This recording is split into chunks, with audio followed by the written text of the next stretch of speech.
also known as Fan Appreciation Day. Fan Appreciation Day. Help us celebrate 100 years of hockey. Synergy.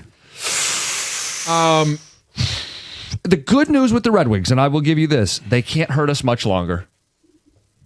The thing about last night is, like, if you were trying to be kind of, what's the word? I can't get it. Optimistic? But no, if you were to kind of say the script is written, and I'm going to, it's almost like an old Lions way. Like, I'm going to script the way they're going to lose, and you're not going to believe it. And then they did it. It's going to be a shootout in overtime. No, you had the 2 points. Just like down in Florida earlier, and you give up a goal with 17 seconds left. Okay, it is. I mean, if I would have said to you, yes, this is how they're going to lose tonight, Jim. Like that, and rub my hands together. This is why I tried to give the PSA yesterday. Like, just go do something else. And in the back of your mind, you can still be a Red Wings fan. Like, we're not asking you to abandon your fandom, but I just want you to protect yourselves. Last night, first of all, it's been an agonizing, I don't even want to say decade, because we knew at the beginning of this rebuild that was good. It's been an agonizing 4 years. And it is culminating in an agonizing finish to this season where they just won't die. They refuse to live. And then last night, with 17 seconds remaining, they shoot you, they stab you in the heart, and then you go into overtime, then you go into the shootout, and it's like they stabbed you as you're facing them, and then as you're walking away, they continue to stab you in the back. The most agonizing possible way for this season to die. Every night, seemingly, now is agony in a new, different way. I mean, blown leads, we've seen that. But, John... And I do apologize, because I did say, hey, if you can't take it anymore, if you just need a mental health break from the Wings, do something else. Maybe go watch the Tigers. Oops. Hey, although Kevin McGonigal... Yeah, but he can't drive in every run. No, he can't drive in every run, but he is masking some of their ineptitude. Yeah, more on them in a second. With the Wings, though, Tom is right. There's an element of sick twistedness going on, because they blew a lead, but they blew 2 leads in the game. They had 2 different 1-goal leads. And you know who scores the game-tying and ultimately game-winning goal in the shootout? Guys from Michigan.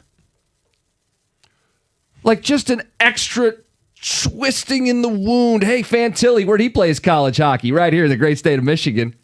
Zach Rowinski, I don't know if you heard about him. Him and Dylan Larkin are best buds. Guess who wins the game? Larkin fans on it with the shootout. Rowinski goes blocker side, top shelf. Like, it's just... And then how about this? The vets, right? Kane has the stupid penalty against the Wild. Perron has 2 in the second period. 1 that leads to a game-tying goal. So, yeah, it's painful. Not only are they collapsing and doing the same thing they've done, but they are twisting a knife in the fans. Yeah. I mean, you're sitting there last night and you're like, okay, Ottawa's winning. We can keep pace at least. Yeah. And then you fail to get 2 points. You're leading under a minute again. They just poured salt in the wound. Yep. And again, it's 3 points, but effectively 4 points down because of the tiebreaker with Ottawa. Ottawa has that tiebreaker, 4 down with 4 games to go. Can't be eliminated Thursday. The soonest would be Saturday. So at a minimum, they're going to have to go 2-2 in the final 4 and hope that everyone else loses out. Yeah, which isn't going to happen. Right. They probably have to win 4 of 4 to make it. Yes. When's the last time this team won consecutive hockey games? Let alone have a 4-game leader. I want to pull this up because I truly don't know the answer. When's the last time this team won consecutive hockey games? I'm not asking for 4 in a row. March. Yeah, Flames and Canadians. They won back-to-back. When's the last time? March isn't so bad, right? Yeah. When's the last time they won 4 in a row? Well, they won 3 at the beginning of in January. Yeah, before the Olympic break. Early January. Yeah. Before. My guess was going to be when they fired Lalonde. Well, yeah, because they had 7 in a row at that point. Yeah, but sorry, wrong season. Yeah, all blurs together. Anyway, I know a lot of people are heated about Dylan Larkin, and there's a conversation to be had there. We'll do that at 6:35. How about the Tigers, John? You were going to offer people that as the alternative. Yeah. And then there wasn't much there to be had last night. And it was, so the alternative is tuning to them. It was a Skubal start. And all of a sudden you're thinking, all right, hey, they lost the last Skubal start. They can't possibly lose 2 Skubal starts in a row, can they? Sure did. They can. And it was, 4 2/3 innings. And it was just, he wasn't his peak self. No. It gave up, 8 hits, 4 runs, all of them earned. And then, the bullpen came in and they were good after that. And then Kevin McGonigal, 2 of 3 with runners in scoring position. And he's back up to over 300 on the season in terms, I'm just giving, some easy stats. But it was, hey, 7th inning. When you got to start to have it, runners in scoring position, boom, single, scores a run. And then he's got to have it again in the 9th, scores another run. Like, he is, every time he's up to bat, I am paying attention. Absolutely paying attention. Whether I'm listening to it on the radio or I'm watching at home, if I'm in the garage working and I hear on the radio, because I'm listening on the app, that he's coming up, I'm gonna go inside. I'm gonna stop what I'm doing, go inside and watch, because he's exciting. He's fun, but he's about the only thing that fun. Colt Keith has been really good. Wasn't his best night last night, but he's been their best bat. Sure. I wanted to make a note of something with that. Far be it from me to challenge A.J. Hinch, but 3 straight games we've seen Jahmai Jones be used as a pinch hitter early and therefore get multiple at-bats and have to face a righty late. I'm on board generally with the platoon strategy. I think more than the average person, I'm on board with, hey, it's the 9th inning. You got a matchup. I'll take out Colt Keith or I'll take out Riley Green. I know that bothers people. I'm cool with it for one final chance getting the right matchup. But when it's the 5th inning or the 6th inning or the 7th inning, and I know I'm going to have multiple spots for that slot, I don't know why I need to see Jahmai Jones getting multiple at-bats and facing right-handers late in the game because you play your cards too soon. I would have liked to see Keith get one more at-bat in that 9th inning, right? Right. So are you with me on that? That like this Jahmai Jones thing, he's had 2 at-bats in each of the 3 games here that they've lost. And I get it. They're trailing. They're trying to use their bats. But if you make that change too early in the game, you don't get the Colt Keith at-bat late against a righty. I 100% agree. I mean, to me, I don't have the baseball knowledge or experience, never will, that AJ has. So I'm going to somewhat defer to him. But for my limited knowledge, I only want to create those matchups. If it's basically, anyone other than McGonigal or Colt Keith, I have no issue with you doing that at any point. But your 2 best bats, the reason they're 1 and 2 in the lineup is because you want them to have maximum at bats. Right. I'm not taking out Colt Keith in the 5th, knowing that I would like to maybe have his bat in the 9th. Right. Anyone else, fine. Comes back to bite you.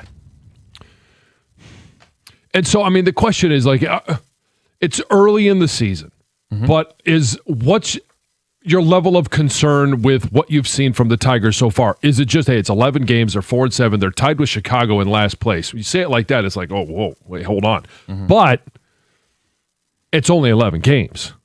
It's 3 Skubal starts, and you've lost 2 of them. 7 of the last 9 they've lost. Yeah. And these are against teams that are not expected to be very good. Right. St. Louis and Minnesota are teams that are going to be in the lottery. My dad sent me a screenshot of the crowd to start the game last night, and it was like 44 degrees, so it wasn't like it was bitter cold like it was on Monday night. Yeah. And there was a when I say a handful. So imagine though, like a few years ago they won the division, right? It's been more than a few years now. And they cut payroll. and they've gone south every year. And fans aren't stupid. I mean, we would deal with it the same way in our city. Like there was literally no one there last night. Yeah. Well, they had a humongous fire sale last year. Like they're sellers. They started revolting last year, and the attendance was poor, especially in September. I mean, they're going to be a team that loses 90 games. Should be. Yeah. The Union against the baseball, you never know. How about just the expectation coming into the year? Where the Cardinals are a very young team. The Twins are going through a rebuild. These are two teams not expected to have a winning record, and the Tigers have lost now 3 straight games. Yeah, no, I mean, look, if you're going to have an early concern, it's a knee-jerk reaction to last night, but Riley Green struck out 3 times. He has 10 for the season in 11 games, so he's still pacing below last year. He's got 6 walks, so that's a good thing. But the fact that I'll raise an eyebrow that Torque or Green don't have a homer yet. Right. Yeah. Those are the guys who are supposed to bring in runners. It didn't end up mattering, but I was a little annoyed that Riley didn't challenge what looked like ball 4 in his final at-bat. He ended up working the walk, which is why it didn't matter, but I thought he actually had 2 pitches in the at-bat. Like, hey, tap the head. Let's take the base. It's going to be interesting to see how that strategy evolves throughout the course of the season. Didn't your boy lose his first challenge last night? Dingler? Oh, Dingler? Yeah. Ben, perfect. Yeah. By the way, he's down to 207. All right, we got the Tigers. We got the Wings in the mix. Wait, what did you just say? Buckeyes. You're turning on him already. No, I'm not turning on him. I like to throw that in there. Hey, speaking of turning on him, the Dylan Larkin conversation. I know everybody wants to get on Dylan, so we'll talk about that at 6:35. It's 97.1. All right, Shaner Roofing, because when you need a new roof, when you need windows, if you need to get new siding, they're big decisions for your home. And when it's time, you need a company you can trust. For over 30 years, Michigan homeowners know they can count on Shaner Roofing. They're bringing that same 5-star service to windows and siding. So what sets them apart? 30-year track record, local, family-owned. They treat every customer like a member of the family. Every roof they install, lifetime transferable warranty. They've earned a 4.9-star Google rating. That's thousands of happy homeowners. It's a reputation that isn't bought, but earned. Decades of doing the job right. So, if you're in the market for a roof, if you need new windows or siding, you owe it to yourself to get a quote from Shaner. So, how do you do it? MyMichiganRoof.com. MyMichiganRoof.com. Shaner Roofing, windows and siding. Michigan's name you can trust.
If your furnace or AC isn't getting the job done, do what I did. Call the team at Mastercraft Heating, Cooling, Plumbing, and Electrical.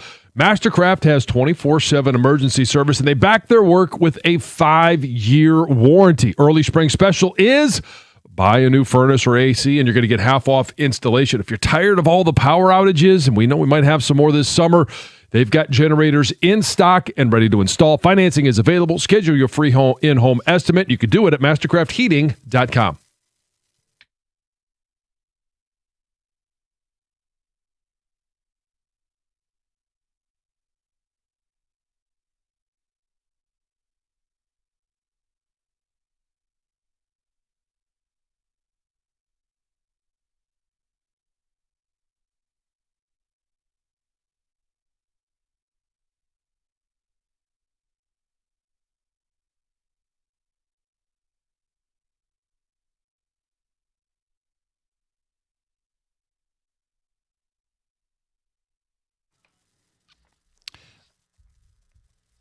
Final 30 seconds.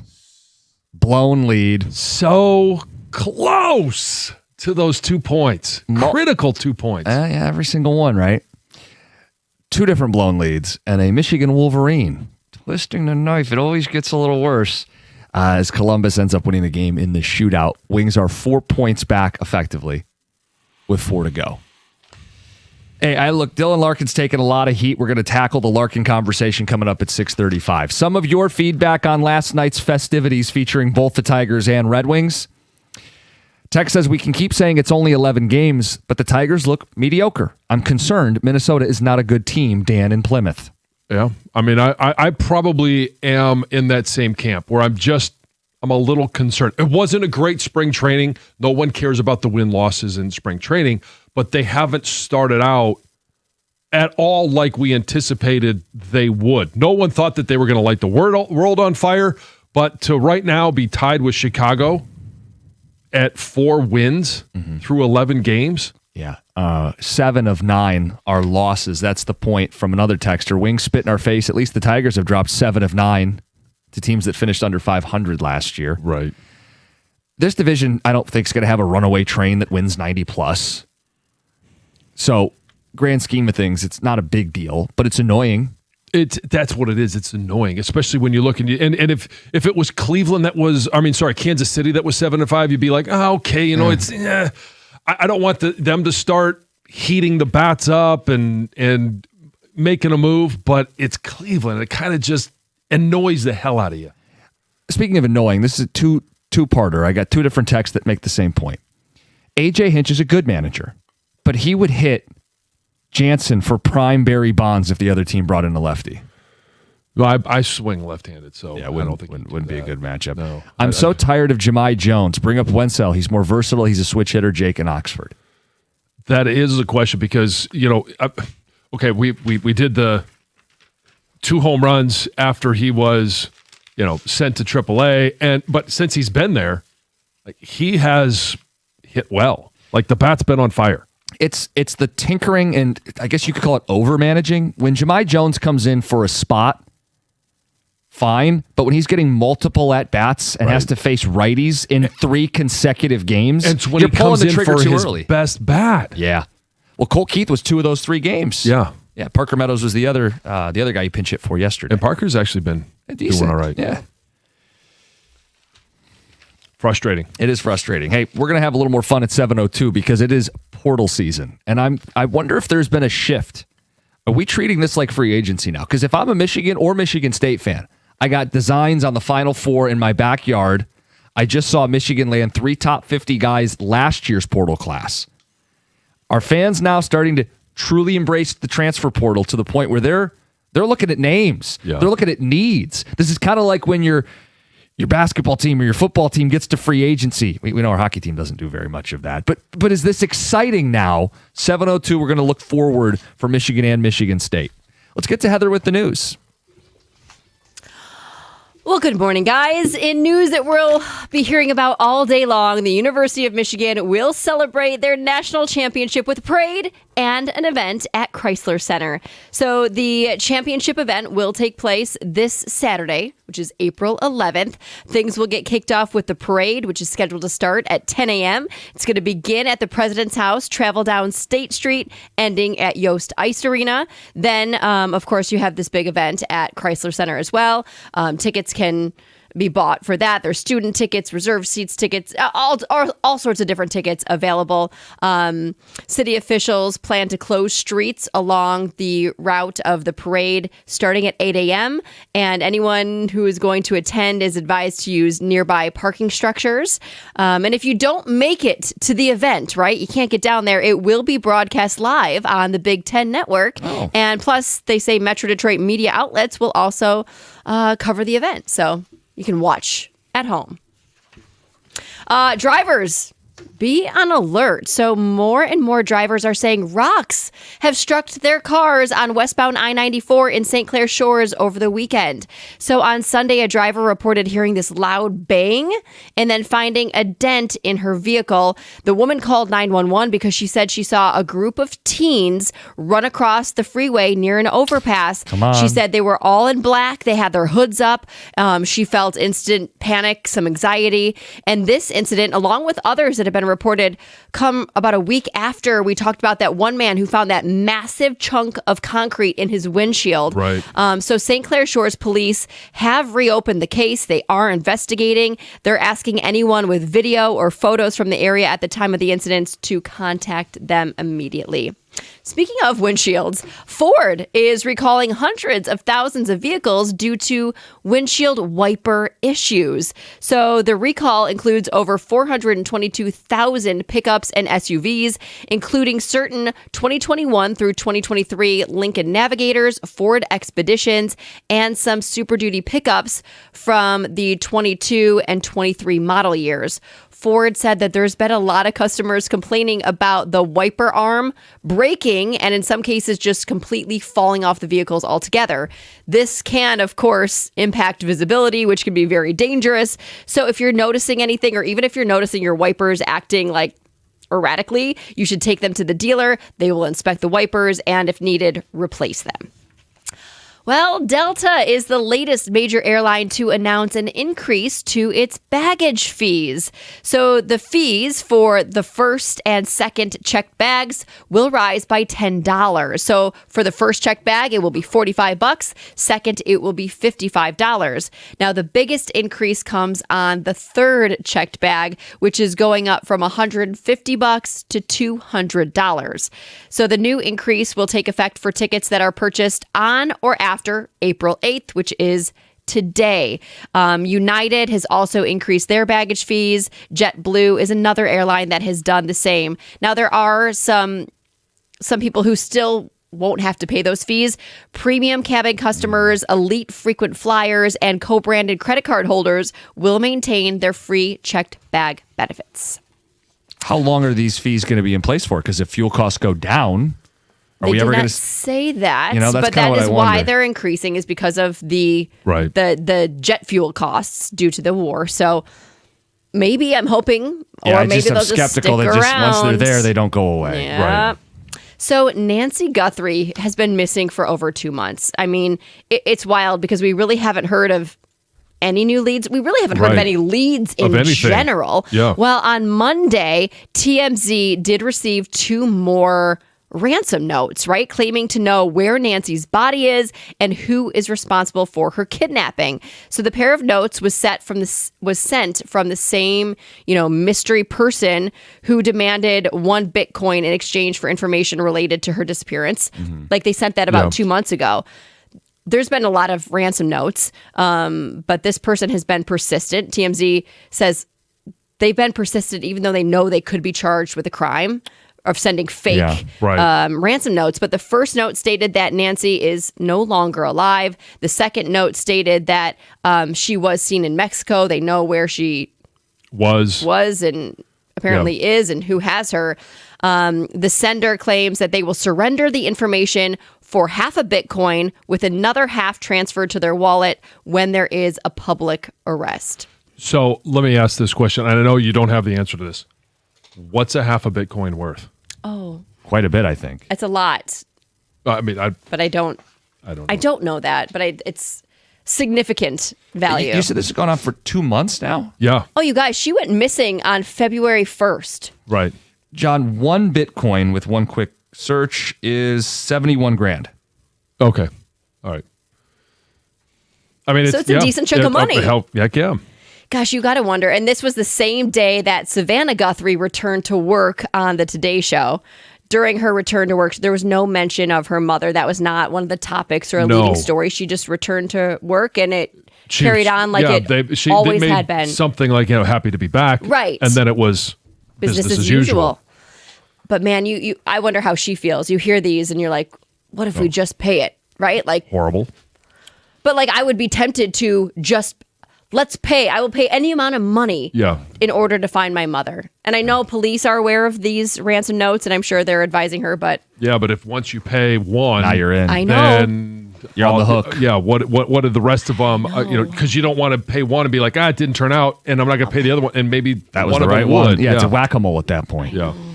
But you'd feel desperate. Yeah, you absolutely. Sure. I could understand that. It's Heather with the news. 7:02. It's portal season. Are fans paying attention now that this is like free agency? What does Michigan need to do? What does Michigan State need to do? We'll get to that top of the hour.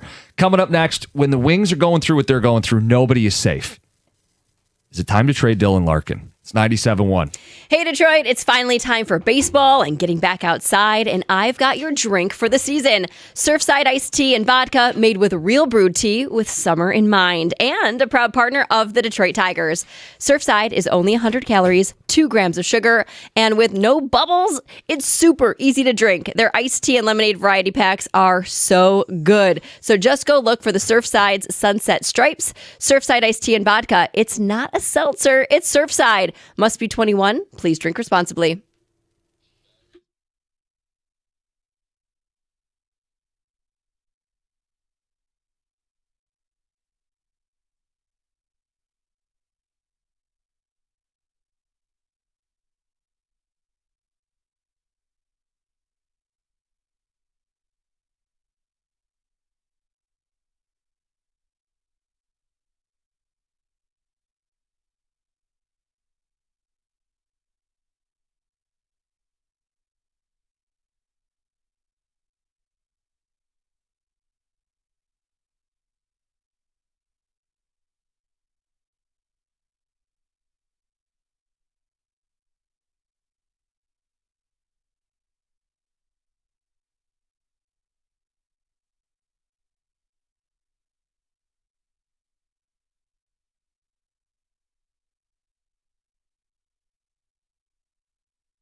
It's Dylan Larkin.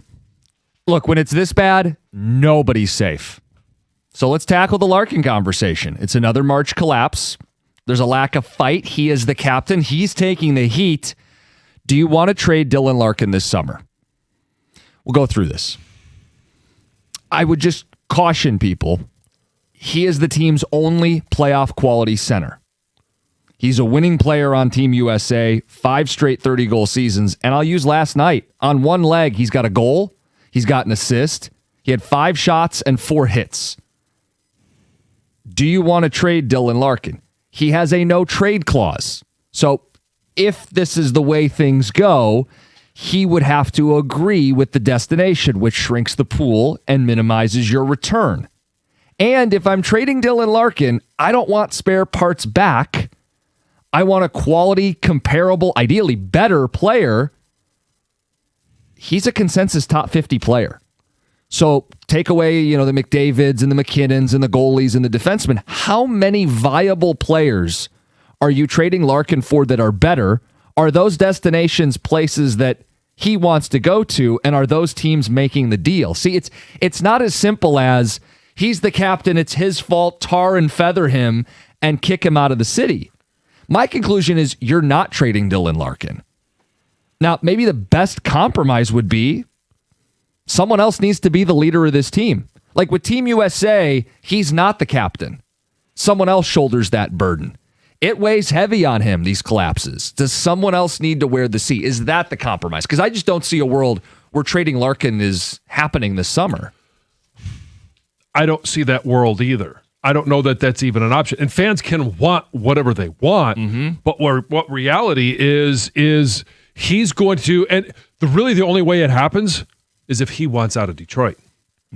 And I mean, we celebrate the fact that he's from here, played his college hockey here, like his family's here. What would it take for him to say, I can't take it anymore, I just want a fresh start, I want out of Detroit? Well, the comparison would be, and it's not a perfect comparison, but it's a player who was scapegoated, original 6 franchise, it's his fault, Mitch Marner. Now, he left as a free agent, but he was like, I'm out of Toronto. Right. And it's not like Toronto has been just fine without him. That's what I'm saying. Like, you get something in this case. It's a trade as opposed to a player leaving in free agency. But what are you getting back? Right. And so that's going to be the question. And the only chance that you have to get anything decent is if he opens up the options because he wants out of Detroit. And I don't think that's the case. No, we don't have that indication. And even if he reached that boiling point, like he just becomes that broken, like we're all kind of broken right now. If he was truly that broken where he said, look, I this is tough to say, but might be best for both parties, I would okay a trade. It's only going to be to a handful of places. Right. I mean, it doesn't even become an option. Like his no trade clause gets pared down to 10 teams or 12 teams, but that's a couple years from now. Right. So the question is, do you want him traded? That might be part one, but how feasible is it to actually trade him? And how do you make it work with him still here? Because I think that's the more likely outcome. All right. So if that is the second part of the question, does he keep the C? Mm-hmm. Who else would wear it? I know. And so if you trade, again, like hopefully you would get a better option. If you're going to take the C away and give it to someone else, you want a better option.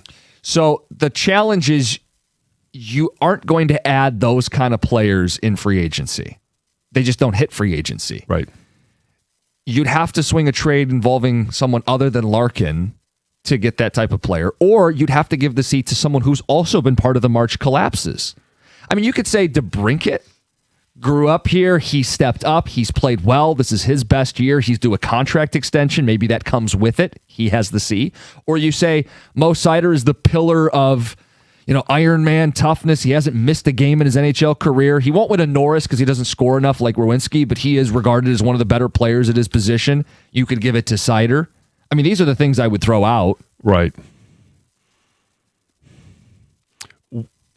So then I would ask the question, and I don't care really what goes on with team dynamics, because something major has to happen. If they are eliminated, which spiritually they already were. Right, and I say if they're eliminated, there needs to be a major shakeup. And if they take the C off of him, make him the scapegoat, and they give it to Mo Seider. Sure. What does that do to Larkin's psyche? What does it do to what? Okay, but I make the pitch to you. Look, it could go very poorly, but maybe it would be a relief from the standpoint of you're not going to be the guy taking all the bullets now. You're still a good quality. You don't think he's still going to take the bullets? Like, even if he's not wearing the C, like, we're still going to view him as such. My point is, if you just said, is he a good hockey player? The answer is, of course, he's a good hockey player. I think he's a winning hockey player. But is he more of a follower than a leader? Right? Like, some people are more followers than leaders. That doesn't mean you broom them out of your organization. You just need someone else to lead them. As painful as that conclusion might be, it might be, hey, this is Team USA. You can still have a voice in the room, right? But someone else is going to take the bullets, and they're going to have to address the room after the losses, and they're going to have to be the guy who leads. It's not you. And maybe that's the chip that the Wings play to get him to say, "Mercy, I give. Trade me." That also might necessitate a trade. Yeah, maybe you get that. It's a cauldron, right? There's a lot bubbling up right now. When you are this bad, when you have nosedived again, you're right, a shakeup is needed. But I don't see a trade as a super viable option right now, given no trade clause. Yeah. Given you trade him away. What's your center depth? How are you better? Okay, well, I need to get a center in return. So I need a better center than Dylan Larkin via trade. How many centers are better than Larkin in the league? Available. And available is what I was going to stress. Yeah. All right, so you guys at the beginning of the show, we were talking about the bad loss last night. And, John, you were talking about the mounting frustration of 10 years, and you said, no, it's really more 4 or 5. Mm-hmm. Okay, so the core of this team is Larkin, Seider, Raymond. They were guys that you developed, okay? Larkin has been here a long time, but they're all guys developed. And then you timed that a couple years ago with bringing in DeBrincat. You went and got your free agent. It was a trade. So you went and got the outsider. So these 4 have been together now 2 years, right? Mm-hmm. And they couldn't break through before they got the outsider. They bring the outsider in, and they still can't break through. Mm-hmm. The core of the team can't get this done. Between those 4 players and what you're paying them and the makeup of the NHL and salary structures and all that, they've got to be able to get you in no matter who else is around you. And they can't do it. So therefore, for me, something has to be shaken up with the core. So who are the 4 guys you're saying? Larkin, DeBrincat, Raymond, and Seider. Okay. And you say one has to go. They can't break through. It's very similar. It's similar. They're like the little core 4 in Toronto. You know what I'm saying? They couldn't break through. And again, you lose Marner and you go backwards. So there's a very real possibility that's how this goes. But if you're going to tell me I got to pick one from that core 4 to move, who would it be? I'll play along, right? I'm not moving Seider. I'm not. Right shot defenseman who play as tough as he does and play all situations as he does. I'm not trading him. He would be the furthest from the 4. DeBrincat, to me, I just made a case, could be the captain of this team as a guy who doesn't play like he's 5'8". He checks, he hits, he scores, he plays hard. I'd keep him. So who are my other 2 options? Larkin and Raymond. Larkin has a no-trade clause. You're not getting better at center trading your only playoff quality center. So what conclusion did I just reach? Who doesn't have a no-trade clause? Who plays on the perimeter? Let me ask you this. Of the 4, who's maybe had the most disappointing season? I think it probably goes to the same conclusion that you're coming up to. Yeah. See? Look, we're playing a little game here. And both of them are hurt. But again, you don't get excuses in the game of hockey. Right. He won't shoot. His coach tells him to shoot. And if Stoney speculated it's like a peck issue. I don't know. But I would tell you, he's attractive to another team. I mean, the conclusion can't be, I'm going to trade Bernard Docker and fix this. Like, that doesn't work. You got to give to get. Yeah. And that's why you probably have to move somebody from the core. That can't get it done. That keeps repeating the same thing over and over. 248-539-9797. This is very interesting. We'll get some calls, get some feedback. It's 97.1. Planet Fitness is a great place to go work out. They've got clean equipment. They've got a wide variety of equipment. And if you want to lift, hey, they got plenty of machines. They've got leg press machines. They got the hack squat that everybody keeps talking about. They also have a bunch of upper body machines, so you've got options. In terms of your aerobic capacity, hey, they've got treadmills, Stairmasters. They've got it all. They got the 30-minute workout. And here's the thing. It's a great value. Right now, they have the penny sale going on. You can join for just $1, and it's $15 a month. And if you like that, you get in there and you're like, hey, man, this is great. You can always upgrade to the Black Card membership. Black Card membership gives you access to everything. The Black Card Spa, access to 2,800 clubs nationwide. You can unlimited guest privileges. That's what I like. I don't like going alone, so hey, somebody can always go with you. Find your nearest club and join today. You can do it in club, online, or in the Planet Fitness app. We're all strong on this planet. Planet Fitness.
Text flooded in, phone calls to get to. Dylan Larkin.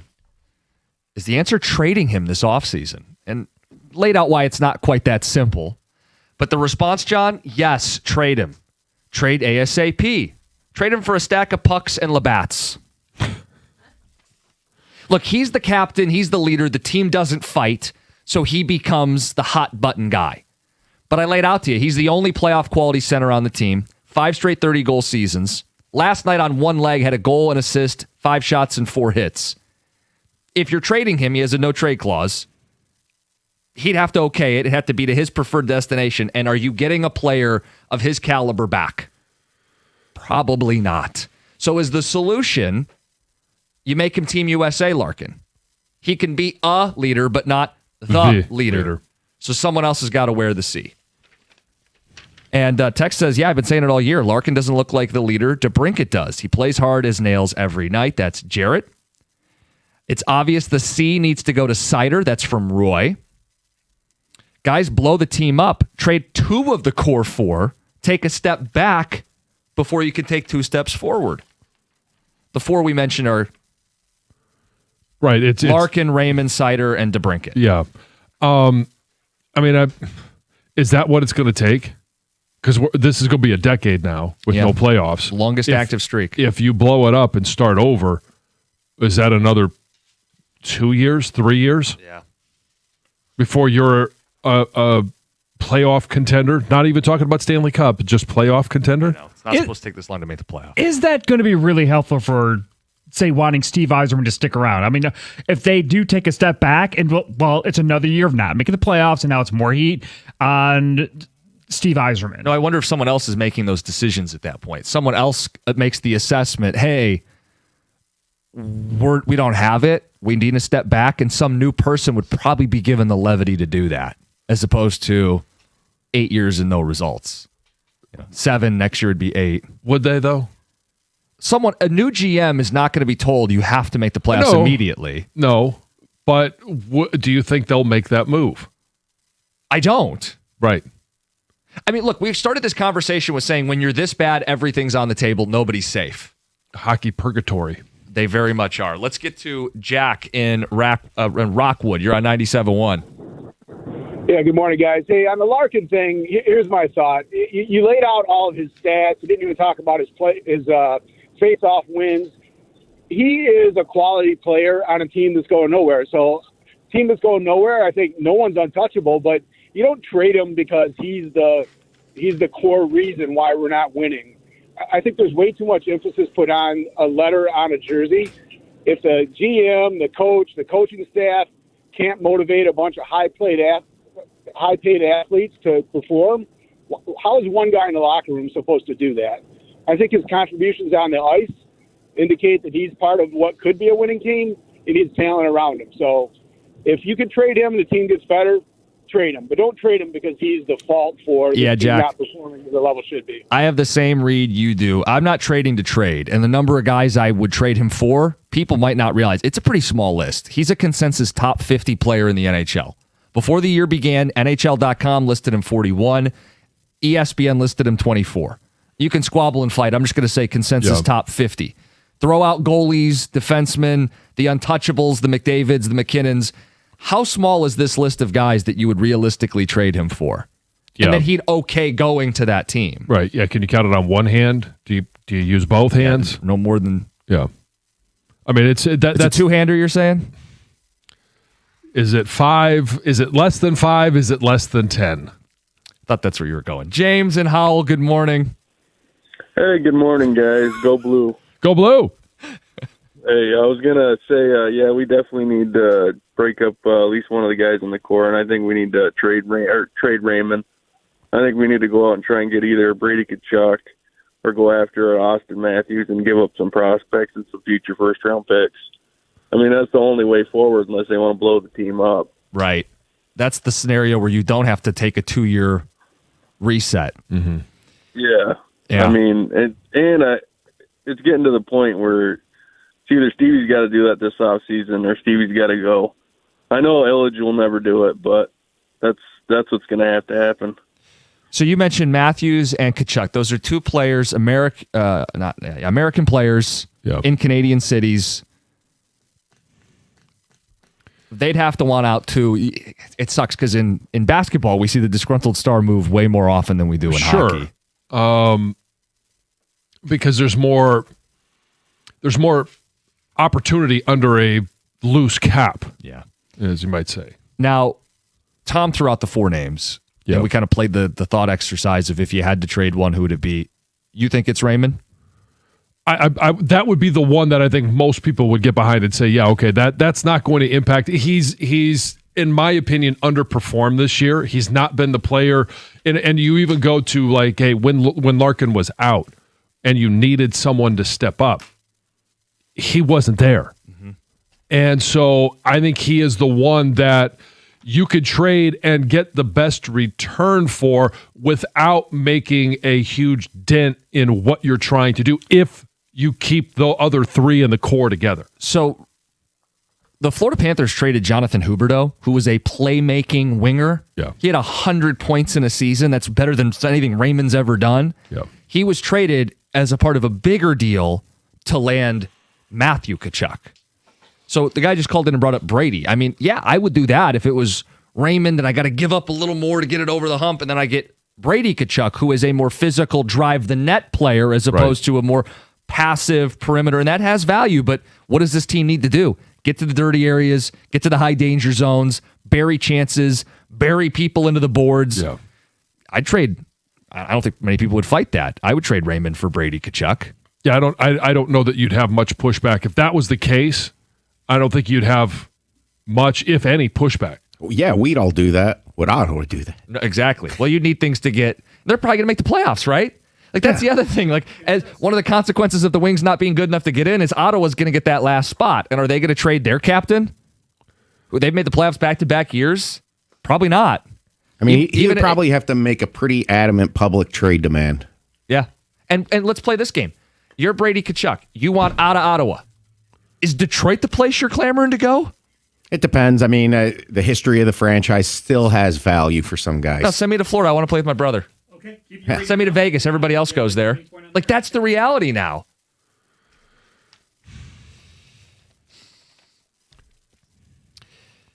Text says, let's be real. You can't take the captain away from Larkin. Naming a captain to an NHL team is like getting a tattoo. As long as he's a Red Wing, he's a captain. Have you ever seen a team strip captaincy from a player and they kept them? JoJo McComb.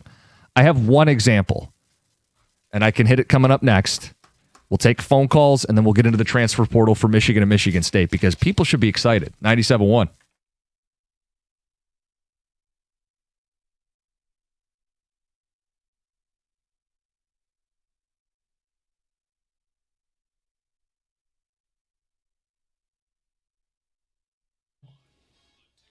Brought to you by Victor's Home Solutions. The Red Wings lost 4-3 in a shootout to Columbus last night, despite leading late in the third period once again. Thanks to a 2-goal game from Justin Falk, Detroit was ahead in the final minutes, facing a 6-on-5 with Columbus's goalie on the bench. The Wings could not possess the puck and had to ice it numerous times. Unable to sub, Detroit was caught behind the play after a face-off win as Adam Fantilli tied the game with 16 seconds to go. Grosse Pointe native Zach Werenski would go on to win it for the Blue Jackets in the shootout. Now at 89 points, the Wings have 4 games left to make up 4 points in the standings. They only trail Ottawa by 3, but will lose the tiebreaker, so it's effectively 4. Wings face the Flyers at home tomorrow. Tigers also lost last night. Tarek Skubal got roughed up as he only went 4 in the third innings while allowing 8 hits and 4 earned runs. Tigers manager A.J. Hinch shared his thoughts on Skubal's outing postgame.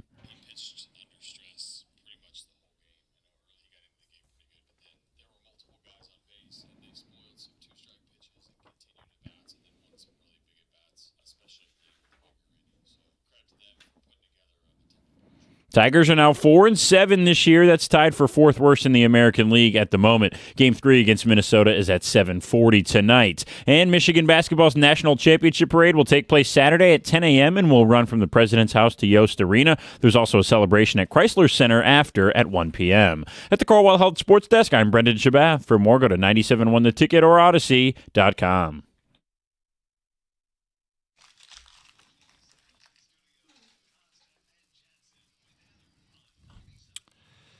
Text, Larkin must go for this team to move forward. We've tried everything besides that. Needs a culture and identity shift. That's on the captain. You people are out of your mind. Larkin's the heart of this team. He's one of the few guys out there playing as hard as he can every night and hustling. The last thing they need to do is get rid of Dylan Larkin. Another says, trade him. He's not top shelf, only performs when playing with players better than him. John in Ipsy. Brought up the idea, if he's kept, do you just simply pick a new captain? Can you do that? Someone said, has that ever happened? I don't have a list of all of the times it's happened. I can give people one recent example. John Tavares was the captain of the Toronto Maple Leafs. They took the C from him, gave it to Austin Matthews, and Tavares not only stayed, but re-signed at a discount this last summer. Now, I'm not holding up Toronto as the model organization, but there's an example of a guy who didn't get in his feelings and leave or complain. Yeah. They passed the torch to a younger, better player. Well, Mo Seider, Alex DeBrincat, younger, better players. And then Larkin can play the B role that he has on Team USA. Yeah, I mean, I don't know relationship between those guys. I know the relationship. At least we assume some of the relationship between DeBrincat and Larkin, and maybe that is the smoothest transition of leadership. If that friendship is what sustains and it allows Larkin to take a step back in terms of a leadership role. And you're right to say we don't know the true dynamics, personality dynamics in the dressing room, but it's clear to say it's not working. Right. It's not like this flow of personalities and this chain of command is positive. Let's get to Dan on a cell. Dan, good morning. Good morning, gentlemen. Hey, just I mean, if you look at the core, I mean, everybody's wanting to dog Larkin. Do I think he's a good player? Yeah, he's a great player. You take away the season, he's the only one that's really honestly producing for this team. I honestly think that trading Raymond for a Brady Tkachuk-ish like player, maybe like a Sam Bennett out of Florida, somebody that can create the space for these guys, because we got a bunch of playmakers, and when you put a bunch of playmakers together, they ain't going to produce. Mm-hmm. You need somebody like a Sam Bennett, Brady Tkachuk to create room. I mean, go back to the 90s. I mean, some of these guys out there were saying they wouldn't be the player they were if they didn't have like the McCartys or the Shanahans on their team to get them that room to make the plays. And these guys are getting closed on like nobody's business. Just watching them go in the battle in the corners. They don't have the time or the space because they don't have nobody to quote unquote protect them. So I do think trading Raymond, you'll get the most back. He's still young. He is good talent. He's just not fitting with the team, and that's where I think we need to go. And I just don't have any other answers on why. And Dan, there's a world where it blows up in your face, but I think you got to take a swing at some point here. A texter brings up how much are we kicking ourselves that we had to keep Edvinsson and didn't want to risk Quinn Hughes. Right. At some point you take a swing. Jim, I'm hitting you this out of the blue, so sorry, but who's the team out there that has kind of routinely failed, besides the Maple Leafs? You brought them up already, and it just doesn't seem like it's going to work, and they think they need to do a shakeup. Yeah, you'd have to find that team out there. Florida was that team. That's why the Tkachuk deal went down. And they had a 100-point player that they could throw in there that hasn't gotten 100 points since. So it's tough because in the East, there's been this like the Bostons of the world have been hanging on, right? Like, and they're going to be a playoff team this year. They haven't dipped out. New Jersey's a team that may be stalling out. They just fired their general manager. Jack Hughes. Larkin for Hughes, you got to give up more, or I don't know, Raymond for Hughes, and then you become the Quinn Hughes destination spot when he hits free agency. So we're just workshopping this, maybe. What about the Hurricanes? They've lost several East Finals, at least 2 in a row. Yeah, they're both to Florida, but they just get to the point where like this isn't working, and we need to do something. Yeah. Well, they were wheeling and dealing. They added Mikko Rantanen for all of like 2 weeks last year, and then traded him. Yeah. The Stars would be another team. But they committed. Jason Robertson is he's a Northville native. Does it have to be somebody from here or Sweden? No, it doesn't. I got to convince someone to play for this team. I don't know if you know this. They're not the team I grew up with. You got to convince someone to want to play here. Is it really that hard to convince somebody to play here? An original six? Like I think there are still guys playing that would love to come to Detroit and be the guy that would turn things back to where it was. it matters to me and you and Red Wing fans. I don't know if it resonates the same way. Not with all of the hockey players. Like, you're a 26-year-old hockey player. The Wings haven't made the playoffs since you could drive a car. Right. It just doesn't have the same appeal. Like, they didn't grow up thinking, McCarty fighting Claude Lemieux. I got to get back to that for the city of Detroit. They don't care about that. Like, we were workshopping, okay? It's going to be a dangerous thing when you start throwing things out there. Yeah. What, like if Carolina failed and they lost in the first or second round? Who do you want? Is an Aho become available? They're going to trade their number one center. I'm just saying, out of the goodness of their heart, we're going to add Sebastian Aho. The Flames traded Tkachuk. I know, but they were a team that wasn't. They were a 100-point team. Who's this? Well, I mean, it wasn't a good trade for them. That's because Tkachuk wanted out. Yeah. Not the team wanted to lose Tkachuk. Right. And they've been forced into a rebuild out there. I mean, if the Hurricanes flame out early, I could contemplate that they might do, but during the regular season, going into the playoffs, they have the most points in the Eastern Conference. I know. I always say as a GM, you got to find that time when another team is maybe emotionally frustrated a little bit and try to strike. Like, that's how the Pistons got ripped.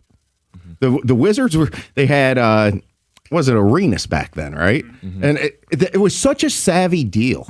Like, I remember when they made that deal, and I was just like, I'm not sure if this is going to work, but Joe thinks they need to shake it up. They reached here's my point. They reached their ceiling with Stackhouse. Yeah, I was to say that was the Stackhouse deal, correct? Yes. Yeah. That's when you've got to strike. Okay. That's what Florida did with Tkachuk. It's one of the greatest trades, I think, in sports in this century. I do. When both teams are giving up pro players. Yes. And you're rolling the dice and all the cards are on the table and you're shaking things up. Yep. Larkin gets a lot of the attention because he's the captain and this team is underachieved. Here's why we started this conversation. You guys want to continue it. Let's get to Steve. You're on 97.1. Hey, Yzerman, if you remember, was drafted in '83, and the Wings were terrible until the early '90s. To me, this isn't about Larkin or Raymond or Siders. This is about a player personnel issue. The guys that Yzerman are putting around them just aren't good enough. They're not willing to sign players to term. They're not aggressive in the trade market. The prospects, they're hoarding them, for no apparent reason. I know Grand Rapids is good, but that doesn't do you any good in the NHL level, really, if they're not actual NHL-level players. So, to me, it's a shakeup of the front office, the scouting department, Yzerman, potentially the coach. Because if you look back when the Wings were the dead Wings in the 80s, they didn't turn it around until they switched their coaching. They got better players in. They had to surround Yzerman with talent. It was a long process, The matter is that he's not doing... he should know based on what he went through when he got drafted what needs to be done, and he's just not doing it. Yeah, you're saying give Jimmy Devellano a call and go, hey, fill me in on how I'm supposed to go from here to there. Pretty much. I'm a younger guy. I was a kid back in the 80s, but I still know the history. I used to be a huge hockey fan. It's just like the fact of the matter is that they aren't doing what they need to do to surround the core. They are not making aggressive decisions. They are not bringing in the right players. They're not scouting the right players. If you can't get guys that want to play hard, hate losing, and can't self-motivate, then that's a problem if you can't identify them. Yeah. So I see talent in the core. I just don't see it through four lines. Yeah, that's a great point. It's not there. The jerseys comment from McClellan, they're bottom six. Like, go through the guys who are playing for this hockey team on a nightly basis, and what are they contributing? Next to nothing. Right, and I agree. And you know what? The thing about it is with the jersey thing, McClellan's calling out the players, but at the same time, I feel like he's calling out the front office too, because those jerseys were brought in by the front office. McClellan he may have some input, but it's Yzerman who's signing those players. I think it's Draper, part of the scouting. Yeah. Steve, too, I respect. I know some people said McClellan's message isn't getting through, and they kind of lumped him in with all this, and I'm not saying his job's going to be safe. I like that he stuck to his guns through all this, though. Like, I'm going to keep calling these guys soft. I'm going to keep saying they're not competitive. Go ahead and fire me. I dare you. Like, I'm going to keep on message and keep trying to motivate these guys. And maybe the answer is he's just not the right guy. But I think that's kind of throwing the baby out with the bathwater. I mean, it's a player issue. So you start looking around players and say who needs to stay and who needs to go. Let's get to Carl in a truck. Carl, good morning. Hey, how you doing? Maybe it's just maybe not Larkin, but Raymond. I'm not sure. Maybe just need to change the scenery. Like if the Islanders just fire their coach, they are one of those teams that are emotional right now, firing with 4 or 5 games left. And what about Matt? Was it Barzal? Yeah, Barzal. Barzal. What if they did a trade? I don't know how old he is, but if you try to gain something from them, because they are one of those teams that are always fighting for the playoffs. And I thought they were going to be into a rebuild, right? They end up landing the number 1 pick, and they got a hell of a player. Yeah. And I thought they would. Yeah, and I thought they were going to go into a rebuild. Here they are on the playoff bubble. But you're right. If they fall short, maybe they're not afraid to say, "Hey, we'll trade a veteran player and kind of just usher in a true rebuild." Barzal's 28 years old, plays center. He's a fast skater. 70 points in 77 games. I don't hate the idea. No. I don't know their interest in moving him. Right, exactly. Yeah. Do they want to go through a rebuild? But if they feel like we're due for one. Well, okay. But you also don't hire. Who are you giving up for him? Is that the Larkin one? Is he going to waive his no trade to go there? No, he was saying like a Raymond maybe. Raymond's in that deal. A younger player, more appealing if they want to rebuild. Although it's kind of odd. They just hired Peter DeBoer, who went to those. They won a cup with Vegas and made those runs with Dallas. I can't imagine he signed a long-term deal to be the Islanders coach knowing, hey, we plan on being in the lottery next year. Right. I know, we're just kind of workshopping this on the air. Yeah. We got some calls to get to. Do want to hit on a little bit of this transfer stuff because I think it's important for Michigan and Michigan State, and I wonder if both fan bases are embracing the portal as it opened up. It's 97.1. Hey, when you're injured, you need more than just a great lawyer. You need a great team. That's why only Femininio Law has the accident response team. They don't wait, they act. Crisis counselors help manage the trauma. Medical pros talk to your doctors, and forensic experts are going to preserve the evidence before it disappears. David's team treats you like you matter. It's not just legal help, it's recovery in action. Get David, get paid means you get more. Put the accident response team in your corner. Give them a call at 855-65-CRASH. That's 855-65-CRASH or on the web at getdavidgetpaid.com.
had the lead with 17 seconds left. Who scores the game-tying goal? Player from Michigan. Who scores the winner in the shootout? Player from Michigan. One of Dylan Larkin's best friends. Twisting the knife. Agony. Every single night. Effectively 4 points out with 4 games to go. The only good news, can't hurt us much longer. Yeah. We brought up the Larkin stuff. He sounds defeated and deflated. People are pointing fingers. Hey, you're the leader. Why aren't these guys playing harder? We asked the question, do you want to trade him? I laid out why it's unlikely. What shakeup do you need to see from this group? Let's go to Antoine. You're in Detroit. You're on 97.1. Gentlemen, good morning. I just can't understand how any discussion of any major move can be thought of without removing this regime. How are you trusting this regime to make that big of a move? What do you want him to set you back even further, and then you're finally tired of it, and then you fire him, and then he's gotten rid of good pieces that you could have used? I don't understand the thought process. Any other regime in Detroit sports history would have been fired at this point. And then we're considering a rebuild? Like, this makes absolutely no sense to me. Like, at this point, it's specifically the way that they started this season and the fall that they have had. Like, you couldn't kick me in the gut any other type of way to try to salvage me as a part-time Detroit Red Wings fan. You got to understand, people in the city, the barbershops, like, we got to win for us to really care about this. Like, and I'm just being honest. No, I know. Yeah, in the 90s, we got spoiled. We got spoiled with what we had. And we are so far away from that. And the name Steve Yzerman grabs you. But this is worse than Joe D. Like, this is trash. And he got shown the door. You know, Joe D won as a player and as an executive and was shown the door. 110%. And he got shown the door and disrespected. But however, we still hold Steve Yzerman's name in this certain, like, it's an aura about it. And as a player, 110% it is. And I hate that this is happening because the captain, like, that phrase means something to me. Okay? And what's happening is that is diminishing with every single season.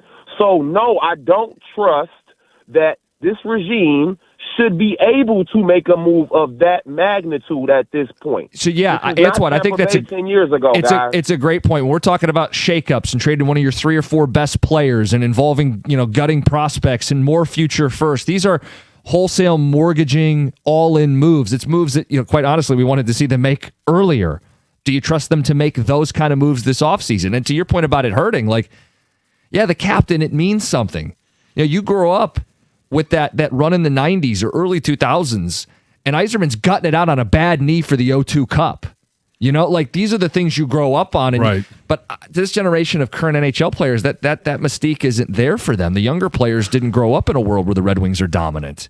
We've become a laughingstock. It's painful. We got the longest active drought in hockey without making the playoffs. The Detroit Red Wings, right? The team with 11 Stanley Cups, the 3rd most in all of hockey, the most for any American franchise, is a laughingstock. Off of the record-setting performance on the other side of making it the most years in a row. He said something, too, that stuck out to me, part-time fan. I did wonder, like, how are people who aren't hockey fans taking all this? Are they, like, laughing? Are they angry? Like, because they're aware. They don't even notice. Like, they're irrelevant to that group of fan. Sure. Let's get to Marcus and Ypsilanti. Marcus, you're on 97.1. Hey, gentlemen. Thank you so much for having me on this morning. How you doing? Good. Guys, first I'll say this right now. Why, and this is chalked up to the scouting as well. Like, I know Detroit is predominantly a European team of 26% European players from Finn, Swedish, obviously a ton of Scandinavian talent. Why are these scouts, and this is what I want to know, why are these scouts, especially Yzerman, so terrified of venturing back into Moscow, into Kyiv, into Minsk, in the Urals, looking for undiscovered Russian talent like we had with Pavel Datsyuk, like we have with the Russian Five? Is the political shame that great that you are terrified to give maybe some of these KHL players in Lokomotiv and the UCK and other leagues like Avangard, Slava Yulia, give them a chance to see if they could possibly fit in with the system that we have in place. And I just don't understand it, because when we had Russian leadership in Detroit, this was probably the best thing that could have ever happened, because it led to 4 Stanley Cups. There was a moment.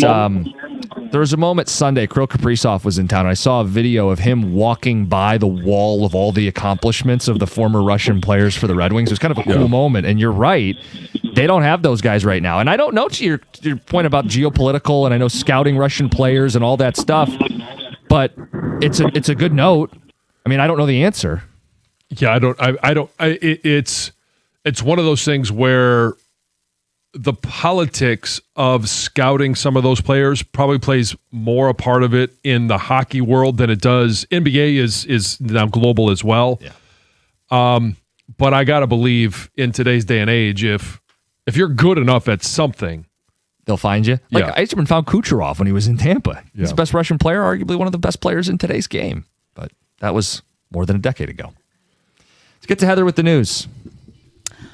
This news is brought to you by Gardner White. So, the search for a missing Lenawee County woman is capturing national attention after her husband says she fell off a boat in the Bahamas, right? We spoke about this once yesterday when the story broke. Well, Lynette Hooker has been missing since the evening of April 4th, and the circumstances surrounding her disappearance are really a big factor for why the story has just exploded, gone viral. Yeah. So I have learned a little bit more since I spoke about this yesterday. So the couple, Lynette and her husband, Brian, they ran some social media pages and they kind of documented themselves sailing around on their boat and having fun. And they had even posted content just a day before her disappearance on their Instagram page.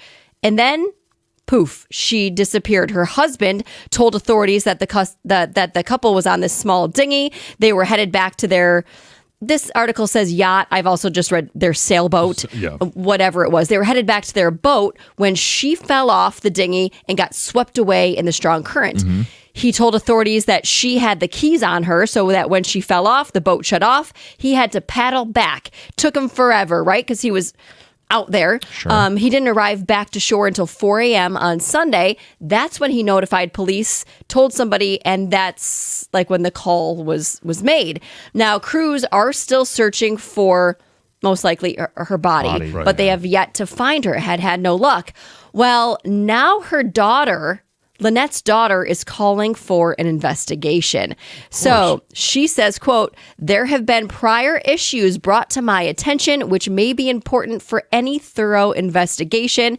If it truly was an accident, I can understand and live with it. However, there needs to be an intensive review of the facts and circumstances." I agree. It's sketchy, right? He gets back at 4 a.m. All of it. Like the keys are missing. He could have thrown him in the lake after doing something. You know, it's well, if it's so. Do you think he didn't have service out there? Could he have made a phone call immediately? I don't know. I don't know the answer to that question. If she was driving the dinghy and she had the kill switch, so in a boat, right? You have it attached to yourself. Yes. So if you do fall over, the engine dies. Yes. I just don't know why he didn't jump in right away. Well, I agree. I would be after whether it's my husband or kids or somebody I was with. Because if she is being swept away in a current, wouldn't you hop in the same current? And I just wouldn't want to leave the area with my wife out there. And I figure like, hey, if she's gone, and I'm going too. I 100%. There's a lot of questions, which is why I said it sounded like this. This is just awful tragedy that happened. At the same time, there's enough plot holes that you have to your point, investigate. Which is why yesterday I said it sounded like a Dateline story, and I didn't want to speculate because it could just be an awful tragedy. But yes, it does sound a little suspicious.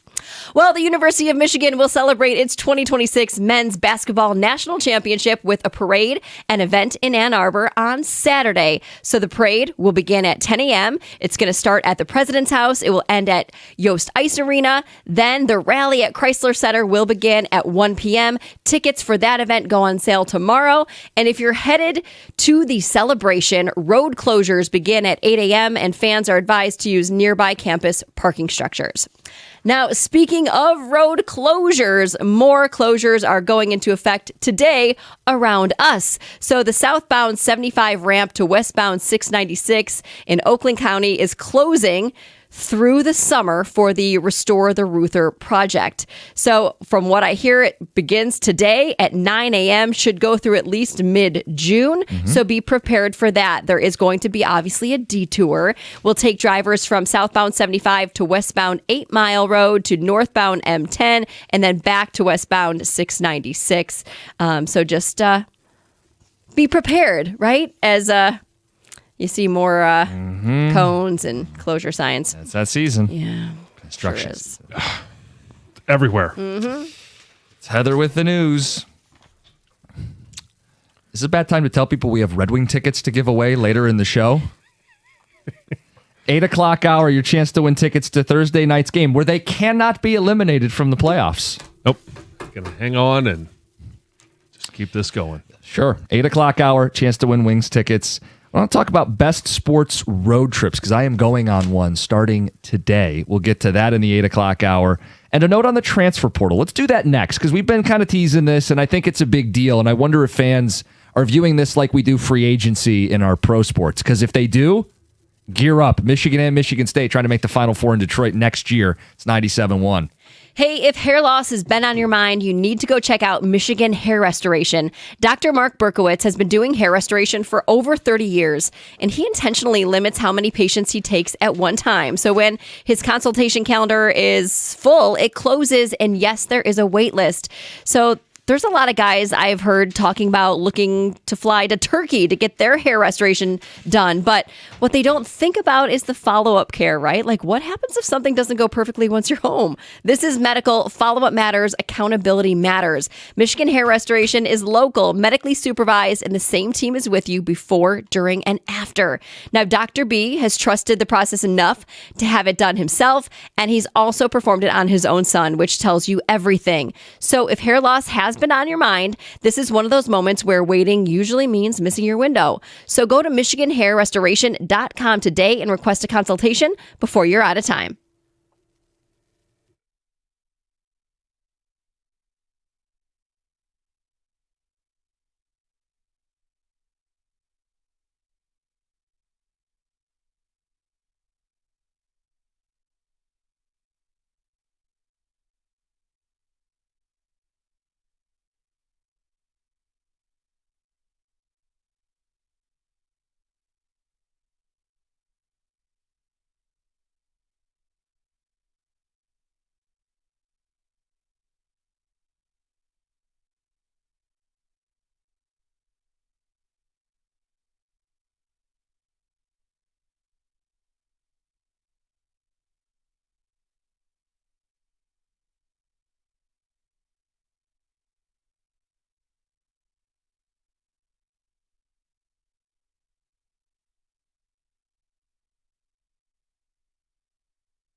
Hey, real quick on the Tigers. Lost last night. Have lost 7 of their last 9 games. I'm annoyed more than I'm concerned. I feel like it's too early to use concerned, but I am annoyed.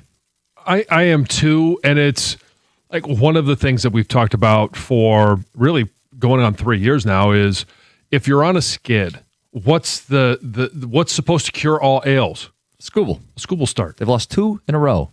And part of that's him last night too, by the way. Didn't get through the 5th inning. Right. It was 95 pitches through 4 2/3.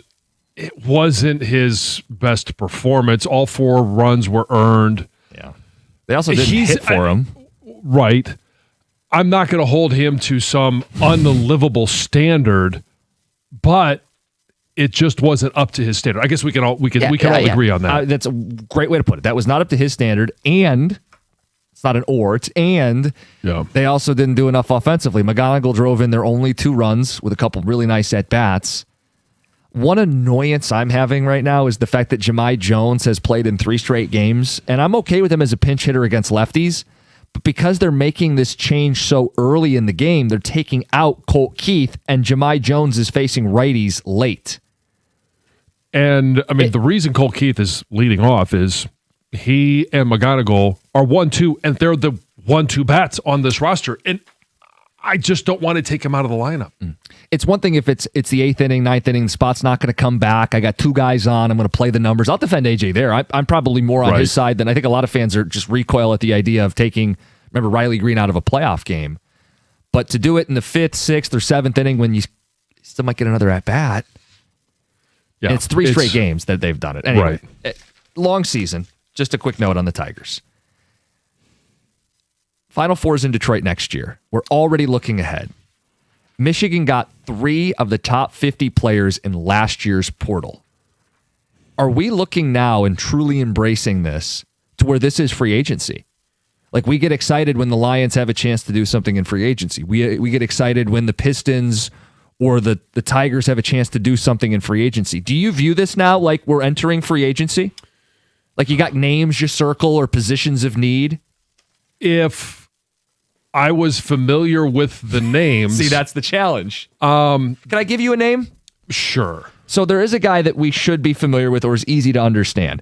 The number 2 player in the portal, John Blackwell, shooting guard, Wisconsin. He's a Brother Rice kid, Bloomfield Hills guy. I mean, that's a guy I would think Michigan will be in on. It's a guy, by the way, State should be in on. Take a little pressure off of Fears, give him a backcourt mate, little shooting. Yeah. And the local connection, the fact that he is, he's entered the portal. He's talked about wanting to go somewhere that is, the standard is, a national championship. Mm-hmm. Scored 19 points per game last season. Yeah, so he's got, a couple of good options, and obviously he did hurt Michigan in that one loss. So he shot damn near 40% from 3 on the year, and big day against Michigan. So there are some names, but to your point, more of them are like, wait, there's a Lithuanian big from St. Mary's? Right. Like, that's more of what it is. Right. And so, I think you get excited, but the excitement isn't in the lead up. It's after they sign, and then you discover who these players are and how they fit into this roster. And for Michigan, for both Michigan and Michigan State, both Tom Izzo and Dusty May. Dusty May, I think, was still on the floor when he made reference to 365 days from now, we want to be in Detroit. Yep. So he was already thinking about next year while celebrating the national championship in just 2 years at Michigan. I think it's jarring to people, but Saban used to say this. Like, they won a national title one year, and he goes, but now I'm behind on recruiting. Like Dusty last night at midnight. Hey, portal's open. You got to be making phone calls. It was interesting because I think they were the game ended and the celebration was taking place, and the portal had been open for 20 minutes. Like, it's that's college basketball, and the kind of the calendar. It's open for 14 days. It's open until the 21st. And both Tom Izzo, I already referenced Dusty May talking about, hey, we want to be in Detroit this time next year. Tom Izzo has referenced being in Detroit next year as well. Yep. So both individuals are thinking about it. Tom Izzo has had more time to think about it because they were just eliminated earlier. And the portal is is up and running. So I think there is excitement, but it's an unknown excitement. So let me try this. We'll do this on the fly because you're right. I'll take the feedback. I can't ask the audience to call in and spotlight players from the portal they want. They don't know who these people are. So just start with this. Whoever you're a fan of, what type of player do you want to see them add? What is your big need right now? Right? We could do that. If you're a Michigan fan, some of this is what's going to happen with Mara, what's going to happen with Johnson. You figure Yax is gone. Well, MSU, what is it that you need to see your team do in the portal? Because we all acknowledge you got to be aggressive. What type of player do they need to add to be in Detroit next year in the Final Four? And is this going to be the last really big year for the portal? Because if the executive order, which I'm not even sure how enforceable it is, what's the NCAA going to do with it? I know that the Power 4 commissioners in football have all talked about, we want to support this. And if those parameters are put in place and you're only allowed one free transfer, unless there's a coaching change or it's, graduate, it is going to limit the number of prospects that are in the transfer portal. So this is a golden opportunity. And to your point, who knows how many you'll have. If I'm Michigan, if I lose both bigs, I obviously have to get a big. Sure, because the guys that are gone are Yax, Namari Burnett, Roddy Gale Jr., and Will Cheddar. Yeah. Those guys are gone. I feel like decisions that have to be made are Mara and Morez Johnson Jr., who you already talked about. Yeah, I think you'll lose one, or could I say both? Possibly. I think Morez Johnson Jr., I know that some mocks have had him late first. So then it becomes kind of what type of resources can be put in place to keep him versus him going and signing an NBA contract. Right. And for him, is he looking at what happened with Yax as, okay, I can come back for another year, I can continue to develop, and then maybe next year, instead of being late first, can I be a lottery pick? Yeah, or in the teens or something, and move up 10 slots in the draft by coming back and being paid to come back. That's the game changer in all of this. And how does Mara's game translate? So Edey went top 10. Which is what if I'm Mara, I don't know that I'm going to go top 10, but that's my selling point to NBA teams, is that does have a role on an NBA roster now. But if he's going to go 21, right, does he do the same thing? I don't know. And the unknown that we don't have. So free agency, we sit there and we say, okay, well, you signed 4 years for $100 million. When they sign these NIL deals, a lot of them, the details aren't known or fully known.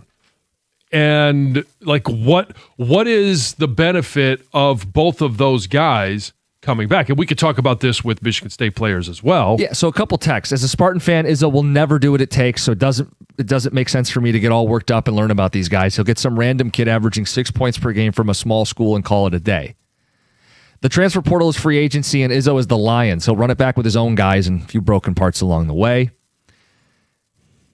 Carr and Fierce can both leave. They're one-trick pony bums who can't shoot. They're both going to be back. But they do need to address shooting. So I could give you a name, but it's, again, no one's heard of this guy.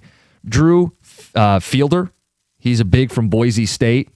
Scores 10 points a game. Shoots 40% from three. That's the type of guy that Michigan State should be adding in the portal, right? Because then it opens up for those guys to get into the lane. It makes it easier to absorb losing a guy like Kohler, who's that pick-and-pop big. Yeah. But my point would be, you add a big from Boise who's like a borderline top 50 transfer recruit. It can't be the only thing you do, because it's an arms race. It is. In-state, Dusty just did it this year. It's an arms race. He's got to load it all up again, and Tom's got to get right there too.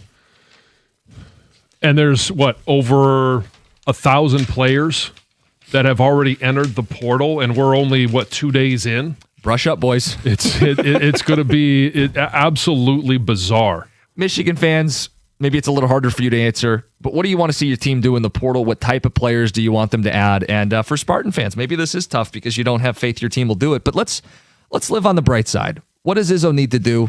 Believe for a day that he actually goes out and does it. It's 97.1. If you're thinking about a new truck this month, a Ram truck should be right there at the top of the list. And I've seen the Ram side by side with the competition. I've driven a Ram, and the Ram truck deals at your Metro Detroit Ram dealer this month are exceptional for power.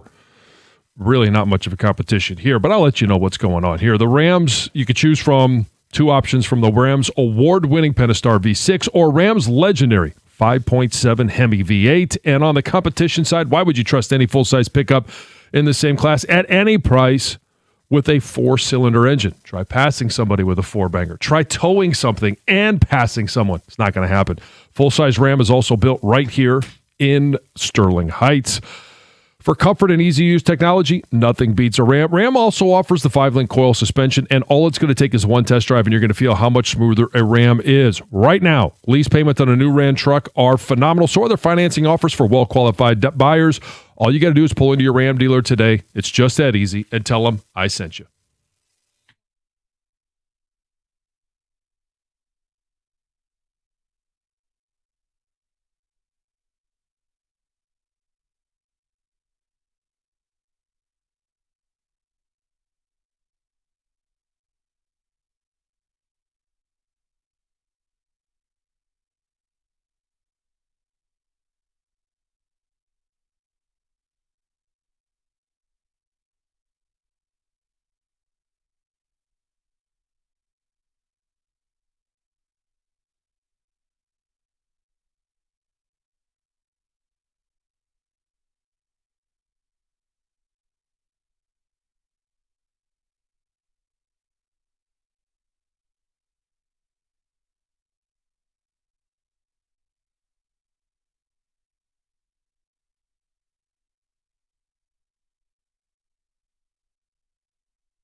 Final Four is in Detroit next year. Dusty May's already talked about it. Tom Izzo's talked about it. The way you get to Ford Field, you hit the portal, right? Famously, Michigan, 5 starters from the portal. Last year, got 3 of the top 50 guys from the portal. Transformative. These guys got to be hitting the ground running if they want to be in Detroit next season playing in the Final Four. So we've asked you, do you treat this like free agency? Is it a little harder because you don't know the names, but are you amped up to see, like, these are the big additions that decide how far you're going? Mm-hmm. And I threw out some names that people should know. John Blackwell is a shooting guard from Wisconsin. Brother Rice, Bloomfield Hills, 19 points a game, damn near 40% from 3. Could you pair him with Fears? So you got a driver and you got a shooter. Or Cadeau and McKinney. Or Cadeau and McKinney, and you play some 3-guard. Plus you got this 5-star kid coming in. You can never have enough shooting, and Dusty could play a little smaller. Blackwell's a name to know. He's the number 2 player in the portal. Wisconsin has another big from Lithuania who can shoot. There's a Lithuanian big at St. Mary's for a little bit of size. I'll give you another local kid. Aiden Sherrill, Alabama. He grew up in Detroit. He was a McDonald's All-American. Plays the power forward spot. If Michigan loses a guy, if State wants to address the front court in a meaningful way. Not a great shooter, but I'll throw a name out for State fans. Drew Fielder, Boise State. 14 points a game, 40% from 3, stretch big. He's, I think, the number 56 player in the transfer portal class. There are players they need to go get if they're going to be national champs. For Michigan to repeat and for MSU to get back to where he wants to be. Because, look, Izzo, I hope he's motivated from this. I mean, that's the only hope you can have as a Spartan fan, is that he is motivated seeing Michigan do this. Well, and the interesting part is, how do you combine that with what is available in terms of roster spots, but also, like, no one knows, okay, Michigan has the number 2 class coming in. Michigan State has the number 3 class coming in. What are the expectations of those guys to produce at the start of the year, mid-year, post-year? Because, you know, you watch Trey McKinney, and what he was doing throughout the course of the year wasn't a big factor early on. Started to get more time. More of it was defense, but then made some big shots down the road. But I think that's the blueprint. You don't ask these guys to come in as freshmen and be the best player on your team. So you can like your recruiting class of high schoolers, but ideally they're playing smaller roles. So as much as MSU fans are excited about this class, they should come off the bench. And that's how Izzo typically handles his freshmen anyway. Right. And for Dusty, you have an embarrassment of riches. You don't want to have to lean on freshmen. Because that's what Beeline told us this week, was what made this Michigan team so special is they had the talent, but they also were veteran players. Right. And that's where the portal is how you achieve both. Yeah. Some text coming in. Says, MSU, add 1 portal big, they're going to the Elite 8 at least. If they add 2, they're in Detroit. G in a car. Spartan fan here, Izzo needs to target shooters and floor spacers, a solid second or even first option to allow Fears to focus on facilitating a physical defensive presence down low as well. MSU, please, for the love of God, get me a guy who can shoot 40 from 3 so we can space the floor. We haven't had a true shooter since McQuaid in 2019. It's a joke. That's Nick. MSU fan, I hate Tom Izzo. I want him gone. He'll never modernize. Oh, come on. And I always wonder with some of these texts, like, are they Michigan fans that send them in to troll, or is that actually how Spartan fans feel? I don't know. I don't think it's a majority of Spartan fans. I do know that there's always going to be a grumpy part of your fan base. And if Michigan doesn't repeat, we'll hear the grumpy part of their fan base next year. Izzo needs to get Sherrill from Bama, local kid from Detroit. There you go. Fits exactly what they need. As a Michigan fan, best case, we can keep a lot of these guys spending the money in-house. Retain Morez and Adai Mara. If that's the case, you only need a couple filler guys. Money will need to be spent big on a couple guys. I love our backcourt already, he says. Yeah. I'd like to see Michigan get the power forward from UC San Diego, led the nation in blocks and can shoot well, would be a good Yaks replacement. See, I'm not going to pretend to know who this guy is. Right. That's some of the challenge in connecting to in doing this conversation. Right. That's why it's not like NFL free agency or NBA free agency where you know the names and you have these hopes and dreams. It's you know, and it's not. Throw Max Crosby into this case, you know, because it was kind of a free agency deal. Like, you don't know though that depth of knowledge in these players until after the coaches are who are the ones that are doing all the background work until they sign them, and then you're like, oh, okay, now I know this guy. And I'm not going to lie. And you might not even know him until a month into the season. Right, and they don't all hit. It's inexact. There's a reason you're in the portal, right? Yeah. But I'm not going to lie. I mean, I'm looking up 24/7. I'm looking to see who's in the portal. I'm digging a little deeper into this. It's more of an educational thing because it's not like, hey, I know who Alex Bregman is. You know who Max Crosby is. You know who these big household names are in the pro sports. It's more under the surface in college still. Tex says Michigan winning a championship the way they did better be enough to motivate Izzo to be more involved in the portal. I hope for Spartan fans' case that is the case because it would be a great storyline to see him in Detroit next season. I'm not going to question his competitive fire, but I will question his stubbornness. I know Rico's going to text me. He does use the portal. He got Trey Fort and he got Caleb Glenn, and those weren't top 50 portal guys. Is he going to get one of those guys? That's the question. Is he going to get a Yax? Is he going to get a Merez Johnson? Is he going to get a Amara, who was a top 50 portal guy a year ago? How about one of them? Well, and I'm not going to get hung up on, this service ranks them as the number 10 guy, the number 2 guy, the number 50 guy, whatever. It's going to be how can he go out and get what he needs for this roster construction to be a national title contender. Pedro, Port Huron, I can give you 1 minute. Okay, I'll make it quick. So, one thing I'm worried about with Izzo is, let's say he does use the transfer portal and he gets high caliber players. Is this his offensive style going to even mean they'll win anything? Like, for an example, if you give him Michigan's roster, do you really think he wins the Natty?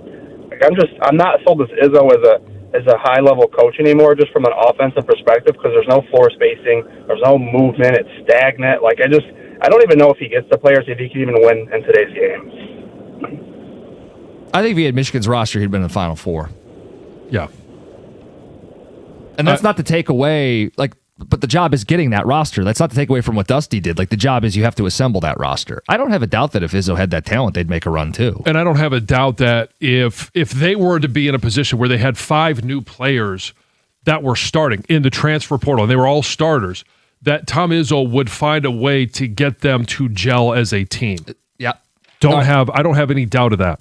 Red Wing tickets. We're giving them away in the 8 o'clock hour. A pair of tickets for their game against the Flyers tomorrow, April 9th. For tickets and event info, NHL.com/Red Wings. What you're going to want to do is listen for the NHL on Fox theme.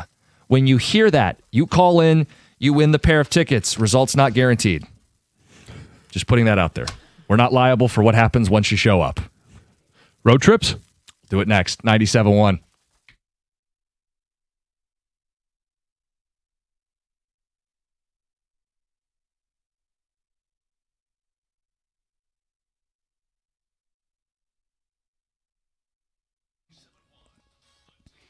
Brought to you by Applied Innovation. Despite leading 3-2 late in the third period, the Red Wings lost 4-3 in a shootout last night to Columbus. Detroit's ultimate undoing was their inability to possess the puck or get off the ice in the final 90 seconds against 6 attackers for the Blue Jackets. They would tie the game with 16 seconds to go to force overtime before eventually winning in the shootout. Todd McClellan shared his perspective on the game-tying goal from the Jackets after the game.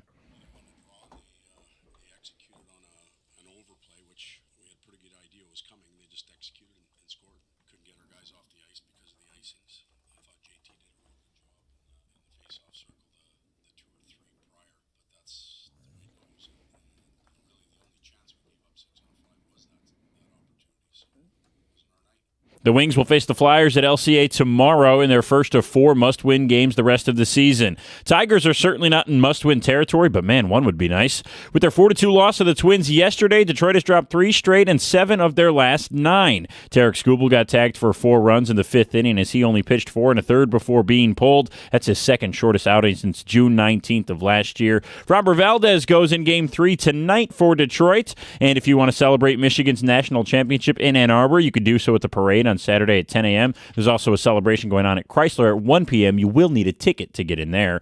At the Corewell Health Sports Desk, I'm Brendan Shabath. For more, go to 97.1 The Ticket or Odyssey.com.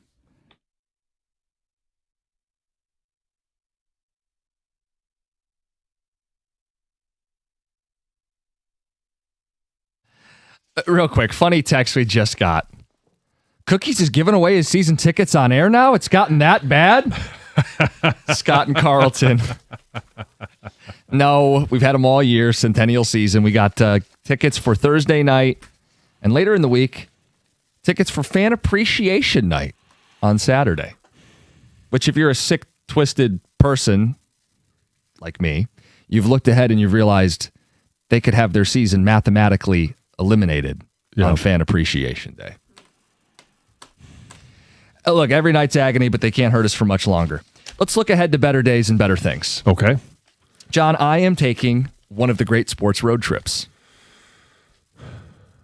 Is this now, is it great because of the destination or because of the event? So I like the event, and I grew up going to the GLI, the Great Lakes Invitational at Joe Louis Arena. So that was my first taste of college hockey. I don't pretend to follow it as close to everything else because, well, it's just not top of the priority list for what we do.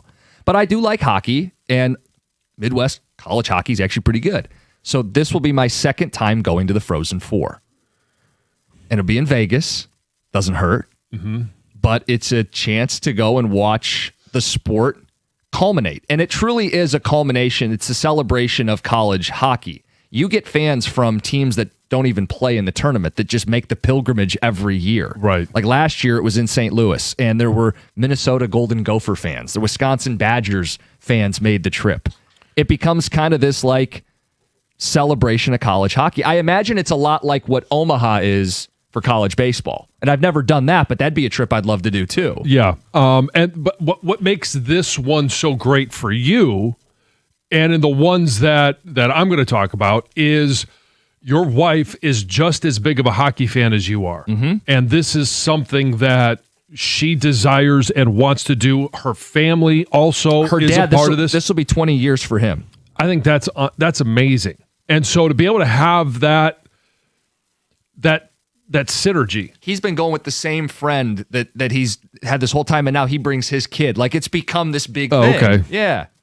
So I think that's part of what makes this really cool for you. So you guys are leaving today. Leaving today. On a jet plane. And vacation starts at 10:01, right? When you land. When you get where you need to be. Come on, man. Have a drink on the plane. Sure. Ease up a little bit. Drunk on a plane. Perfect. Uh-huh. So the question is, like, what are the greatest sports road trips? And I brought up the caveat earlier. It's not technically a road trip because you're not driving. It is the destination. It is however means you get there. Planes, trains, automobiles. Yeah. I'm not going to get caught up in that, but I know somebody would.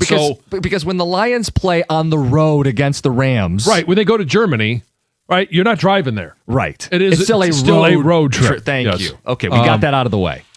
So the one that I'm looking forward to the most, and this is one it's still a couple of years away, but Lisa and I, much like you and your wife in terms of hockey, we are simpatico on this.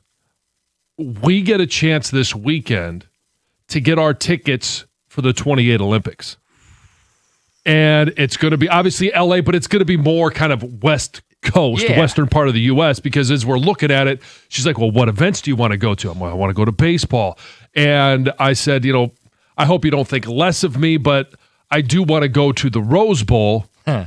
The problem is it's going to be soccer, but I want to see it in the Rose Bowl. I obviously have a little bit of history there, and I just think it would be amazing. Yeah. And so, like, we're trying to pick out in the quote-unquote lottery which ones are our first pick. But we want to take that road trip out there in 28 to be able to see the Olympics on U.S. soil. So I'm just going to ask, how does that work? Like, you rank the events or the stadiums or the cities? So Lisa's taking care of the details. Okay. But wait, she's deciding the priority events? Well, he put his feedback in. Okay. We did agree on like which ones would be, but I don't know how like the hierarchy goes. I know that we put in, I think it was December or January, the lottery to buy the tickets, and we got selected in quote unquote Group 1. Oh, I don't know what that means, other than we get to make our selection this coming weekend, and we're guaranteed 12 tickets. Oh, okay. So wow, it's one ticket per event, but it's also for one person. So if it's me, Lisa, and Teddy, that means we can go to 4 events. Yeah. So that's how that goes. But that would to me be awesome. Is the great road trip. And I asked her about baseball because it's going to be played at Dodger Stadium. Yeah. Want to see that, see the soccer in the Rose Bowl. And I said, well, if Ellie were to go with us, we would definitely want to see softball. But softball's going to be played in Oklahoma City. Oh. So we're not making one trip out there and then another trip to a different destination. So it's all going to be a matter of what's going to be there in the California, LA area. So we want to know those like great sports road trips. Yeah. For some people, it might be this upcoming weekend. If you can find a way to get in. Yeah. Augusta. Sure. Now, I love that our boss, it's spring break for the kids. Right. Happens to coincide with we're going back to Georgia. Any chance he finds his way into Augusta? Oh, I'm sure he will. Yeah, of course. And he's been multiple times. Yeah, he's been multiple times. I know. That's a cool grew trip up for not far people. from Yeah, there, exactly. So, I know Stoney went there when he was. They let Stoney in? Oh, yeah. Stoney had 1 ticket, I believe it was. And he went down there 3 years ago, I think now. Oh, wow. I think he went on a Saturday and it was like extremely cold and windy. Yeah. So my best sports road trip was the Tiger game in Cleveland a couple years ago. I mean, that was a full day. I worked that morning, rushed out of here. We drive to Cleveland, 4:00 game, perfect setting with the twilight and all that. And then the Carpenter home run and then race back home. And I was here the next morning. I mean, that is my top one. But we did go, me and a group of friends back in 92. We went to the regionals at Rupp Arena and saw the Fab Five go to the Final Four. Saw Michigan play Ohio State in the regional final, where that place was 3/4 full of Buckeye fans because of proximity. It was just electric to see that history. Like we went down to the court after, right, and saw what Jawan was up on the table that they used to have running along there that had all the team names on it and stuff. That was awesome. And I went to Pittsburgh once to see a Lions game, and that's when Barry tore Rod Woodson's ACL. Awesome trip. So, what are the great road trips like, that you have either been on or want to go on? Want to is fine too. Yeah. So the way, like Heather, you were asking me, the way the Frozen Four works, they play the 2 games Thursday, then you get your off day Friday, and then Saturday night is the culmination. Yeah, national championship. And then you asked me, who am I rooting for? Yeah, because it's Wisconsin, Michigan. Wisconsin, but who's Wisconsin playing tomorrow night? I can't remember. Wisconsin plays North Dakota. Okay. And I've been told their fans are incredible. It's all they've got, right? Yeah. And they've won a ton of national titles. 8 of them, I think. Yeah. They won one in the 50s. They won one 10 years ago. I mean, they've been a staple in college hockey. Apparently, it's like a bright green. Like last year when I was at the Frozen Four, I thought, is that a Notre Dame alternate jersey? No, that is North Dakota. So maybe I'll root for them if their fans are rowdy and fun. And like you have all these chants, like these college hockey teams have their own unique spin on stuff. Yeah. And Michigan is playing Denver in the second game. And I think that's probably the 2 best teams. Like Denver's won a bunch recently. I'm not actually all that interested in seeing Denver win. Michigan, the story would obviously be that they're the team that hasn't won since the 90s, the longest drought of the 4. Yeah, 98. So yeah, Wisconsin's the ultimate underdog. They barely should have, made the tournament. Right, and it's Michigan's the number 1 overall seed. Mm-hmm. They're favored to win it. Yeah. John, you could get another national title in a week's time. Let's go, baby. That parade on Saturday could lead into another parade the next week. Yeah, why not? So you're going to be enthusiastically rooting for Michigan at the Frozen Four? Not particularly. Why? I'm not a. You're going to root for the local team? No, I don't have to default to root for the local team. If you're not a fan of the team, you're not a fan of the team. Do you have a rooting interest? That's what I was saying. I don't really have one. Whoever. Like, what will you wear? I'm not going to wear gear of any of the 4 teams. Is that weird? No. But I was just thinking, so we were talking about this off I'd air. pick a team to root for and maybe. Some of the challenge is it's Vegas. So you're going to be like packing to be in a nice arena and packing to be in a 90-degree weather. But in terms of who I'm rooting for, I don't currently have a preference. Will you get a... Not Denver, I guess. quote-unquote souvenir, like a T-shirt that says Frozen 4 and all 4 teams on it? I was going to last year, but I didn't want that stupid Bronco logo on it. Yeah, I'll buy. I'll get something this year. That's my favorite thing to get is the T-shirt with the 4 teams on it. Greg has it from the 2013 Final Four that Michigan was in. Yeah. Wichita State's on it. So great. Lisa had ordered one for this Final Four because obviously Illinois was in it. And the one that was just Illinois, she didn't like the colors of it. And so she got the one with all 4 teams on it. I am deciding what keepsake I should take from this year's Final Four. I do want to get a national championship T-shirt for Michigan, but then I think I'm going to go with like 8-ounce glass with all 4 teams on it. Oh, okay. Like that this year, all right. with the logo on it. Let's go to JC in South Lyon. You're on 97.1. Hey, good morning, guys. How you doing? First of all, before I actually get started, Costa, I know you looked it up. I was the guy that told you seeding was not always the way final teams were picked. Am I right? You were right. Thank you, my friend. Yeah, I'm old, as I said. Listen, this was back in the day. Georgia Tech, UNLV, Duke, Notre Dame. Georgia Tech and UNLV, Arkansas. McNichols Arena, Final Four, got out there on a Thursday, played golf, entertained customers, all on the company's dime. It was just incredible. It was like a 4-day binge, like tailgating at U of M football. That's cool. That's really cool. Yeah. Yeah, these trips where you get like the weekend, like the Final Four weekend, you stay around, like some Michigan fans stuck around for the Monday, right? That's awesome. There are, when we're talking about like these trips, like even go back to like when Scooble came back and did the parade around Detroit, like the animal weekends where you could take in multiple sporting events. And we talked about it last year when I think it was, if you were going to go to Baltimore to watch the Lions play, they were playing was it Monday night that they were playing in Baltimore? And right down the road, Washington, I think, was playing Dallas. I can't remember, but there was a home game, so you could have done the double dip of a team that you don't normally go see, but maybe it's a venue you wanted to be at. I think there was one year where the Lions played the Cowboys the same weekend that Texas Oklahoma was. So you could have done Red River and then your big Lions Cowboys game. If you can pair the two up. Yeah, and trust me, FedEx is no great venue. Kentucky Derby getting some love. John, you've done that. I've done that one. That is if you're a sports fan and you just love people watching, it's got to be near the top of the list. Some great responses coming in. We'll take some phone calls too. Great sports road trips. It's 97.1. Here's what I like about Guardian Alarm. They're not some national security company pretending to know Michigan. They're from here. They've been protecting Michigan homes and businesses from break-ins, fires, and emergencies since 1930. No matter where you're located, from the suburbs to downtown and beyond, Guardian Alarm's got you covered with security cameras, fire protection, and real people monitoring 24/7.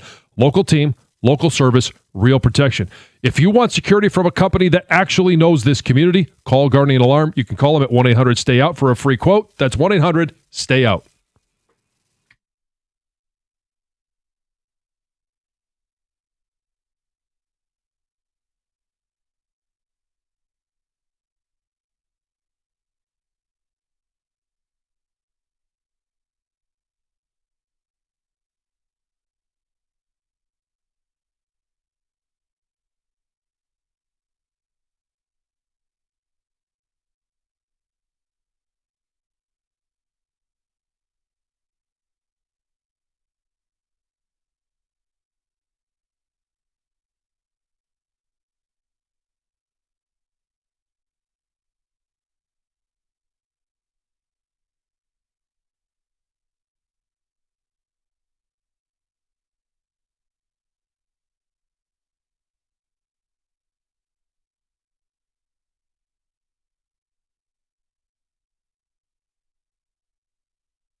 Great sports road trips. That's something that'll make you smile. Let's talk about your teeth. It's Brightside Dental. Brighter and straighter smile. Think of it like early smile prep for the summer. If you got weddings or graduations, whatever the case may be. We're notorious for putting off doctor's appointments and dentist appointments, but at Brightside, they're going to make it painless, even if you have to get a couple cavities filled like I did. $35 new patient special, always welcoming new patients, 9 Metro Detroit locations, 1-800-PAINLESS, BrightsideDental.com. That's Brightside Dental. No judgment, just care.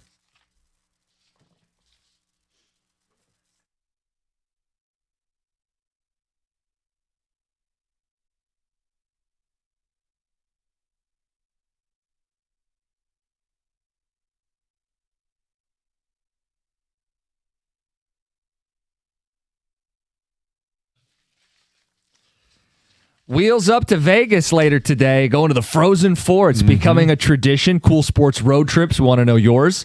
248-539-9797. Yes, Twitch pointed out, yes, I did pick MSU to win it all. No, they are not going to be there. It 15 NHL draft picks. 4 first-round picks. They're not there. Michigan is. Michigan will play on Thursday night. Yep. And Big Ten's got 2 schools. Wisconsin's kind of the Cinderella, if such a thing exists. They barely made the tournament.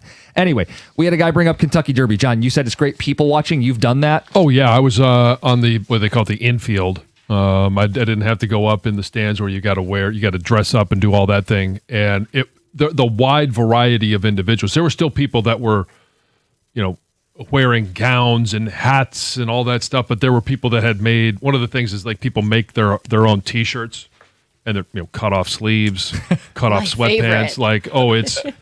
Favorite. It's bizarre. The problem I had when I was there was that it was a day where it just rained the entire time. And I was wearing my blue blazer and was that obnoxious? You have like amazing no. It was a regular just blue blazer and tie and just it got soaked. Oh, that's no fun. There's a couple fun ones on text, then we'll get the phone calls. You'd love this. Summer of 2003. Guy was in college, took a baseball road trip, 12 games, 14 days. Started in Milwaukee, both Chicago sites, Detroit, Cleveland, Boston, both New York, including the old Yankee Stadium, Baltimore, Philly, Pittsburgh, Cincy. Ate chicken wings, hot dogs, pizza, burgers, beer, liquor. The only veggies we had, celery with the wings. Best trip ever. Attaboy. It's Jeff in Bloomfield Hills. Similar, back in 97, my brother, a couple of friends of ours, went on an NHL road trip. 7 games in 8 days. Pittsburgh, Caps, Flyers, Whalers, Rangers, Devils, and Islanders. Blake in Imlay City. I would be in for any road trip to go see Major League Baseball parks. Yeah. I think they all have character. There's always something unique, different about fan bases. How many have you done? So, like, you got Detroit. Have you done either Chicago? I've done both Chicago's, obviously Detroit. Have you done Boston? I have not. Oh, you got to do Boston. I was told. So, a couple of years ago, when Ruby was being recruited, she went there for a basketball visit and to Harvard, and Lisa and Ruby went to Fenway Park. And I was jealous because they were doing something that I wanted to do. And then Lisa came back and said, I'm not sure you would fit in the stadium because it's an old stadium, right? And all the seats are small. They were built for a different generation of people. Get you up on the Green Monster. Yeah. Oh, I'd love that. Let's get to Andrew and Trenton. Andrew, good morning. Hey, good morning, guys. First time caller here. I would say my favorite road trip was probably driving down to Houston to watch Michigan play in the national championship. Tickets were astronomical flight-wise, so, we decided to go down on a Saturday for the game, and, yeah, it was well worth it, that's for sure. Was it just you and your buddies? Me and my father-in-law, so, cool. He didn't know the next time he'd be able to see one, so we made the split decision to drive down, and, yeah. It would have been a depressing drive home. How long of a drive is it? 20 hours. Yeah. That's legit. Yeah, that's a long... I probably feel like 40 hours going home if they lost. Yeah. No kidding. Well, hey, that's awesome. That's a really cool road trip. Cool moment. I guess we wouldn't know what that feels like. I guess we'll never know, right? Sean, this is interesting. You did a trip out west. You're on 97.1. Sean, good morning. Hey, guys, how's it going? Second-time caller, long-time listener. So me and two of my buddies, Aaron and Aaron, the past 2 years have gone out west to follow the Tigers. So last year we did the exhibition game in San Francisco before the Tigers headed down to Dodger Stadium. And then we drove to the Redwood Forest for 3 days, and then we drove up to Seattle to catch a game in Seattle. And then this year we did the Padres and made it out to Phoenix for opening day in Phoenix. And then obviously opening day last Friday was back in Detroit, so we were there as well. And it's a great time, man. What's your favorite park of the bunch out there? Of the bunch, honestly, the Mariners have a great stadium. Interesting. It was a fun time out there. Cool. Safeco, right? Yeah. Yeah. Yeah. Yeah. Yep. Safeco. Yep. And it was, we had a great time. We saw all Tigers wins all of those games as well. So. Oh. Hey, are you hearing that, Tigers? Send this guy out. Oh, except Arizona. You didn't say that. We'll dump that. They don't need to know that. Send Sean out to all the games. We need some wins. Thanks, Sean. Yeah. Thanks, guys. Dennis, St. Clair Shores. Dennis, what's up? Good morning. Morning, guys. Yeah, the ultimate road trip. My buddies and I, we rent a motorhome and we did a few different things, but the ultimate one, we left on Friday, went to a Cubs game at Wrigley. That evening, we caught a exhibition Blackhawk game at the United Center. Saturday, we drove to Champaign. Michigan played Illinois, and if you remember, it was the Anthony Thomas. He scored a late touchdown that was controversial, but Michigan won. And then the Lions played the Bears on Sunday. That wrapped it up. Wow, that's awesome. That's a hell of a trip. Yep, that was good. And we did a Cubs playoff game, Kerrywood against Maddox, and also caught the Lions playing the Bears that time. Wow. So, yeah, we've been on a couple, Pittsburgh, Buffalo. Like, Dennis, I would describe what you did in Chicago, not a road trip, but a buffet. You had some of this, some of that. You got everything on the plate. Yeah, we had tickets for a couple things. We just bought tickets. I mean, we did a Green Bay road trip with the motorhome with no tickets and got tickets. Not really a problem, and not really overpaying. Hey, that's awesome. It's funny. People are texting in similar things, like kind of going into a city at the right time. Yeah. JJ says, I'm doing April in the T this weekend. Hockey Hall of Fame, Blue Jays game, Maple Leafs game, and out. Okay. Toronto, yeah. Better than what April in the D's been for us. Well. Although the Pistons. The Pistons, hey. Yes. Pistons. Cade, getting closer to coming back. We'll find out. Larry in Bloomfield Hills, good morning. You're on 97.1. Good morning, guys. My bucket list sports trip took place in 2013. The year before, two friends and I purchased tickets to a Masters practice round in 2013, a Monday Masters practice round. And I realized probably in January of 2013, the Monday practice round was the same night as the national championship game. Even though I didn't know where the Final Four was being played, I told my buddies, let's change our flight and come home. Instead of Monday night, let's change our flight and come home on Tuesday morning. So it turns out Michigan makes a run. They go to the Final Four.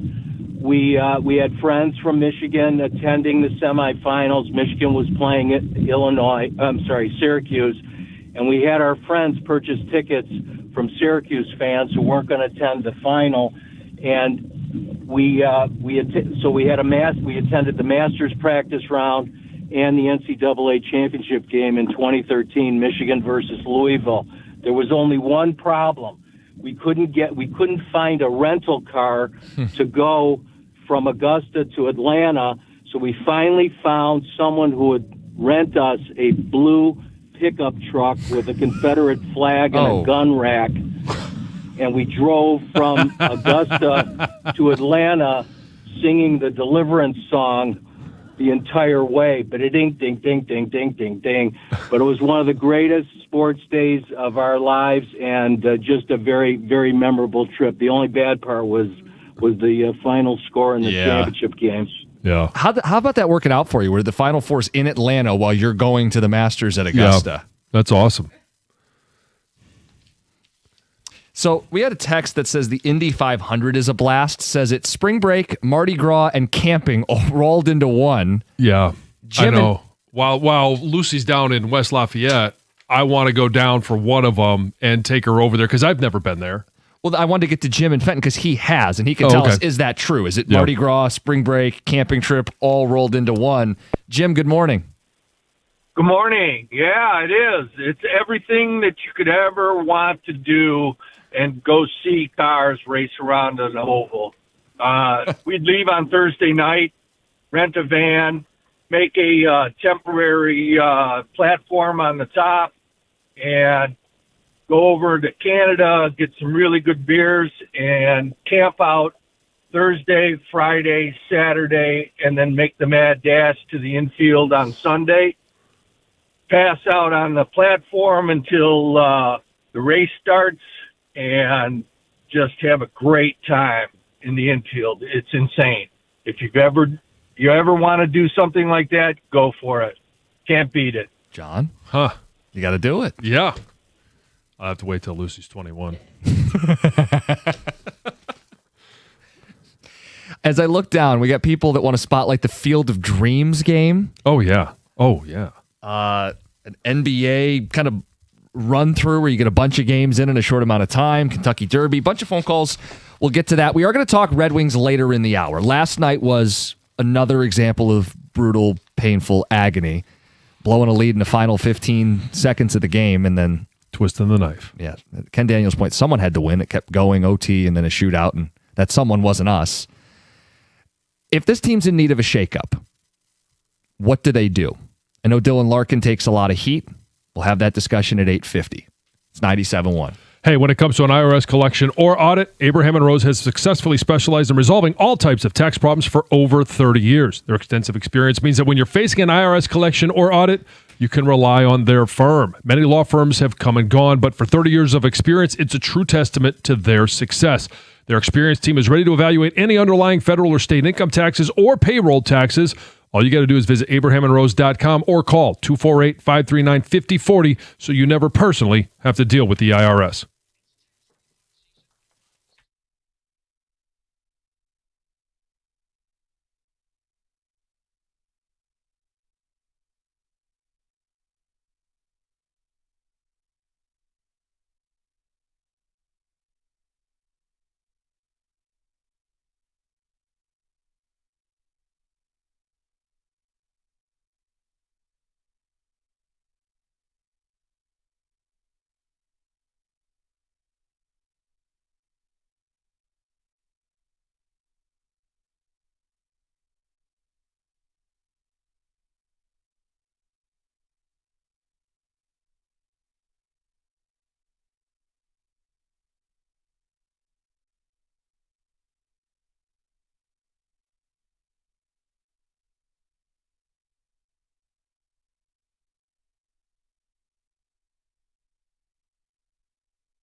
Get to Heather's news here in just a second, and then we'll talk Red Wing hockey, 8:50. What's the shakeup? Dylan Larkin, the captain, despondent again last night. People want a shakeup. We'll start with Larkin and go from there. But first, we get to the phones, people on their sports road trips. Bill in Gibraltar, you're on 97.1. Hey, morning, guys. Every year, a buddy of mine and I try to go on a trek. 4 years ago, we went to the Field of Dreams. And then 2 years after that, we went to Alabama where they had the tribute to the Negro Leagues. And unfortunately, that was the weekend Willie Mays died. So it all became all of a sudden a tribute to Willie Mays. And then last year, we went to Bristol for the Speedway game inside this track there. Oh, okay. What was that like? What were the sight? I heard the sight lines weren't great. You know, John, where we sat, we had really good seats. They say, I read that also, but there was 2 home runs hit, and both times everybody says you sat a little too far away. We didn't, where the ball hit the track and it bounced into the stands. Okay. So, and the thing that was cool is they had those Corvettes there, the hopped up ones, and when somebody hit a home run, that Corvette would run the track with a flag out for whichever team hit the home run, whether it was the Reds or the Braves, and they would hold this big flag as they're flying around the track. Oh, okay. That's pretty cool. I think there was a news story at that time. The Field of Dreams, go. In terms of the Speedway game, I was actually going to ask you, too, because I think there was a news story at the time, like they ran out of food. Oh, John, they ran out of everything. They actually had to fold up the trailers that were selling food, pop, water. They were all gone because the game actually got rained out originally. And then they came back the next day. But when I tell you there was nothing there. Huh. Everything was gone. There was nothing there. So, Bill, I have one more question, because the Field of Dreams is definitely one that I want to get to. I want to take my boys to it. How far away do you have to stay from where the actual game is held? We stayed a half hour away, and you know what? It was no problem. It was. We stayed at a regular chain hotel. It was a half hour, and we went into downtown, and they always do a lot of stuff there, and then you went out to the game. And that game, when they say it's out in the middle of nowhere, it's out in the middle of nowhere. Yeah. Wow. But your boys will lose their mind. I mean, to actually get to the field, you have to walk through corn. That's awesome. That's awesome. I like that. That's a good touch. Bill, appreciate the phone call. Let's get to Jared in Mount Pleasant. Jared, good morning. Hey, guys, first-time caller, and I would say my favorite was the Kentucky Derby. Had the family down there for the whole week, and I actually got to shot the Kentucky Oaks the day before on the infield with my wife. She's a photographer. And then Kentucky Derby Day, I actually ran second in the Derby 3 years ago now. So that's my favorite road trip. You said you ran second in the Derby. Yeah, I'm a jockey. I ride horses. Oh, wow. How tall are you? 5'8". I don't want to bury the lead. You rode the horses in the Kentucky Derby. Yeah. That's amazing. That's incredible. Yeah. How do you get to become a jockey? 150,000 people there. There was a farm I worked at in Mount Pleasant, Michigan, and I just loved horses and lucky enough to stay small enough. But Kentucky Derby, there's nothing like it. 150,000 people there. It's pretty incredible. It is. Hey, that's awesome. Hey, That's cool. Congratulations. Yeah, that's a hell of an accomplishment. Hey, Heather, Colin should go to Mount Pleasant. Oh, I do love horses. I'd be okay with that. Yeah. Yeah. Whenever he hits that midlife crisis, tell him, hey, get out of the IT business and become a jockey. I don't think so. Let's get to Heather with the news. Guys. This news is brought to you by Fusion Energy. So, former Detroit Mayor Mike Duggan, You might have seen this, tweeted, then deleted a post saying that every Michigander was celebrating Michigan's championship on Monday night. Turns out not everyone was celebrating, particularly Michigan State fans, and the criticism and backlash to that tweet came pretty quickly. The publisher of the website, Spartans Illustrated, replied saying, "This is most definitely not true, LOL." Another response said, "I can't believe a candidate for governor of the entire state of Michigan actually tweeted this, LOL." So at some point, he did decide to delete that original tweet, and then he made a new one the next morning. And it was very similar in fashion. It said, "Last night, the whole state was one team. It didn't matter where you're from or what party you're in. Michiganders are celebrating Go Blue." So he did leave out the every Michigander part, but it basically implied the same thing. His spokesperson said that the reason the initial post was deleted was because he wanted to add a photo. So... Yeah, well, I mean, he is running as an independent, right? He is. He's trying to keep his independence.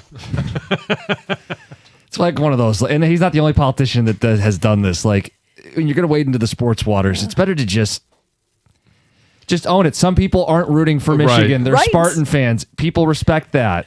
My goodness. A family in Livonia is searching for their lost dog, Daisy, after it was shot by a delivery driver on Easter Sunday. So the dog's owner says that he was picking up his family when he got a call from the police who were at his home. The police told him that a delivery driver was obviously making a delivery when the dog barged through the door. Now, the dog's owner says, this just doesn't seem to add up. This wouldn't happen. The door was shut. He said both doors were shut, and he believes somebody tried to open the door and was then greeted by his dogs. He has multiple dogs. He says there's no way the dogs could have gotten out unless somebody opened the front door. And the delivery driver who shot the dog called police, told investigators 2 dogs came at him. He felt threatened. He was scared, and he acted in self-defense. Anyway, the family wants their dog back if it is still alive. Right. So Daisy hasn't been seen since, but there are reports that people spotted Daisy. There's been Daisy sightings.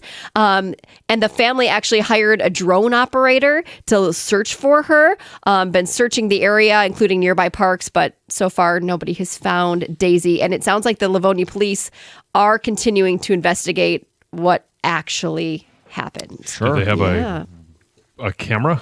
Doorbell camera? It didn't say anything about capturing any footage, but somebody in the area may have if they didn't.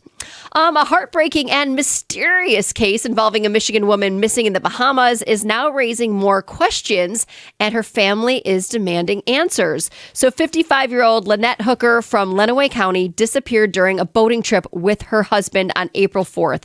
Authorities say she was on a dinghy with her husband when she fell overboard and was swept away in the strong currents.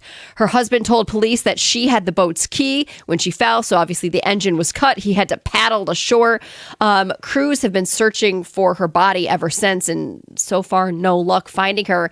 But now her daughter is speaking out, and she's calling for a full investigation, pointing to what she describes as a prior issue that could be important to understanding what really happened. Like, were they fighting? Again, it could just be an awful tragedy. Oh, but yes. when you start to add details up, like, wait, he didn't go in and try to help her. And we've all seen these. She had the keys, and then he has to paddle till 4 a.m. Yeah. It's a little suspicious. Yeah. Heather with the news. Is it time? Well, it's a good note. Get us into hockey talk next. Is it time to trade Dylan Larkin? How does this team shake it up? Because it's clearly not working. It's 97-1. If you're thinking about a new truck this month, a Ram truck should be right there at the top of your list. I've seen the Ram side by side with the competition, and I've driven a Ram. The Ram truck deals at your Metro Detroit Ram dealer this month are exceptional for power. It's really not a very close competition. You can choose from Ram's award-winning Pentastar V6 or Ram's legendary 5.7 Hemi V8. And on the competition side, why would you trust any full-size pickup at any price with only 4 cylinders? Try passing somebody with a 4-cylinder engine or towing something and passing someone. You can't do it. The full-size Ram 1500 is built right here in Sterling Heights. And for comfort and easy-to-use technology, quite honestly, nothing beats a Ram. Ram also has a 5-link coil suspension, and all it's going to take is one test drive, and you're going to feel how much smoother a Ram is. Right now, Lease payments on a new Ram truck are phenomenal. So are their financing offers for well-qualified buyers. All you got to do is pull into any Ram dealer today, start one, sit in it, and you're going to hear and feel the difference.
It's Dylan Larkin. Look, when it's this bad, nobody's safe. So let's tackle the Dylan Larkin conversation. It's another collapse. It's a lack of fight from the group. He's the captain, so he takes the heat. Do you want to trade Dylan Larkin? Well, it's not really that simple. Yeah. But we'll start with him, and if you want to see a shakeup, let's get into it. When it comes to Larkin, one, he has a no-trade clause. It's a pretty big obstacle. Two, he's the only playoff quality center on this hockey team. 30 goals 5 straight years. Last night on one leg, he had a goal, he had an assist, he had 4 hits, he had 5 shots. If you're trading him, you're getting worse, you're not getting better. He's consensus a top 50 player in the game. So, again, with the no-trade clause, even if he was on board, it'd be a hand-picked destination where you're not getting as big a return. And does that team have a player that's even worth a swap? So what I would offer up is that he can't be the captain if you come to that conclusion. Because you could say, hey, on Team USA, he doesn't wear the C, but he's still a force. Maybe he's better as that follower and not as the leader. He's still a winning hockey player. You still need guys like him if you're going to win playoff games. But can he be the captain of this hockey team? Do you need a shakeup in that way? Is it Mo Seider, who's an Iron Man, who doesn't miss games, who plays physical? Is it DeBrincat, who's actually been a point-per-game guy who, despite being 5'8", hits people and scores goals? What do you do with this team that's, again, underachieving? How do you shake it up? You need more talent, not less talent. I don't think trading Dylan Larkin is the answer. No, but how do you acquire more talent? That's got to be the Rubik's Cube that's solved, and it's been one that's been going on for a long time. They haven't found the solution to it. It's what I would caution if that's the path that the Wings end up taking. Hey, we can't trade him because he's not going to agree to a trade. He doesn't want out of Detroit right now. If we're just going to take the C away, then is he the right guy to scapegoat? Because that's how it comes across. Mm-hmm. Is he the right guy that you want to put the blame on? Because that's where it would lay. That we're gonna rip the C right off of his jersey and or you just say the voice. We need a new voice to lead the room. We've changed coaches. We need someone else to address the team going out onto the ice. We need someone else to address the team when we go on a losing skid. He can be in the room, but we need someone else to grab the reins. It depends on how he wants to handle it. If he handles it maturely, then it'll be fine. But if there's always a part of him that's like resentful, yeah, it won't. Well, then it does lead to an ugly breakup. I do think that's a little bit of a sensitive issue. The Dallas Stars did this to Mike Modano. I can't even say it the wrong name. But they did it in 2006 because they wanted to give it to Brennan Morrow and give the captaincy to the leadership Pass to a younger core. Yeah, and the GM regretted it. Yeah, and I know what the Maple Leafs did this with Tavares. They gave the C from him to Matthews. It's not like Toronto's been a model organization. Right. But that was the same thought. Pass it on to the next wave. So that would be kind of a Mo Seider thing. No, does that fix the roster? Does it make their bottom 6 tough? Does it make them harder to play against? No, it doesn't. So if you want to shake this up, what do you do? Because I think flippantly people say trade Larkin, and I detail why I don't think it's that simple. So I don't feel like the core can return if this thing completely implodes. Define the core. Define the core. My core, and it's Toronto's the example of it. Their core 4 was more talented, I believe, when they had Marner. But it's Larkin, Raymond, Seider, and DeBrincat. So at the beginning of the show, we talked about how ugly the game was last night. Yeah. And, who's to blame here and all that, and why is this gone for 10 years? And then we really decided to settle on the last 4 years because it was so ugly before Yzerman and then when Yzerman first started. But the frustration of not getting in the last 4 years, and I especially think the last 3. So you had your young core that you brought up, developed. Larkin was here the whole time, but Seider matured, Raymond matured, and then you went and got the outsider that you have to do. So I think usually an NHL team is built really on a core of 4 players that you pay the most. Yeah, right? And look, they're all on really friendly deals right now. But if you wanted to say someone's got to go to shake things up, I just said Larkin's got the no trade. You don't have any other centers. He is still a winning player. I just made the case that DeBrincat could be a captain of this hockey team and that Mo Seider is the least likely to be traded. Well, process of elimination. Who's you're left? not trading Seider unless you get a top 10 player in the game, right? Yeah, I mean, and the it's list part is of the package. Yeah, I mean, the list is the idea that I would trade any of them for the right player. Like Connor McDavid's coming to town. We'll talk, but just using your core four, I'm keeping Seider. I detailed the Larkin thing. DeBrincat's due for an extension here, and I think deserves one. That leaves Raymond. Well, you see the feistiness of DeBrincat, too. He's played with a lot of energy this year, and I don't think he's one of the reasons why they've collapsed, okay? Look, there's a world where you regret Raymond because he's playing with something. He's clearly not 100%, but he would fetch you a real return. He is a more passive perimeter player. If you could get a more hard-nosed, to-the-net, high-danger, physical player... That's what needs to go with this core. And it sets the example on the ice for the young guys. I believe the core is rotten. It's just my opinion. These guys have had the same opportunity, especially the last 2 years when DeBrincat was a part of this, and you've gotten the same result out of this core. This core doesn't make other players better either, by the way. You can blame the talent level all you want for the bottom six forwards. Are they great? No. But good to great players that you pay a lot of money to make other players better, and they haven't. And that's why they continue to spin their wheels. First text I see, you talk hard-nosed, physical player. If Brady Tkachuk was ever made available from Ottawa. Now, here's the problem. Part of the Wings sinking, Ottawa's going to make the playoffs. Team that made the playoffs the last 2 years, probably not trading their captain. He'd have to get pretty sour there for that to happen. But yeah, that's the type of deal. You're not trading Raymond just to trade Raymond. But if you could get a player like that, you go Raymond in a first to get a Brady Tkachuk type of deal. That would be how you shake this up without going backwards. These guys have reached their ceiling. I believe that's a fact in my mind. And when your core reaches the ceiling and you're not getting the results you want, you have to shake it up. I will use the example of when Joe Dumars traded Jerry Stackhouse for Rip Hamilton. It came out of nowhere. Yeah. And it was a 50-50 torn reaction to making that deal. But the reality of the situation is the Pistons reached their ceiling with Stackhouse and that group with Ben Wallace. And to the Raymond point, Jonathan Huberdeau was a 100-point player. Pass first, productive, perimeter winger for Florida. Was dealt for Matthew Tkachuk. They had to give up more than just Huberdeau. Weegar and I think picks were involved. But that would be the comp here.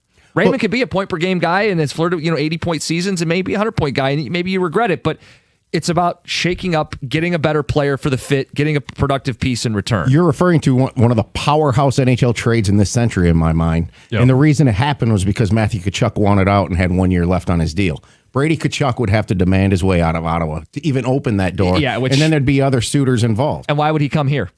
Why would this be his preferred destination? There's history of the Wings value. But to a guy who's not even... We can explore this more next. It's 97.1.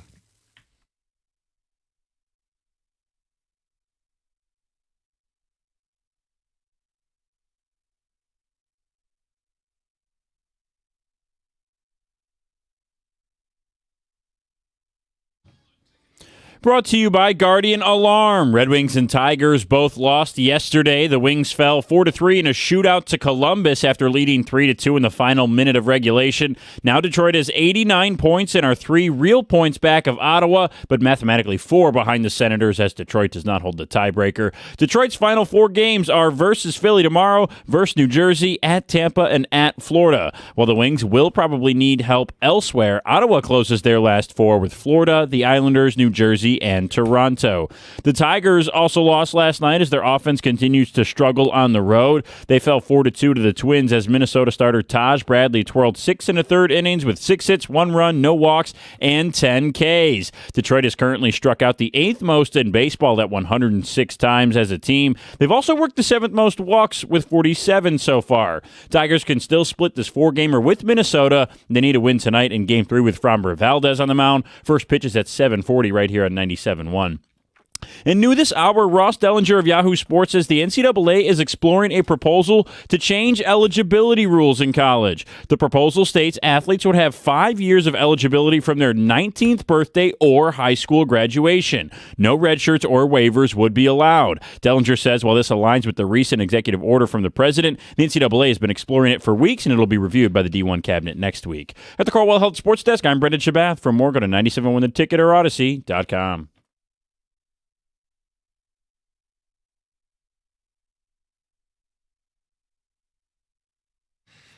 How do the Wings shake this up? Another loss. It's again a collapse late in the season. Larkin takes a lot of the heat because he's the captain. We said, do you want to trade him? Would you trade somebody else from the core? Because you can't just sit on your hands and add a couple third liners and expect things to change. Right? Yeah. We got a text that said trade Larkin for a bunch of pucks and Labatt's. No, you're not doing that. You're only trading him if he okays it. He has a no trade clause. And if you're getting a player that you think is comparable that fits better. And my point is you don't have enough center depth as it is. Trading Dylan Larkin, consensus top 50 player in the league. Are you going to get like kind? Probably not. Now, if you're dissatisfied with him as a leader, if you feel like it's the same sad puppy routine after games, I don't know how it would work in the room, but if you took the C off of him, that's more of what he is with Team USA, more of a follower than the guy. He could still lead but not have the C, and you let somebody else be that voice. The problem is, who is that? Is that Mo Sider? Right. Is that Alex DeBrincat? Yeah, I mean, is that guy not here? Right.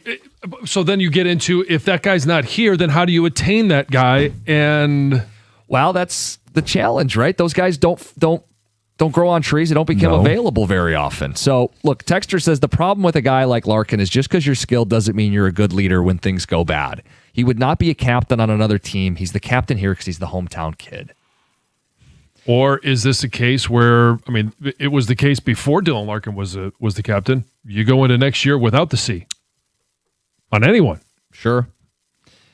Tex said I'd do anything and everything to help this helpless team. Fire Steve, fire Todd, trade Larkin, trade Raymond, do everything possible. Dylan Larkin missing the net in the shootout and a gotta-have-it spot sums him up as a Red Wing and an NHL captain. He's never going to work. He can't elevate his game during meaningful NHL time. I genuinely don't care what they do. I'm convinced whatever they do will be the wrong decision. Raymond has been lost the last month and a half. The only way to win is with an undisputed legend or unbelievable talent. Larkin's neither. You have to figure out how to trade him. We'll get to the phones, 248-539-9797. Tim in Flushing, good morning. Tim. Good morning, Tim. Tim, we'll get back to you. Jill in Canton, good morning. Hey, good morning. How are you guys today? Good. Hey, so I was on the phone with your screener a while. I think that Tom was finally bringing up Raymond, and I was glad to hear it because I don't think this is a conversation about just trading Dylan Larkin. I think it's everybody's on the table. The only one I would say that maybe isn't on the table is Sider. And I don't think that taking away the C from Dylan Larkin is going to make things any better. I mean, yeah, maybe he can go somewhere else and he can not wear the C, but taking away the C from him here isn't going to make it any better. But you broke the kid's spirit when you hung on to Blashill for probably 2 years longer than you should have, and it's not going to change. He's a great player. He is. He's an absolutely amazing player, but I think that your texter said it well when they said that you can be a great player and not be a great leader when things aren't going well. Yeah. No, I think that's spot on. It's just how do you handle it? Yeah, and I'm, as Mike calls them, the hockey elite. I'm not a member of the hockey elite. I leave that to my husband. So I don't have all the answers on the, who can trade where and how do the deals work and that sort of thing. But to me, everything has to be on the table. I mean, I love Lucas Raymond too, don't get me wrong. Yeah. But the kid wants to dust it off every time the puck gets on his stick instead of just taking the shot. And drive to the net. Until that changes, oh my God, just shoot the puck. I mean, it's the most frustrating thing in the world. So everything's there. We got to think about it. McClellan's about the only one I have faith in anymore. And to his credit, he's not going to sugarcoat it. And if the message isn't getting through, maybe it just doesn't work with him. But he's sticking to his guns. On the Larkin front, it's not that I'm saying I would not trade Dylan Larkin. I'm simply saying logistically he's the hardest to trade. He has the no trade. He plays a position you have no depth at. He is a good hockey player. He plays a winning brand of hockey. He is someone who will go to the net. Like, he wins faceoffs. The idea that I'm trading him, he's not their best player, but it's also a skill set in short supply, and I don't think you're getting an even return if you deal him, because, again, it'd have to be where he wants on his terms, and that team might not have a player they're sending back that's comparable. That's like a sell it off, rebuild move.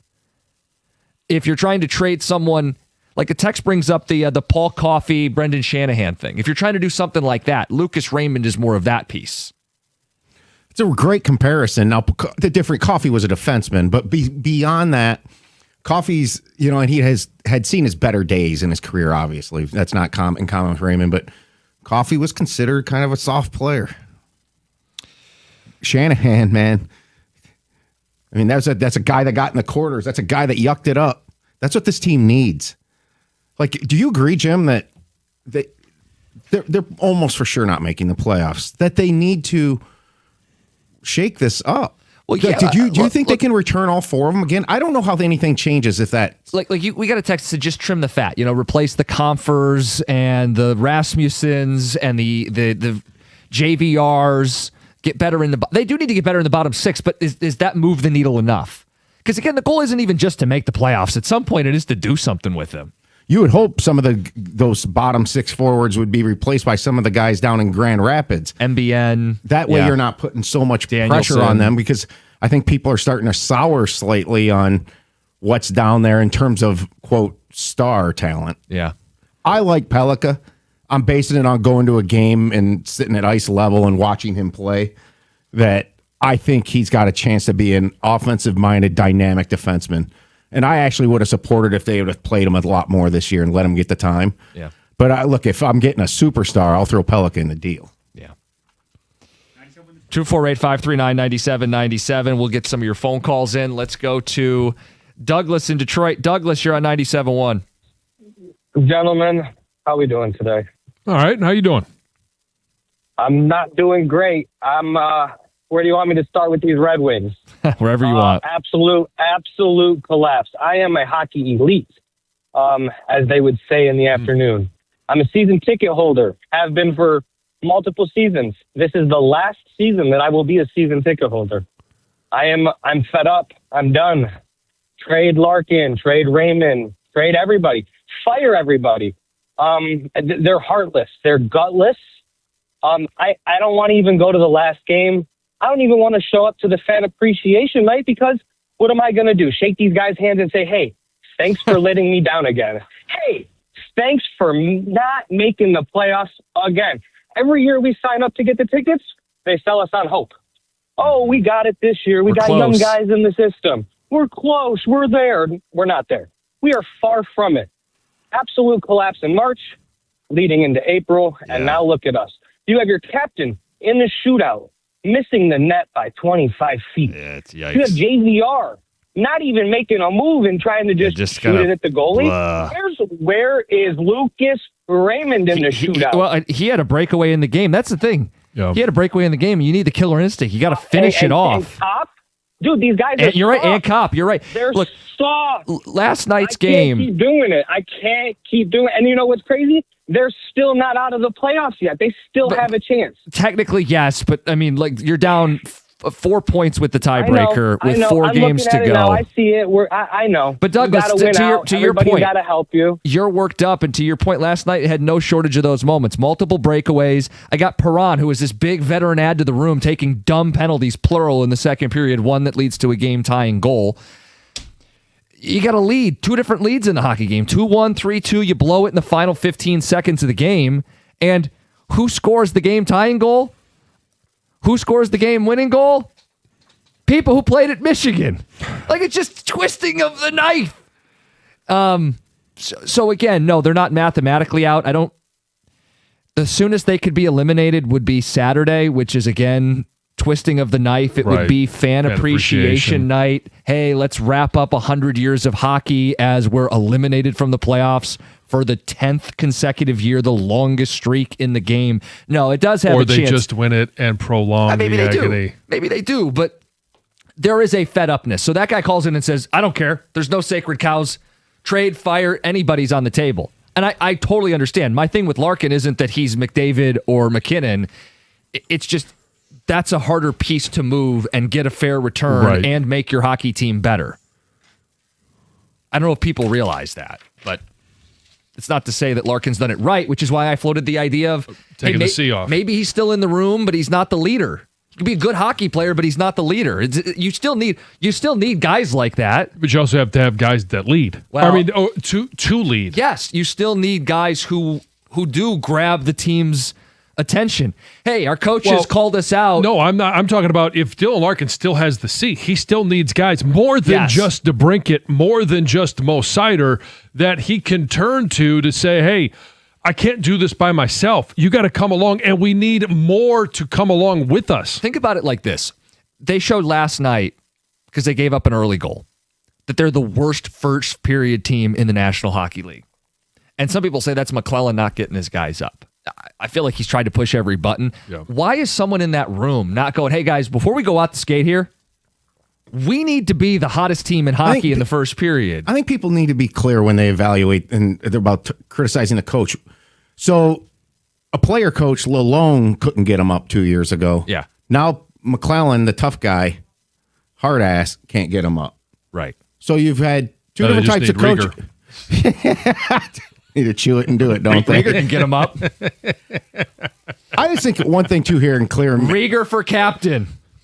In terms of making a trade and let's say moving Raymond, okay, as an example, everybody runs the Brady Tkachuk.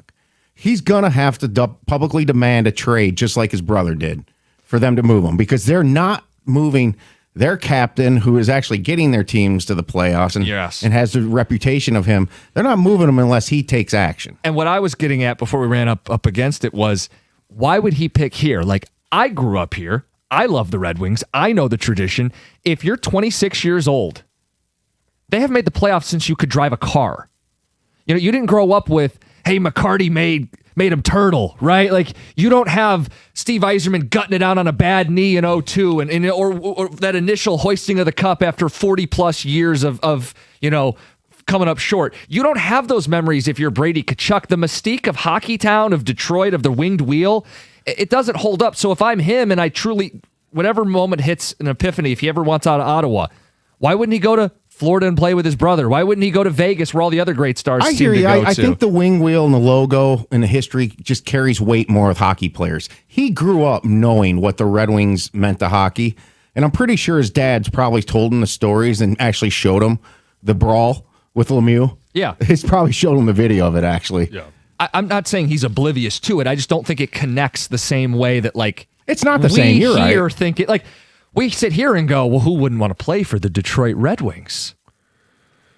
I don't feel like that is the feeling among young 20-somethings in the hockey, in the NHL today.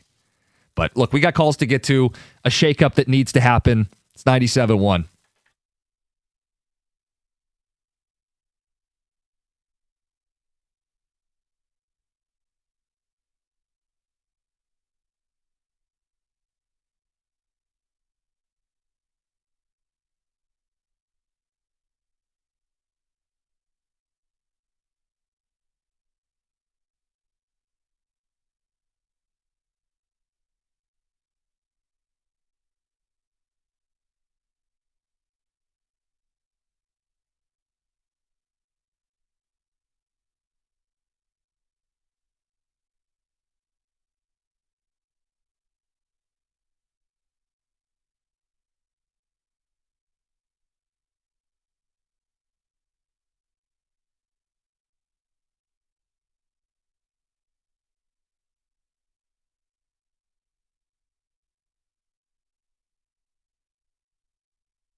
Hey, America's favorite place to watch all sporting events, and we got a great viewing experience this weekend down in Augusta. It's Stadium Swim, located at Circa Resort and Casino. Catch all the biggest games at a viewing experience built for sports fans. Chill in one of their 6 pools on 3 different levels for a perfect view, no matter where you are, of their massive 40-foot tall high-definition screen located at Circa Resort and Casino in downtown Las Vegas, and it's right there on Fremont Street. Stadium Swim. Book your spot today at circalasvegas.com.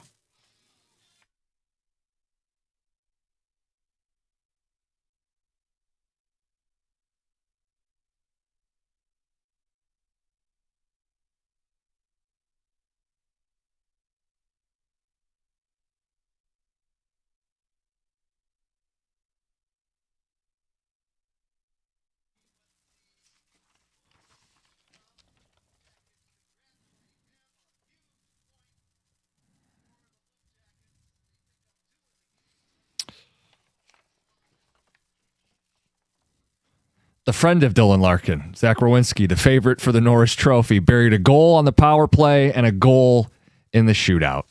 Larkin missed the net. Again, it's the same like sad puppy stuff after the game. People were growing frustrated, and I made the case not to trade Dylan Larkin. Maybe it falls on deaf ears because he is the leader, and leaders overseeing collapses like this don't get passes. He's got a no-trade clause. He's a good hockey player, and if he's not a leader, maybe you give someone else the C. I think if you're not getting any better, and if they miss the playoffs, they're in the same position they were last year, the same position they were in the year before, and the year before, it's stagnated. They're not getting any better. They're not adding any more talent to measurably take leaps to make the playoffs, let alone be a Stanley Cup contender. I think everything has to be on the table. And I know you said, hey, Mo Seider and Dylan Larkin because he's got the no-trade clause. That may be the case, but everything has to be on the table. I don't think there is anyone that is 100% protected. Yeah, for the right player. Like this guy says, McDavid's a free agent after the season. Move whoever you need to get him. We've been starving for a real star for years. Yeah, look, if McDavid's on the table, then I'm not going to sit there and say I wouldn't trade Mo Seider. You know what's not happening is he's not hitting free agency. He will be dealt if that starts to become an issue. If they don't win the Cup this year, he's in the final year of his deal. Yeah. He doesn't see that they supported him. He took a discount with his extension. It was a short-term extension at a discounted price to help them get over the hump. I know with the name that's sexy is Brady Tkachuk, and we have a Twitch feed response up there saying he ain't coming, Gov. I would agree with you, actually. I kind of said that by saying he's going to have to trigger something to get himself out of there by demanding a trade like his brother did. Versus the other things, like you said, McDavid is such the pipe dream, okay? I think every single NHL team should be monitoring that situation right now, depending on how the season gets ugly there. If he doesn't stay, he's got to go somewhere, so why not be in the sweepstakes? But a savage general manager, and that's what needs to be done with this team at this point, a savage move, is you monitor situations. You have intel, and you know teams that have kind of done everything they can to try to win, and they're not getting there. Like I would use the Carolina Hurricanes, for example, as a team to potentially trade target somebody on. If they fail in the East playoffs again, they're going to be sitting here and going, we got to change something up. Yeah. It's the change something up teams, the Dallas Stars potentially. People have brought up Austin Matthews and the Maple Leafs if he would ever be dealt, right? Right. So yes. Tech says, is Larkin the player that disappears the last 2 months of the season? And kind of points the finger at other players and says, did you call for Stevie to be traded in the 90s, Trish and McComb? Well, the irony is, I wasn't doing radio in the 90s, but there were talks of him going to Ottawa for Yashin. Right? I mean, like, people got frustrated with those teams. Wings need a full rebuild. Trade everyone away, get the most picks possible, be in last place for 2 years, get lucky in the lottery, and just start over. If you're doing that, you're doing it with someone else making the decisions because you would be admitting that this build failed, right? If you're going to say we're going to go be terrible for 2 years, someone else is overseeing that. You would think. Larkin has turned into Matthew Stafford. It's not talent. It's just not going to work. Scott at work. Does he have that Matthew Stafford moment where he just says, he throws his hands up and says, I can't take it anymore, and I want out of Detroit? That's really the only way that you have the option of moving him. Captain on the Wings, they don't have a guy that's worth it. And another says, I haven't heard Seider say really much of anything publicly. Why do we assume he would be a better voice or leader in the room or worthy of the C? Larkin isn't the problem. That's Chuck B. It would just be the idea, does someone else need to be leading this hockey team from a player standpoint? And that doesn't mean Larkin has to be traded. Maybe it does to some people. Maybe that would be untenable. Well, where does he go to win this cup? Oh, to do the Stafford routine? Yeah. Well, seems like all these players end up in Vegas. Jack Eichel's a Team USA guy. They played together when they were younger. We'll get like a late first. And They won a cup recently, though. I know. Toronto. Oh, God. The Austin Matthews deal, he's in it, and they end up winning it. Who's he hanging out with in Cabo? That's such a Rieger take. That is literally a Rieger take. I can be a troll at times. Yes. There's a drop. We got phones to get to. Let's talk to people. Let's go to Jeff in Windsor. Jeff, good morning. Hey, guys. Yeah, I was at the game last night, and talk about getting your heart ripped out. I got 2 points. One, I want to piggyback on one you guys brought up earlier about, making guys better, where you got McDavid and McKinnon, and they had some, whoever's on that top line ends up getting 60, 70, 80 points. Doesn't matter who joins them, but that's not happening with Larkin and Raymond on the top line. Like they don't make other players better. And then I don't think you strip his captaincy. I feel like that would just be a disaster in the locker room if you do that. But As opposed to the disaster that's already in the locker room. It's horrible, but I don't know. Maybe you bring somebody in that might be deserving of it and let the year play out and maybe do it at the end of the year. But my point number 2 is when I watching that Gibson give up that the tying goal there at the end, and I'm like, it seemed pretty soft to me. And I think next year what you got to do is you got to bring up the big boy. You got to start with Casa. Like, you got so much talent in between the net that's waiting to just come up. I think it's all but assured Kosa will be the backup next year. Talbot's like 1,000 years old, and I believe on the last year of his deal. The question is, why wasn't Kosa up at the end of this year, right? I mean, he was drafted 5 years ago. The idea of, if you're running Gibson into the ground, should Kosa have had one of the starts on those back-to-backs? Should he have played in one of these games so it's not Gibson going 14 or 15 in a row? I don't have an answer for why they didn't do it. I'm a little confused by it, to be honest with you. Yeah, because when Gibson was down those couple games and Talbot was playing and they called up that other guy, I was like, what are you guys doing? Bring up Casa, give him some time. They don't trust Talbot. I think it's pretty clear that's why Gibson played all those games, even to the point where you're starting to get diminishing returns. He's giving up a couple soft goals, uncharacteristic. Well, if you don't trust Talbot and you keep running Gibson out, there was an option. There was a guy you drafted in the first round 5 years ago who's going to be on the team next year, I would think. Maybe he could have sparked him for a game or two. I don't know. Steve on a cell. Steve, you're next. You're on 97.1. Hi, is this me? This is you. Yeah. Oh, okay. So, I just called because my thing is everyone's saying trade Larkin. I just wondering, Stevie had Fedorov, Zetterberg had Datsuk. Who has Larkin had that is anywhere near that? We are looking at a roster that has maybe 4 top-line players. I'm talking about first and second line. Mm-hmm. Larkin, Raymond, DeBrincat. Kane, and DeBrincat are the only 4 that are there. So he's never had anyone worth it, and we want to strip him. I'm sorry, Stevie needed Fedorov. He didn't do anything before him. And then my second part was, if the room is really lost by this coach, and this is the second coach we ran out of town, then yes, we need to strip everyone. Everyone needs to go then because it's not working out.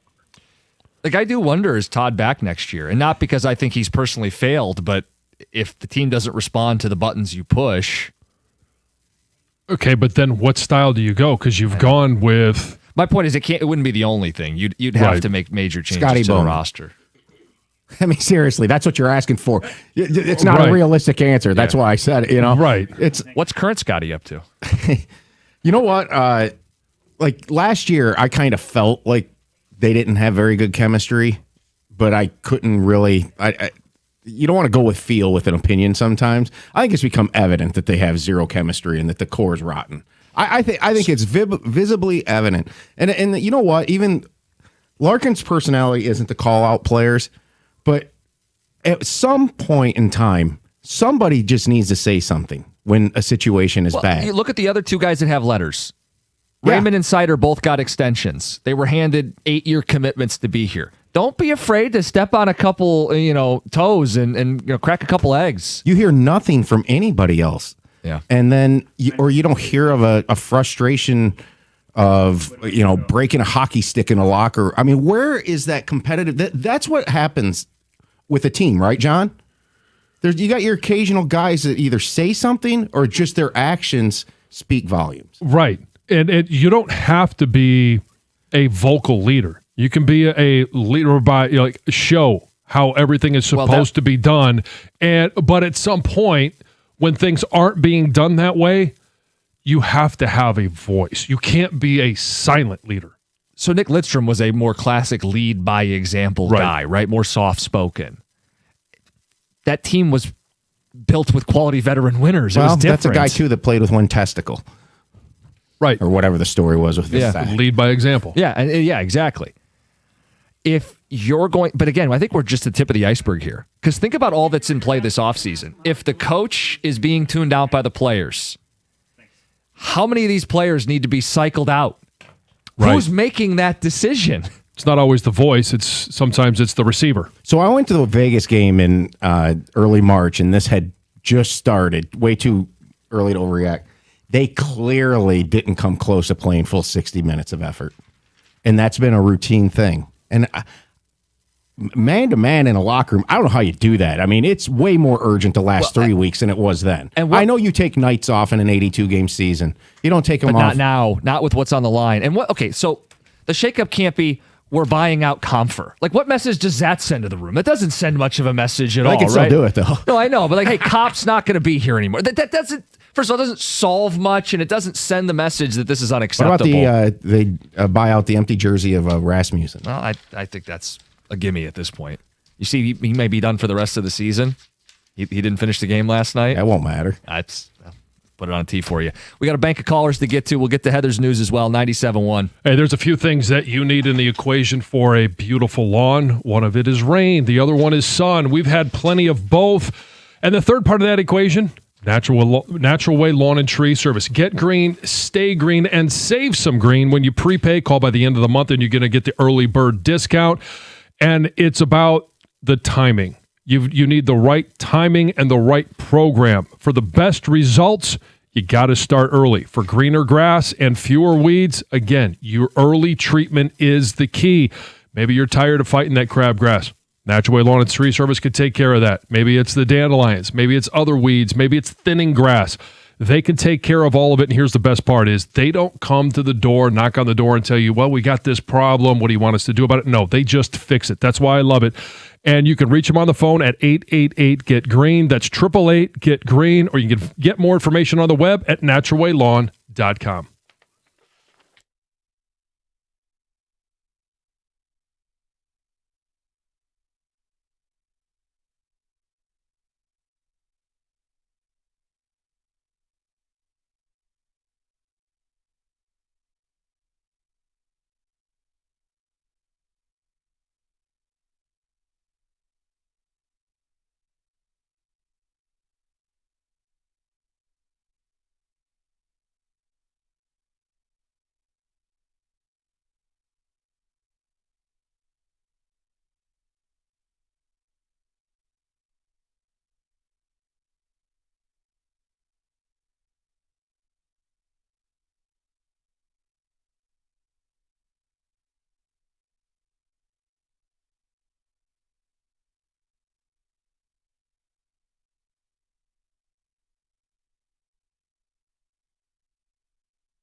Let's get right to the folks. Get to the phones.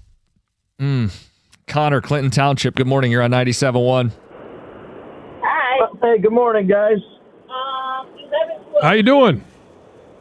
As much as I'd love to rant about how some of the passengers, I think I called in about that last week, but I think one thing that people notice is, every other year we get people that say, "Oh man, Larkin played good in the Olympics, man. If only we could get him to do that here, man." And what people fail to realize is that on most of these rosters, he's playing on the second and third line, and you could say what you want about Larkin's leadership, but he's just not a 1C. We don't have a 1C, and trying to make Larkin a 1C, it's going to be disappointing all the time. We do not have a 1C, and that does not fall at the feet of Larkin, unfortunately. Right. No, whether you think he's a 1.5 or a 2, it's not his fault that he's cast in the role of being their number one center. So, but what do you do about it, Connor? What do you do about it? Well, I mean, it certainly isn't his fault. It's somebody else's fault who I'm alluding to. But imagine if we did have Austin Matthews on this team, for example. How good would Larkin be playing against the second line of the Senators, who I can't even name a one guy on? I think that it falls at Steve's feet, unfortunately. Yeah. Dylan Cousins is their 2C, right? Yeah, it's a different burden than for sure. What I just stressed playing against Tim and Tkachuk and all them. Yeah. Look, when it comes to Dylan Larkin, if you think they need a new voice in the room, that's why I said, hey, does someone else need to be the captain of this team? But if the solution to getting better is trading him, you better be getting back a number 1C. And how many teams are trading their number one center? I'm going to answer that for you. None. So I have to trade Larkin for less. I got to trade Larkin for picks and unproven people? Well, now I'm just doing a rebuild. Right. So he brought up the 1C thing, and that's been one of the biggest things that's been talked about Larkin. Unless he's not a true first-line center in terms of what he brings, production-wise. That's another comparison to Stafford. Stafford wasn't a tier 1 quarterback when he was here. Yet at the same time, Stafford's going to build himself a Hall of Fame resume, and he was a Super Bowl champ as soon as he left. The difference between the two I could see Dylan Larkin playing somewhere else. Again, he has a no-trade clause. But if he left, I could see him playing somewhere else and winning a Stanley Cup. I could too. And I agree with you on that because there's numerous examples in the NHL where a guy like him is surrounded by other talent and they walk into a cultural change and boom, there you go. But it's exactly what he does when he plays in the Four Nations or when he plays for Team USA. He is put into a situation where he's surrounded by tons of talent. Yeah. Should the Red Wings retire Larkin's number? You seriously asking this? No, it's the question that we ask about Matthew Stafford. Oh. 248-539-9797. Let's get to David in Waterford. David, you're on 97.1. Hey, good morning, guys. How's it going? Good. So about the Red Wings, I don't think it's the players right now. I think it starts from, obviously, the ownership down to the GM, which is Steve Yzerman. He's been on 3 championship teams. He knows how to build them. Why isn't he doing them? He needs to be asked these questions, Mm-hmm. So go out, build a 4th grind line. Go out and get a Brendan Shanahan. We know it's not Rasmussen. He should be gone already. And, the whole thing with, the coach saying these are jersey wearers, they need to be gone. If they're not performing, ship them out. This whole prospect thing, they need to go too. If you want players that win, go get them, bring them on the team, and let's see how they do. Because right now, everyone can go. Because if they're not performing, you have to ship them out. There's no reason why they shouldn't be here. And when you have guys like Darren McCarty speaking out like he did yesterday about it, he's embarrassed. He just said, I used to wear that wheel, and I went out there and blood, gave sweat, and tears with these guys. And it's he's embarrassed. Why aren't you guys doing this? And yeah, look, and it's not like you don't know. He can call Steve. I mean, look, if former players are saying it, If you don't have somebody leading by example to show them how to do that stuff, they're not going to do it. That's the difference between when McCarty played. They don't have those guys. Again, it's just another thing to knock them. I'm telling you what, man, Yzerman is going to have to really look into each team and their situation and who's really available out there. Because that guy brings up, go get your Shanahan. You know how hard that is? And who's Primo and Coffee? Right.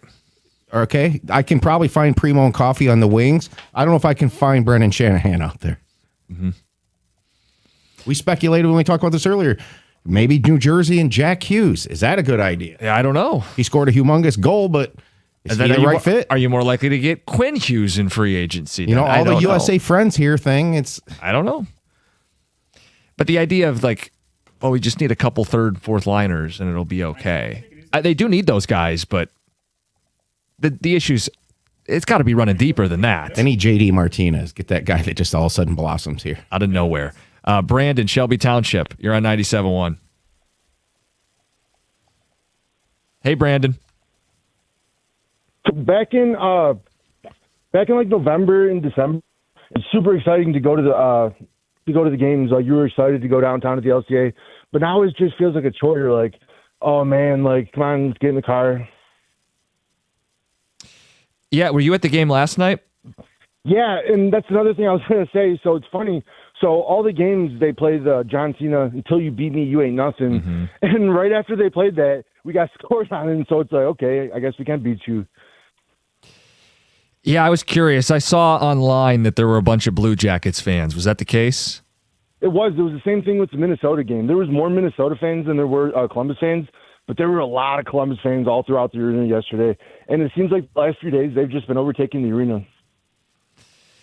Yeah, there's this dread that you feel. You can feel it. And the team hasn't played well at home. And kind of goes hand in hand. Right. You show up enough times and get handed a bleep sandwich. Well, yeah, why keep putting yourself through it? And that's what I was talking about yesterday. Just take a break. So you agree they can't run this core back? No. They have to shake one of these guys up out of here. Trade them. Something. I don't know how you bring that back and it's going to get better. It's not necessarily about just sending a guy out. It's what are you getting in return? Who are you bringing in that will make a difference? Yeah, because, John, that's the thing. We could say, I'd trade this guy, that guy. What are you getting back? Right. And the last call, or two callers ago, hey, just bring in good players. Well, okay. Thank you. Well, if you want a smooth transition, because I agree with... Yeah. Hey, Steve Yzerman, bring in good players. It's a little more complicated than that. Steve, have you considered the Good Player Express? Bring them here. I agree with Jim that I think Larkin would be hard to move right now. The timing of this is not matching up with what maybe needs to be done. I said Tkachuk is a pipe dream, probably, but I think would be one of the few guys that you could hand off the captaincy to. Yeah. And Larkin would be cool with it. And probably the same with Jack Hughes. We had a text that says Brady Tkachuk played for the National Development Program, lived in Ann Arbor, lived with Quinn Hughes. So here's what you do. You trade Raymond and picks and prospects to get Brady Tkachuk, and then you get Quinn Hughes when he becomes a free agent. Problem solved. When do I just take over? Just get good players. Yes. Just get good players. We'll get Heather's news in next, 97.1. Hey, if you're thinking about a new truck this month, a Ram truck should be right there at the top of the list. And I've seen the Ram side by side with the competition. I've driven a Ram. The Ram truck deals at your Metro Detroit Ram dealer this month are exceptional. For power, not really a close competition. You could choose from Ram's award-winning Pentastar V6 or Ram's legendary 5.7 Hemi V8. And on the competition side, why would you trust any full-size pickup in the same class at any price with a 4-cylinder engine? Try towing something or even just passing someone. It's not going to happen. The full-size Ram 1500 is also built right here in Sterling Heights. For comfort and easy-to-use technology, nothing beats a Ram. Ram also has a 5-link coil suspension. All it's going to take is one test drive, and you will feel how much smoother a Ram is. Right now, lease payments on a new Ram truck are phenomenal. So are their financing offers for well-qualified buyers.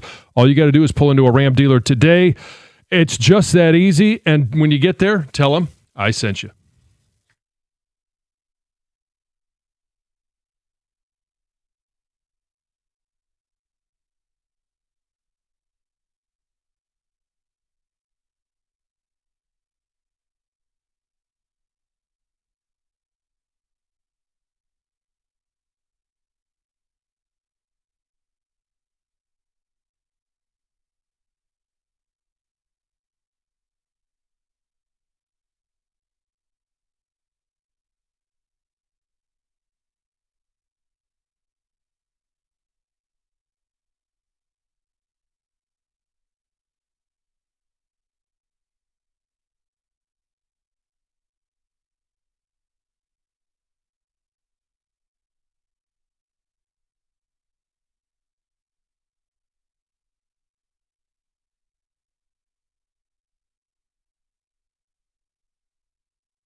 It's Heather with the news.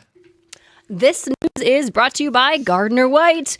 Well, New England Patriots coach Mike Vrabel and NFL reporter Diana Rossini are downplaying the significance of some photos that were taken of them together at this Arizona resort last month. So the photos were recently published. It shows the two of them hanging out poolside. It also shows them hugging on the rooftop of this hotel. Sources say they got breakfast together. They lounged side by side in the hot tub. They also danced together a little bit. They went back on that rooftop for the sunset and we're seen dancing. Now, they're both married to other people, of course.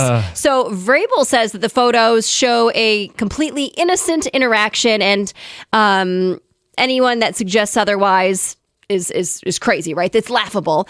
He added that this doesn't deserve any further response. Done. Rossini says the photos don't represent the group of 6 people who were hanging out there during the day. And she said, like most journalists in the NFL, reporters interact with sources away from stadiums and other venues. Okay, Interact is doing a lot of heavy lifting in that quote. Just answer this, John. If that was you, how would your wife feel?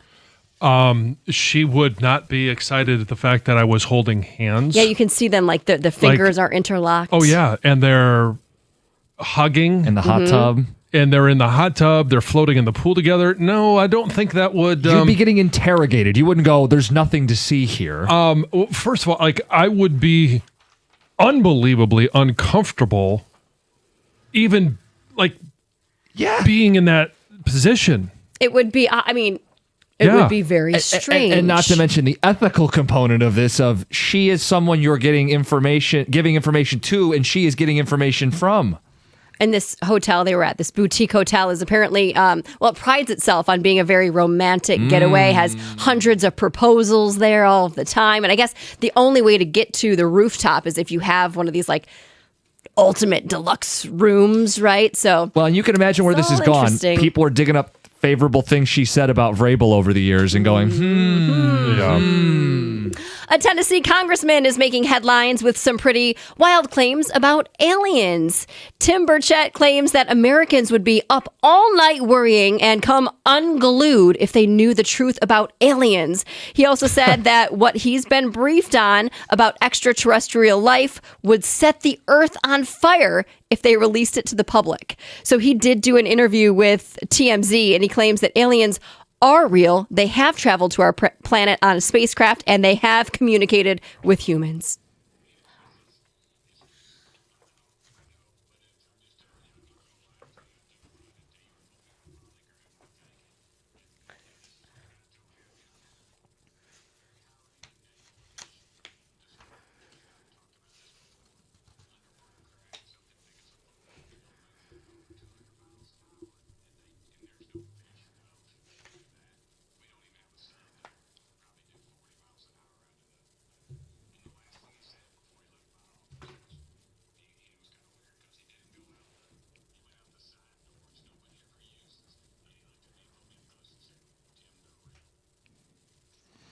They're among us. They are. They've been here. They've been here.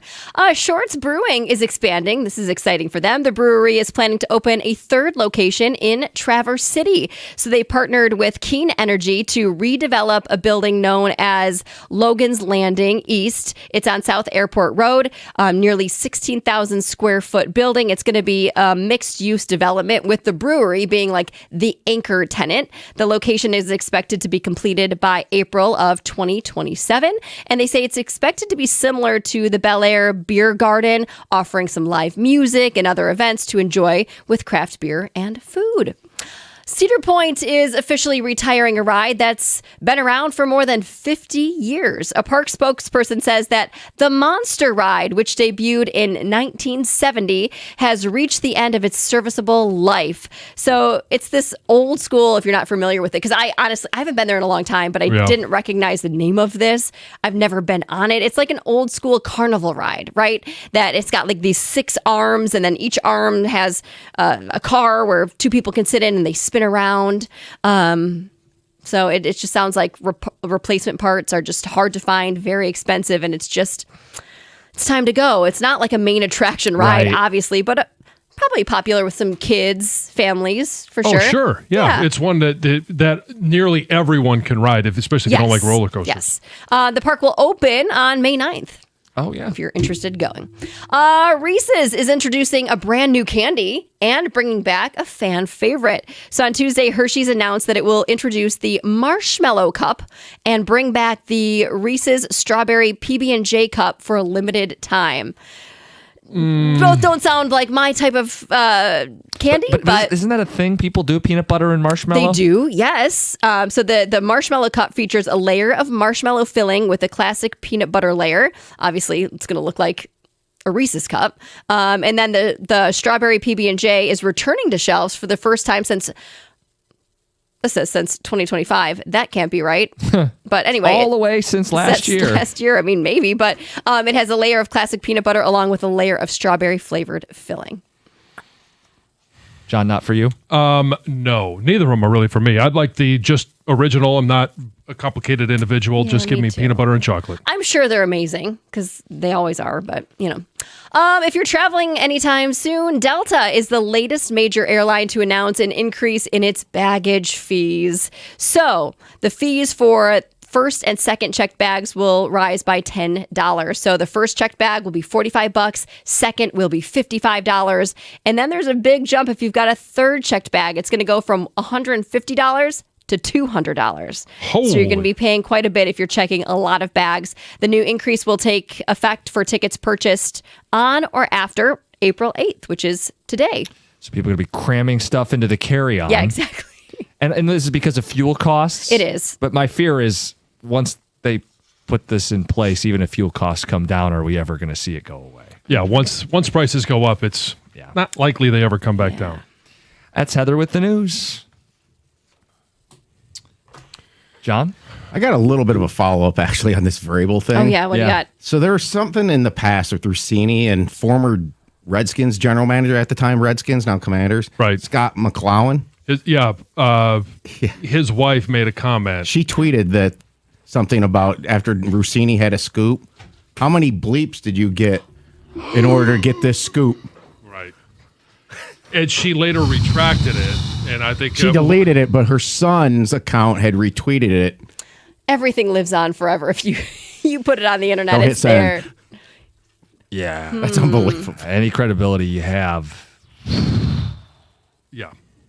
Yikes. No, it's there have been other things, and you do know, you just want to say. No, I'm just kidding. No, I don't know.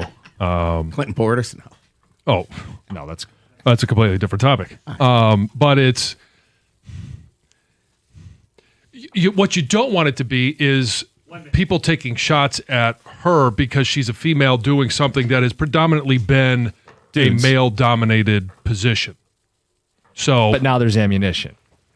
Yeah, the pictures don't do any favors. No. Diana Rossini and Mike Vrabel. I haven't seen the picture. Oh, they're like holding hands in the hot tub, romantic hotel. They're up on a rooftop, and they say there was multiple people there All that they our were taken out of friends. context. But there is one picture that's zoomed out. They're up on a rooftop. There's no one else up on that rooftop, and they're embracing and. Are they holding hands? Oh yeah, in a they're hot tub? intertwined. The fingers are. Yeah. That's yeah. I could My wife defend a wouldn't lot like of stuff. any of that. My wife would be like, dude. She doesn't hold your hand. There are times. There's no question. My wife would not. No way. No way. No. Yep. Hot water. Carson Well, it was a hot Anderson. tub. Oh, boy. They're next, 97.1.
Hey, it's Carson Anderson here on 97.1. What's going on? And welcome to the program. Sun's out and shining on this Wednesday. Scott Anderson, how are you today? Hulk mad? Yeah, I'm not Hulk mad. I'm mad. I'm not disappointed. I'm mad. And yeah. Well, you know, it's always fun when we have to ask the question, which team are you mad at? I mean, Red Wings, Tigers, I can blow it off. It's early in the year. Skubal had a bad inning, and it cost him, and whatever. But the Red Wings, I mean, they played well. I was happy with the effort last night, and then you just had that feeling in your stomach in the third period. They got the goal, and you're like, wow, they just scored. That just happened. Red Wings scored. Nice. Yep. Up 3-2. Okay, wow, they're really taking their time before they pull the goaltender, and then they finally pull the goaltender, and it's icing after icing. After icing. I'm like, you can't keep doing that. You cannot keep doing that. And then, sure enough, it cost them, and eventually, they lost a face-off. When they've been, I forget it was Copper, I think it was Comfort who was taking the face-offs. He was doing a great job. Yep. A great job. And, when you win 3 out of 4, that's great. Unfortunately, the one he lost was the one that they just, fed over and sniped goal. And it sucks because it's not his fault. It's just, I don't know what it is, man, with this team. They can't lock it down. They have not been able to lock it down. This is 2 absolutely heartbreaking losses that we've seen in that fashion where they've had the lead late in the game and they don't hold it off. At least this one, they get a point out of it, but it doesn't matter. It's too late in the year. It's basically done. I mean, 4 games left. They're 3 points behind, which effectively makes it 4 points behind because of the regulation win situation. It's a bad situation. And you're watching in real time, too. In the bottom of the screen, you see the score updates with Tampa and Ottawa. And, Ottawa just kept expanding the lead. Yep. It went from 3-1, it was 3-2, and then it's 4-2, 5-2, 6-2. Like, what? How are they scoring like 5 goals in a third? It's just awful. It's awful. And then afterwards, the guys come out and they talk, and Dylan Larkin and his body language, and he looks shook by what's happened. Like, he cannot believe this is happening. Well, here's again. the thing, too. In watching that game, their best players had many opportunities to end it. In regulation, in overtime. They had a couple breakaways. Yeah, Lucas Raymond had a breakaway. Dylan Larkin had so many chances in overtime. The Red Wings skated circles around Columbus in that 4-on-4. Oh my God! It was like the Russian 5 out there. It was incredible, but the puck's not going in the net. And Dylan Larkin in 3-on-3, the ice seemed tilted for much of it, but the puck wasn't going in the net. And it's one of those deals where you see a performance like that, and it makes you think, are they trying to get eliminated?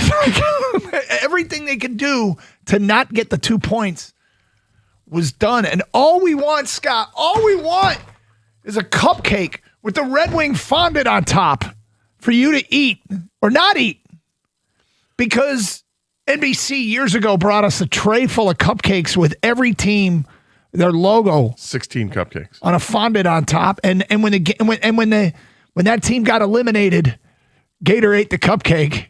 That was a huge mistake. And I couldn't believe you agreed to it because we had one weekend where like 4 teams got eliminated. On Monday, you had to annihilate 4 of these massive cupcakes that were getting weeks old. Yeah, I soon found out there was a better way to deal with that, but it's still that was not my proudest moment. No. They had to microwave them and to get them softer again. It was actually one of our favorite moments. It was a cool promotion, right? It was a great promotion. So every team that made the playoffs, there were 16 cupcakes, big fondant with their logo on the top. And we said, this will be fun. Every time a team gets eliminated, you eat the cupcake. And you're like, yeah, sounds cool. Yeah, it's a lot of fun. Except it took 2 months, and we had weekends where a bunch of teams get eliminated. Have so 4, Gator, have 3. This whole thing, we they work were our way. Massive cupcakes. They were all not, we want, though, we just want a Red Wing cupcake. That's all we're asking for is a Red Wing cupcake. Yeah, that'd be nice. Just one of those. Mm-hmm. But we can't have nice things. And it's just, last night was, look, people have already checked out. They checked out weeks ago. Stoney played taps. I don't know what it's been now, 2 or 3 weeks now, and I'm still upset about it. And I don't, I watched last night's game as a fan, just watching it and thinking, okay, of course I want them to win, but I also found myself not getting too excited when they scored goals. Really? Yeah, which was kind of strange. I was jacked when Falk scored the go-ahead goal. Well, except then they scored the go-ahead goal to make it 3-2, and I did let out a little yelp and a fist bump, and I looked around and caught myself. I'm like, am I getting this excited about? Yes, I am. You know what? Yes, I am. Still, it's there. authentic, right? I mean, these things happen organically. You don't. But then you hear that they keep updating the time on ice for Werenski. And it's like, wow, this is Guy's been on the ice for more than half the game. I know what's going to happen. It's going to happen. It's going to happen. And there, sure enough, lets a shot go, scores, 17 seconds left or whatever it was. Half the damn Blue Jackets are Michigan players. Right. It's just backbreaking when you see that. And then you go overtime. Like, okay, well, you know what? I don't even care about regulation wins or not. It doesn't matter. The win is what matters because you're not going to catch Ottawa with the regulation wins. So just win the game. And then they can't get the goal in overtime. And they dominated the overtime. But they couldn't get the goal. I'm like, come on. And then the shootout happens. And I don't know what happens in that shootout with Gibson and Gibson playing at home. He's just not the same guy. And, was Werenski that got the ultimate winner? Mm-hmm. It just. And Kent Johnson is at a rough year. He scores. He scores. Yeah. Here's Fantilli, and it's just very, very, very frustrating to see, and another devastating loss for this team. And at some point, the word "devastating" is going to be just removed, and it's just another loss for this team. I can't help it. Like I go back, and you go back, and they're going to play tomorrow night, and we're going to. I'm this morning. I forget every morning, and I flip the channel 7 and. Scripps Howard has not agreed to terms, and you get the purple screen telling us, and I'm like, why couldn't it be FanDuel? Right? Why couldn't it be FanDuel? That was the situation on Saturday with that game. We couldn't watch it, but... I found it on the stream. I found it there. Oh, do you have like Hulu or something else? No, I just ESPN app. The ESPN app was streamed there. I have ESPN Plus, but I guess it doesn't get me to the app. It's a different... Well, you can watch it on that. I tried to, but it wouldn't let me do it. I pay for a subscription. I don't know. I don't even know what I'm paying for anymore. Whatever it is, I should stop because it gave me access to the Red Wing game. It was brutal. And after the game, you see, I was watching the video of the players and the coach being interviewed by the media, and nobody's got an answer. I feel bad for Dylan Larkin because... he's playing well, but this team doesn't Puck's not going in the net. Puck's not going in the... Well, I mean, he did score, but... He did, but all those opportunities to... Yeah, and there were opportunities that Columbus had, too, that didn't go in the net. I mean, both teams have the same thing. I mean, there was one earlier in the game, like, oh, my God, that's a wide-open net. How did that guy miss? And he missed. It happens. But you got to close it out. It's 3-2. You've got less than a minute to go. You know what's going on, and... It's so brutal that this happens again. At the 4th year in a row, this is happening. I know they're not officially out, but it feels like they're pretty damn near officially out. Last night felt like there's a flatline moment, and the question is, do we resuscitate them or just let it go? Is it time to? Is this plug pull? Well, and I'm left asking only one question left now, and that is, do they bring guys up? Just it's not even a Hail Mary. It's almost an admission. You could look at it two ways. No, they don't. Either Hail Mary or you just an admission that, you know what, I need to get the last 4 games of the year. Let's see Danielson, Brandon Nygaard. Let's see Kosa or whomever. Pastava. They're not going to do that. Of course they're not going to. This is what goes through my mind. Right. Would I do it? Well, here's a hostile text. We'll get to that today at 10:16. And obviously we got the Tigers to talk about as well. Bunch of stuff. If you want to get involved, of course, we have open lines. So 248-539-9797. Additionally, we have Twitter question regarding our Tigers. If you want to go vote and comment there, best comments will be right on the air. It's a Wednesday edition of Carson Anderson here on 97.1. Hey, it's Doug Karsch for Sarah Chevrolet in Sterling Heights. Spring into savings with low payments on a 2026 Chevy Trailblazer. Pay just $249 a month for 36 months on a Trailblazer LT front-wheel drive with $19.99 down, $249 a month. Go now to 17.5 in Van Dyke in Sterling Heights. 87-SAY-SARAH or saysarah.com. Together, let's drive. With GM employee discount, Chevy lease, loyalty in the household, 10,000 miles per year, plus taxes and fees with approved credit. Offer ends at the end of the month.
So believable. Yeah, absolutely. Absolutely. When you see the icings and repeated icings, you're like, they're playing with fire here. And, you know, I don't know if they're like, it's okay, let's just ice it. Or if they're, let's feather it over there and just send it down, but not ice it. And they messed up. I don't know what the deal is, but I think they were trying to feather it. It's not easy to do. No, and you got to get it past the blue line first, Mhm. and it's congested, so it's not easy. Here we go. Go ahead, Karsh. This is a text. Go ahead, Karsh. Tell us the Red Wings still have a chance. Been a decade, pal. Putz.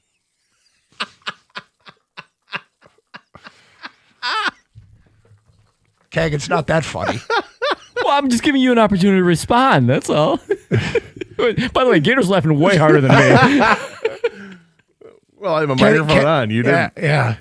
All right, Kenny. It's not that funny.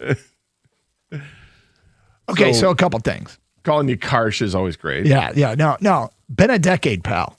Pal. But two things. That has nothing to do with now. Like it is. Yeah. I'm fully aware how long it's been. At some point, teams actually can turn it on. At some point, teams can turn it around.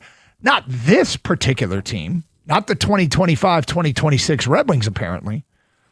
But the been a decade has nothing to do with what's going on right here and right now. Pal. And I will say this. Putz is a lot better than some of the stuff I get called. So, unless you clean that up, Kang, is that actually what he typed? No, he wrote in Putz.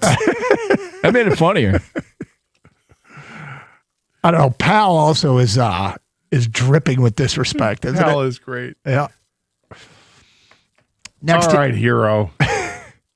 Next text. The Red Wing teams make me feel the same way the 2010 Lions made me feel. It's just absolutely pathetic. I wish they would have just lost in the third period so I could finally give up on the season.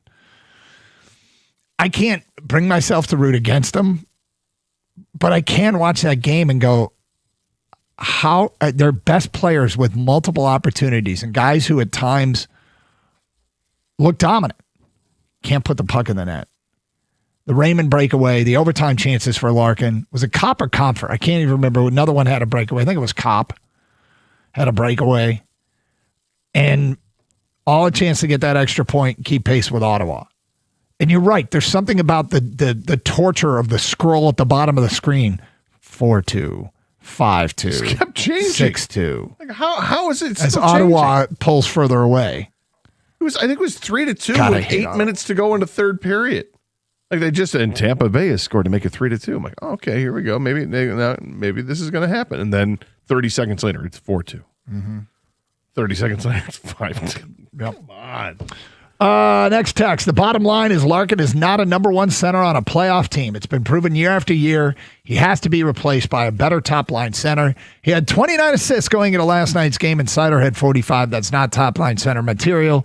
They should try out a package together with Larkin to the Leafs from Matthews. Meaningful change has to happen. Yzerman has to go. You raised your hand? Yeah. Okay. I'm going down the path that you used to go down when people complain about Stafford. Yeah. When people complain about the best players on the team, it's not the best players on the team. It's that they don't have enough other good players around them. Mm-hmm. If you think that you can trade Dylan Larkin to Toronto and get Austin Matthews, how does that work? How many first-round picks are you giving up along with that? And by the way, they don't want them. They want players. Yeah. So who else are you going to give them? Because if you're already admitting, and rightfully so, that Larkin isn't as good as Matthews, great. Now who else? You going to give him Sider? That's what they'd want. I mean, if you're going to go after their best player, you're going to have to give up your best player and then some. And by the way, Dylan Larkin is playing the role on this team that he should be on this team. Yes. If they could get somebody better, do it. And yes, take him off the top line. Make him a second line center. It doesn't. Yes, if you can get somebody better than Dylan Larkin, we're all in favor of it. All in favor of it. I was thinking about this driving in. People are talking about we got to break up the core, we got to do this and that. I'm not even sure who the core is. But yeah, I mean, how long till people start turning on Raymond? Well, I think he is the one that people might turn on because either turn on or look to and say, okay, is this the guy that could get you the most in return? Because he is young, because he is a point-a-game guy. He could be a superstar in this league. He could be. He's not playing like it now, but he's still a point-a-game guy and does have value. But you're not going to get like Austin Matthews for him in return. But can you get someone who is I don't know, a tough forward type player, like a Fantilli, right? Mm-hmm. I don't like Fantilli because he played at Michigan, but I love Fantilli because of his style of play.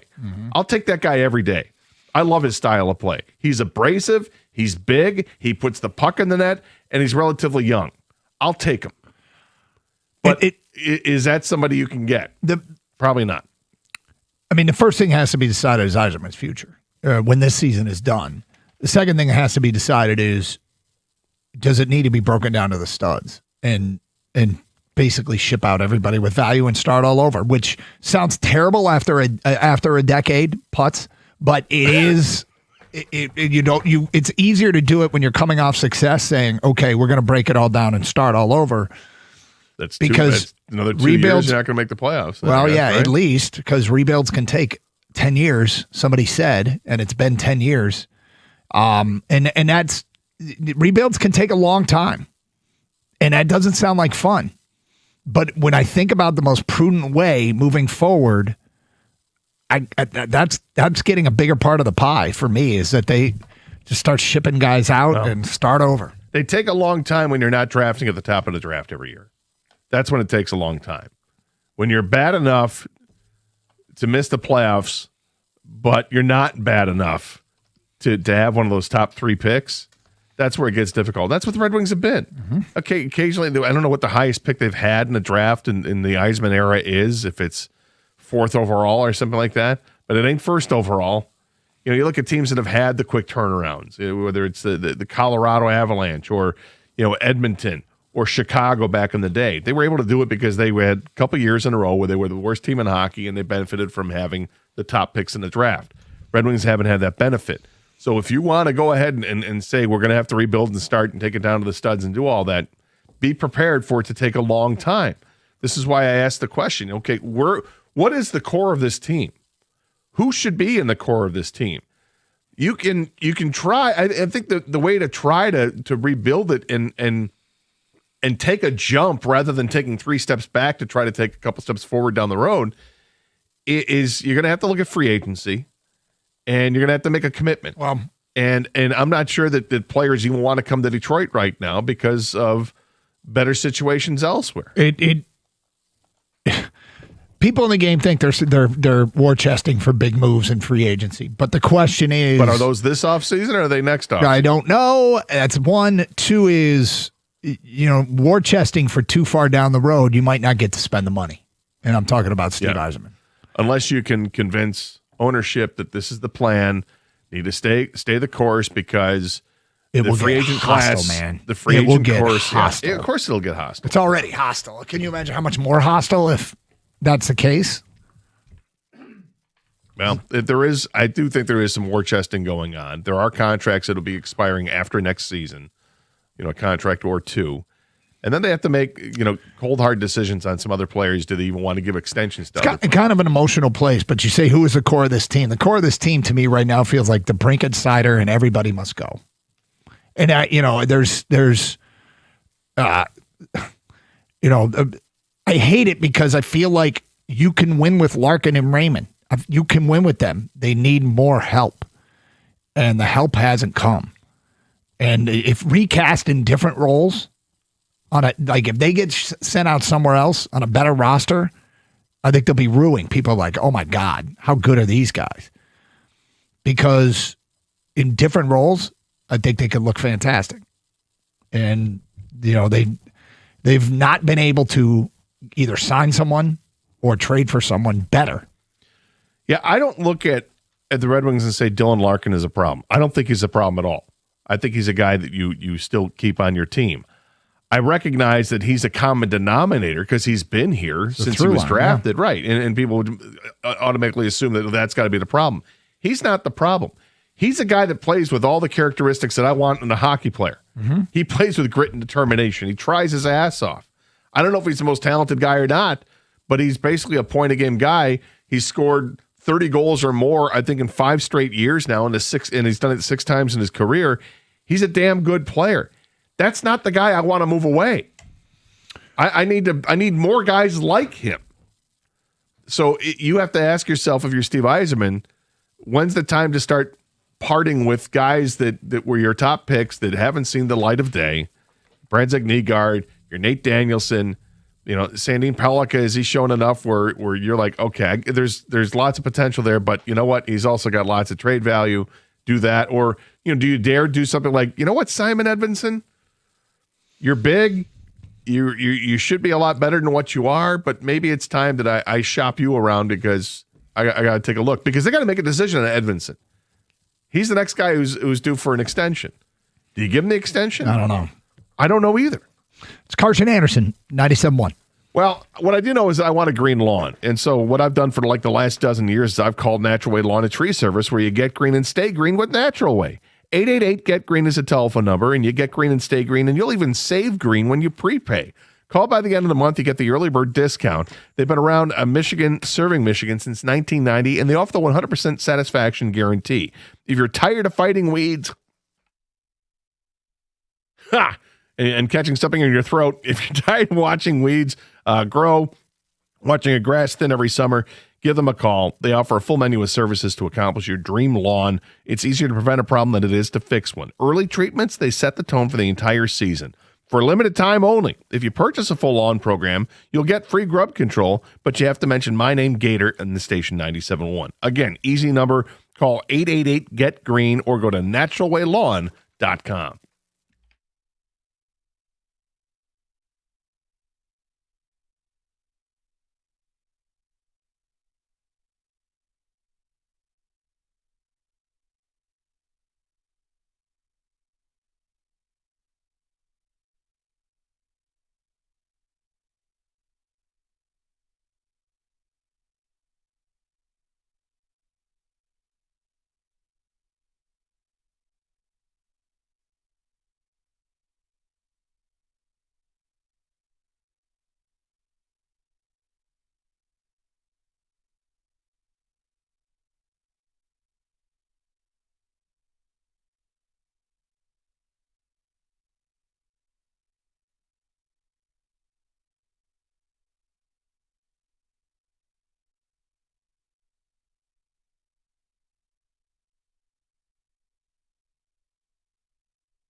I mean, he only played like 33 minutes, so. He didn't look worse for the wear, did he? No. You know, Somebody brought up something and it just hit me. Remember last week we were talking about how the Pistons are everything we want the Red Wings to be and what we thought the Red Wings were in terms of heart and culture through all those years. Not recently, but through all those years, the Red Wings were sort of the gold standard in Detroit, and the Pistons were doing all those things. Are the Red Wings the new Lions? What do you mean, like the same old stuff, that stuff? Yeah, that they're starting to creep into that territory. No, I think they're blazing their own trail. I don't want to call a team what another was or what another one is. Sure, I mean, I'm just they're their own mess. Yeah. Is what it is. It's and it's something that this was a once proud franchise winning Stanley Cups and competing for Stanley Cups, and then they didn't have the rebuild plan. Didn't go as planned. When Zetterberg and Datsuk retired and Lidstrom was gone, and then Cronwall was gone, what'd they have? They had nothing left. And they were ill-prepared for it. And it was difficult to navigate through those waters and try to get better, and they just haven't. I mean, the Pistons have been incredibly fortunate. They got a top pick overall in Cade Cunningham, and boy, has he panned out to be a top player. They had other high picks, and Jalen Duren has worked out tremendously now, and he's going to get a massive raise in the offseason. And they've gotten some players that they've added to this team over the last couple of years through free agency that makes sense. Some good veterans, and then taking chances on some young guys that had skills. And it's different because the sports are different. But I would love for the Red Wings to be able to find that diamond in the rough, find their Danis Jenkins. Or at least find your Paul Reed. Find your Tolu Smith. Emmett Finney looked like maybe he was going to be a Danis Jenkins type player, right? In the beginning of the season, everybody raved about him, and me included, and the puck just seemed to find him, and he deserves to be on this team. He was on this team, started off pretty good, and then completely silent for months. He's still out there working his ass off, but he's just not getting the productivity out of it, and it's I don't think he's ever going to be that guy that we were hoping he was going to be. And that's the story of all of these Red Wings. And the veterans they brought in just seem like their best days are so far behind them, whether it's Compher or Kopp or Perron, keep running that one out there. It's very frustrating to see that's where this is. And you want it to, ultimately you'd like to have the mix of the veteran players gelling with the arrival of young players that you've drafted, and that they can be taught and shepherded through by these older players, and it's just not working. Let's go to Greg in Westland. You're on 97.1. Hello, Greg. Good morning, Putz and Anderson. Quick thing. For once, I'd like to see Larkin play with a physical winger. He's hurt year after year. He's in scrum after scrum. The other day he got choked. I forgot. I think it was Philadelphia. And, Yzerman, who had the ultimate protection. Anderson, I know it's not the 90s again, but every team has somebody that keeps the flies off, as Babcock used to say. And I don't know why Yzerman, you had Bertuzzi and Mantha. They got 61 goals together now. You got Compher, Appleton, and Kopp. They got 27. Every time we get somebody with a physical edge to them, Yzerman seems to get rid of them. I can't understand it. Now, in the last 7 years... I'll let you continue, Greg. Let me address that initially. I think that Tyler Bertuzzi wore out his welcome here. I think there were things he wanted to do that the Red Wings wanted him to do that he was unwilling to. And shot. Well, I don't think I think it was well beyond that. I think that's just one story, but I think there's other things, and so they moved on. With Anthony Mantha, I mean, if you didn't want to get rid of Anthony Mantha when he was here, I don't know what to tell you, because Anthony Mantha was that was one of the most frustrating players I've ever seen. Had the size and everything to go with it, and he just wouldn't put it together consistently, and seemed like he was shying away from what would make him a great hockey player, that was just not in his DNA. So absolutely get rid of Mantha. I had no problem with that either. But Bertuzzi bothered me a little bit, because Bertuzzi was, to me, that was a guy that played a playoff style of hockey in the regular season that they could have used. Well, name me another guy that Yzerman brought in that put it together like Mantha. To put what together like Mantha? Well, because he couldn't put it together, they got rid of him. So Yzerman brought in other players. What other player put it together? DeBrincat? Alex DeBrincat? Well, DeBrincat was already a really good that was player. A trade. That was also a trade. Okay, I didn't know he had rules. Well, I mean, he literally brought him in through a trade. Yeah. That's called bringing him in. Yeah. What are you talking about? Are you talking about draft picks? Are you talking about free agents? Are you talking about trades? Signees. Players he signed. Oh, Players he signees. signed. Okay, so just free agents. Yeah, free agents. Yeah. I mean, there's not a long list. No, it's not. Yeah, but these are things that go against Steve Yzerman. Jim and Fraser, you're on 97.1. Hi, Jim. Hey, guys. Gator, I think you're 100% right. You look at Casper, a guy's played almost 60-something games, has got 16, 17 points. A lot of these guys don't do anything. They don't produce. They don't put the puck in the net. You expect DeBrincat, you expect Larkin, Raymond, and that's all you have to put the puck in the net. These guys can't score. It blows my mind. I mean, when Cobb hit that breakaway yesterday, I'm like, oh, he won't score. It's automatic. Comfort. He missed the net.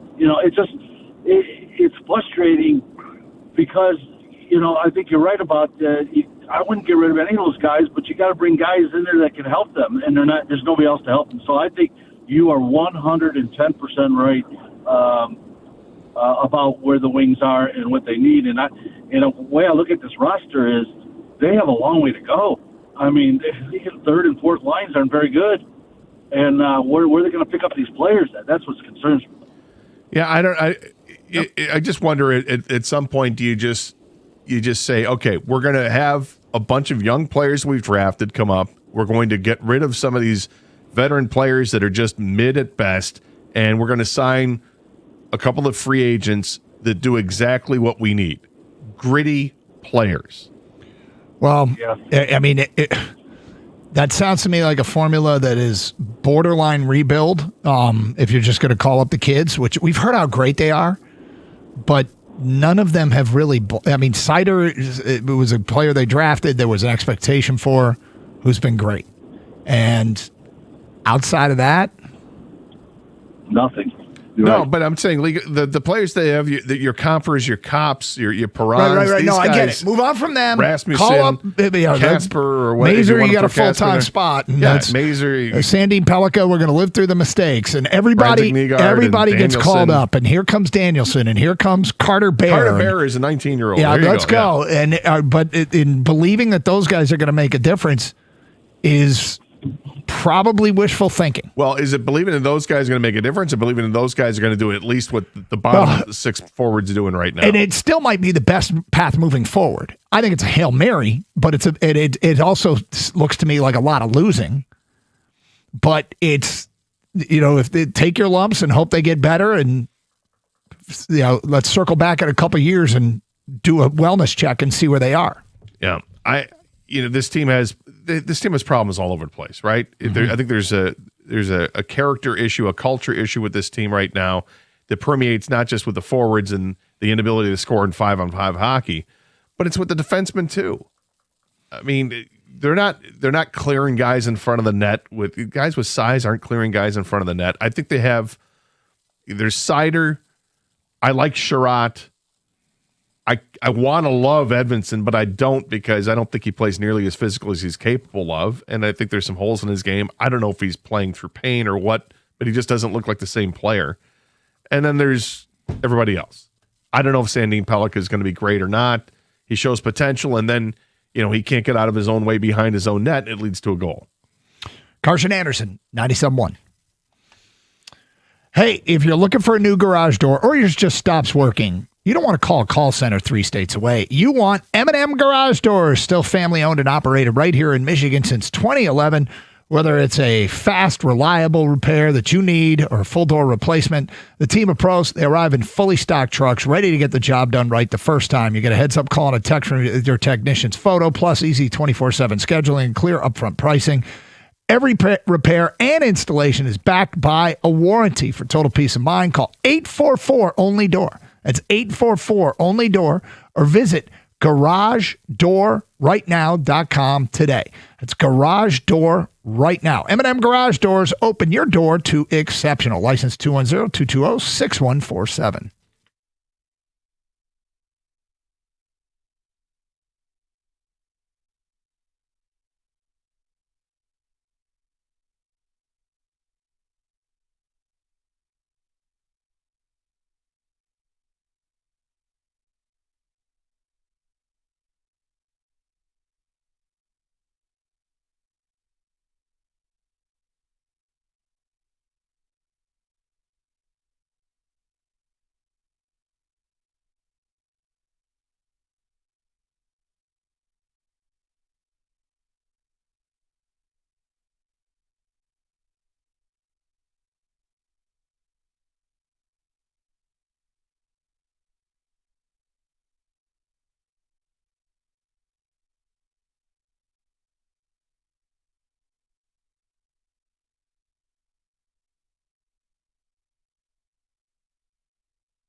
Thank you for that. I needed some good news. Right. Sometimes you do the show and it can just wear on you when you're talking about the pressing topics, which the Red Wings currently are.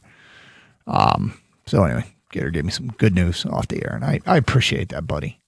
You're welcome. Yep. 248-539-9797. Frank in Monroe, you're on 97.1. Hi, Frank. How you doing? What's up? Hey, I agree with Gator that you got to keep talent like Larkin around, and he needs guys around him. And because of that, I got to point a finger at the Red Wings scouting staff. And to me, it begins with Draper. You know, he's the director of amateur scouting. I think he's got to go. That whole staff has to be broomed. And I'll give you another good example why. You remember Philip Zadina? You know, Draper was on the staff when the Wings drafted him. Kenny Holland was still a charge. Right? I'll never forget Draper standing on stage next to Zadina looking out like, oh, this is incredible. This guy dropped in our lap with the 6th pick. He should have gone at least 2nd or 3rd. You know the Philip Zadina story, right? I mean, he didn't belong in the NHL. I remember going to his first exhibition game. He was running around out there scared. He didn't look like he wanted to be touched. I really think that scouting staff, they haven't hit. Who did Yzerman have in Tampa Bay? Pat Verbeek? I mean, they haven't hit on the deeper round pick like Yzerman did in Tampa, and that's what killed them. Well, they haven't hit on many picks at all. Well, I mean you got Sider and Raymond. Yeah, but yeah. I mean, that's. But other than that, I mean, Rasmussen, he was a Holland pick, but yeah, I mean, these other guys, Casper, what's he giving you? I don't know. No, there's not nearly enough. There's not nearly. Look, the prospect rankings. I mean, they still rank top 5 organizations in terms of prospects, but that doesn't mean anything. It's not because they got a bunch anything. of goaltenders that haven't seen the light of day. Yeah. And they keep, like, I hate to harp on the Casper thing because, you know, there are times where I think, boy, he looks like he could be a high-end player. Is he still stuck on 16 points? He might be, yeah. And I say it all the time. I'm sorry, he's up to 18. This is the kind of guy that if it's working, has 60 points. You know? And he's still really young, but the buildup, what we need from the prospects that Steve seemed reluctant to trade, and only he knows what offers he had for which prospects, but it feels like the guys he was reluctant to trade, who is paying dividends from the protected group of prospects that they wouldn't trade? Who are they really? Thank God they didn't trade him. Yeah, and that's going to be, we won't know for years, right? And I think they're banking on Nate Danielson, Brandon Nygaard, and these goaltenders to be really good. The problem is that we haven't seen the goaltenders. Sebastian Cossa has been, it's been a while. Mm-hmm. You know, it's been a minute since he's been playing in the minors here and hasn't gotten the opportunity to play. When they brought somebody up a couple of weeks ago because Talbot was iffy as the backup, they brought up Postova. And it wasn't Cossa. That was interesting. But Postova didn't play yet either. So neither of those guys has played. Now you got Trey Augustine, who has signed a contract with the Red Wings so that he's not going to go back to Michigan State. He goes right to Grand Rapids. They have at least 3 goaltenders and actually have more than that. When you look at those prospect rankings that the Athletic came out with, I actually took a look at all the guys they had in the Red Wings, and there was another goaltender on the list. They have a plethora of them. So at some point, you got to cash in the chips. Yeah. Trade them. Which I was thinking this was going to be the year that it did that, but I don't know if this was just this crazy year where the prices were so damn high that the teams were like, I'm not doing that. Was Yzerman the same thing? Like, hey, I'm willing to trade, but you're asking me, I'm willing to give you A, B, and C, but you want A, B, C, D, E, and F.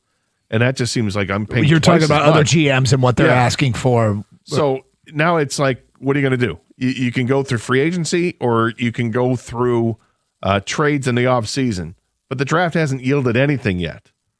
It's yielded, kinetic energy, or is it potential energy? Yes, it's potential energy. We need kinetic. Yeah, we need kinetic. Roll it down the hill. Yep. Let's see it get that kinetic energy. Bob in Clinton Township. What's up, Bob?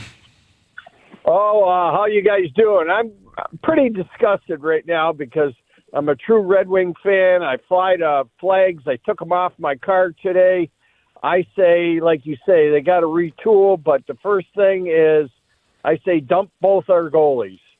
Dump them, bring in the young guys, and just, Gibson is a good backup, but he just can't do it day in, day out.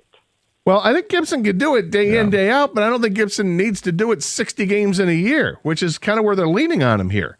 He had been fantastic For 3 months, he was the best goalie in hockey. But for 3 months, he was playing every damn game for the Red Wings, it seemed. And you get past the 50 mark, and that's a mark that you look back at his career, it's not comfortable at. And now it's just breaking down. Now, Talbot's not going to be here next year. One of the young guys is going to be on the roster next year. And Gibson's signed through next year.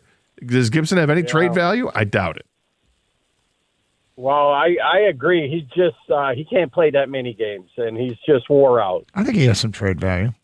You think Gibson does? Yeah, I do. I think if a team next year, trade deadline, but that's part of a rebuild move, right? If you're going that direction. I guess if I'm looking at trade value, I'm thinking of like a top 3 draft pick, a first, second, or third round draft pick, or is there another player from another team? I'm guessing he gets you like a 6th round pick. Oh, I would be surprised. Remember what you just said about asking prices? Yeah. Turnabout's fair play, and I suppose Gibson had a trade deadline deal to a contender that needs a goalie. But isn't you need a contender that needs a goalie? Like you need somebody who gets a key injury, right? But let's get to some of these texts. This team doesn't deserve a spot. I love the Red Wings, but I want them to lose, so change will come. We deserve better. It's from an unnamed texter. Worst part about this for me is I signed up. This is from Bob and Brighton. Sorry. Worst part about this for me is I signed up for the Red Wings season tickets 3 years ago, and they had a deal with free playoff tickets. I have a 5-year deal, 3 years in a row, 90% plus to make the playoffs a month ago. BS couldn't get it done. Yep. From Matt Nipsey, Hockey Town moniker is no longer deserved. Remove it. Beyond sickening. None of that matters. That doesn't matter. Beyond sickening. I mean, it doesn't matter. Now's the time for all Detroit fans to do what they do best. Start blaming the best players and wish them gone. It's definitely not the fault of the bottom 6. Shaking my head. Well, it's kind of where Gator and I reside. The blame the bad players, not the good ones. Yeah. I mean, look, the good players had many opportunities last night to end that game, and they didn't. But, if you're going to tell me Larkin's not a top-line center, I'll be like, cool, get a better one. Keep Larkin. Larkin's an asset. I mean, I hate to look to the future already, and that's what we're doing. And people have been doing it for weeks because they gave up on a team a long time ago, and I get it. But there are players that I'm dying to see what they can do. Carter Bear is one of them. Mm-hmm. Max Plant is another one who played the full season at the University of Minnesota Duluth and had 52 points in 40 games and was a stud on their team. Really good college hockey player. But my guess is that these are guys that have to see time at Grand Rapids before they see time with the NHL. 248-539-9797. Jack is next. Hello, Jack. Morning, guys. What's up? There needs to be a cultural change in the Red Wings organization. They know if you're going to draft little Swedish guys, you got to protect them. They need at least a minimum of 3 meat eaters. Guys like Logan Stanley, he sticks out in my mind because I found out he was floating around out there. He was a 6'6" guy who's running Lucas Raymond, who's generously 5'10". You can't ask Larkin, Raymond, DeBrincat, Sider. Jack, we lost you. Well, you can't ask Larkin to bring it Sider. What? To fight. Get him out of the fight. You hire the fighter. You say, you guys, Larkin, etc., go stand at the blue line because Joe Smith over here or Sam Jones over here is going to answer the bell. And anybody touches those guys, there's a price to pay. And here's Larkin and Raymond and DeBrincat and Kane, et cetera, all getting mugged. They're getting driven out of the building. And you cannot play hockey that way. If you're going to draft little guys, you better find some meat eaters out there to protect them. Jack, thank you for the phone call, 248-539-9797. The Red Wings don't have a single forward on their team that has more than 50 penalty minutes. Really? From an unnamed texter, I believe the player that will be part of a big-time trade is Raymond. He will do better somewhere else, though, unfortunately for us. I'm telling you, he's a potential superstar. He's got 73 points in 76 games. Great follow-up from Gino Auriemma. Hear what he had to say to Dawn Staley coming up today at 11:02 on 97.1.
Brought to you by Builders First Source. The Tigers will face the Minnesota Twins for Game 3 in the 4-game set tonight right here on 97.1. Framber Valdez will take the mound for the Tigers as they are trying to snap a 3-game losing skid. Detroit was victorious in the first 2 starts of the year for Valdez. So far, he's pitched 12 combined innings with only 1 earned run, 3 walks, and 10 strikeouts. Tonight, Valdez will face Bailey Ober, who has a 4.13 ERA and 72 career innings against Detroit. In that stretch, he has walked only 13 batters and struck out 76. First pitch at 7:40 tonight. Our pregame coverage here on 97.1 will start at 7:15. The Pistons will be on WWJ News Radio 950 this evening for their final home game of the regular season. Of course, they'll hopefully have plenty of home playoff games as the 1 seed in the Eastern Conference this year. Tonight, Cade Cunningham and Isaiah Stewart could return as both have been upgraded to questionable from their injuries. JB Bickerstaff has previously mentioned wanting to choose rhythm over rest, and neither Cunningham nor Stewart have suited up in the last at least 22 days. Pistons have the Bucks tonight at LCA and are favored by 18.5 points on FanDuel as Milwaukee is officially in tanking mode after being eliminated from the playoffs in recent weeks. Tonight's pregame coverage starts on WWJ at 6:35 with the tip-off following at 7 o'clock. Also, Duke freshman Nicholas Kamania has entered the transfer portal today. At the Cornwall Health Sports Desk, I'm Brendan Shabath. For more, go to 97.1 The Ticket or Odyssey.com.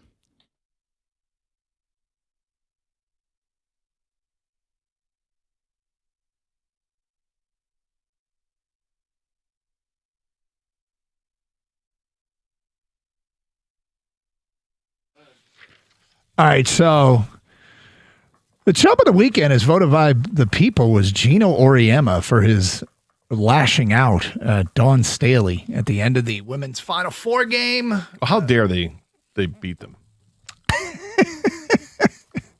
How dare you? So Gino offered one apology, and apparently it came up short because he's offered another one. This one in writing, posted on the UConn women's basketball Twitter page. I want to know what you think of this apology. I probably won't read the whole thing. Okay. Yep. Gino writes, and I quote, "This morning, Dawn Staley and I spoke about our interaction after the game last Friday. I apologize to Dawn, her staff, and her team. I've lost more games in the Final Four than any coach in history. But Friday, I lost something more important. I lost myself." Oh, look at this guy. I've lost more games in a Final Four than anyone in history. This is an apology. Look how great I am. And even worse, I lost myself. He wrote that in an apology. Not like his credentials for like the Hall of Fame or anything, or like no. You know, along the way to 6 national championships. There were times we got to the Final Four where we actually didn't win it all. And those were humbling experiences, each and every one of them. But I've won more than I've lost. But when I lost myself, that's really what hurt. I mean, losing in a Final Four, yes, it stinks, which I've done more than any other individual that's living right now. In history. I'm the greatest coach of all time, but my greatest regret is not saying sorry right away. Imagine how much more validity this apology would have if I'd won a couple of those games that I lost. Then you'd be talking about like a 10-time champion. This guy. Isn't that great? What a massive tool. You know, all it is that you got old. You got to the point where you don't care what you say anymore. And you're just a curmudgeon. Couldn't handle losing it. Or losing. He didn't handle it well. No, he didn't handle it well. God, it would have been great if she just smacked him across the face. She said she was going to. She wanted it. Yeah. And nobody would have objected. Like, go ahead, do it. I've lost more games than anyone in the history. Or one. More Final Four games. Make sure you put out there. Final Four games. Yeah. But I lost myself. So great. Something I mean, worse. Hey, that's so far worse. great. He lost himself. God, I saw that and I burst out laughing. If only you could experience the pain of losing a single game in the Final Four, let alone all the times that I have. Yeah. Of course, I've won more than anybody else, but in history, I don't know if he has. What's her phrase from Tennessee? Did she win more? Yeah, I don't know. Still so great that he slipped that in there. Putts. Did you just put me in the same category as a Hall of Fame coach? No, I'm trying to take it away from you and put it on somebody who actually is a putts. Anyway, I thought you'd enjoy that. 248-539-9797. Let's go to Nathan in Warren. Hi, Nathan. Hey, boys. What's up? Of the many things we can really just beat the crap out of Steve Yzerman for, I'd say the one thing that's really bothered me the most about him is that he had the luxury in his entire career of skating on the ice and not having to look over his shoulder because he had, whether it was Probert or Kosher or McCarty or Shanahan or, Grimson, or I'm not saying we have to have a goon, but to be able to go out there and have someone be accountable on the ice is something, and I just can't believe he's never done that for this team. And it's like we have, how many times has Larkin been scraped off the ice and been taken out of the game? He got knocked out, and we got to have Sider go out there and, put a glove in somebody's face and wrestle with them for a few seconds. Like, we don't have anyone that strikes fear in anyone's heart, and it's like all these guys, we have so many soft guys on this team that can't stand up for themselves. And the other night when we played Ottawa and we had DeBrincat and Larkin have to go out of the game at the end because they're the ones that get the penalties because they got to stand up for themselves and fight. It's like there's just so many things wrong with this team, but that's the one that's always been a glaring, just a big open for me that we need to have that on this team. Yeah, I think it's tough because you look at, and I mean, hockey has changed obviously from the way that it was played when Steve Yzerman was playing to what it is now. You just don't have roster spots associated with those players anymore because fighting is basically legislated out of hockey. It still happens, but not near the frequency as it used to. But that doesn't mean that you can't have big players that'll stick up for each other. And I agree with you that, Nathan, watching Dylan Larkin and Lucas Raymond in particular get manhandled out there at times, it's awful because they have to stick up for themselves, and they don't have somebody else that's able to do it. They have one player in their organization, seemingly, who is willing to do that kind of a job. That's Austin Watson, and they had him up for a few games, and that's it. And I'm not saying he should be on the roster constantly or all season long, but they need somebody like that. Or better yet, really what they want to do is find the unicorn. They want to find their Tkachuk. They want to find their Brendan Shanahan, because that's the style of player that you would love to have. A guy who can score 50 goals, but also will punch you through the boards if you try to take some liberties. Those are hard to find. 248-539-9797. We'll talk some Tigers today at 11:30. Stay or go, some college basketball decisions. Two kids at Michigan in particular highlighted. What will they do? We'll get to that today at 11:20. Back to your phone calls. Rob is next on 97.1. Hi, Rob. Hey, guys. Hey, I've been on this team side, fighting for them through all of this, through the taps by Stoney, everything. Saturday through this what? Sunday, I'm sorry, through this what? Where Stoney singing taps. Through the taps. Oh. Yeah. All right. So I've been fighting for the team until Saturday and Sunday. National television, PK Subban calling the team out. It was just a complete embarrassment. This whole end of the season has just been embarrassing. I've never felt this particular way about the team.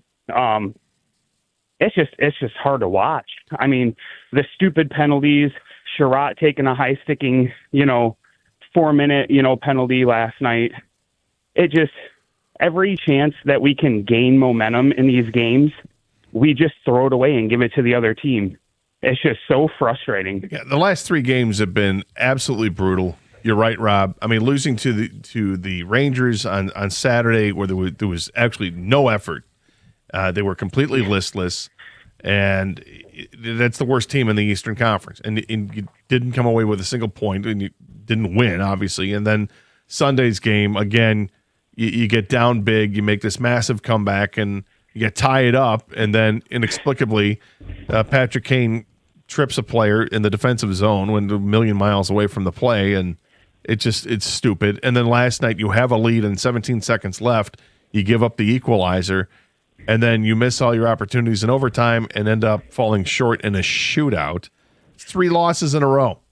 and they get 1 point out of those 3 games when you have to have every game here, it feels like. It's donezo. I mean, watching the players react afterwards last night when Dylan Larkin came out and talked to the media and Justin Falk came out and talked to the media and even Tom McClellan, their body language is just like they're defeated. Yeah, and they don't have the answers, and they're frustrated, and I get it. And, it's got to be just brutal, absolutely brutal, because it's right there, man. It's right there to be taken. And, we were joking yesterday. Nobody will put this team away. They're being allowed to hang around in spite of their best efforts, and nobody can put them away. 248-539-9797. Ottawa did a little bit last night. Detroit now 3 points out, the final playoff spot, effectively 4, given the tiebreaker. Coming up, we'll talk some Detroit Tigers at 11:30. We got to Are You Going to Eat That in the noon hour? Additionally, some reporting on some kids at Michigan. Do they stay or do they go to the NBA? We'll get to that today at 11:20 on Carson Anderson on 97.1. Looking to upgrade your outdoor space? Well, Builders First Source has you covered. With 4 Metro Detroit locations, they specialize in top-quality composite decking, brands that you trust, like Trex and TimberTech and AZEK. So whether you're a DIY enthusiast or you need a certified installer, their expert team will help you build the perfect deck that stands the test of time. My mom had the guys come out this fall, and they put a new deck in there, and it looks fantastic. Visit one of their locations today in Lapeer, Auburn Hills, Clinton Township, or Shelby Township, and discover why Builders First Source is your go-to for decking. Quality, service, and unbeatable value, that's the Builders First Source promise. Search buildersfirstsource.com.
So a couple months ago, we were, just BSing as we've been doing, riffing, talking about stuff.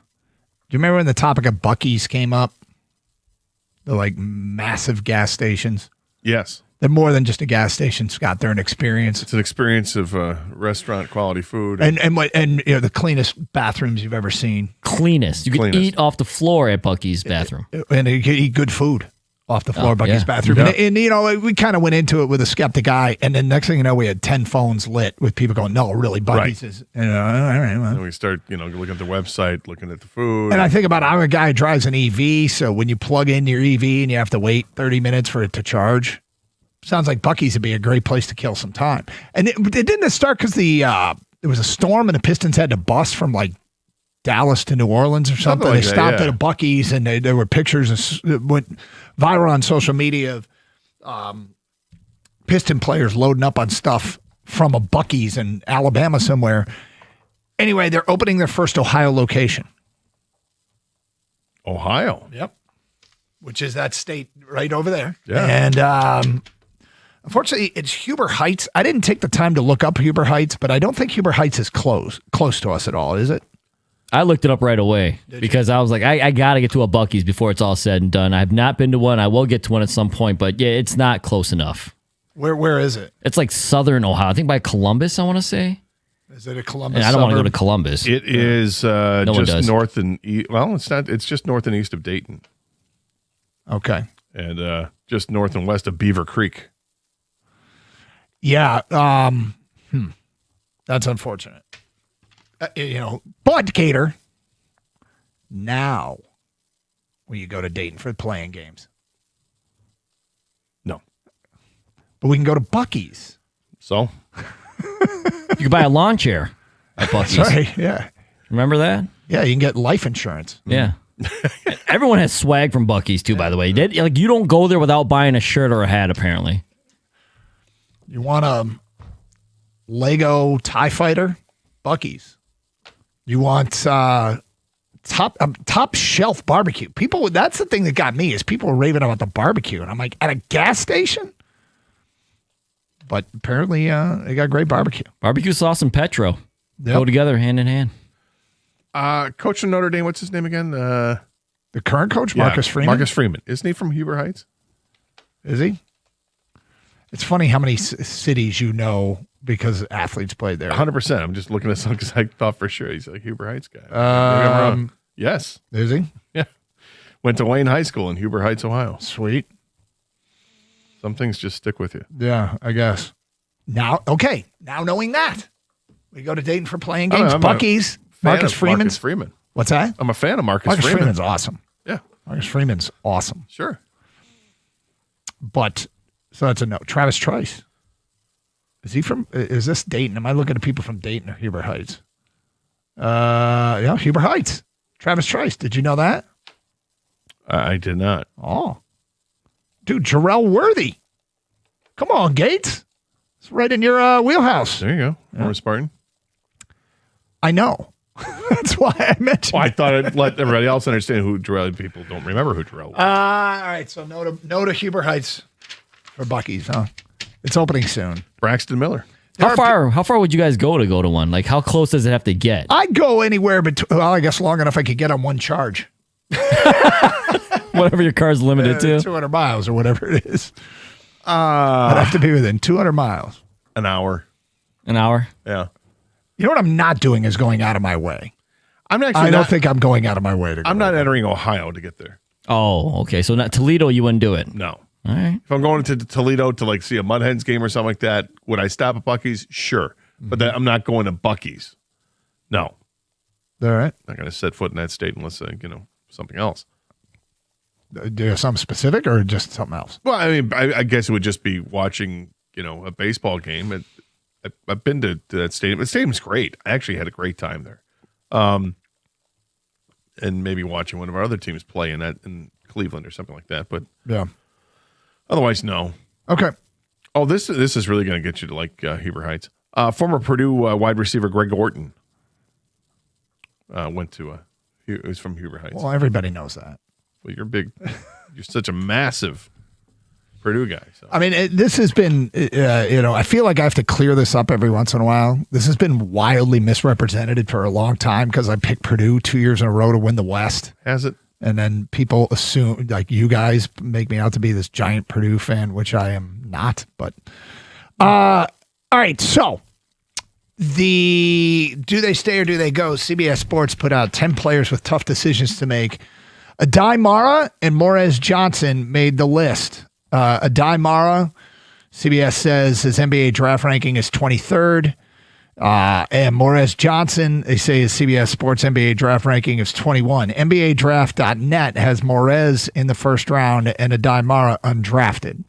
Of Morez Johnson, they say Johnson has been a beast for Michigan and one of the best transfers in the last cycle. Can Michigan find a way to bring him back? We will see. If Johnson does return, he would be a foundational building block for the Wolverines in the title game. He did a fantastic job of finding mismatches against smaller defenders. He grew exceptionally from his freshman season at Illinois to this year at Michigan. May found a way to unlock his full potential as a defender. Of Adai Mara, they say similar to his teammate Johnson, Mara also has a decision to make. Enter the draft as a projected mid to late first round pick or return to school for a chance at a repeat. After getting buried in UCLA's rotation the last 2 seasons, he transferred to Michigan. He's one of the best defenders in college basketball. 7'3" frame certainly helps that, but he has also grown his game on the offensive end of the floor, especially around the rim. Shot 67% from the floor this season on double the attempts from last year. Getting Mara and Johnson both back might be tough, but getting at least one to return would be a massive win. So this is where, in a world where college sports are evolving and not to the... In a world where college sports are evolving. Players... I thought you were in a movie No, trailer. go ahead. I'll just say it. You could script it if you want. Players have tough decisions to make. Impossible decisions may be made by young men. Previously, they did not get paid. Now you can make some good money coming back. Once impoverished, now an opportunity at fame and fortune. NIL could bring him back. NIL could bring him back. Now, the first round NBA contract might be something that people say, I'm going to take the cash, which, can't blame anybody for doing. You do what's your life, your decision, do what's best for you. And in this day and age, transfers aren't as devastating as they used to be, or somebody going pro, because you could just replace them by a veteran transfer. But they made the list of the players with the toughest decisions to make. Michigan should be really good in the backcourt with Cadeau and McKinney back. It doesn't sound like they're going to have LJ Kaysen, as they're already talking about redshirting him next year with a late season knee injury. Great recruiting class coming in. And so we'll see how it plays itself out. But, Scott, anything new on the Michigan State guys? Not that I've heard of. No. I think they feel pretty confident they'll be able to hang on to their players. Mm-hmm. But what they're going to have to try to do is replace the 2 bigs that are leaving. Yeah. In Cooper and Kohler, and that might be a little bit more difficult. That's where the portal comes up a lot with Michigan State. Is do they go into the portal for bigs? Yeah, I think Michigan State will enter the portal. They will, and they have. Yeah. But I don't think they're going to do it in a massive way. With the team they have, they probably don't need to, right? I mean, they've got a lot They're returning. bringing guys back, yeah, and you've got to keep those guys there, and to keep those guys there, you got to pay those guys. They got a good recruiting class coming, a really good recruiting class coming in. And they've got a couple guys last year from the recruiting class who didn't play that are now ready to play. So there's reason to be optimistic about Michigan State, but can they hang on to everybody? Because you know that people are going to come calling. It's illegal to contact these players unless they've entered the portal, but you know what happens. I'm sure that there are teams that have reached out to Cohen Carr and Jeremy Fears and others. It's kind of the way that this is done is agents of players are who gets contacted. The players themselves don't get contacted. It's the players' representatives that either start calling or get calls, whether a player's in the portal or not. Well, I'm sure they're getting calls. I don't think I don't get the impression that the Spartan players are making calls. Well, they should be, and here's why. Everybody should be, to find out if somebody is going to give you more money so you can go back and negotiate where you are for your own best interest. But that's just the way it is now. 248-539-9797. And if you want to continue talking some college basketball, decisions to be made, and another year, both teams should be exceptionally good in our state. Straight ahead, the Tigers got actually officially trolled by another major league team with something on social media. This kind of surprised me. Kang, am I wrong? You know me, I don't believe anything on the internet. I had to triple check this, and I couldn't believe it. It actually had happened. Yeah, we will get to that today at 11:31 here on Carson Anderson on 97.1. Hey, your Wednesday just got hotter at Twin Peaks. That's right. Cure those midweek blues and celebrate Hump Day the right way with their Bourbon and Brews Party. Your favorite Twin Peaks girls dressed to impress in their finest black lingerie, serving up awesome samples of special bourbons. The tastings start at 6. If you're not down for the bourbons, there's plenty more to get excited about. Dos Equis Amber is their beer of the month at a special price. They've got 5 new menu items that you'll need to try, like the Sweet Heat Shrimp Tacos, my favorite. There's the Texas Philly Twice Baked Potato, the Gator Annihilated when we were out there during March Madness. There's a loaded sports lineup, wall-to-wall TV, scratch-made food, the coldest draft beer in the country, an extensive bar featuring craft cocktails, and all your favorite high-end bourbons and tequilas. And the best part, it's served up by the beautiful and hospitable Twin Peaks girls. Tonight's a perfect night to check it out. Basketball team, Detroit, back in action at 7. The party never stops. You get to your favorite lodge and come see the difference today. It's Twin Peaks. Eats, drinks, scenic views.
Okay, so yesterday afternoon, Tigers are facing the Minnesota Twins last night, and the Twins tweeted out, "We got ourselves a pitching duel tonight." They showed a picture of Tarek Skubal and a picture of Taj Johnson, the starter for the Twins. After the game, they tweeted out that, Gator. I just sent you a screenshot. What does it say? We would like to apologize for a post we made earlier today claiming that this game was going to be a pitching duel. You guys are right to correct us. It was indeed not a pitching duel. And then has a picture of Taj Johnson's head because Derek School gave up 4 runs in the fifth inning and didn't make it out of the fifth inning. That is from the official Twins account. That is savage. That's a direct shot, man. That is.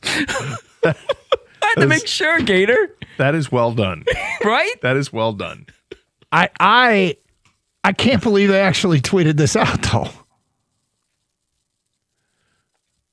I mean, it's well done. That's straight up trolling. Yeah.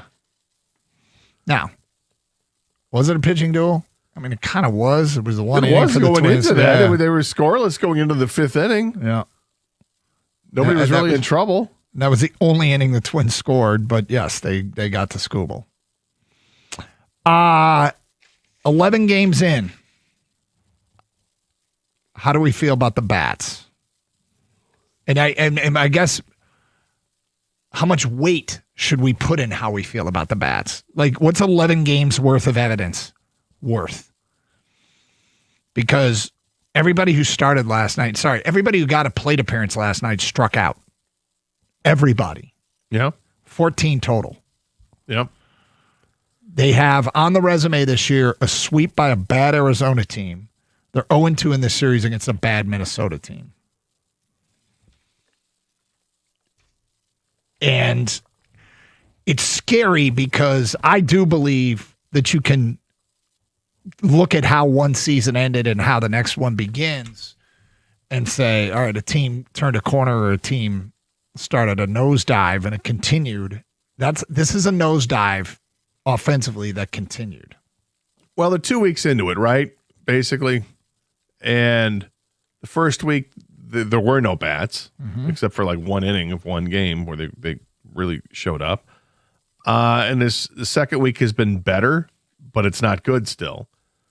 But I think, wasn't there OPS after the first week of the season? It was like in the 630 range or something like that. Now it's 685, which is come not up a little bit. It's not good, but it's better than what it was. Do you know where it is in baseball? I don't. I imagine it's bottom 8. It's 13th. Oh. Their run scored at 47 is 15th. Middle of the road. They're middle of the pack baseball team. Their team batting average is 232. That's 14th. So by points of comparison, early in the season, pitching is kind of dominating hitting everywhere. Now, that's not to say that Detroit doesn't have problems, but when you compare your problems, what we're talking about is how are you relative to everybody else? And relative to everybody else, the Detroit Tigers are middle of the pack. And let's even get more specific. In the American League, they are 6th in runs scored. In the American League, they are 6th in batting average. In the American League, they are 6th in OPS out of 15 teams. And so it feels, and the eye test tells you that the offense might be in a crisis. But when you zoom out and look at all of the teams that you're competing against, their problems are not unique and maybe not as bad as some others. No, but they're 4-7 on the season, and that's all that matters. They are one of, I think, 6 teams in the American League that have a plus number in the run differential, albeit it's +1. But when we look at individual players and are you seeing improvement? Yeah, Parker Meadows has shown improvement. Parker Meadows is actually a bit of an asset right now. In fact, his WAR is 0.5. Yep. Which is remarkable when you look at this point in the season. For a guy who's hitting 267, but he's stealing bases. He's helping out in other ways, and he's playing great defense. McGonigal has been a revelation, far exceeding my expectations for him. His WAR is leading the team with a 0.6 right now, but great on-base percentage at 388. He's hitting 300, had a couple more hits last night, drove in both runs. Got to love Kevin McGonigal. And then you're starting to see some other guys get hits. Torkelson had a couple hits last night. Gleyber Torres is walking a ton. He's got 12 walks in 11 games this year and has more walks than strikeouts, which I think is the only guy on the team that has more walks than strikeouts, and he is. So they've got, and Dylan Dingler's off to a good start. But you want to see some more production come out of Riley Green. He has yet to hit a home run. Torkelson has yet to hit a home run. Colt Keith's off to a good start, but Colt Keith doesn't have a home run either. This team only had 7 in 11 games, and 4 of them came in one game. I suspect that's going to change significantly when the weather shifts, but every team has to play. Yeah, everybody plays in the same weather. In these conditions, so it ends up being an excuse. And look, so we asked people on Twitter. Let me get to what our Twitter question was. How do you feel about the Tigers right now? 11 games in. We got 11 games of evidence. They're 4-7. Your choices are they'll be just fine. It's too early to judge. I'm discouraged, or they are simply not good. What do you think is leading the voting right now? Okay, they'll be just fine. It's too early to judge. Discouraged, or they are simply not good. Too early to tell.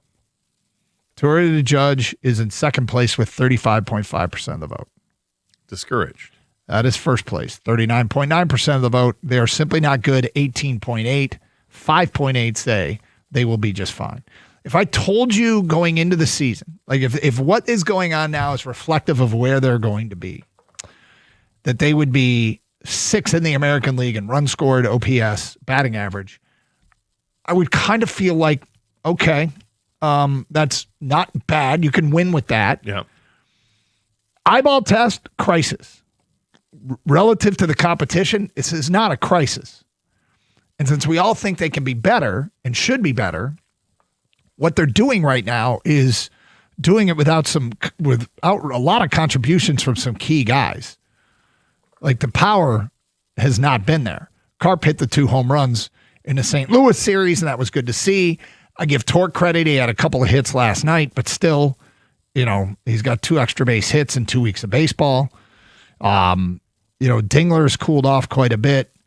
But McGonigal continues to swing a hot bat, and they need to get more. I mean, Riley Green is the one, right? Riley Green is the guy that, when there's talk about cutting down on the strikeouts, but not the home runs, Riley. Like that was not part of what we needed here. And, we know he can hit better than he's been hitting. So where are you at with this Tiger team? Do you think they're going to be okay? Or do you think this is indicative of much bigger problems, understanding that relative to the competition in the American League, they're actually above the mean? I'm not that concerned about the hitting. I think the hitting is going to be fine in the long run. I am concerned about the bullpen. I'm very concerned that, putting eggs in the basket of Drew Anderson, Emmanuel DeJesus, so far that's doesn't look good. Nope. I see Connor Siebold come into games, and I get a little nervous with that because I'm not sure what I'm going to get, and he seems to work himself out of some difficulties. He did last night, and he's actually pitched pretty well for this team so far. But Flaherty, I think, is going to be hit or miss all season long. I think the same thing with Casey Mize, and that 5th starter, Justin Verlander or Cater Montero. I think that could be iffy as well. So if your bottom 3 guys in your rotation, if they can just maintain 500, they'll be fine because Skubal and Valdez are great, even though Skubal got hit up a little bit last night and had the trouble in the 5th inning. But we know what Skubal is. He's right. Back-to-back Cy Youngs. They can get by with having 2 stud pitchers if the other 3 guys are just average. The team as a whole, hitting-wise, this is going to be, I think, when all is said and done, maybe an average hitting team, but that's good enough if you've got the other aspects of it. Defensively, this should be a pretty good team defensively. I like where they're at, where I think they're going to be. They're not there now. I'm not totally discouraged. I don't love the teams they're losing to. This is what scares me a little bit, is these teams aren't supposed to be particularly good. Like this was, they opened with a relatively soft schedule, and they're 4-7. Baseball's weird. It's funky. Night in, night out, strange things can happen. Some nights you look like world beaters. Other nights you can't put the bat on the ball at all. But and last night was an example of them as they got completely shut down by Taj Bradley, and then they got trolled by the Minnesota Twins. Anyway, 248-539-9797. 11 games in. How much weight are you putting in what your eyes tell you so far? We'll get to your phone calls and feedback on another edition of Are You Going to Eat That in the Noon Hour here on 97.1.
Doug Carr, Scott Anderson, 97.1, open lines, 248-539-9797.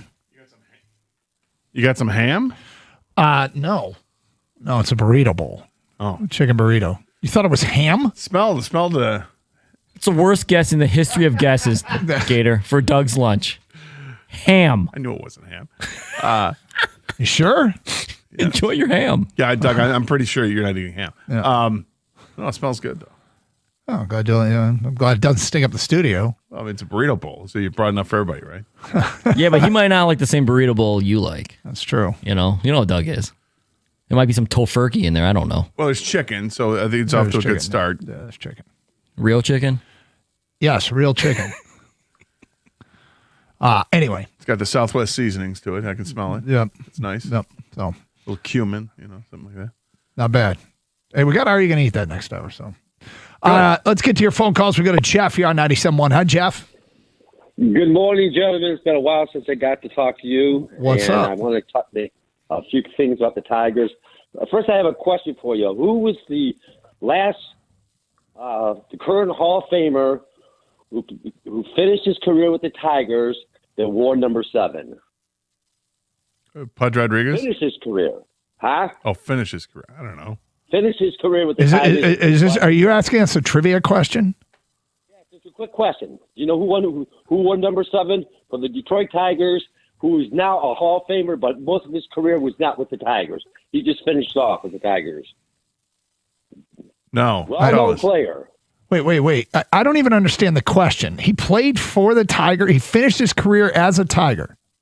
But he's in the Hall of Fame. But he wore number 7 for somebody else? Eddie Matthews. I don't know. Eddie Matthews is correct. He played for the Tigers 67 and partway in 68. Is that all you had to say? No. Now we're talking about the Tigers offense. Okay, just first, I want to stop you, and we'll let you talk about the Tigers offense. I don't want to do this, so people don't start calling us and ask us random trivia questions, okay? Okay, go ahead, Jeff. I said because Kevin McGonigal was wearing that number. That's why I said it. Okay? McGonigal's got the number. That's the reason why I mentioned it. But anyways, our offense is exactly where it was in August of last year. Nothing's changed, and it's not going to get any better. It's not going to get any. It's got nothing to do with the weather. They suck. And their pitching staff, they got 3 starters: Skubal, Valdez, and Flaherty. Mize sucks, and Verlander sucks. So they got 3 starting pitchers. The bullpen is somewhat shaky, and the offense, Jake Rogers, he should be gone. Javi Baez, he should be gone. Spencer Torkelson, he should be gone. Parker Meadows, he should be gone. No offense in there whatsoever, and this is how it's going to be all season. They don't have the offense. They only got a couple of players, and that's it. And it's going to go right out through the summer now. This is right where they belong from August of last year.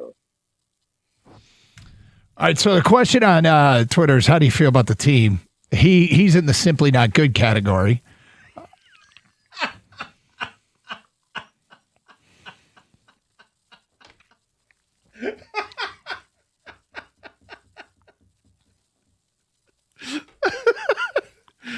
Let's see. They got the 4 categories. Which one do you think the previous caller would fit He's into not. the most? Well, here are the categories. They Yeah. will be just fine. Nope, that's not not him. him. Too early to judge. That's not him. No, he's already made his mind up. Discouraged. Maybe. They are simply not good. That's him. That's pretty clear. Sergey tweets us, Green and Torque, absolute bums, are hurting the team. AJ pinch hitting for Keith 80 times is just awful overmanaging.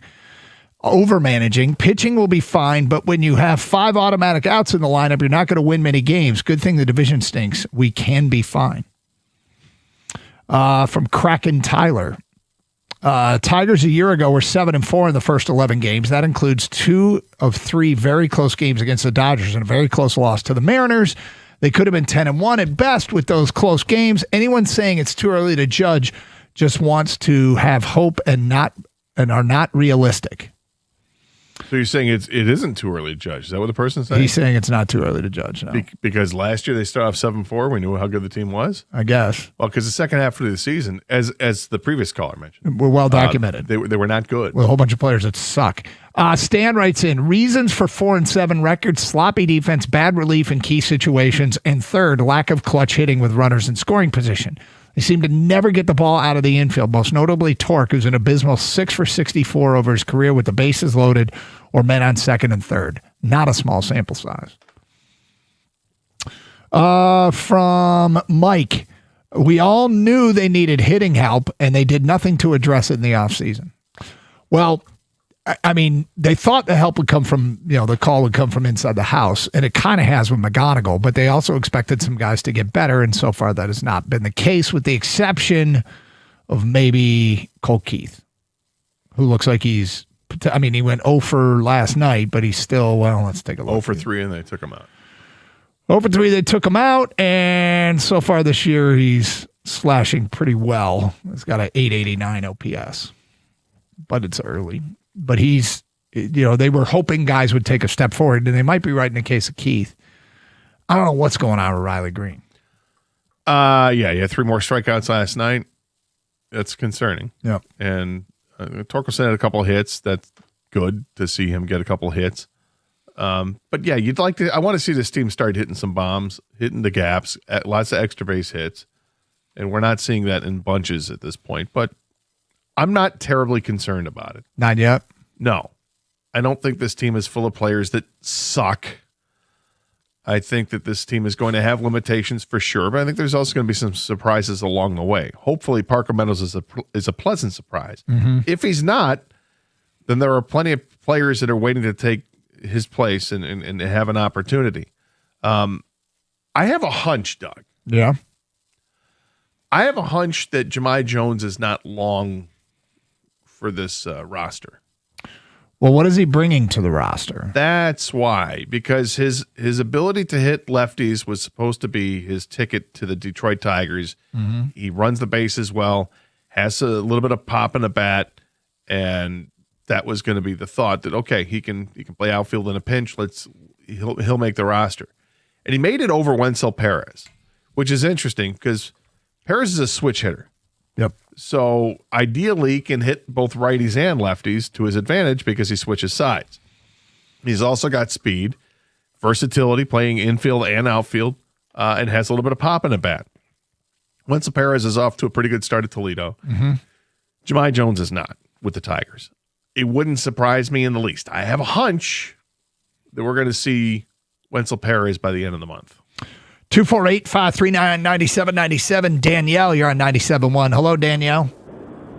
Hello, how you doing? We're good, thank you. Beautiful day, huh? Yeah, a little chilly, but right. Doesn't bother me. Well, definitely. I think it's too early to tell. Come on, you guys. We're 2 weeks into the season. I know. No one was complaining last year when we had such a winning season in the first half. All the same players, but no one was complaining then. I think we just need to figure it out and go out there and play with our heart and do what's smart. AJ, I really have confidence in him. And I have confidence in our pitching coaches. They need to just kind of figure it out because we're all watching them and we're all hoping, yesterday was 0-0 for how long, and then we just kind of threw the game away. But we're in there hoping for the best for them, and they know what they're doing. We need to just believe in them. And if we don't, we're not true fans. Well, I don't like gatekeeping fans. You can feel however you want. But I will say this. I agree with you about AJ. I do trust AJ. AJ's kind of got a punch button things he does. I think he might need to reconsider pinch hitting for Cole Keith. Maybe like to see Cole Keith get more opportunities against lefties. But at the end of the day, I think he's a net positive. But he pinch hit for Keith and Carpenter in that game last week, and it didn't, it produced 0 for 2 results. It's early. When you got guys on the roster, you're going to use them how they're supposed to be used. But in Jahmai Jones' case, if he's not going to come through in the one situation they need him in, he might not be here long. The reason that nobody was complaining last year in the first half is because everybody was hitting. Yeah, nobody would complain, yeah. They had a handful of all-star players. Mike says basically they're the same hitting team as last year and the same crappy bullpen, even with the new additions. From J.D. Fergus, feels like all their wins have come on warm weather days and the losses on cold weather days. From Nubs Get Dubs, Doug cursed the bullpen with his optimism. 6 of the 9 hitters are not giving you any confidence when they step in the plate. I voted discouraged. Red Ranger says, we all saw this coming. Bullpen will be fine, but the bottom line is they did not address this offense. It's pathetic that a rookie is our best player. Chip says, just like the Wings, management believes in the same mediocre talent will improve. The Tigers are the baseball version of the Yzer plant. No, they're not. They've made the playoffs. They've won playoff series. There's a huge difference. D Sizzle, there's 150 games left. My God, everyone needs to relax. Ha ha, breathe. 248-539-9797. How do you feel about your Tigers baseball team 11 games in? Is it too early to be discouraged? We'll get to more of your phone calls and feedback on this coming up. Also, next hour, another edition of Are You Going to Eat That? Here on Carson Anderson. Stick with us. And just a reminder, you can stream the show with the Odyssey app. Get it for your mobile device today. AUDACY. Then you can listen to this show anywhere in the United States. It's Carson Anderson, 97.1.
Brought to you by Marin Buick GMC. Pistons getting ready to take on the Milwaukee Bucks tonight as they look to go undefeated in their final 3 games to eclipse the 60-win mark for just the 3rd time in franchise history and the first since 2006. Along with Cade Cunningham, Isaiah Stewart was upgraded to questionable yesterday for Detroit. He's missed almost 4 weeks with a calf strain, but could return to the floor tonight. He was at shoot-around today and said he expects the training staff to slowly ramp him up as he gets back to full strength.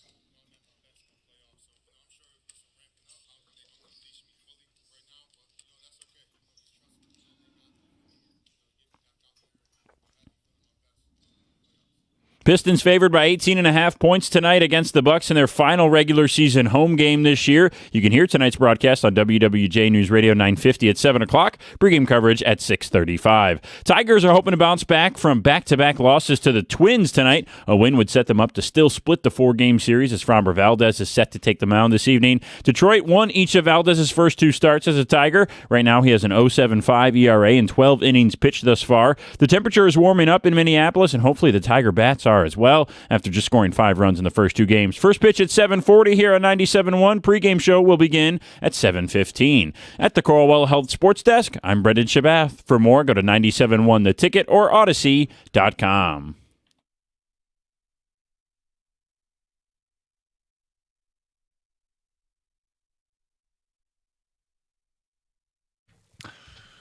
All right, exciting time in sports. Because I mean, that NBA playoffs, they're right around the corner. We could be previewing NBA playoff game 1 this time next week. Probably not playing games. Yeah, I think we could be previewing the game. It might not be that night. I don't know when game 1 is. When's game 1? I think it's next Friday. Is it? Friday or Saturday, I believe. The season ends for the Pistons on Sunday, regular season. And then I think it's 6 days after that. So it might be next Saturday. This whole 1-seed thing where you don't know your opponent is interesting. And wait for the play-in or the what the hell they call the play-in games? Play-in games? Okay. But also tomorrow's a big day for 2 reasons. One is Cade Update Day. And he's listed as questionable. Oh, he might be playing tonight. He's not playing tonight, is he? He's shooting around. He listed as questionable. It's possible. What do you think? No, he's not playing tonight. But the good news is they keep upgrading his status, from doubtful to questionable. That's good news. So it is getting ramped up a little bit. Stewart also. So that's another one. You can't forget about Big Beef Stew. Last year they didn't have him for the playoffs, or at least the second half of the first round. It's the last home game until the playoffs. It's wild. I mean, it is wild to be playing absolutely meaningless games for a good reason. We're used to playing absolutely meaningless games. It's crazy because it's going to go on like a week or so if these games didn't matter because they clinched the number 1 seed in the East so early. Yeah. Like 2 years ago, we talked about it, but if I would have told you 2 years ago when the Pistons won 14 games, okay, and the Wings had still not made the playoffs, I'll give you a choice between the two. What happens first? The Wings make the playoffs or the Pistons clinch the number 1 seed in the East? It's Wings make the playoffs. Without so a doubt, easy. we would have all lost our everything we own but guess what? The Pistons clinched the East. Yep. And the Wings are trying to make the playoffs still. Crazy. But so Cade Day tomorrow and Masters tomorrow. Masters tomorrow, Scott. That's right. Yeah. That's right. Looking forward to it. I flipped on the Golf Channel last night for a little bit. Mm-hmm. Wanted to see if I can get any flavor for it, and they did some live show from outside the Masters last night, and outside of off the course of Augusta, and looks perfect, looks beautiful. I'm ready for it. I'm ready for the par 3 championship thing they do. Is that today? I think with the skipping the ball and is it today? The water and trying to land it on the green and holes in one and all that. Yeah, I'm all for it. I love it. Yeah. Well, you got a pick to win it? Yeah. Scheffler's always a good pick. I was about to say, nobody's talking about Scotty Scheffler. And by nobody, I mean everybody. He is the favorite to win the Masters again. Goddard is another one who's played well lately. Mm-hmm. Seems like he's always in the top 10. If there's one, I'll sit down. I'll put together a little fantasy team, a little FanDuel action. I was just looking for who's putting the best. Like, who are the best putters? Because the Masters, so much of it comes down to avoiding disaster on the greens. It's not even scoring on the greens, although when you can score on the greens, great. But you got to avoid disasters. My favorite description of what it's like to putt at Augusta. Imagine standing at one end of your bathtub and trying to get a putting towards the drain, but try to get the ball to stop. Right. That's what it's like to putt at Augusta. Well, there's that. And then the whole other thing is just find the fairways, obviously, because it's not easy. Once you can think you're on the fairway, next thing you know, it slides all the way off the fairway because of the undulation and whatnot. It's just a great tournament. It's the scenery is amazing, and I the only thing I don't like about the Masters is it's called the Masters. That's not true. That is not true. What, you think there's more that I don't like about it? Yes. Okay. The live players? No. What? What do they call the fans?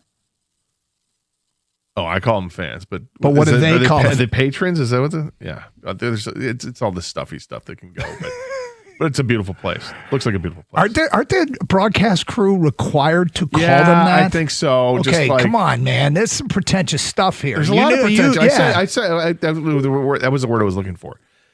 Aside from the pretentiousness, I love the Masters. Yep. It's the only thing I don't like is the pretentiousness. Yes. Well, and I've got extra incentive to watch this year to hate watch against the live golfers. That's fun. Mm-hmm. Well, there you go. So, Masters starts tomorrow. Get a Cade update over. Maybe Cade plays. You're going to sit in front of the TV and watch it? I'll take it in. I'm not as Masters crazy as everybody else, but I'll have it on. It'll be video wallpaper, but I will not be watching the Masters over like games and stuff. Remember like 10 years ago, I got a call randomly from a buddy of mine. He's like, "Hey, what time are you done?" I'm like, "Well, the show's over at 2." He goes, Can you meet at the bar at 2:30? I'm like, what's up? He goes, "Masters." I'm like, "Oh, well, sure." Did you watch the Masters at the bar? I watched the Masters at the bar on the opening day. This is okay. Something feels wrong about that. Watching golf at a bar doesn't translate for me. Well, there's no other sports going on at 2:30 on a random Thursday or whatever it was. That's a good right? point. So it's just an excuse to go to the bar. It was an excuse to go to the bar. No, that's fair. I can see that. They have a Scotch egg. Is that what you did? Yeah. Wow. Okay then. All right. A lot of Tiger talk here. Is the series with Minnesota got off to a discouraging start, and they're 11 games in, so you're trying to appropriately weigh your level of concern about a baseball team that is going to play 162 games. It feels like the people that are really discouraged or think the team isn't any good, much of what we're seeing cites the way that they finished last year carrying over to the beginning of this year. And while I mean, if you look at it, you have to objectively say there are unquestionably guys on this team that are underperforming offensively, right? Unquestionably. Guys that are underperforming. Absolutely. And we're 11 games into the season here. It's not long into the season, but the concerns are with 7 home runs on the team in 11 games. And you've got guys who hit 30 home runs last year that have yet to hit one. Yep.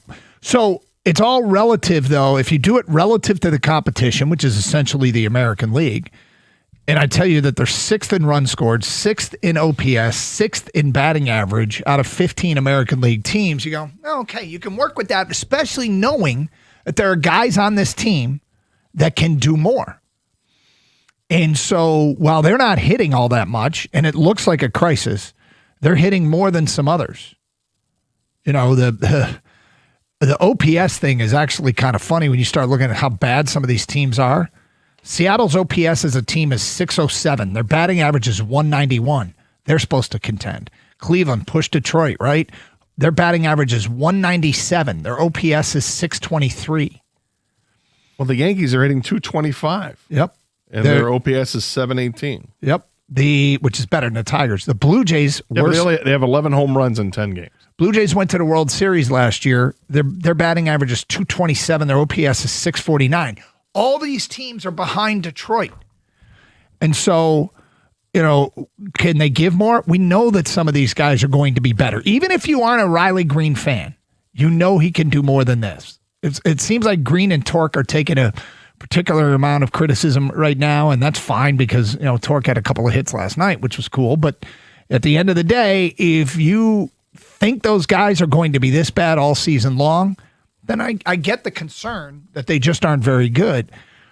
But knowing that those guys are going to most likely be better and start contributing. Now, who is overperforming right now? Is there any Tiger that is going to come back to earth? Well, offensively. I mean, Meadows has brought his numbers up with a couple of nice games, but they're still not like through the roof great. I mean, is Colt Keith a guy that you expect to be a 300 hitter? Actually, I that's an expectation that I thought was legitimate for him to be in his career. And with another year of seasoning, I think it's possible that this is not something that's going to be an overcorrect. That it's going to overcorrect the other way. I think Colt Keith might be a 300 hitter. Well, he's not a 353 hitter. That I would agree with. So that's what he's hitting now. So that's going to come down, and I think it comes more down like 350, 349. Look, if he hits 270, I'll be happy with that, right? Because that's actually a really good hitter in today's Major League Baseball. The batting averages aren't that up, but you want the OPS to be, well above average. Can his OPS stay above 800? Mm-hmm. That would be awesome if that's the case. McGonigal, I expect there's going to be a correction with Kevin McGonigal at some point, but he just keeps, using that computer brain of his to recognize what the next pitch is going to be. Hey, I saw this slider last time. I know exactly what to expect out of this slider this time. And he's been great. He's been really, really good for this team. So I don't know if anybody else has really overperformed. Valdez is great, but is he going to be, this great? I don't think so. I think but again, it's just, he's made 2 starts. It's hard to really parse over the numbers at this point. So you can vote on our Twitter poll and comment. Best comments get read on the air with this Tiger start. Which category best describes your feelings towards the Tigers? A, they will be just fine. B, it's too early to judge. 3, I'm discouraged. And 4, they are simply not good. 248-539-9797. Get to your phone calls and feedback next here on Carson Anderson on 97.1. Hey, I've known the Bernstein family a long time, and I've seen how they work firsthand. If you are injured, call Sam. They're a firm that demands respect, not just for you, but from the insurance companies too. 50 years of winning earns that. 1-800-CALL-SAM.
spent much of the first hour complaining about the Red Wings, and understandably so.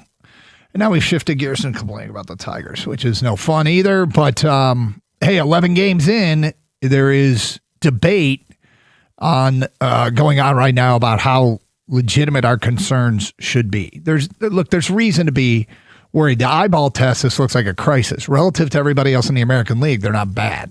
There's a lot of people struggling to hit the baseball right now, put it in play, and we're looking at some putrid offensive numbers for teams in the American League, much, much worse than the Detroit Tigers, who rank 6th in runs scored, 6th in batting average, 6th in OPS. And we know they got guys that are underachieving. Not a lot of guys that are probably overachieving right now, which kind of puts us in this weird spot. Okay, if they get better relative to the competition in the American League, they'll be in a good spot because, some of those teams are going to get better too. But feedback coming in. For the love of God, stop pulling Colt Keith for Jahmai Jones in the 6th or 7th inning. If I have to see Jones against a Jones bat against a righty in the 9th one more time, I'm going to lose it. That's from an unnamed texter. I would like to see more confidence in Colt Keith. It feels like he should be earning it. Yeah, we're let him go ahead and hit against lefties. Give him that opportunity. Mm-hmm. But it's early in the season. I think AJ is trying to get at bats for everybody early in the season. And when it's cold out, it's different when you're sitting on the bench for a while. And I think this is going to look different in a few weeks, how he's handling things. He's still trying to, it's early, so even the manager's figuring things out. The bats are what they've been for 3 years. Strikeout artist with spurts of hitting. That's from Gary. Nick in Fowlerville. Well, they've also done they've drawn a lot of walks. 47 is 7th in major leagues. 47 walks is 7th in the major leagues in base on balls. So they've done a nice job there. Mm-hmm. Are they striking out too much? Yeah, they're striking out a lot again. They're in the bottom third of the league in strikeouts with 106. The Angels lead with 132. Next text here. Player of the week down in Toledo was Max Clark. Maybe a trip north? That's from Nick in Fowlerville. I would think Perez gets it before Max Clark does, but Max Clark has done some really good things down there. He's running the bases well. He's got a few stolen bases. I think he's got 3 outfield assists already. And I think he's hitting well over 300 at this point. He had a couple more hits last night for Toledo. He's doing all the things you want him to do to get to the fast track. From Cush. The problem with the Tigers right now is they've lost 2 games where they scored 5 and 6 runs and also lost a game 1-0. That's 0-3 in games. You should be 3-0. Next text. I had high hopes for the Tigers, totally invested, but like the stock market, they have tumbled and I'm ready to sell and cut my losses.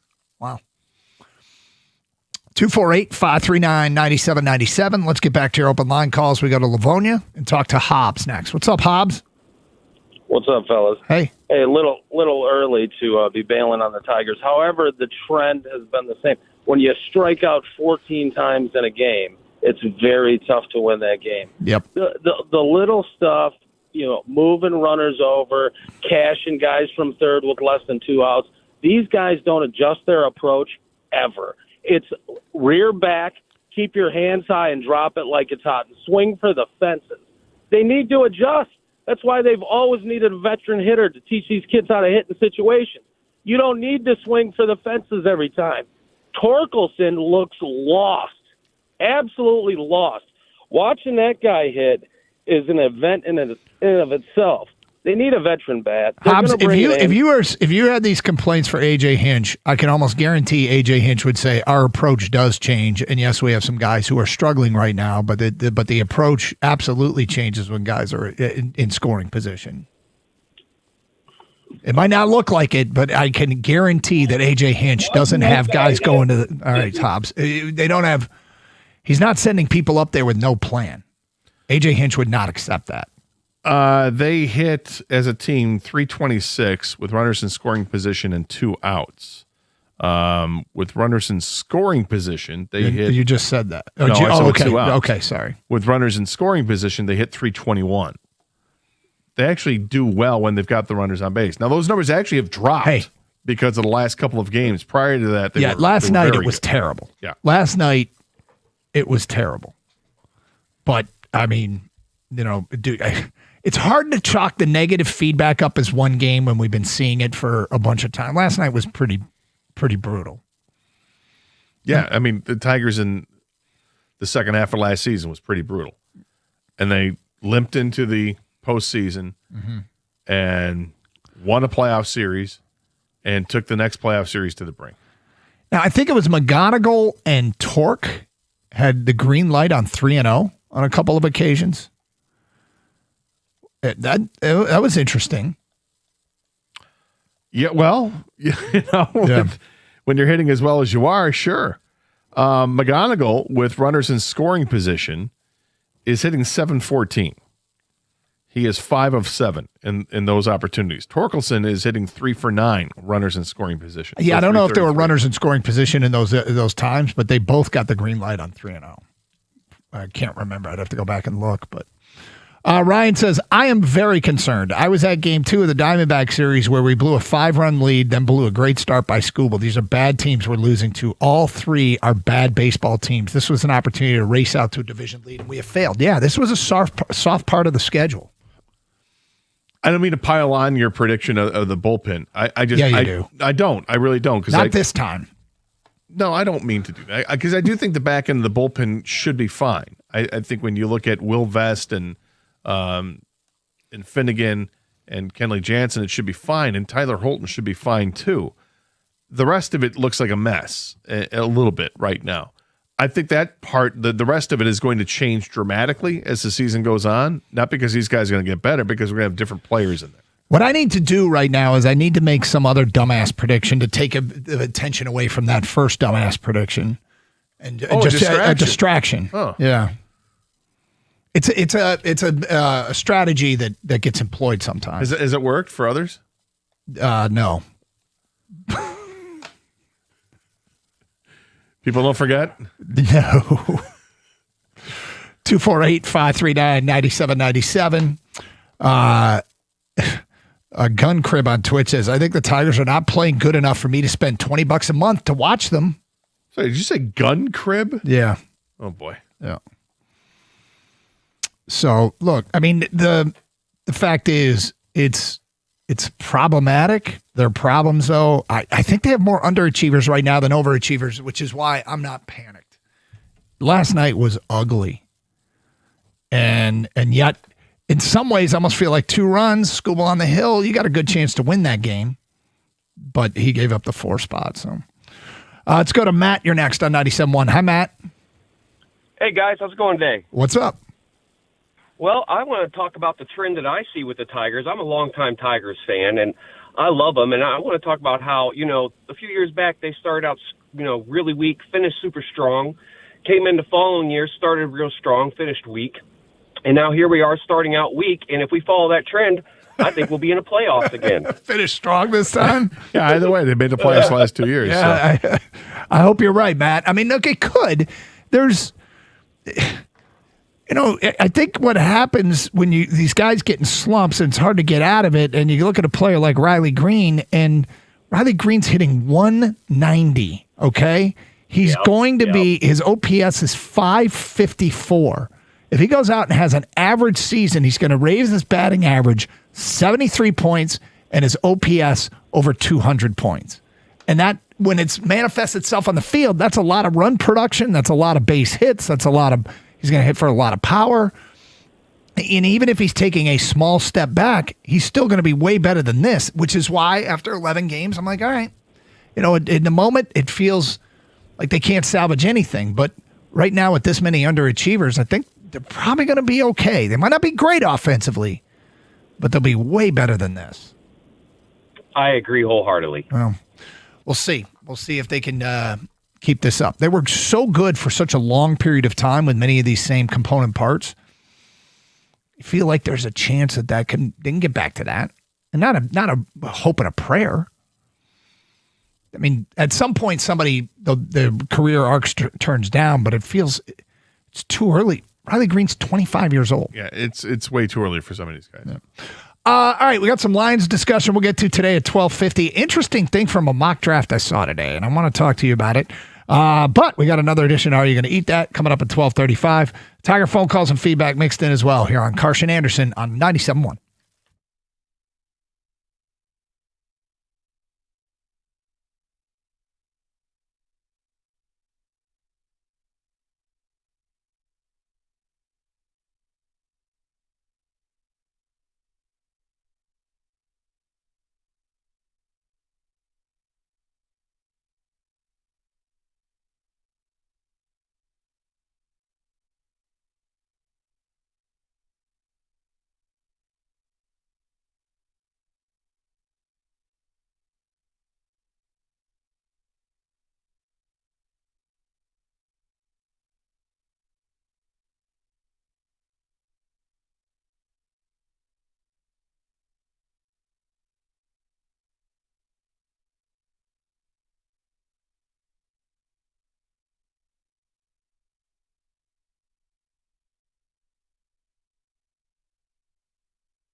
So I guess that Connor Griffin contract's gone final.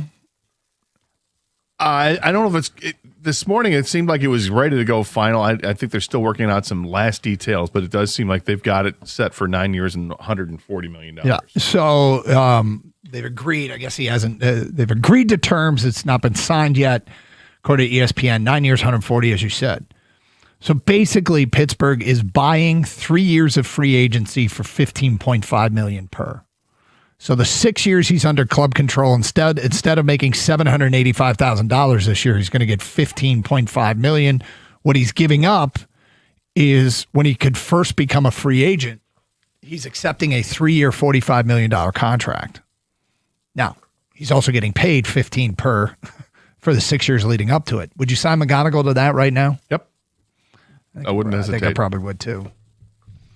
And the question is, should they do it real quick before McGonigal's price goes up? Right? Does the next guy always get more? Sure. Typically. Yeah. Get it done. I'd like to see it get it done. Be nice. Yeah. It could put you in a weird spot. I mean, so you don't need to do it, but you're buying 3 years of free agency for paying him now. they did it with Colt Keith. They did it with Colt Keith for significantly less. And this kid's, the question is, too, 6 years from now, if McGonigal's everything we think he is, and he's on the open market, what kind of contract could he command? Like $40 million a year? Well, it's 6 years from now. Who knows where the prices are going to be? Now, we also don't know what the new CBA is going to be either. Correct. So it's a real gamble on both sides. But if you're making $785,000, which McGonigal is, and you get this offer, it's kind of hard to say no. Yeah, I mean, but prices don't typically go down. Nope. So 6 years from now, a $40 million, like what might look like a $40 million player right now, could be a $60 million player. Whole thing's wild. It's crazy. It has win-win potential here because you can't be, if you're making $785,000 and you can make $15 million like that and not have to wait 6 years for free agency. I don't know. Seems like it potentially could be a really good deal for everybody involved. Do you know that was that if it does get signed eventually, it's going to be the highest contract the Pirates ever signed any player to? Is that right? Think about that. A guy that's not done anything for them. And yeah, this could be a win-win. It also could be, I don't know, a Javi Baez situation where like, why are we in this contract 2 years down the line? It can be awful. Yeah, no, there's no question. It's a risk. Why did we do that? We didn't have to do that. Right. And just so everybody knows, Connor Griffin, since being called up, is hitting 176 with a 538 OPS in 17 at-bats. Only 17 at-bats. Yeah. But still. He looks like the real deal. He sure does. All right, Gator, you ready for another edition of Are You Going to Eat That?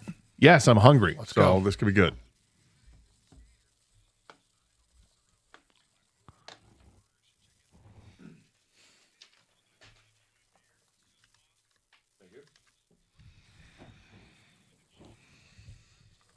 Ham.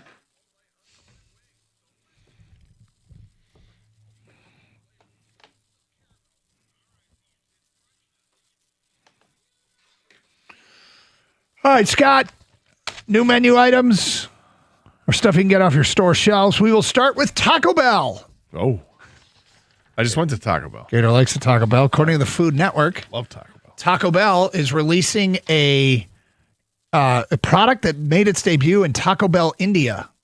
Taco Bell's Butter Chicken Taco. The Butter Chicken Taco features shredded, slow-roasted chicken simmered in a tomato cream-based sauce with bold spices and Indian-inspired flavors. And it's topped with onions and cilantro, lettuce and cheddar cheese, like everything is there, and wrapped in a fried chalupa shell. The Butter Chicken Taco. Gator, are you going to eat that? That sounds amazing. That sounds so freaking good. That's coming to the States? Yeah, let me see if I can find when it's going to be. When is it coming? Oh, my. Saying right now that the menu item will make a limited time debut on U.S. menus later this year. All this according to the Food Network. I'm surprised. Wow. That sounds so good. I love butter chicken. I'm a big fan of chalupa too, but I think you could just do this with naan, the Indian bread that they have, and then make that the taco out, look at you. The vessel. Dude, this sounds amazing. This sounds I'm good. in. Doug's in. He's going to be in. Is he in? There's one thing I don't like. Oh, here we go. I don't like the fried chalupa shell. But you prefer a naan as well, then? Yes, and I like your suggestion. But you wouldn't. I'd still eat it. I'm still going to give this. Oh my God, man! This might have me walking through the doors of a Taco Bell for the first time since, like the Kool-Aid man, like just bursting through. Yeah, it's probably been 15 years since I've been to Taco Bell. Just say it. Oh yeah. Oh, yeah. Dr. Pepper. The Dr. Pepper collaborations are getting interesting, aren't they? They keep trying. Yep.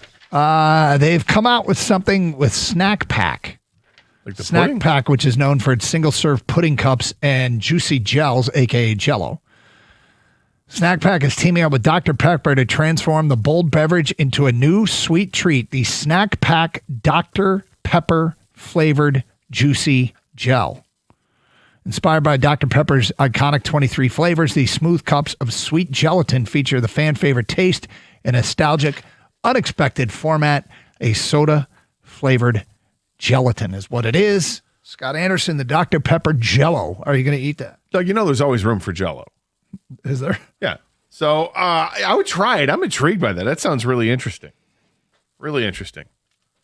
I mean, you had me at Snack Pack. I'm like, here we go. Taking me to my youth and like the butterscotch pudding snack packs, and you were breaking them apart from each other. When we were younger, they had like they had the pull tab, but it was all metal, so it was dangerous. Remember when we were kids? Oh yeah, they had them in metal. Yeah, it was dangerous opening up the Snack Pack. You basically in your lunchroom, all the kids had shanks. Yeah, yeah, seriously. Yeah, and then it went to plastic, and now we're soft as a nation. But yeah, I'd try this. It sounds good. I mean, the taste of Dr. Pepper is good. To try it in Jell-O form, I'd try it.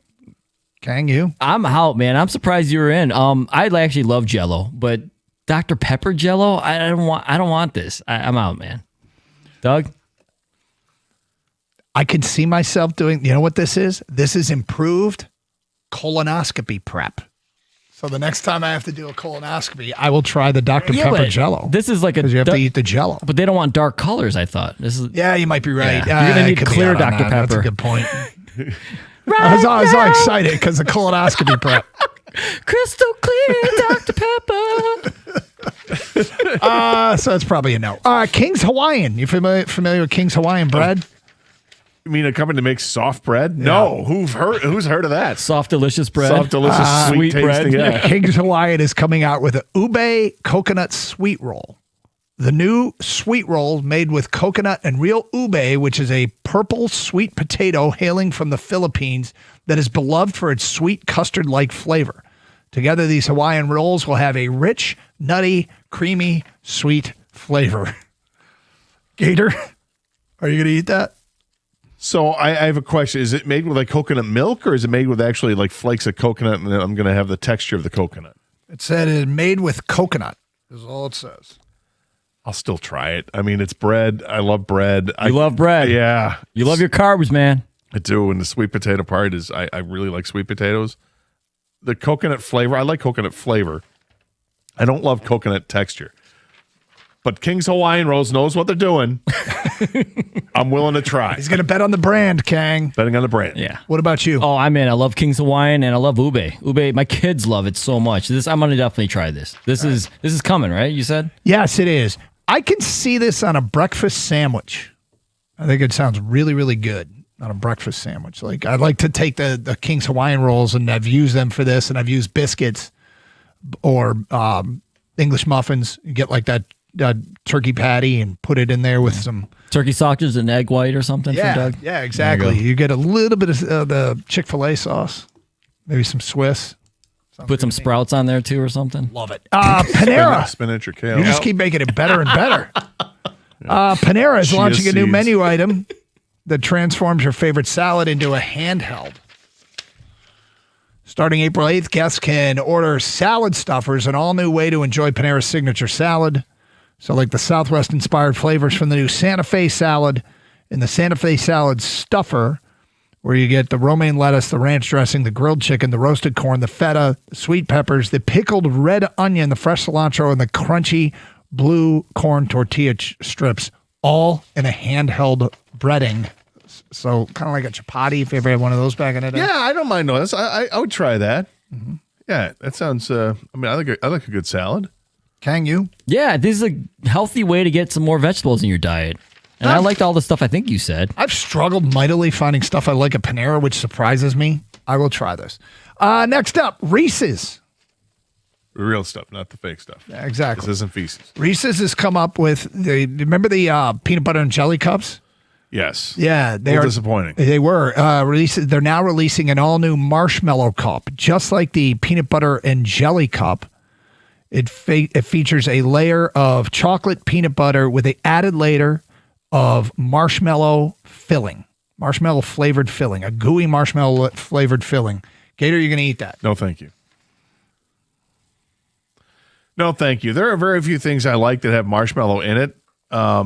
I don't mind the little marshmallows in Lucky Charms cereal, though I haven't had a bowl of Lucky Charms in forever. I love Rice Krispie treats, but it's like a melted marshmallow. Who doesn't love a Rice Krispie treat?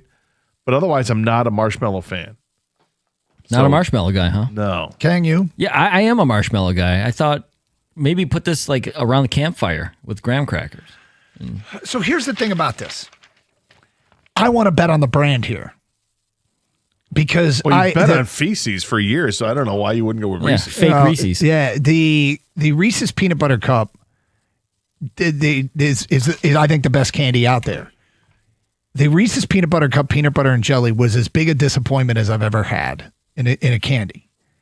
Given my expectation for the brand, I think I probably will be let down by this. I probably won't try it unless I hear great reviews, but doesn't seem likely. I want to bet on the brand, but I can't. Do you ever go to a convenience store? Yeah, all the time. Okay. I get the same thing. Toilet paper? No, I get the it's convenient. The Arnold Palmer white can of iced tea, and I'll get cheese popcorn. So when you get to the register or in a weak moment, I'll grab a Reese's peanut butter, the big cup. But you won't if it's the marshmallow one. I probably won't unless I hear this thing's great. All right. Yep. Still, what I'm having trouble finding is everything, but anything you like. Yeah, pretzel M&Ms. I haven't seen those in a while. And then the cucumber lime Gatorade Zeros. I think they're being discontinued. Oh, those are done. Which is an absolute disaster. I think, we sent those to those space. things were so good. If you find one, you might want to leave it. It's probably been there a while. Great. All right, so got an interesting mock draft from somebody at ESPN, and who didn't get picked is what interests me more. We will get to that today at 12:50 on Carson Anderson, 97.1. Natural Way Lawn and Tree Service is where you get green and stay green with Natural Way. 888-GET-GREEN is a telephone number, and they've been serving Michigan since 1990. They offer the 100% satisfaction guarantee. Natural Way's been at my house for nearly a dozen years. In fact, it came by the other day, and boy, was I happy. Get green, stay green, save green when you prepay. Call by the end of the month, you get the early bird discount. For greener grass and fewer weeds, early treatment is key. You're going to want to talk to Natural Way about that. They've got programs designed to strengthen the turf, improve the color, and, of course, control those weeds. It's easier to prevent a problem than it is to fix a problem. Early treatment, it sets the tone for the entire season. And for a limited time only, you purchase a full-on program, you'll get free grub control, but you've got to mention my name, Gator, and the station 97.1. Call right now, 888-GET-GREEN, or go to naturalwaylawn.com.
Does this qualify as breaking news? Huge breaking news.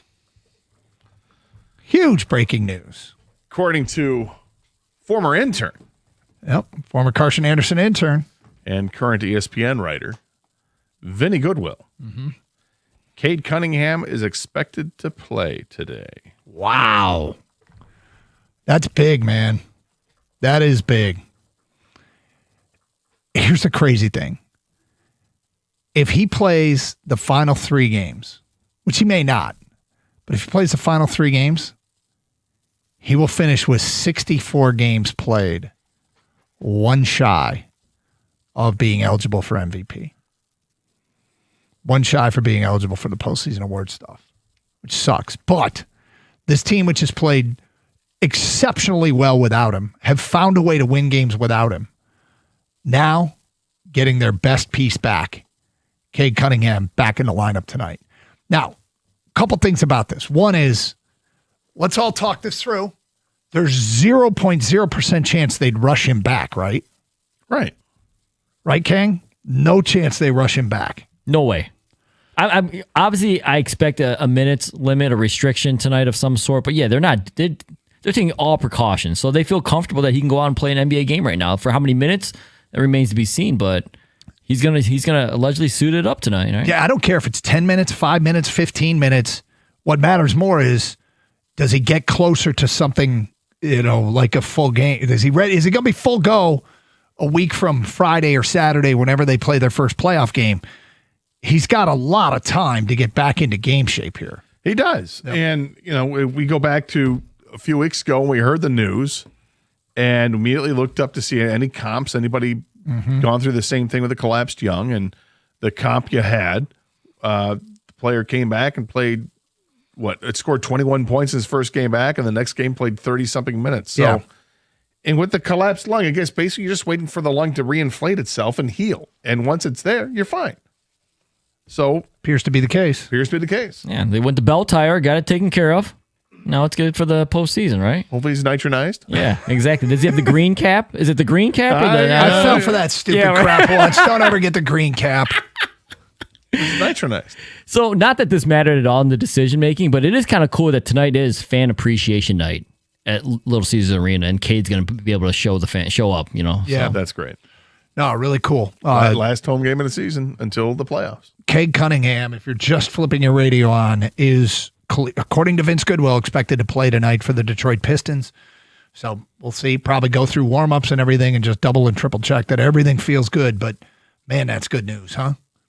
That's great news. You remember how depressing that was when that came out? It was shocking. It wasn't depressing. It was flat out shocking.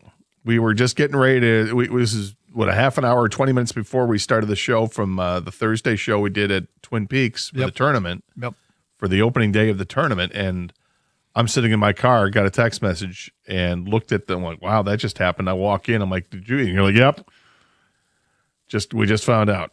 It was, shocking. Okay, so the next question is there first one is there's no chance they're going to do this too soon. Next question is there any reintegration period just for the team? Like, do they have to get used to playing with Cade again, or is this just like riding a bike?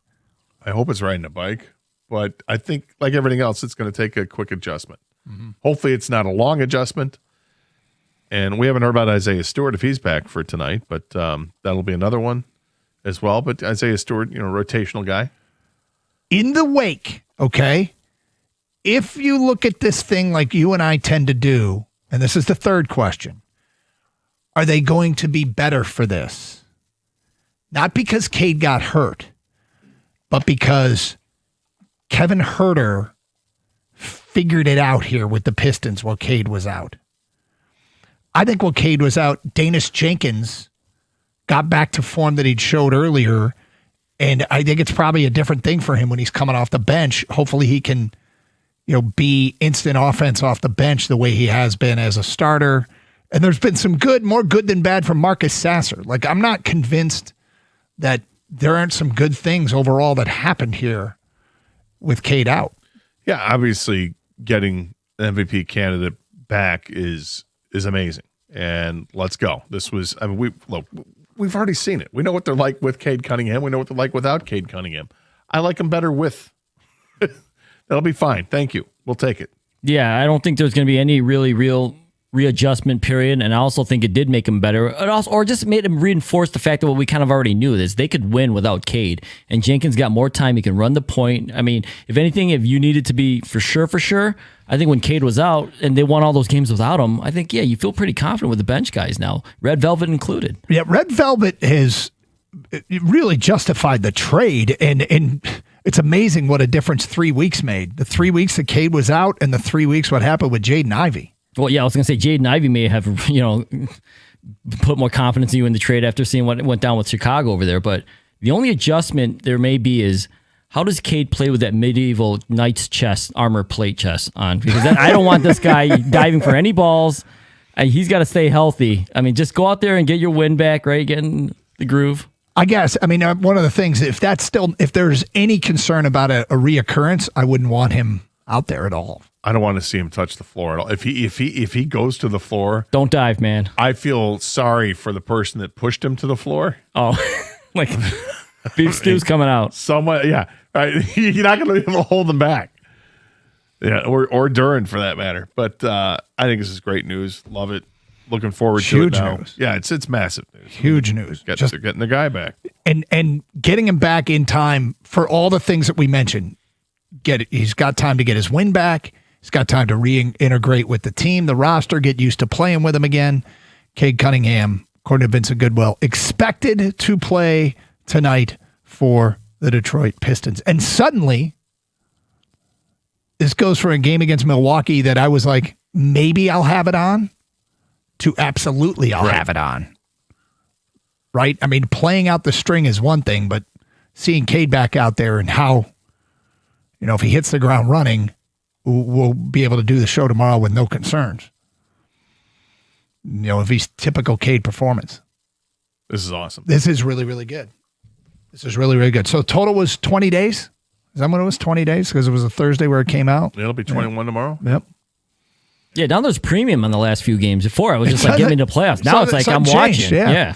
248-539-9797. Well, on a day that we have been mired in crappy news, there is some good news, people. Piston fans, how you feeling right now? How you feeling right now? News that Cade Cunningham back tonight for your Detroit Pistons. 248-539-9797. Carson Anderson.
Brought to you by Mastercraft Heating and Cooling. Vince Goodwill of ESPN says the Pistons expect Cade Cunningham to suit up tonight after missing the last 11 games with his collapsed lung. The Pistons will face the Milwaukee Bucks tonight for their final regular season home game of the year. Isaiah Stewart has also missed almost 4 weeks, as they both could be returning soon. The Pistons were still able to clinch the 1 seed in the East even without Cade and Stewart for the home stretch, and Stewart spoke after participating at morning shoot-around today and praised the team for their success in his absence.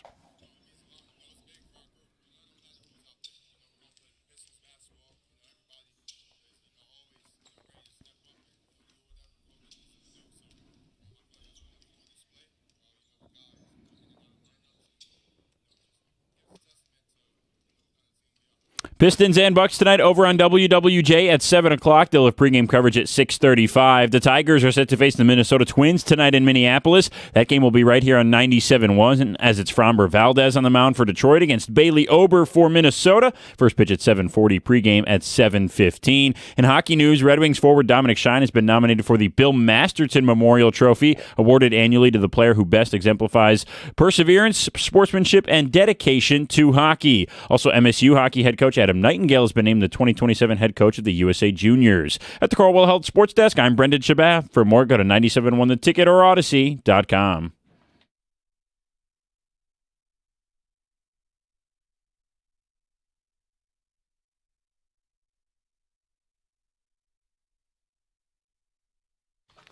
God's good news. Cade Cunningham back tonight for the Detroit Pistons. We need some good news after what the first 3 hours of the show was like. But the Red Wings, the Red Wings. I know that not everybody heard the first hour, but a few things recapping. Actually, it's not recap the Red Wings. Let's talk more about Cade coming back. Take your own time, go on the Odyssey app and remember it. Actually, we will talk about the Red Wings a little bit here, but do we expect this team to be playing in the NBA Finals? Is that a legitimate expectation? Is it okay to have that expectation? Are we putting too much on a young team that hasn't been through this before? I think it's putting too much on. I think it's fun to anticipate it, but expect it? No. I expect them to be in the conference finals, even though they haven't won a playoff series yet. But that's my expectation because they've played at that level all season long. They didn't have a drop-off when their best players have missed time. If I characterize where you're at in terms of what is realistic, I actually agree with you. I expect them to win a first-round series. I will be massively disappointed if they don't. Massively disappointed. And will feel like something went really wrong. The second round series is the swing series. If they get to the second round, which, is, and they haven't, they didn't win a series last year, obviously. They didn't win a home playoff game.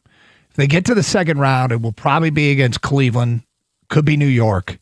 Winning that series is really, really big, I think, in terms of showing growth and showing that you can legitimately win the East. And if they lose in the conference finals, so be it. But, yeah, the way I see it now that Cade's back, and provided these last 3 games there's no hiccups, then I'm feeling pretty good. If they get to the conference finals, I think you're right.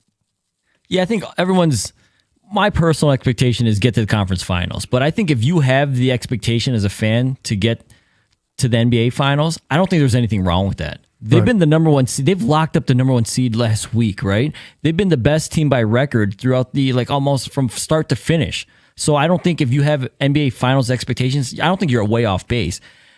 Mine is conference because of the lack of experience. To get to the conference finals. Yeah. To get to the conference. But the lack of experience is playoff experience overall for this team, including Cade Cunningham, your MVP type player. I think, that does, sometimes it takes growing pains. You have to go through these certain losses. Last year was just like at the beginning. And you know what's crazy? This team, in terms of building, has skipped so many steps. They went from 14 wins to the playoffs to a chance. They came dangerously close to winning that Knicks series last year.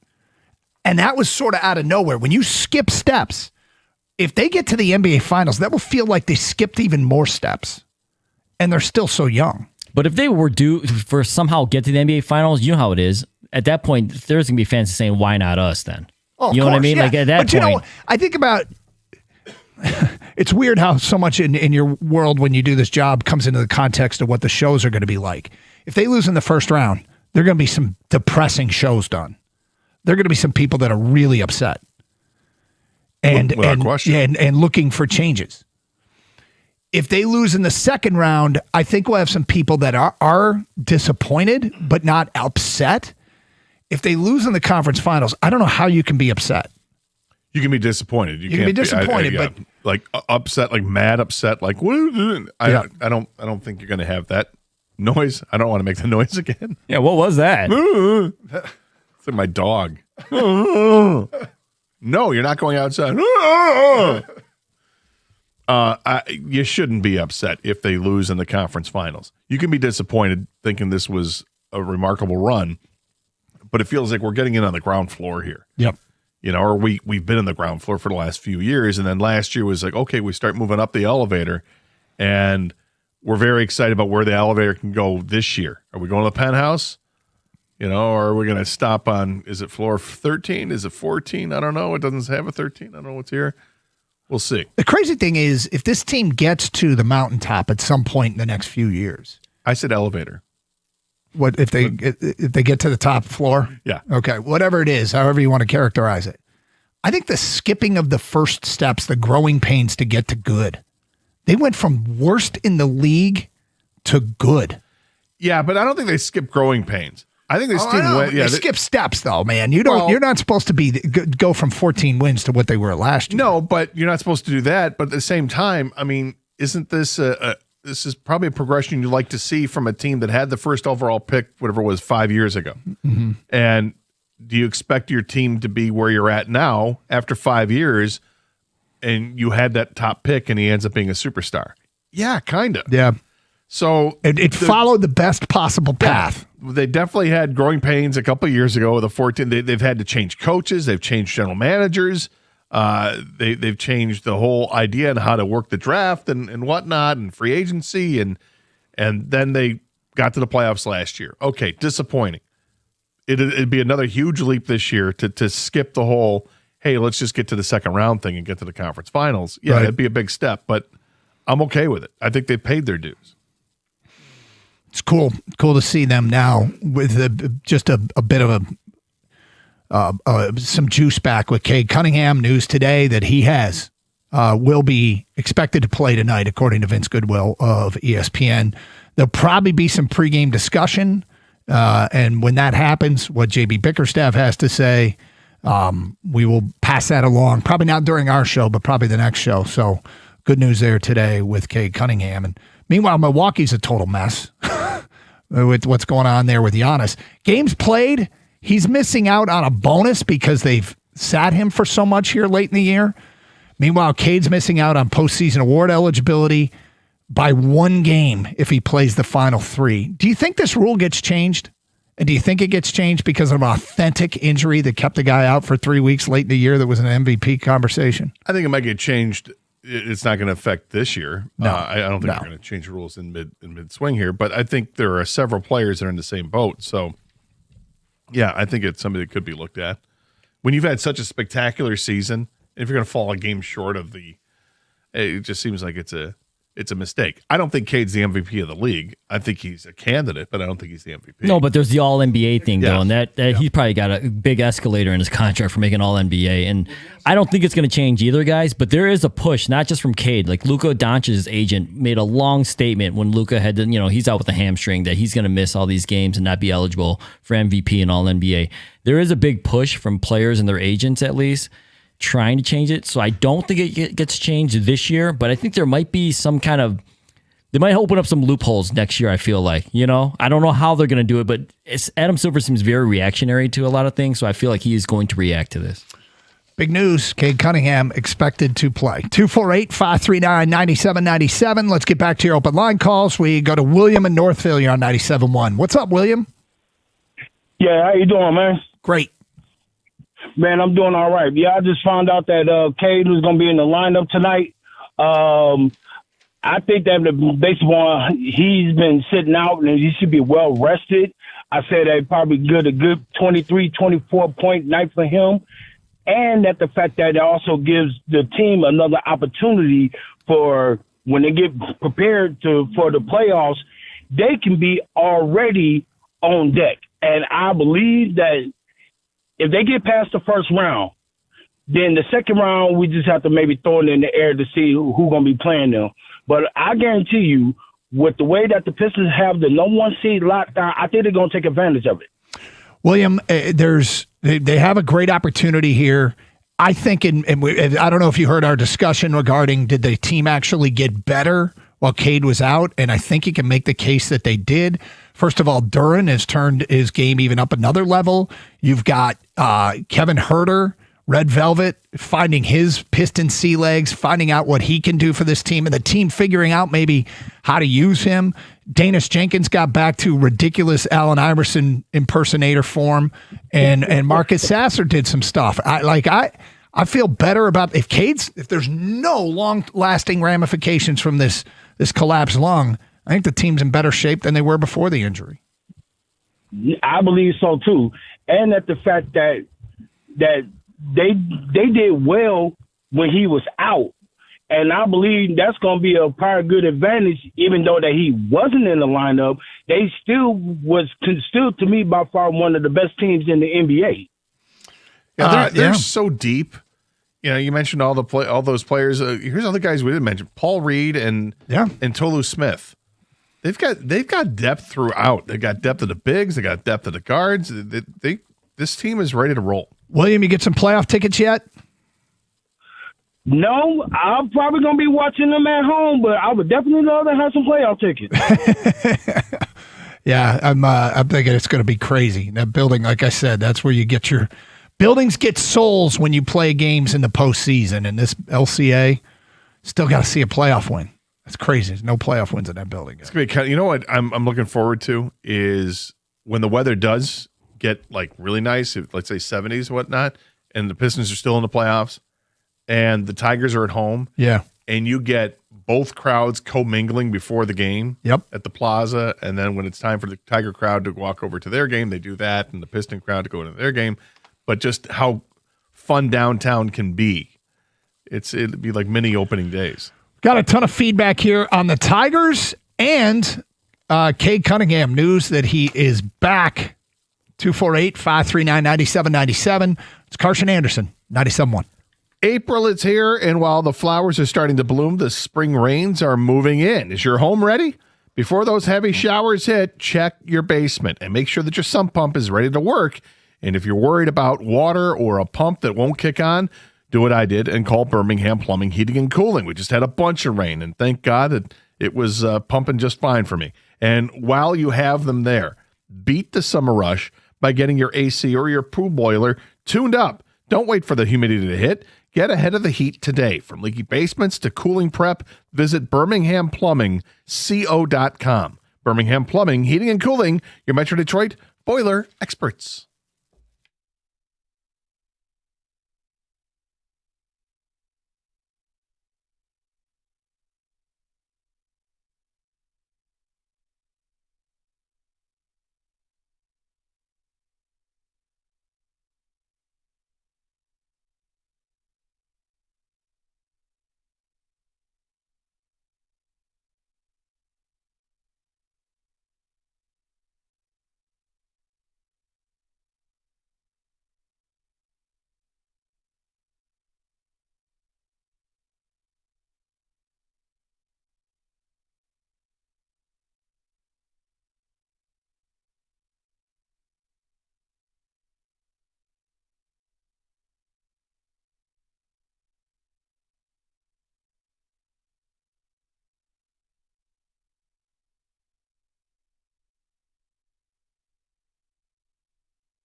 All right, a bunch of feedback coming in on the Pistons with news today that Cade Cunningham is expected to play tonight.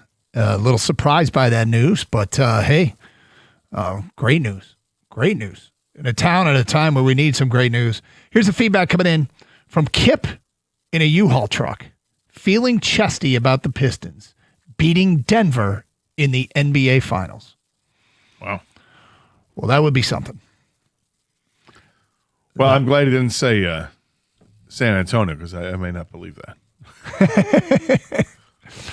Unnamed texter, Cade being back just puts everybody back in their spot, and Danis can come off the bench with confidence that he can be the best player on the floor at any time. Does kind of feel that way, sure.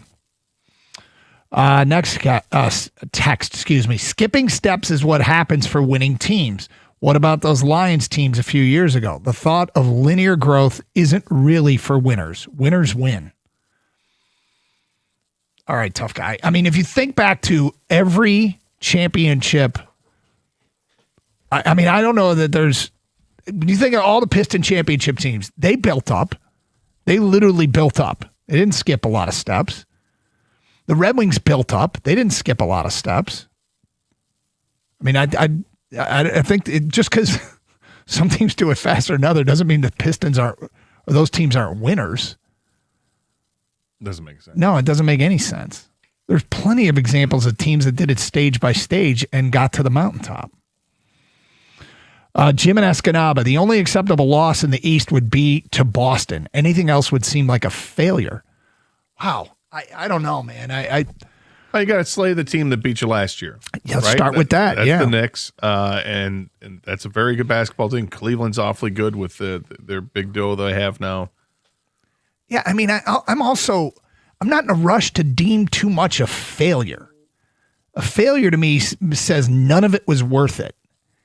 And, this team, as far as building's concerned, they're now the number 1 seed, man. Like, with a young core, that it'll be disappointing for sure. But you think losing to anybody other than Boston in the Eastern Conference Finals would be a failure? I don't know, man. I think that's a little bit harsh.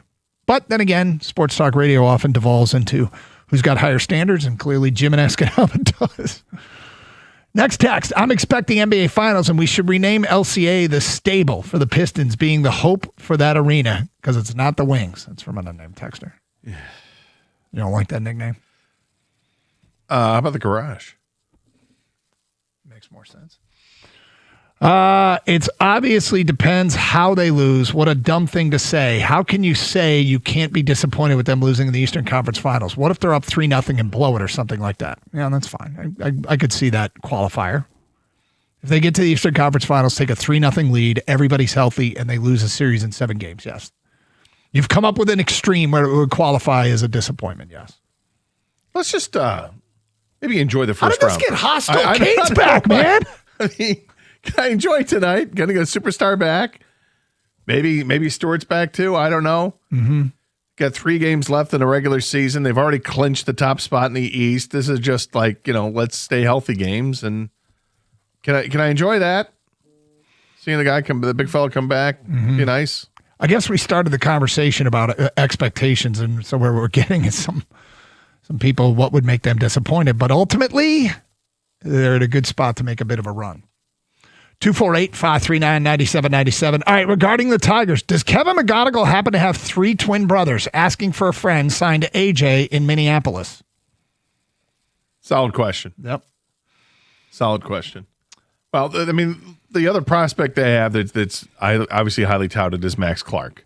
Max Clark's another top 10 prospect. He and McGonigal were in the top, I think, 2 of the top 7 prospects in all of baseball before the season began. Mm-hmm. McGonigal made the team out of spring training. He flat out earned it. Max had some ups and downs, more downs than ups in the spring training. Took the assignment to go to AAA at Toledo, and he was player of the week this week. He's been great to start the season there. He's got a few outfield assists. He's hitting well over 300. He's got, I think, 3 stolen bases, and I think he's got a handful of doubles as well. He's doing well. They may have a twin to go with McGonigal. I don't know if they're going to have quintuplets. Yeah. Or quadruplets. 248-539-9797. If Cade can play a game or two before the playoffs, that would be huge. Danis and Red Velvet leading the second unit makes this team so much stronger. Yeah, it's worked out pretty well. In Cade's absence, they have found other guys that can make plays for them. I was just at Buc-ee's while in Tennessee. What an amazing experience. I had the best brisket and pulled pork I've ever had at any restaurant anywhere. It was absolutely phenomenal. It's worth the drive, from Tom in a car. There it is. Worth the drive, Kang. He's telling us we should get in the car and go. Ohio, though? I know. You have to. Well, he was go in to Tennessee, so you could drive. You could go further and go to the one in Tennessee if you want. I'd be willing to go to Tennessee. Is it near Nashville? Yeah, right? Nash Vegas? Never been to Nashville. I want to go to Nashville. I do too. Heard it's a big, fun time there. Yeah. Been there twice. Did you have a good time?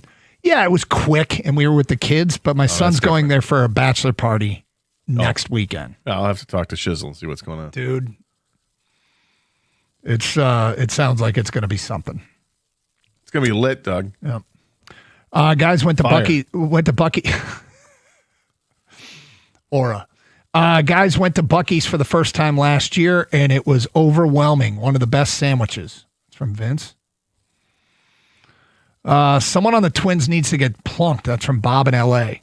Oh, because of the social media post? I think it's funny. Do you? Yeah, This is I the kind do. of thing that usually ticks you off. No, it's funny. It's early in the season. It's Are a you being funny less of a spot. curmudgeon? I never was a curmudgeon. Does he have curmudgeon qualities, Kang? Yeah, you got him. You got some of them. I'm Come on. fine with this one. This one's good. I think this is fun. You're okay with Good it. trolling here, yeah. If you missed it, yesterday before the game, the Twins tweeted out, "We got ourselves a pitcher's duel before the game with a picture of Skubal and Taj Bradley." So then after the game, they tweeted out a graphic that said, "We'd like to apologize for a post we made earlier today claiming this game was going to be a pitcher's duel. You guys are right to correct us. It was indeed not a pitcher's duel." Facts. Making fun of the fact that Skubal had a bit of a rough outing. He had a rough inning, is what he had. Yep. Which turns So that's into a why rough Bob in L.A. thinks because of a tweet, someone on the Twins needs to get plunked. Did you see that fight last night? We had a baseball fight last night. Dude hit a guy with a baseball in his hand. Yes, because he's like, listen, if you want me to plunk you with a ball, I'll do it. And I won't even leave my hand. Yeah. I mean, it was a typical baseball brawl where lots of punches are thrown and nothing's landed. And what I found funny about it was Mike Trout, who grabs the pitcher from the other team and just takes him, kind of guides him toward the dugout and stands in front of him. And there's one of the pitcher's coaches is next to him. And the coach doesn't like push back at Trout, like get off him or anything. They're just, okay, no, you're Mike Trout. You go ahead. You do what you're going to do. He's so much bigger than everybody else. Is Trout on the IL now?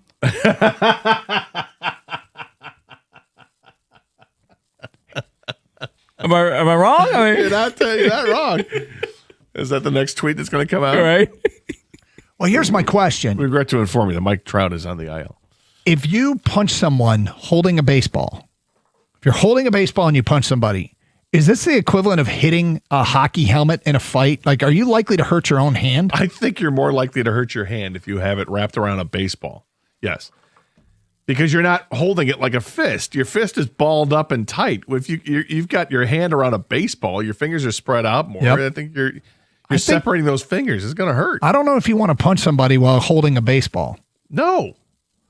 I just kidding. I go, why didn't he ever let go of the ball? Like, He's not going with his mitt either. He's swinging one hand. He's got his mitt. The other one, he's got the ball in his hand. He's like, doing the double windmill and not landing anything. Meanwhile, the Soler is the hitter. I think he did drop the bat as he's approaching the mound. He finally dropped the bat when he charged it, but it's just not a good look at all. No.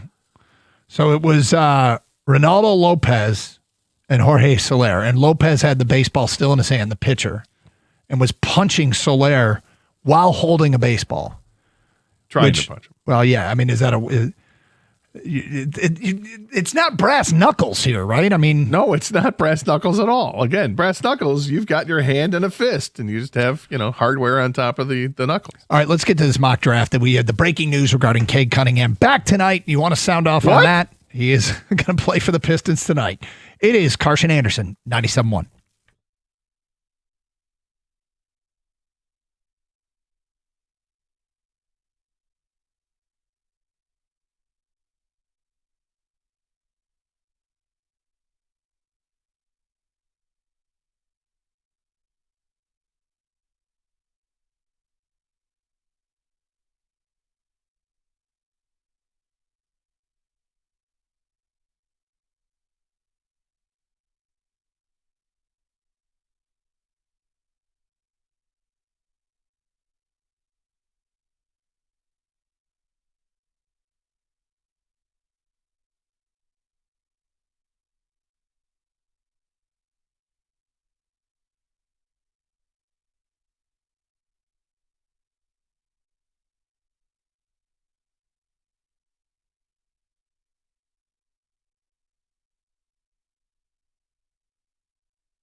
Doug Harsh, Scott Anderson, 97.1.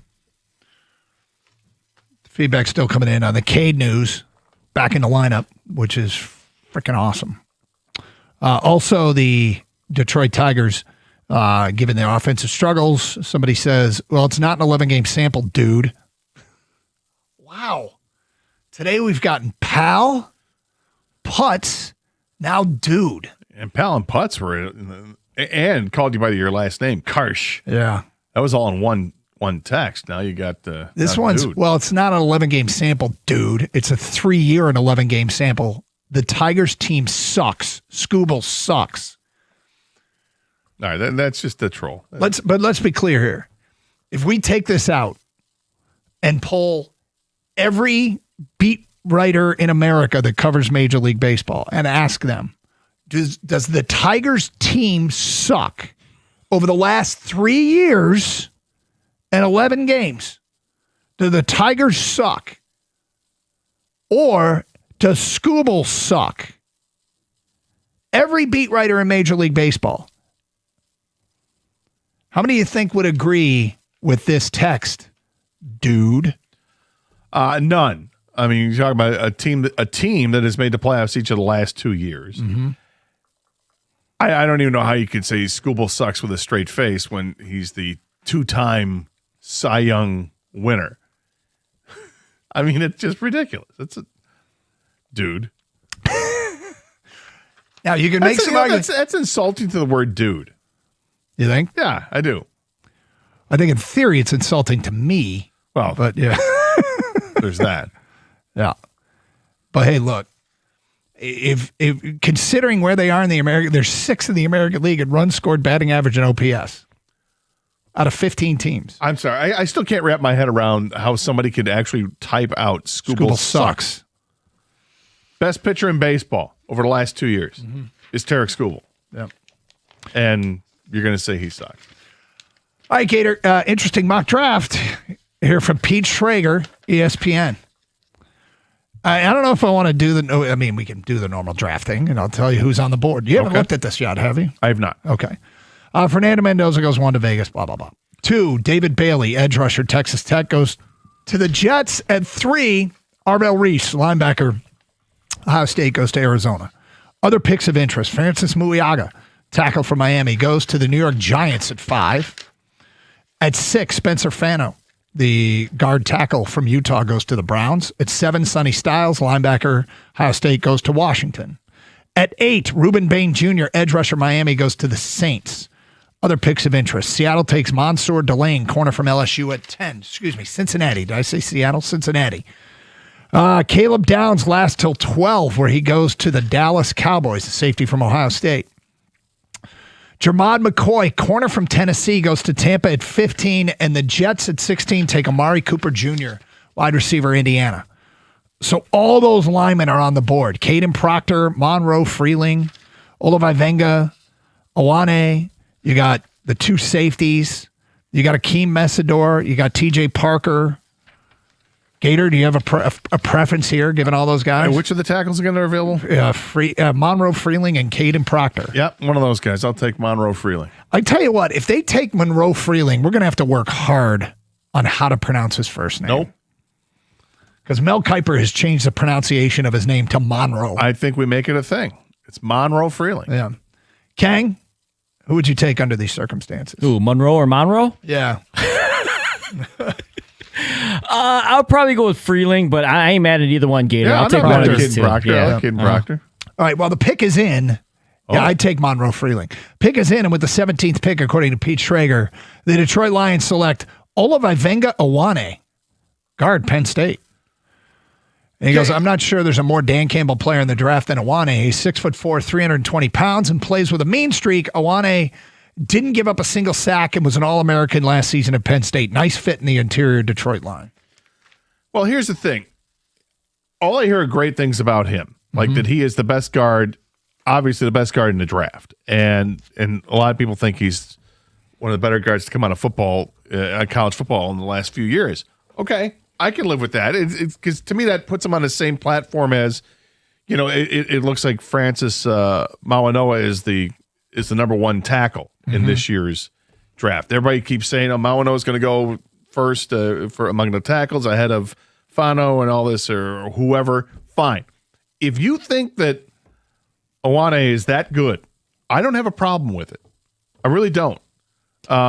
Because it solidifies that position as well. I'd love to have a tackle, but if they like Borum at right tackle, if I get a stud guard and I've already got Ratledge at the other guard, and I've got I feel like you should be able to maul people in the run game. You should be able to really take over.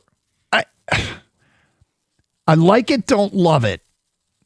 The only thing that would make me love it is if I hear Brad Holmes come out and say, and I want him to say this specifically. Okay. Caden Proctor and Monroe Freeling are going to suck. Like Tarek Skubal? Yes. I want that. And now I go, okay. They passed on the tackles because they don't think they're going to be any good.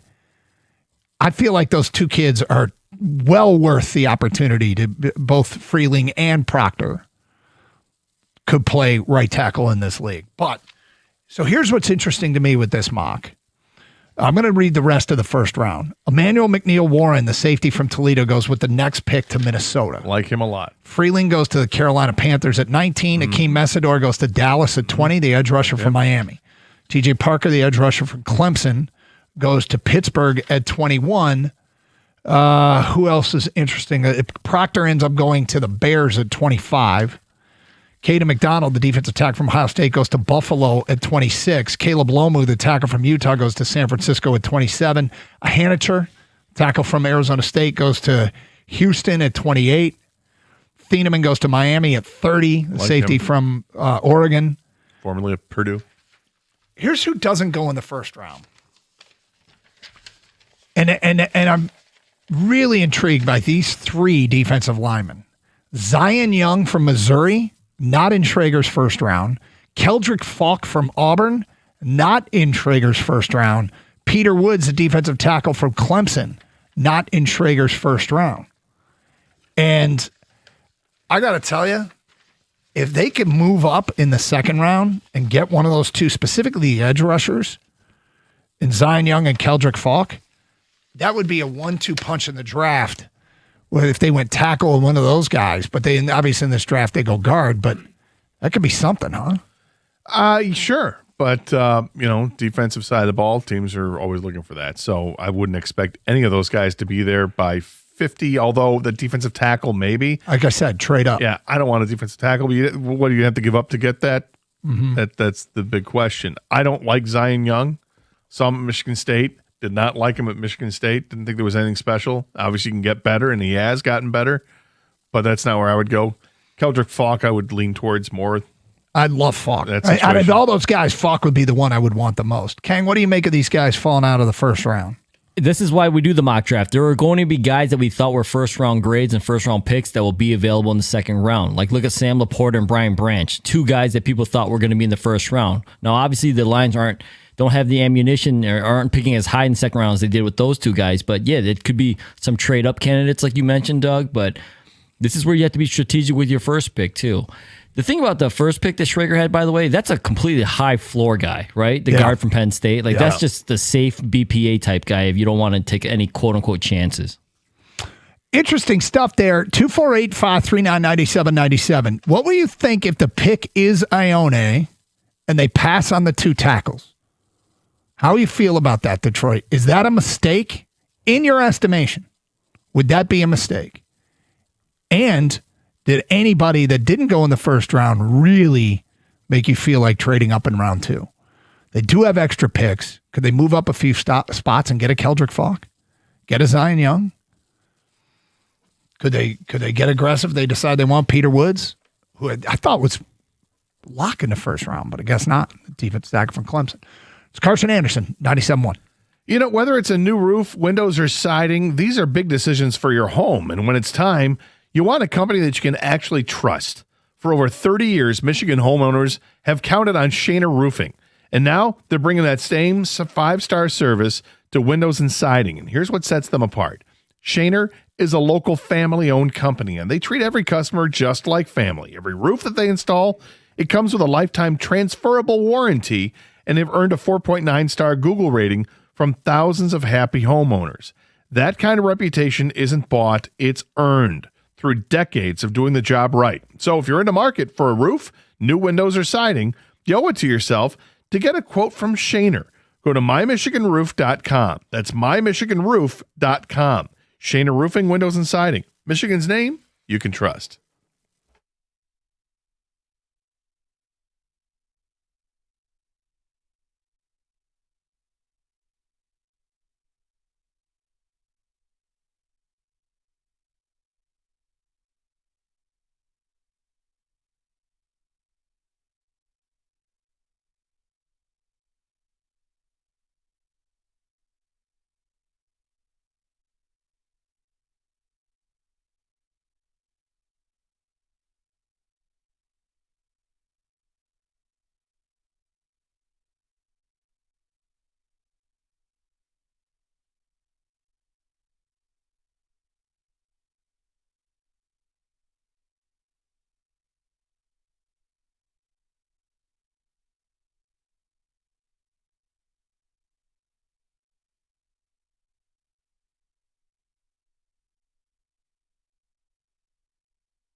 Doug Carr, Scott Anderson, 97.1. Open lines, 248-539-9797. Hope everybody's having a great Wednesday. Good Wednesday for sure for the Detroit Pistons.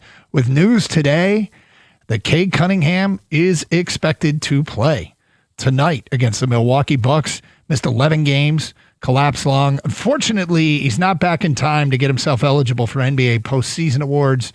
61 games is what he's at right now, and there's only 3 regular season games left, and you have to be at 65, and that kind of stinks, but minor nuisance as long as he's back and healthy, and this team is at full go or close to it come the postseason. It'll help to have him back tonight. Was there word on Isaiah Stewart, by the way? Has we heard anything about Beef Stew and whether or not he's back? I haven't seen anything other than he was at the shoot-around a couple hours ago, but I haven't heard that he's playing or not. Gang, nothing? No, just the words from Stu himself saying that he's going to leave it up to the trainer. So, but he's listed at the same designation as Cade, so that means he could plausibly play as well, right? But the Cade news is broke by Vince Goodwill. That's why. It's not like the Pistons released that. Vince Goodwill had tweeted out he expects that they're expecting Cade in the lineup tonight. Okay. Gotcha. Well, as it stands right now, getting Cade back, I'll take that. And if Isaiah Stewart has to sit out another game, we'll wait as long as they're at full go for the postseason. That would be ideal, and that is great news today. Of course, coming off that Red Wing game last night, that just such a bummer, man, right? Because it felt like a game they should have won. There were times where it felt like the ice was tilted in their favor, and they just couldn't put the puck in the net, Scott. They could not put the puck in the net, especially in the third period. Chance to pull away from Columbus. Eventually got the 1-goal lead, but couldn't put them away. No, that's so frustrating when they get the lead like that, and then they have an opportunity with an empty net to get. That's why I remember I said months ago, I love the cheapies. You know, what's a cheapie? I'm like, I love the empty net goal. It just you feel like that's it. We got this, and you don't get the empty net or you don't get the cheapie, and time keeps ticking, and now you're watching the clock instead of watching the play. Mm-hmm. Is what happens with me. And then I the Red Wings were up 3-2 midway through the third. Yeah. They got a Justin Falk goal to take a 3-2 lead, and then they kept icing the puck, just barely icing it, but they were icing it, and just results in another faceoff. But they kept winning the faceoffs until they didn't win the faceoffs at the end. The last one they didn't get, and they were able to turn that into a marvelous play. They had an extra attacker out there and moving the goaltender from his right to his left, and wasn't able to get over enough to stop the shot from Fantilli that went off of Gibson and went in. I mean, it's tough. That's a really tough one to get. And then to miss the chances in overtime, that sucks. And what really, there was a point in that third period. It was the 4-on-4 hockey. Dude. And they just kept cycling. The Red Wings kept cycling, and I swear that reminded me of the old Russian 5 days, where they would just take over, do this cycling bit, and then everybody's touching the puck, and you're spinning as defensively. You don't know where you're supposed to go, and it resulted in several opportunities. Unfortunately, again, didn't put the puck in the net, and they're kicking themselves without a doubt. But they've been kicking themselves not all season, but for the last month and a half, they've been kicking themselves. Yep. And then last night's no different. So that was during Sherratt was in a double minor, was in a penalty box. Columbus took a penalty, which led to 2 minutes of 4-on-4, and the Red Wings skated circles around the Blue Jackets in a 2-2 game. And eventually, the Red Wings, score the goal. They go up 3-2, and as you said, ice the puck over and over with the net empty. And finally, Columbus won a faceoff, played it over, and Fantilli let a absolute missile go, and beat John Gibson. And then in overtime, again, Red Wings, their best players, there were chances. Lucas Raymond had a breakaway in the third period. I believe it was Kopp had one. Then in overtime, Larkin had chance after chance after chance. It felt like, quite frankly, that when overtime opened it was Larkin, Raymond, and Seider. Yep. DeBrincat had some chances. But the first minute of overtime was all in the Columbus end, and it felt like Columbus was on their heels, but they couldn't put the puck in the net. They just couldn't put it in the net. No, and there was another point where Columbus had their two guys collapse into each other. Dude, they collided. They're like, it was here we go. Big time hit. And yet Nothing Red Wings came out of it. They were nowhere near the puck. They couldn't take advantage of it. Where you'd have an odd man rush going the other way, they just couldn't take advantage of it. And Frustrating as hell. Very frustrating. Very frustrating. A bunch of feedback coming in on the Lions, and we just did a mock draft for some guys surprisingly fell out of the first round, including Zion Young, including Keldrick Falk, including Peter Woods, all guys that could help him on the defensive line. Also had him taking Olaf Avenga-Ione, the guard from Penn State, over the tackles, over Caden Proctor and over Monroe Freeling, and we were wondering if people feel like that's going to be a mistake. Ken says, if the guard and both tackles are still on the board with the Lions pick at 17, I take my chance and trade down. I mean, that's an opportunity too. Remember that trade back yesterday, 6 spots and get a second rounder? That one of the ESPN guys said if the Lions go back 6, they could get a second rounder. Could you imagine going back 6, still getting Caden Proctor or Monroe Freeling, and then being able to get one of those defensive linemen with that second rounder? That'd be nice. I hate creating like perfect situations like that because now my expectations go off the charts, and then when they don't do it, I'm mad. Well, this is what's so.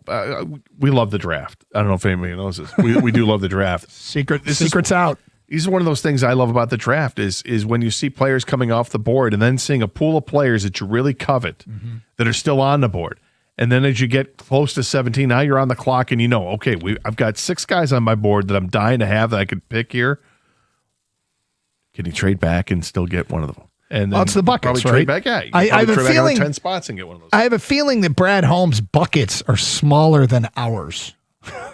Like, he's got fewer guys that he loves the way, as opposed to us. It's probably how it should be. I mean, I think I have different buckets for different rounds, I guess is the way that I look at it. Yeah. There are players I really like in this draft, but I'm not taking at 17. But there are a handful of guys I would love to have at 17. Yeah. And if those handful are still there, yes, I would explore trying to trade back a few spots, get more draft capital. Next text, I don't care if they get a guard. If he's that good and you have 4 of the 5 starters are solid, I would be happy. But I guess that means also that his other projects are massive failures and that you shouldn't pick a guy that they just put in a gray shadow up of because nobody knows who he is. They just put a gray shadow up? Oh, you mean the graphic. Oh, I see what you're saying. So when the guy gets drafted, they don't have a picture of him because they don't know who he is? That's right. Yeah. Look, the fact is there is you want to label them failures. They're not. There are some guys that haven't worked out. The big kid from British Columbia, his name completely escapes me right now. Manu. Thank you. Giovanni Manu. Good Lord. Anyway, yeah, that kid, if he was worth it, we'd feel better about him right now, wouldn't we? Yes. Does he feel like the best he's going to be is Dan Skipper? I hope not. And nothing against Skip. I just hope he's a guy that you can actually count on as a starter for a couple of games if you have to.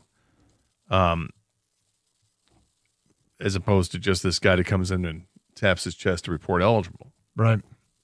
I've given up on Manu. I think that was a complete reach and stretch from the start. I had hopes because, those guys see something in him, right? I'm like, all right, there's something, maybe Fraley, Campbell, they can work with this guy. But a tackle from British Columbia who picked up football late, they moved up to get. It just seemed like no one was going to draft this guy. And they did. Yeah, there's a few players they've done that with, and he's definitely one that feels that way. But what they love about it at the time, and hopefully what they still love, is his athleticism and maybe his ability to soak up like a sponge and be better. But, he only played in a couple games last year and got hurt, and then they kind of got shut down. So when he's shut down, you're not practicing, you're not learning, you're not showing what you have. It's a big offseason for him. It's a huge offseason for him. And Lions need to know if he can play or not. Look, he also will not be the last draft pick that Brad Holmes makes. It isn't going to work out. We know Brad Holmes' formula that produced Giovanni Manu and produced Broderick Martin, formula that he's used has been pretty good. They're not all going to hit, and it's unrealistic to think that they will. But if they start to accumulate, because you need some of these guys to hit that save you money, especially when you're trying to sign your own guys to big contracts. So. Well, it's a big thing. Saving money is big. Yep. All right. Rico Beard has made his way in studio. I did. Gentlemen. What's up, man? Hey, how you guys doing? We're good. How are you? Very uplifting show. Ours? Yeah. Or no? Right? I can't imagine it would ever be described as that. A little bit of sunshine today. I know. I was just like, yes, all right. Hey, Cade's back. That's- Now, Cade's there- not. there's a ray. You can't do 4 hours of Cade talk, but I'd try. You know what? Unfortunately, the Pistons are victims of their own circumstance. They're too good. So there's nothing to complain about right now. No, but it still doesn't mean they shouldn't lead to some people in Detroit fired up about, especially with the news that Cade's back. I know. So. But we'll talk about the Wings and the Tigers. Are we sure they're winning the Central? I imagine JB Bickerstaff will talk at some point during your show and get an update on Cade as well. Have a great show, Rico. Thanks for listening, everybody. Stay safe. Treat each other with respect. Carson Anderson, 97.1.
Cade Cunningham will be back tonight for Detroit, says ESPN's Vince Goodwill. Isaiah Stewart could come back soon as well after missing nearly 4 weeks with a calf strain. He said he didn't want to rush back this year, so he could be ready for Detroit's impending playoff run.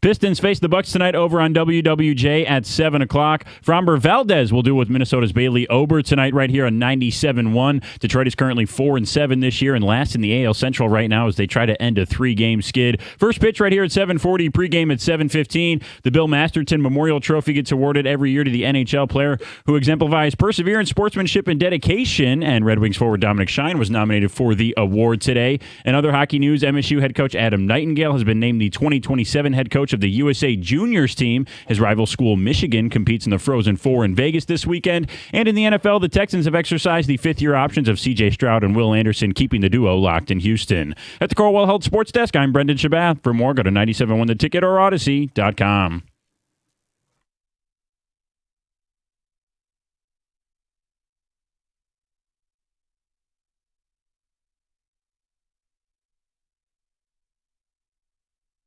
All right, let's get to business on a Wednesday. We are going to get to the Wings at 3. Why? Because I loathe them, and I just don't want to start the day that way. It's sunny. It's nice. I do have a question. Maybe Kenny can illuminate or help me with this. What is Doug watching during the show? What is this? Some illicit voyeur feed of it looks like a community park baseball game? What is this? What is on this screen? You can't even see the pitches coming in, Rico. Now I got to see. What is Doug watching? What is this? And I don't even know how to get rid of it. What is this? Oh. I'm mystified. David, it looks like a high school game. But you can't see it. What do they do? Well, Mike, it's a high school game. This ain't on ESPN. My point is, what has he got? Somebody holding up a phone? David, come in here. What is Doug doing here? What is this? Oh, this is a Little League game or high school game. That's high school. Okay, well, can you get rid of it, please? All right, can we please? It's distracting. He's got this whole monitor over here, and all you're doing is looking at an umpire's ass. How do you watch this? It's low rent, low but it's a okay. Yeah. I know exactly what that is. You know that what? is There's called, a camera there. There's an app called or a program you can get called Game Changer. That's what records all these Little League and high school games. So that's what he's watching. They post it up on the fence and they just watch. Is Jeremy Otto on the call of this game? Probably. Okay. All right. Can you get rid of it? How do we get rid of this? I'll take care of it in a matter of moments. Thank you. I'm like, this, I can't do. Let me know if that runner scores. What runner? The ump takes up half the picture. See, I think the funniest thing is the house in the background. I've never seen anything like this. So that's just for parents who want to see kids and they can't. So there's a camera set up so you can at least say, yes, I was watching some of your game at work. Well, you ain't gonna get a lot of Otto's not gonna be on the call. It's just, in fact, there will be no call. It's just noise. I hate to say, it's just as low rent as you can get, but you can't see the strike zone. You can't do anything. You'll just see if somebody scores. All right. Or strikes out. Well, David, get this handled, please. All right. We'll get to the Wings at 3.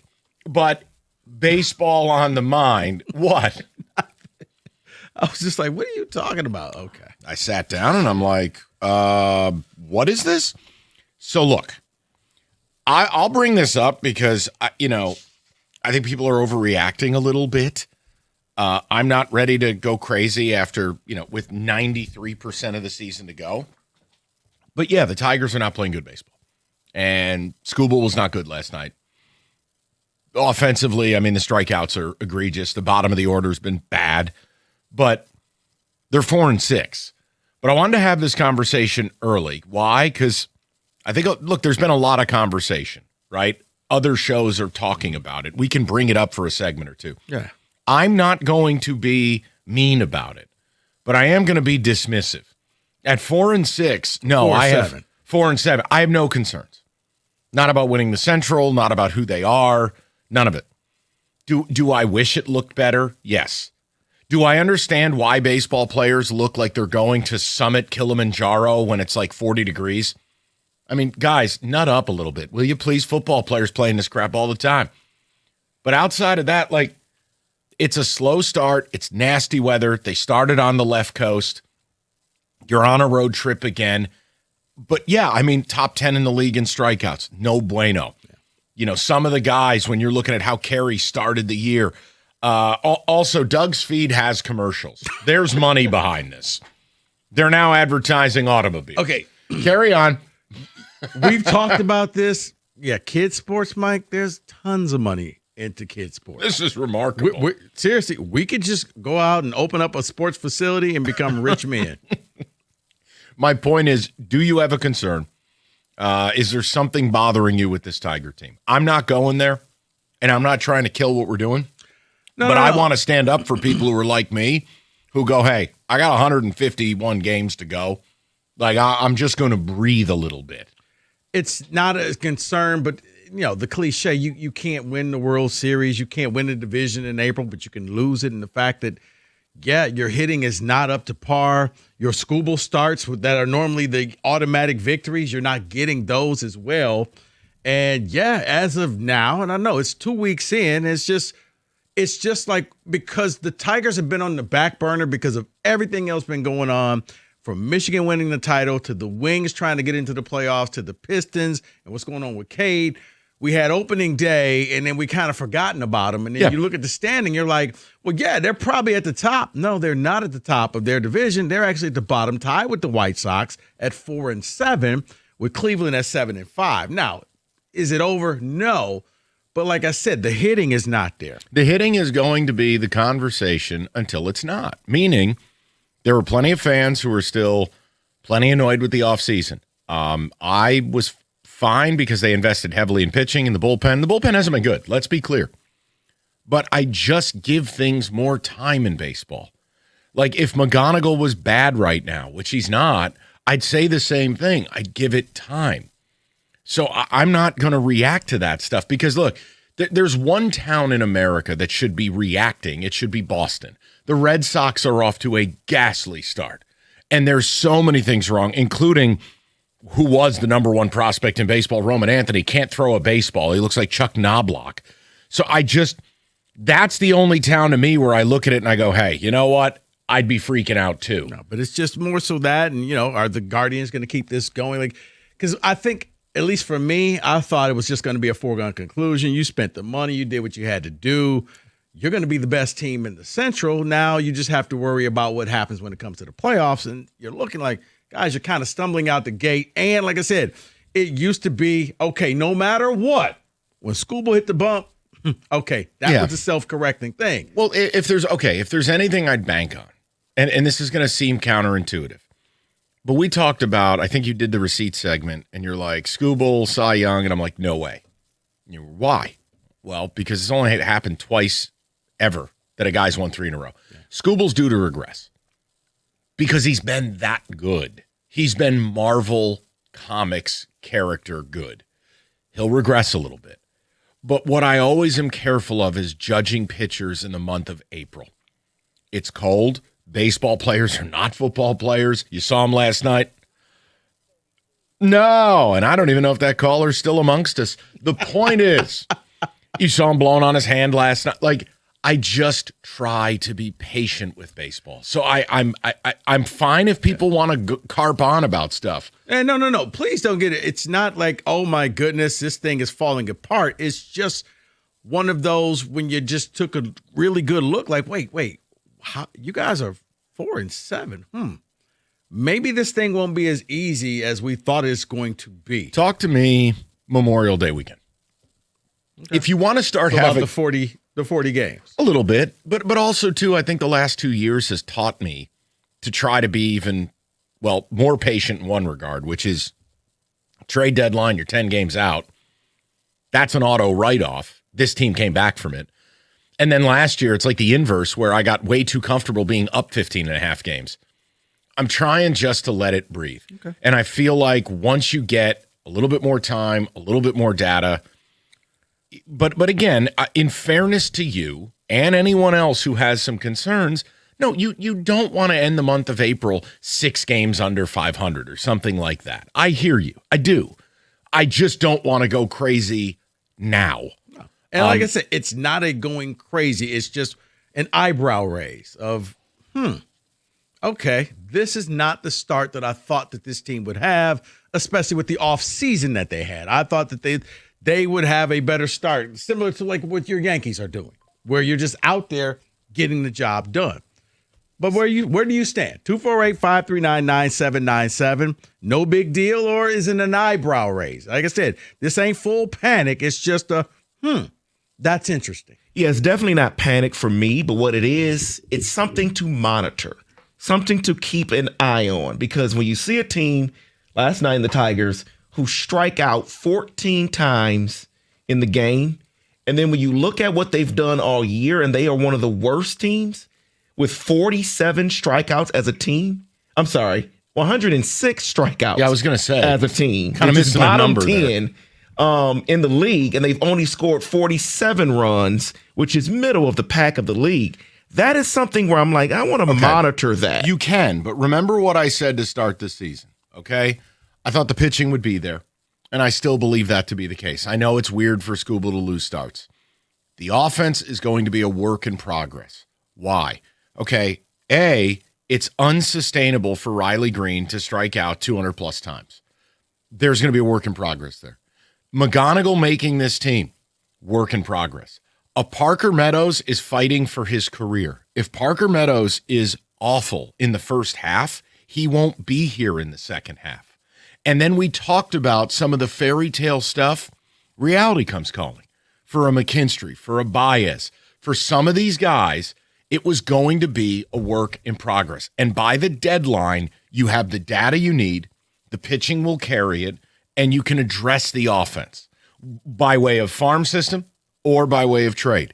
The part that would concern me earlier than the other two is if the bullpen continues to be an issue.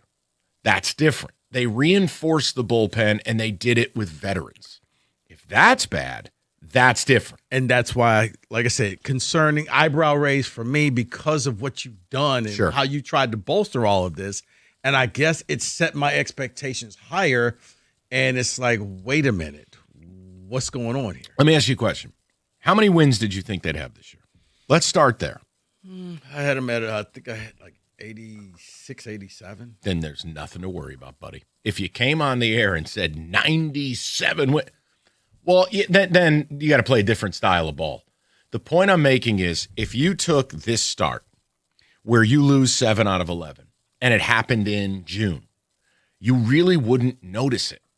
But because it's from the start, correct, we notice it. And that's why I said you're kind of stumbling out of the gate. So it's not a panic. And I'm saying it again for the people in the back. It's not a panic. It's just more of an eyebrow raise of, I expected a little more out of this team, especially to start the year off. I also, and I admit this, I think this division is dog water. So I have no concerns. I'm not sure if there'll be another 500 team in this division. It's trash. So could be proven wrong, clearly. But it's going to take a lot to shake me from that belief that they are simply, in the aggregate, so much better than these teams. But are they playing good baseball? No. They know that. No. But then I also laugh. We're just 2 weeks in, and the White Sox have a minus 27 run differential. Yeah, well, listen. Still everybody's home. They're developing. Well, look, I mean, they have played better ball since the All-Star break last year. Right. But yes, they're a ways away. We'll get with you, the people. We'll hit some texts. And yes, we're going to get to the Wings at 3. We just needed a break. And I think you guys did too. 97.1. Let's talk about the Chevy dealer in the area that's been leading the way. It's Hamilton Chevrolet in Warren. Andrew Pavlik and his sales staff, they want to be your Chevy dealer, and they're going to guarantee you the lowest payment on your next Chevy, period. They're going to find you every discount and rebate and incentive to save you some money and keep it in your pocket. So get into Hamilton Chevrolet right now, and you can hit the road in style with great deals on their massive inventory. The selection is best right now, and they're ready for immediate delivery, including the April Rico deal, a new 2026 Chevy Equinox LT, $299 a month for 36 months. You walk into Hamilton with $1,000 down, and you'll drive off with 10,000 miles a year. Guys, you know what I say. The best deals are found at 14 Mile and Mound. Just stop in and see my guys at Hamilton Chevrolet and tell them Rico sent you. Make sure you go check out Hamilton Chevrolet at 14 Mile and Mound, or you can go online at hamiltonchevy.com. Chevrolet together, let's drive.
All right, let's get to the people. David, I'll let you collate the text communications for a moment longer.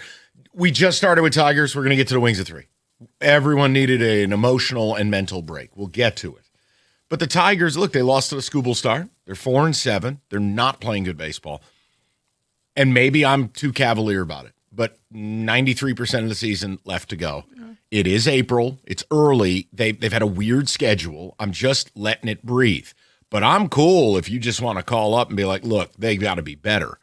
Like, this division's bad, but it's only bad as long as you beat these divisional teams. You shouldn't be losing Scooble starts against the Twins, and not in the way that they lost. And we've seen the pen be subpar.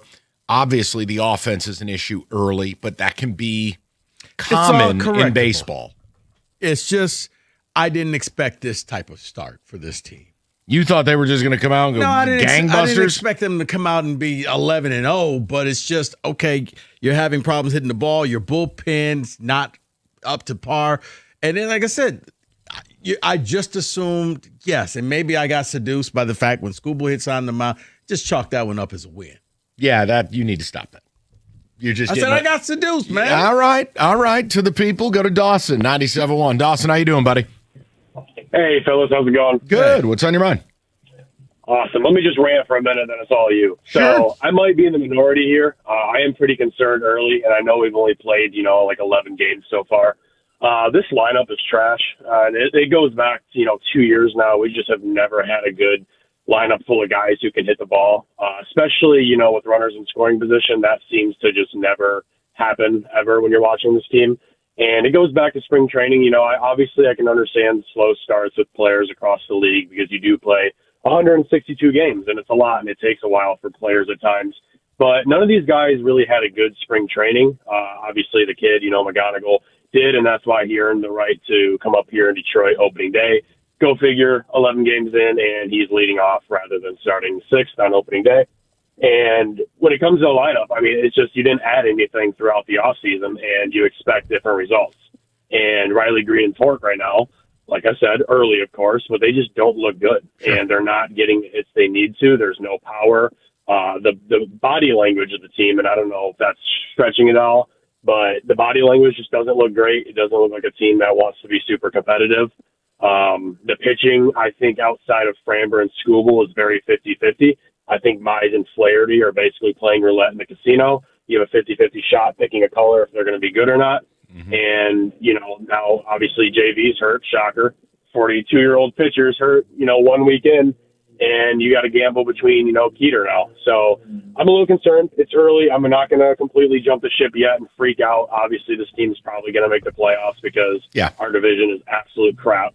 But it's concerning. We all kind of had expectations that they could potentially get off to a hot start, kind of like they did last year, especially with the kid coming up, and he's done good. But overall, not encouraging, especially against a couple bad teams now. Minnesota. Well, and the other thing you could throw in, too, is, Dawson, if you're going to strike out a lot or if you're going to have a low OBP, you got to hit with power. And they haven't done it. They got 6 home runs in 11 games. They're not hitting for power. I'm just going to give it a little more time. And Dawson, look, you're not wrong in anything you're saying. The lineup was always going to lag behind the pitching or the bullpen. And look, there are certain players that absolutely just have to be better. No, and you're being very patient and pragmatic about this, Michael. Trying. You are. And like I said, it's not a full panic. It's just, didn't expect this. I didn't expect 11-0. And to his point, from a body language standpoint, they just look flat. They don't look like the Wings. Let's be careful there. Let's go to Ken, 97.1. Good call. Kenny, what's good, buddy? Hey, guys. Thanks for giving me a turn. Sure. I just, Dawson kind of stole some of my thunder, so I'll just make it short. I would just like to see them clean up the lineup a little bit and stop stranding so many runners on base. We've left a lot of potential runs sitting there with a final strikeout or a pop out. If they could, the batters are trying to put up numbers individually, but if they could just bring them together and get those guys around the bags and across the plate, I think that they would pick up a lot while they're trying to improve. Yeah, and look, it's very difficult in baseball to string hits together and have these multi-run innings without home runs, or at a minimum, extra base hits. That's just the nature of the game, the way it's turned into. They're going to have to hit for more power if they're going to get this thing done. But it's early. And Ken, look, if we're here at the end of April and they've had a rotten April and it doesn't look right, totally get it. We can have the convo. I just don't want to go crazy now. But guys, I will say this. Like, you're going to have to get comfortable with the uncomfortable. This team decided to go pitching heavy. Look at the acquisitions. And whether it's a Drew Anderson, whether it was Kenley Jansen, whether it was bringing back Finnegan, whether it was JV, whether it was signing Framber Valdez, they went all in on pitching. The offense is a thing. Now, this is the difference for me. I never believed in this fantasy that they were a top 5 offense last year or even top 10. And I'll also be fair. I don't think they were the worst offense in baseball the way they were the last month. But I think this team's in the middle. Yeah, the upside for them offensively is just be average. They don't have the players to be a great offense. So you're going to have these runs where it looks this way. But I will totally, I'm with you and Dawson and Ken. Hey, man, couple more weeks if it looks this way, I'll have a different demeanor. But I'm trying like hell to just be patient with it. And no, when I put it on the sheet, it was just more of a, It kind of got lost in the sauce with everything else going on. That they're not starting off this season that great. They're not. And I thought it was just me. And then after talking with David, I'm like, okay, at least I feel better. It's not just me. No, and it's not good enough. No one would argue that. But it's also very hard to just wire it. Right. I'm not going to, if this was June and they're, 15 games out. That's a whole different ballgame. Correct. No, then you're getting chair smashes. David, what's the early returns on the texts? Simple. Someone says way too soon to judge the Tigers. They will win the division handily. That is from Richard. Let it play out, someone, Scott and Carlton says. We have evidence that this is our team, so I am more concerned. I think of the 3 things, what's the most believable for this team right now? Whether it's in levels of underachievement. What's the one that I accept the most? It's the offense. I've for all offseason, I told you, I think this offense will be a big work in progress that will require help at the deadline. So that tracks. I think the bullpen will be fine. I think the pitching will be fine. The offense, though, no, I think it's absolutely something to monitor if you want. And they are middle of the road in certain categories, but the strikeouts are already looking. There's some ghastly at bats, and Javi's doing that Javi thing again. Last night he swung at another one he couldn't hit with a telephone ball. Harvey's back. Just saying. Go ahead, David. Someone says, not sure why Cardinals are surprised by bad hitting on the Tigers. They added nothing wise in the offseason. We still at times have to play Mattles, Baez, and McKinstry, etc. Phil in a truck. Hey, that's all-star Zach McKinstry, okay? You watch your tone. Respect on his name. You watch your tone, David. Sure. If they're still playing like this come the beginning of May, then I will start being concerned. That is from Roy in Clarkston. Yeah, Roy and I are like-minded there. All right, Moran Chevrolet, Michigan's #1 selling Chevy dealer, 2 years in a row. Spring is here. Hopefully a tax refund getting to you. You can lease a 26 Silverado crew cab V8 engine starting at $249. And be ready to haul all the gear for the spring projects in that V8 Silverado. Or you can lease a 26 Equinox starting at $235 a month. Both leases, 24 months, $999 down. And if that current vehicle needs attention, you know where to go. The service department, MoranExpress.com. You can also shop online there. So stop by on Gratiot, just north of 15 Mile in Clinton Township. It's Moran Chevrolet, where you always get the best price, period. It's Chevrolet. Together, let's drive.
All right, we'll get to the people. We will check in on some football, non-Rossini Vrabel edition.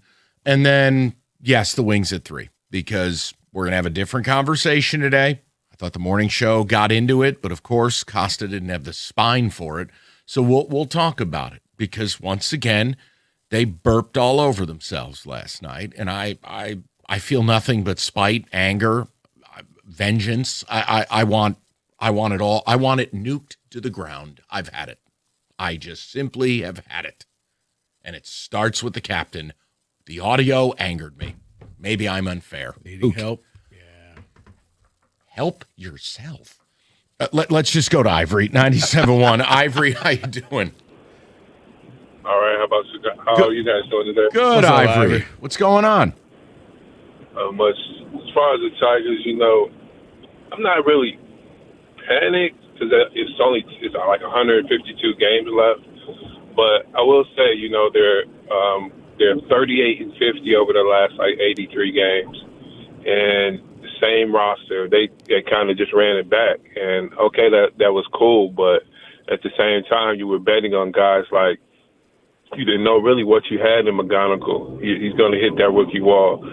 Torque and Green, they just don't look good. They have really bad at bats. Javi doing the Javi thing again, like you said. McKinstry, they bet on these guys to be better, and they're not, and that's just the simplicity of it. Well, look, Ivory, if I may, just for 1 second, and I'll give you all the time you need.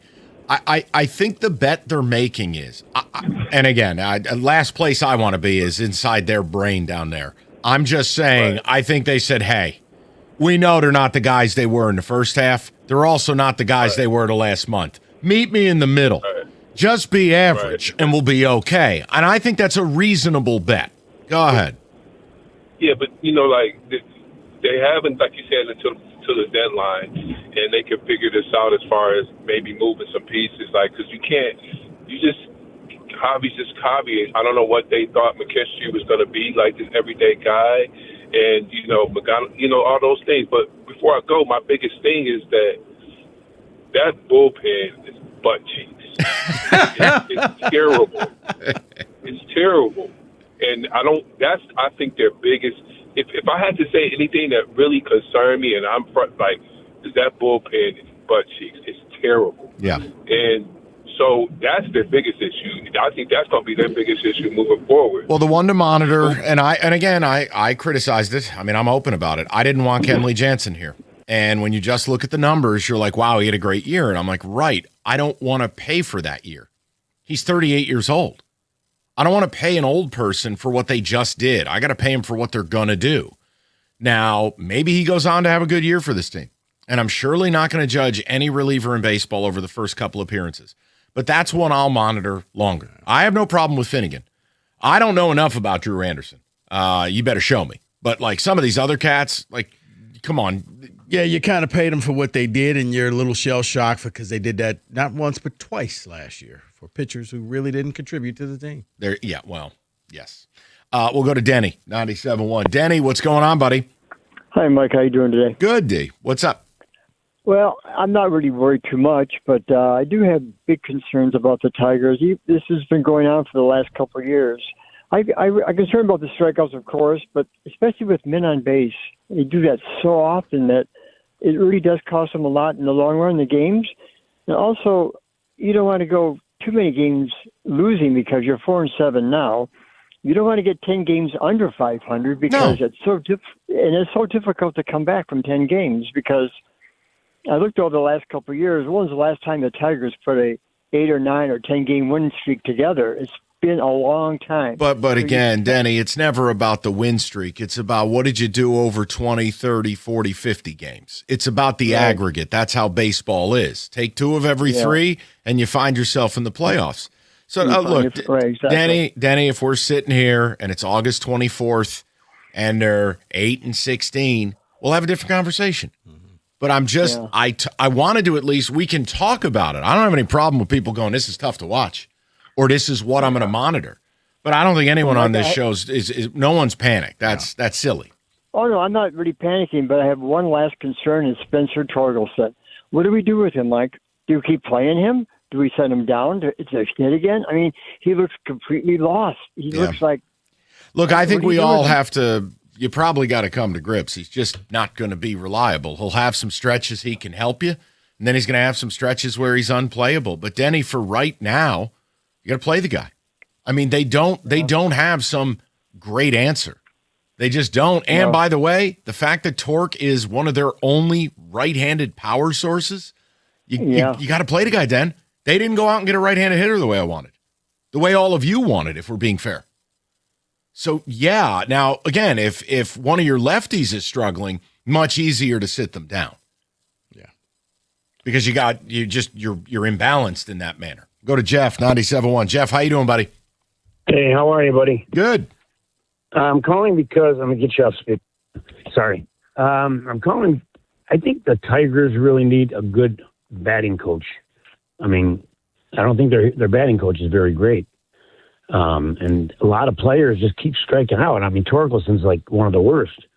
Green, another one, you know? Jeff, I think a lot of this will come down to they play a money ball style, the optionality, the mix and match. They don't have a lot of high-level players. They have multiple players that together equal one player. I don't think this is a hitting coach issue. Like, you put more McGonagalls in the lineup, you put more high-level guys in the lineup that have an advanced hitting approach, a lot of this takes care of itself. But they don't have that. Yeah, I agree with you. I mean, it's almost 100%. like if I put but they could have it. If I put Geno Smith out there and he throws 17 interceptions, am I blaming the quarterback coach? No, that's Geno Smith. But I see what you again, did there. I'm batting going to coach- ignore that because it's going to still. I'm going to win that bet. Go ahead. But the batting coach still has to get them from striking out. I mean, Yeah, it's too many strikeouts. It's just ridiculous. They They look, got to start hitting. they're top 10 in the league in strikeouts. It's not good right now. And would I like to see it level out? Yes. I think that the They guy you got to monitor is Riley Green. You know, I know towards the end of last year and the whole I don't care about the strikeouts. All right, at a certain point, you're going to have to care. I understand 38 home runs. I'll make some trade-offs. You can't strike out 200 plus times. Can't do it. I can't live with that. David, go ahead with a few text communications, if you'd be so good. But I want to say this before I read some of the text here, and I get it. I'm not happy with what they're looking like offensively here, but we need professional hitters. That's right. If we have some professional hitters, then we may not be worried. And if it is still a concern, then you can deal with the hitting coach. I'm not going to sit here and deal with the hitting coach right now. We got Jahmai Jones out there. That's what I and was Kenny gonna loves say. him. I can't Kenny stand Cott. Jahmai Jones. Hey, Kenny, I want to hearken. Okay. Do you remember last year? And we were doing a regular show, and I'm like, man, I'm tired of looking at Jahmai Jones. Me too. The way we got attacked. Oh, well, his blobbity blue blah under a full moon against. I'm like, guys, okay, is Jahmai Jones going to save your season? I'll put him up there in the play. Is he going to save your season? You got to stop with this stuff. Yeah, I'm with you. Even a step further, if you're counting on Jahmai Jones to be the guy, that's a bigger problem. That has nothing to do with the hitting coach. That's the whole point. It's okay. The Giants have Tommy DeVito as their quarterback. Am I blaming the quarterback coach? No. I think it kind of definitely parlays into this Red Wing conversation. Right. Sometimes you just need the Jimmies and the Joes You're out gonna- there to yes, perform. you're just going to have to accept certain things. Yeah. Much like the Wings probably won't change anything. I'll just end up in acceptance phase with Kenny. We'll talk about it. David, go ahead, and then I'll take care of some business. We'll touch table on some It was football so first. close, though. 16 seconds away. Text here says, I'm not concerned. I'm done with basing expectations off of early season success. 3 years of the Wings last year, Tigers collapse. As cliche as it's saying is, it's not about how you start, but how you finish. Very fair, and I think baseball is the leading guide of that. 162 games is a death march. I'm not going to overreact to anything. If they were off to an 11-0 start, I would still do what I did last year and win another bet against Rico as he tried to bully me into these ridiculous win totals. Okay, no. At the time, yes, I bought into the hype and the publicity. They were the first to win 50 and 60, so I'm thinking. You had Otto over here playing with his Crayola every update. They're the first to 40, the first to 41, the first to 43. Jeremy, will you please? Can you at least win 30 more games and get me to 90. Nope. That's all I asked for. One of my favorite bets ever. I stood tall in the face of your bullying. It's okay. Mine is coming. Week 1, NFL. I know. It's all right. It's all right. I'll live with the consequences. I may invite you over just so we can watch him run out the tunnel. We can really luxuriate in Geno Smith's grand return to the Jets. Get the announcer. And now. All right, FanDuel, your mulligan bet back token. You know the Masters is this week. You place a bet, it loses. You get a mulligan and a bonus bet to try it again. So whether you're betting who's going to win, maybe it's a little top 10 exacta of golfers to, finish high in the tourney. FanDuel's got you covered. It's FanDuel.com/Michigan. You can claim your mulligan bet back token. 21 and up, present Michigan. The opt-in is required. Refund issued as non-withdrawable bonus bets that expire 7 days after receipt. Max refund $5 unless otherwise specified. Restrictions do apply, including token expiration. See terms, sportsbook.fanduel.com. You got a gambling problem? Call 1-800-GAMBLER.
Draft's only a couple weeks away. And I know the buzz is down in this town, but it'll heat up. We'll touch table on a little football right here. David, music, please. The draft will heat up. So here's what I want to do. I want to talk about some trade stuff here. We got some players' names. Oh, God. And I want to know the meter 1 to 10 on if you think they get dealt during the draft. But I want to start with this rumor here, because this something may help both teams. Okay. It's Kansas City. It involves Kansas City and San Francisco. We know the situation that is happening with Trent Williams in San Francisco, and the Kansas City Chiefs invested with a running game with Kenneth Walker, but they still need a tackle. The rumor is they are ready to pounce on to get Trent Williams during the draft. Rico Beard, this is your team. This is your man. This is your boombox. So they're just, what are they trading, Dave? Or It doesn't say what, but they're saying they're waiting to see what happens there, and on draft day, they could pounce. I guess I would need to see what you get back in return, because Williams he's an anomaly. He's really good, but he's often injured, and he's 38. So his shelf life is about 2 more days. But for those 2 days, you're going to get something really good at tackle. Long term, I probably wouldn't. And if you're the Niners, the sad reality is he's held them hostage for years, that they didn't draft his replacement because they were afraid that he was going to leave, because they do this every year. If you're offering something worthwhile, I'll offer you a 3rd-round pick. No. Cool. Enjoy the $38 million cap hit and an angry player. No, I'm saying I'm Right. Kansas City. Right. I know what's going on in your house. Right. So that's the hard part with a lot of these. I think you need him more than whatever value comes back. You need him for one last drive here. Correct. And this may also tell you the quality of tackles that are out there in free agency, because the other name it says Kansas City is looking at, Taylor Decker. No. Just my answer is no. It's tough in the streets, man. It is. It's cold it out really there. is. And they're not high enough in the draft. Well, they don't have a 1st-round pick, so whatever. Let's get to some names here regarding getting traded during the draft day or not. Start with George Pickens, who was franchise tagged in Dallas. Your meter from 1 to 10 on if he gets traded. All right. 1. He's a Cowboy. Yeah, Jerry Jones he just likes the drama, but yeah, he's a Cowboy. Next name on this list, another wide receiver. We talked about how he had some issues last year, never really had a good year. Brian Thomas Jr. for the Jags. 5. There's just been too much smoke. And it's a new GM. It's a new coach. They didn't draft this guy. He had a terrible year, and their offense moved on. I mean, look, I'm not telling you this guy's some superstar, but like Parker Washington was really productive. Yeah. The running game, the duality, having Tootin. David, there's a lot of smoke, and there's a lot of smoke with the Giants. I don't know. I'll say 5. I see your 5, and I raise it to about 7. I don't think at the end of the day he's going to be a Jag before the draft is over, and it may be, you know what? He may end up going for like a 2nd-round pick in next year's draft, but I don't think he's going to be a Jag because, as you say, there is a lot of smoke. Let me float It's this. really who gives the best deal. I'll trade you Dexter Lawrence. You give me Brian Thomas and a 2. I would say yes to that. Change the scenery for both guys. So I'll tell you one thing. Harbaugh stepped to that podium today, and he called Dexy's bluff. Yes, he did. Nobody's untradeable. Okay, then. We're off and running. Okay. 2 this year or 2 next year? 2 this year. I'm just asking. Man, 2 next year. Always trying to hurt the Giants. Go ahead, David. Giants may not be that good. I would say this, based on this, with Brian Thomas in our conversation, Rico, I'm real close to leaning your direction on wide receivers. Dime a dozen. I'm real close to leaning in that direction. Yeah, because you're going to trade DK Metcalf, aren't you? Well, that's next on the list. Because they are flashy and they score, but in the end, man, somebody comes out of college just as fast and just as flashy. That is the next player on my list here. It is DK Metcalf. And if we remember, we should all remember in Detroit, the situation that happened with that fan, and then the stipulation that was in the contract that there is no more guaranteed money on his deal now. They may trade him. And I'm thinking 9 on this one.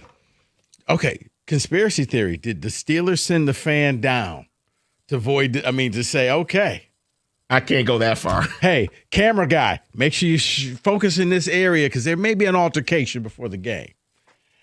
Yeah, I thought that this was going to be a good match, but I'm with you. I'm not going to go as high as a 9, but I do think that if he's going to be available, he's going to be at one of the top ends that maybe your Giants go after him, Mike, or somebody was like, you know what? We need one more wide receiver. Let's take him. If things don't go right for the Rams, maybe he goes out to L.A. and goes to play with Stafford. I can see that.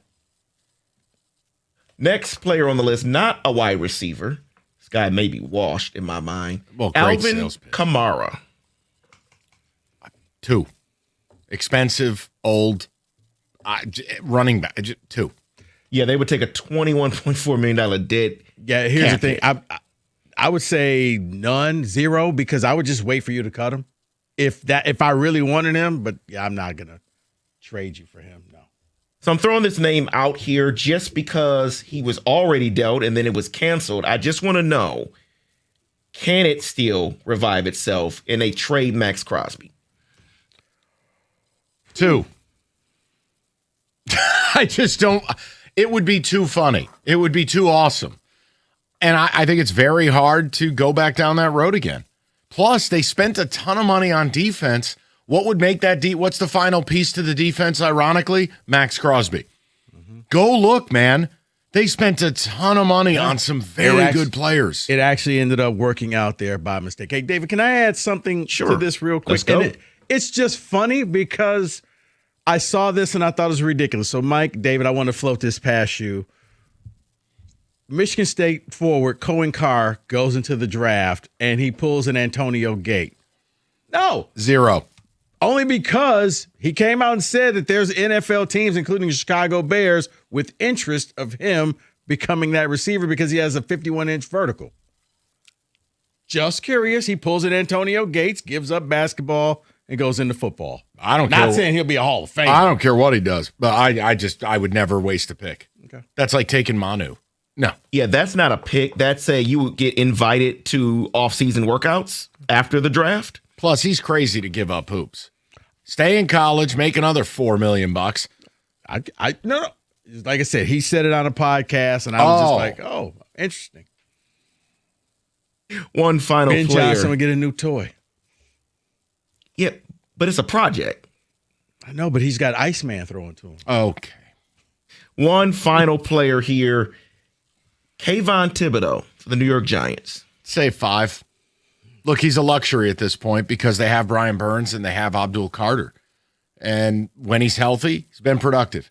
But he's been banged up. You got to go 2 years ago, he had an 11.5 sack campaign. I thought everything was going to be fine. He got hurt again.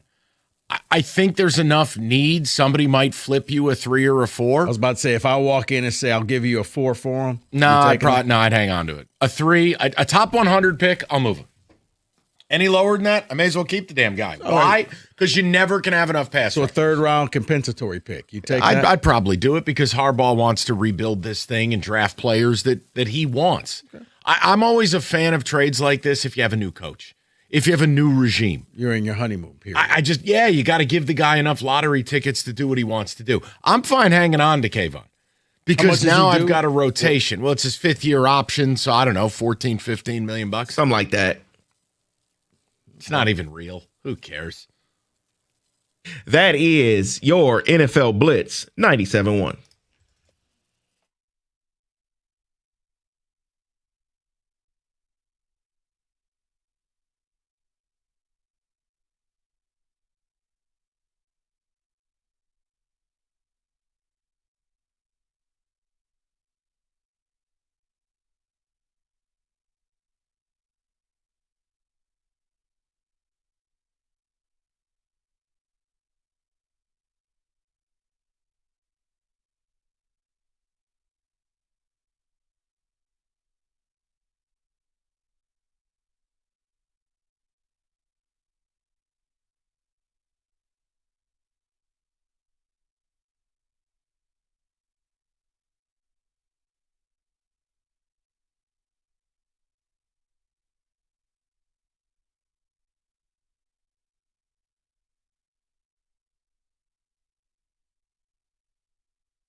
All right, 3 o'clock. Let's get into it. We just talked Tigers. We spaced it out a little bit because I don't know that any of us want to do this.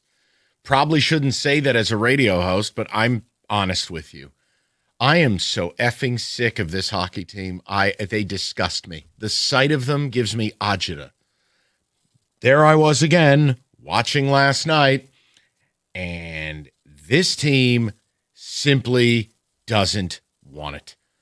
I will define the shootout in one word: sad.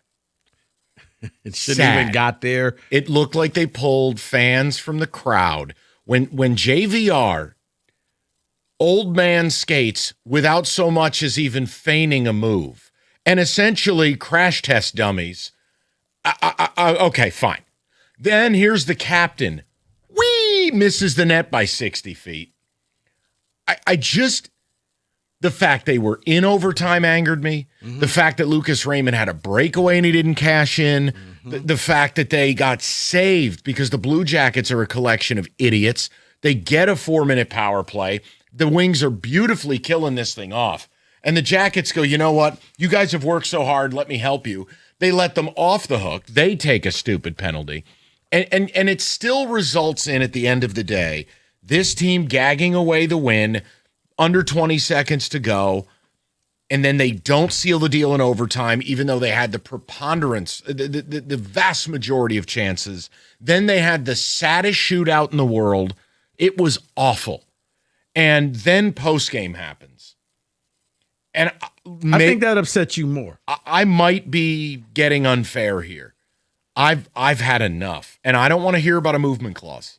Here's how no trade clauses work. If a team goes to you and says, we don't want you no more, the player's usually willing to move. If staying means you're no longer our captain and you're no longer getting first-line minutes, you're probably moving. You take the C away from him, and I think he's going to be open to any trade out there. So here's my point. Do you want to?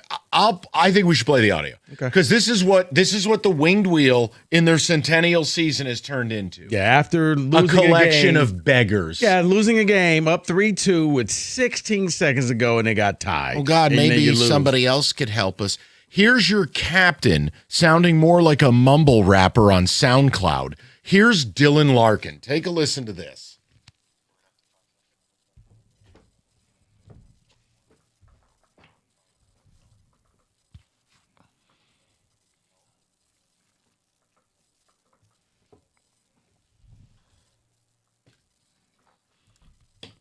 So the morning show started this topic, and we're going to finish it. Jim Costa took the people's approach. You can't trade Dylan Larkin. He's your best player. What are you going to replace him with? I always love the what are you going to replace him with? As if I care. What, 7 more years of no playoffs? I don't care. The question comes down to, if you make a bold move this offseason, whether Steve is here or not, again, I'm bored of those shows. You know I don't want him here. You know I'm done with it. I'm bored. I'm just telling you, here's where I've reached it. There's one player on this team that gets protected status, and it's Mo Seider. That's it. That's it. Because, again, where are all the Lucas Raymond truthers? Where are you boys at? It's Raymond or Larkin. One of them's going. There needs to be a seismic shakeup with this team. And I can't fix every problem today. But, man, when we start to look at this, you look at the way this locker room hasn't responded. There's a disconnect between the room and the coach, and a disconnect between the coach and the players he's being given by Steve Yzerman. Mm-hmm. So that power chain, the easiest thing to fix, I don't know if they're going to do. The second easiest thing to fix, I don't think they should do. I'm not blaming this on Todd McClellan. I think this truly becomes a player issue now, which means I blame head honcho and then players. You know what? It's funny because I don't think I've ever experienced that before, Mike. But, yeah, I feel the same. Like, Todd's done everything that he possibly could do, and it's just not working. And normally you're like, man, you got to fire the coach because he can't reach the players. I just don't think the players are out there really giving it 100% all the time. You'll see it in spurts where all of a sudden for 7 minutes they can score 4 goals. But they can't give it to you for the full 60 minutes. So I'm with you. And yeah, for Larkin, I thought about this. If you have to move him, he has a no trade clause. It's going to be very simple. I don't want you. No. We're going to take the C away from you. I promise you, he doesn't want to be here anymore. Okay. At that point, he will be open and receptive to go anywhere else because I don't think he wants to come back as a demoted captain next year. Well, here's the other thing. He could come back, but I'd like him as my second line center. The problem is, look, case in point, they've messed around so long. Now DeBrincat's at the end of his run. Here are your two choices with DeBrincat. He's eligible for an extension. You could trade him, which would further deplete your goal scoring because he's the only guy on this team with 40 goal potential. Or his new deal will be between $11 and $12 million. There are your outs. And oh, by the way, Showtime is no time. He's gone. So you'll use his money, pay DeBrincat, and you're still down a player. This really, and I want to get Kenny involved on this too, because what I'm going to say next, I know it sounds crazy to some people where they're so close to the playoffs, but does any of this ever result in them winning a Stanley Cup? Is this really about just tinkering, or is this Rico's term, a rebuild of the rebuild? And I know some chucklehead will call up and go, we have one of the 7 best systems. What's really down there exactly that you're all boned up about? What, Nate Danielson and his 15-goal potential? Who's down there that you're ready to take the wrapping off of and they're going to come up here and just right off the rip be Porter Martone? Like, guys, that's not there because Yzerman drafts the same player. Two-way forwards.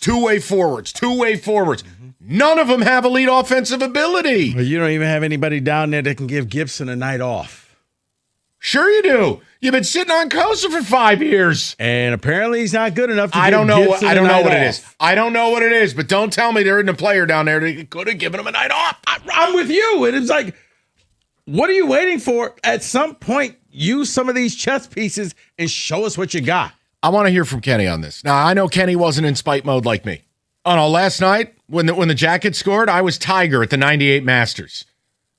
I because I want pain. I've had it. They've wasted enough Fist of my pumping. time. Red shirt, fist pumping. I'd had it.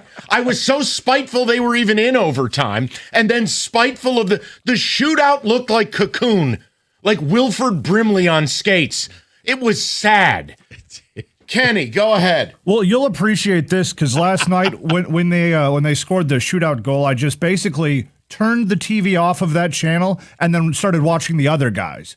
And that was my evening. I was like, oh, okay. Did you do a little desk pop in the I did apartment? a little bang, just pop one up. Yeah, no, that's exactly what I did. I've no emotion with this team, but I think what you brought up about trading one of the two of Larkin or Raymond is probably the right way to approach it because then you can package them and get some elite first-line talent, and you can it's not a complete rebuild. That's the point of this, is you change the mix, you put somebody elite on the first line, and then you can move forward and be a playoff team, hopefully. What level of retooling do you believe they need, guys? This is not a full burn it down, build it back up. That to me is much, is a little too much. But I Possibly think the most. maybe a little bit too much. But I think the most you can hope for here is a complete. I mean, if you really want to, do you think that this is a full rebuild? Do you think that that's what this lands on? I only bring it up because even if they were to creep in, they are chum in the water. And who on this roster is taking some huge leap that next year we begin a Stanley Cup window? Like, I want to know what it's all for. If you want to sell me that the goaltending will get better because of the presence of Kosa and Augustine, cool, but let's remember something. John Gibson was one of the 3 to 5 best goalies in the sport for about a 90-day run that propped you up. And then he regressed, obviously, because you played him every night. Okay, defensively, what else is there that's going to make you better? Let's go to the forward group. Who on the farm right now is a top 6 forward with 30-goal upside? Not even who is in the farm that is capable of that, but also, this is almost like akin to baseball, where even if you bring somebody up, they're going to take at least a few years to mature, develop into a productive NHL player. In fact, when you bring up Kosa and Augustine, I've looked at the numbers on a lot of call them good to above average NHL goalies. They don't prime until they're in their mid-late 20s, 28, 29. So even if your solution is, oh, we'll bring up Costa. Oh, Augustine will be the next thing. Maybe he will be in 10 years from now, maybe. I want to hear from the people. Because it's not even a conversation anymore about Steve. That's dead and gone. We know how the vast majority of people feel. I don't think it's a McClellan conversation. I don't know what more the man can do. Look, let me put it to you this way. And I think a hell of a lot of Ken Daniels and Mickey Redmond. I'm a big Mickey Redmond guy. I honestly feel like they should give Mickey the right to be Harry Doyle in Major League and let him sip on a little pop or something. Ken and Mickey sound so done with this team. Ken Daniels is a gentleman, and he's an excellent broadcaster. Ken Daniels, this is my perception. He sounds so effing done with this. So does Mickey. They sound so done that all I pictured was Bob Uecker in a tank top going, these guys stink. Like, I mean, it is. You can hear it. Well, Mick, it's like you almost want to be in there for the commercial break to hear what they really want to say that they can't say on the air. Mick openly admonished this team a week or two ago? He basically said that none of this is good enough and I'm tired of watching it. He said something akin to that on the air. Yeah. I think they're very tired of this team. I want to hear from the Hockey Elite. What level of retooling's needed? Because I just thought Cookies was very dismissive of the Larkin thing, and it was a scared approach of the old, well, what am I getting back? I don't know that it matters anymore, because I would argue, where does it end? Where does this truly end? Like, does this ever end with Dylan Larkin being a first-line center on this team and hoisting Lord Stanley's Cup and handing it to Steve Yzerman? Because I don't see that. And that's just it. And I think for a lot of people like Cookies, if you do the full rebuild, you're adding on another 3-4 years of not making the playoffs. Or you have the hope that every March you got a chance at making it. So that's why I think a lot of people are like, I want to do the move, but who are you going to get him with? But my thing, and look, it's a slight disagreement with Kenny. It's not a war. Oh no! If they made a change at the top and they wanted to burn this thing to the ground, I would do it, because right now if you don't make it, and you have very, very little chance of making it. And I don't think you're crazy for holding that opinion. This is not a disagreement. No on doubt. that I just disagree slightly, but no, it's definitely not a war, Kenny. No. It's just I kind of view it. You have the longest playoff drought in the league. It didn't work, which means you can either bang your head off the toilet or pick a different direction. But then that opens up another door. But I don't care. But I think we can shake hands on the opinion that a direction change is needed in terms of the philosophy of how this team is being built. And look, it'd be easy for me to get on the air and just scream about, well, go get Austin Matthews. Easier said than done. Whole league's going to want him. You're not a zero tax state. This isn't some sexy place to play. The last time the Wings made the playoffs, could Austin Matthews have a beer? Like, you start to look at this and it's like, yeah, the wing wheel means a lot to us. Mm-hmm. It used to mean something to the league. Right now, you got as low a profile as anybody in the sport. You have the longest playoff drought in the league. Mm-hmm. I don't know, man. But if you tear it apart, who rebuilds it? Well, it would have to be someone else. But if your solution is full rebuild, tear it down, build it back up, then and it's not a solution. I'm not pounding the desk saying they must. I'm saying I'm more open to it if someone told me, look, this group, and when you look at the career arc, like, look, Larkin's going to hit 30 here. Do I want to sign DeBrincat long term?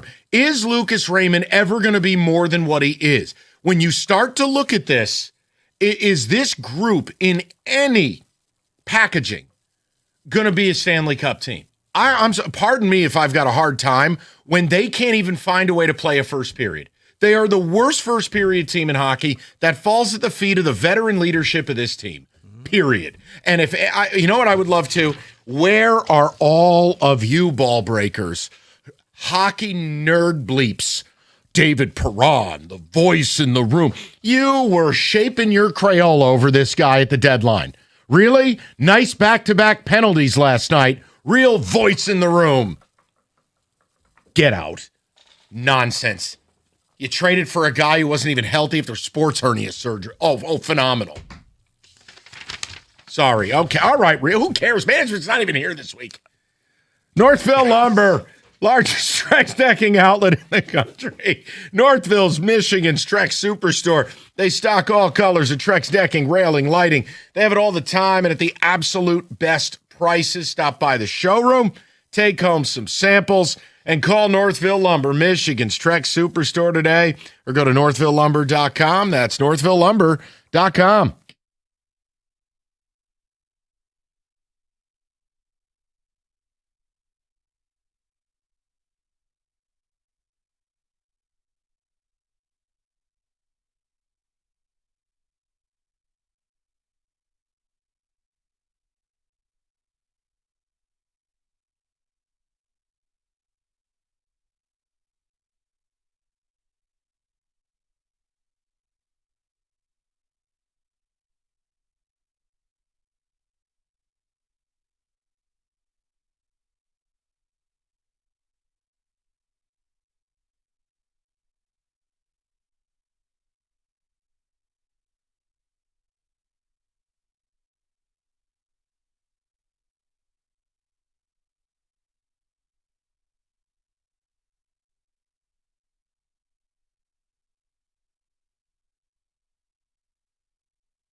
All right. I'm proud of you guys. The Hockey Elite is out in force. And I'm asking the question. I listened. I thought the morning show sounded good. Don't take it this way. I don't know what Cookies is scared of. This whole idea that anyone's untouchable, not named Mo Sider. Yeah, the Dylan Larkin conversation should be had because he will own the longest playoff drought in hockey. I'm sorry, but it does fall at your feet. And I thought the post game was weak. I didn't like it. No. I can't help it. I didn't like it. Well, golly gee, I hope maybe we can get some help. No. Help yourself. Well, that's over. They could have helped themselves. That was weeks That's why I don't want to hear it anymore. But for people like Jim Costa, because when you say, oh, we got to make changes, but then when reality kicks in and you see what comes with the change, you don't want the change. You just want a quick fix. Well, I don't want more of this because I don't know where this leads, and I'd rather try something different. David, what's the early returns? You don't know Puck, by the way. I think the obvious trade candidate is Lucas Raymond. I'm sick of seeing his face. Someone else says, they said Perron was a good locker room guy, not a good player. Ha ha. Bill in Chesterfield. Yeah, he was going to be the voice in the room. I blame Cookies for the Eisman laser eyes after we got Falk. I hope that unprotected first for his 2 goals last night was worth it. Listen, hold on now. We are not going to do hindsight. You needed help on the blue line. He got help on the blue line. And it's not like you're losing because of him. We can't do that. You don't get to have it both ways. Now, obviously, if that first-round pick turns into Gavin McKenna, well, you may want to just quit rooting for the team. But the point is you can't blast Steve for acquiring one of the better players to move at the deadline. You can't. He did something we were asking for years. Finally did it. We cannot sit here and say, oh, my gosh, it turned my... No. We can't do that. Rob in Northville says, how about this lack of production? Since March 7th, 1 month ago, Finney, Kopp, Comfer, and Casper have a combined total of 4 points. Comfer at 0. Yeah, that, in my opinion, is why we have collapsed. And again, Casper's another one of the prospect class that sucks. On a good team, he's a fourth-line player. Argue it. He's a nothing. Let's go to the people. We'll go to Mick, 97.1. Mick, what's good, buddy? How you doing, guys? Good, Mick. Hey, Mick. What's the word? Hey, so appreciate the time and the moratorium here because this is what it is. This season's dead. But looking at how do you move forward, I'm going to be pragmatic about this. The question you had asked, who's coming up, who's in our system, outside of Kosa and Augustine, there really are no high-end prospects in this system. I'm a hockey realist and a Red Wings fan. You've got a lot of guys whose ceiling at max is second line. Max Plant, Carter Bear, these are second-line guys, we're hoping for. Pretty much everybody else is third and fourth line guys, and the system is swollen with them. Yep. So because he keeps drafting the same player. 100%. And we've talked before about this. One of the previous times I had gotten on talking about this whole broken 200-foot philosophy. Again, all of these things, trying to take the emotion out of it. I'm Italian, so I'm always emotional, but pragmatically, if you were going to look at trading somebody, assume, they're going to do a retool if you're going to do it, so you're not blowing it up. If you're looking at really Larkin or Raymond, it's going to be Larkin. My reason why is Holland has 2 guys that he drafted left on this roster. Rasmussen, who should be shot to the moon, and then Larkin. Rasmussen has no value. Larkin does. You can play and strike, on the whole Team USA gold medal winner, fine. Ship him to a team who has assets. Grab yourself a couple first-round picks and a prospect. Listen, nobody wants to do this. How do you get better? This is a way of taking the jumper cables to whatever this team you want to call it is and start forging an identity. And at that point, you build around Seider properly. And I would agree with you. Raymond deserves the criticism, all of these things, but assume this. They're not trading everybody. No. They're going to trade somebody. And if somebody's got to go, let it be Larkin. But I'm going to be, do I have a second to talk about some other stuff? I'm here till 6. Sure. So here's my biggest issue with the roster construction. We talk about goals. You talk about problems. You've got 4 guys who are still under contract through next year and beyond who, again, optimistically, maybe you get rid of one of them. These guys are Comfer 2 more years, Kopp 1 more year, and you could say Kopp is the guy you have some value to. Rasmussen and Appleton. I mean, so these are guys who are blocking the way. Yeah. We know their value is at best not good, but they're blocking roster spots for these guys that you need to matriculate to your team. But the problem is, now the vicious flow chart, none of the guys you're bringing up, and I'm not going to, I will never sit here and claim that I'm going to watch a bunch of minor league hockey. Mick, if that makes me a bad guy or a non-puck knower, cool. Sure. Or I have a life. The whole point is, if you do enough of the reading and you read enough from people you respect, none of these guys have elite offensive ability. So you're blocking more mid. Right. But if these guys are mid anyway, I mean, again, stop me if you've heard this before. I'd rather lose with guys that you don't know their upside with guys you already know how bad they are. You win. Right? No, you win. I'd like to not win on this, but I hear you. The reality is we're in a bad spot. You're in a terrible spot. You know, again, you talk about free agency is dead. You talk about the fact of our pro scouting is problematic. That's being nice. I think I've been fair with that, though. Right. We don't have a first-round pick. How do you break this? You can't. I mean, I know my answer, and I don't think fans are going to enjoy it. I'm trading one of Raymond or Larkin, and I'm trading one of Kosa and Augustine. I'm going to trade. I'm going to go out and supercharge this. And by the way, I think you'd be able to offload Kopp because he actually had a decent year. But beyond that, I don't have a lot of answers. And I'll tell you this, you know, and again, this doesn't bother me at this point, but boy, have they put the brakes on Kosa at this point. It's unbelievable to me that he couldn't have helped you out instead of driving John Gibson into Middle Earth. I mean, Talbot is whatever. The guy's 50s, Rico's age. It just makes no sense. It's why I wanted to see him last year when you were eliminated from the playoffs. Okay, finish out the rest of the year. Let's see what you got. Hockey Elite, we are going right back to the phones. The phones are jammed up. People want to talk about it, and I think it is a very worthy conversation. I think it's more than just a slight tinkering. I think there's a hard retooling needed, and I think that comes with hard decisions. I think it starts with Raymond and Larkin, and you got to pick a direction. 97.1.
That was one step from Ken and Mick last night.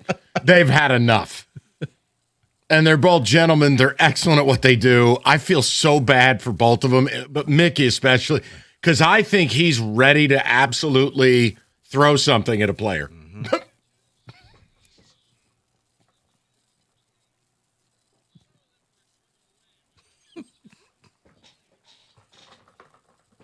And that's why I said if Mick wants to have a few pops during the game, he should be allowed, because this is painful.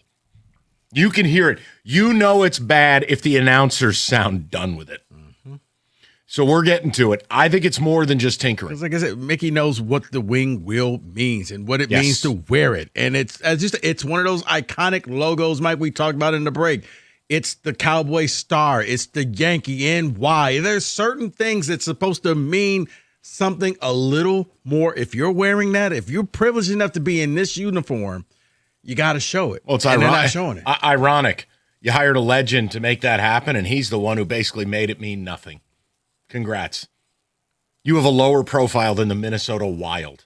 What's a Wild? It's not even a thing. It's more of a statement. Well, it's close to Detroit. Got it. It's close to Michigan. My point to you guys, I don't think this is just a tinkering. You know you can't just run it back next year. And the morning show brought up Larkin. Cookies wasn't having it. My question, why? Yeah, but that's just, if you want to make the wholesale changes, it's going to hurt a little bit, and you got to come off of something. Off of what? No, because people are going to look at, well, he's the captain, and I want change, but I don't want to give up anything. Well, then you don't want change. I don't want to talk to those people then, because that's the most brainless commentary I've ever heard. Those people don't have a brain. You're good friends with Jim Costa. You'll be fine.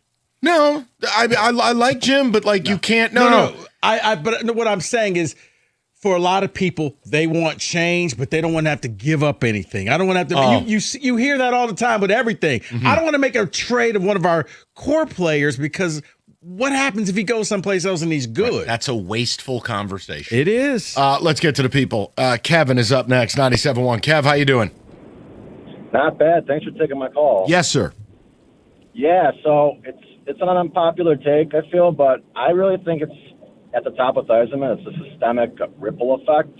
You have maybe unpopular opinion is I think it's kind of a country club atmosphere up in the front office, and I'm a huge Steve Yzerman fan. I can separate the player versus the front office executive, because Michael Jordan was a horrible general manager, but you look at Yzerman and it's just not working. There's no urgency to make any moves ever. There's no urgency to get Kosa up here.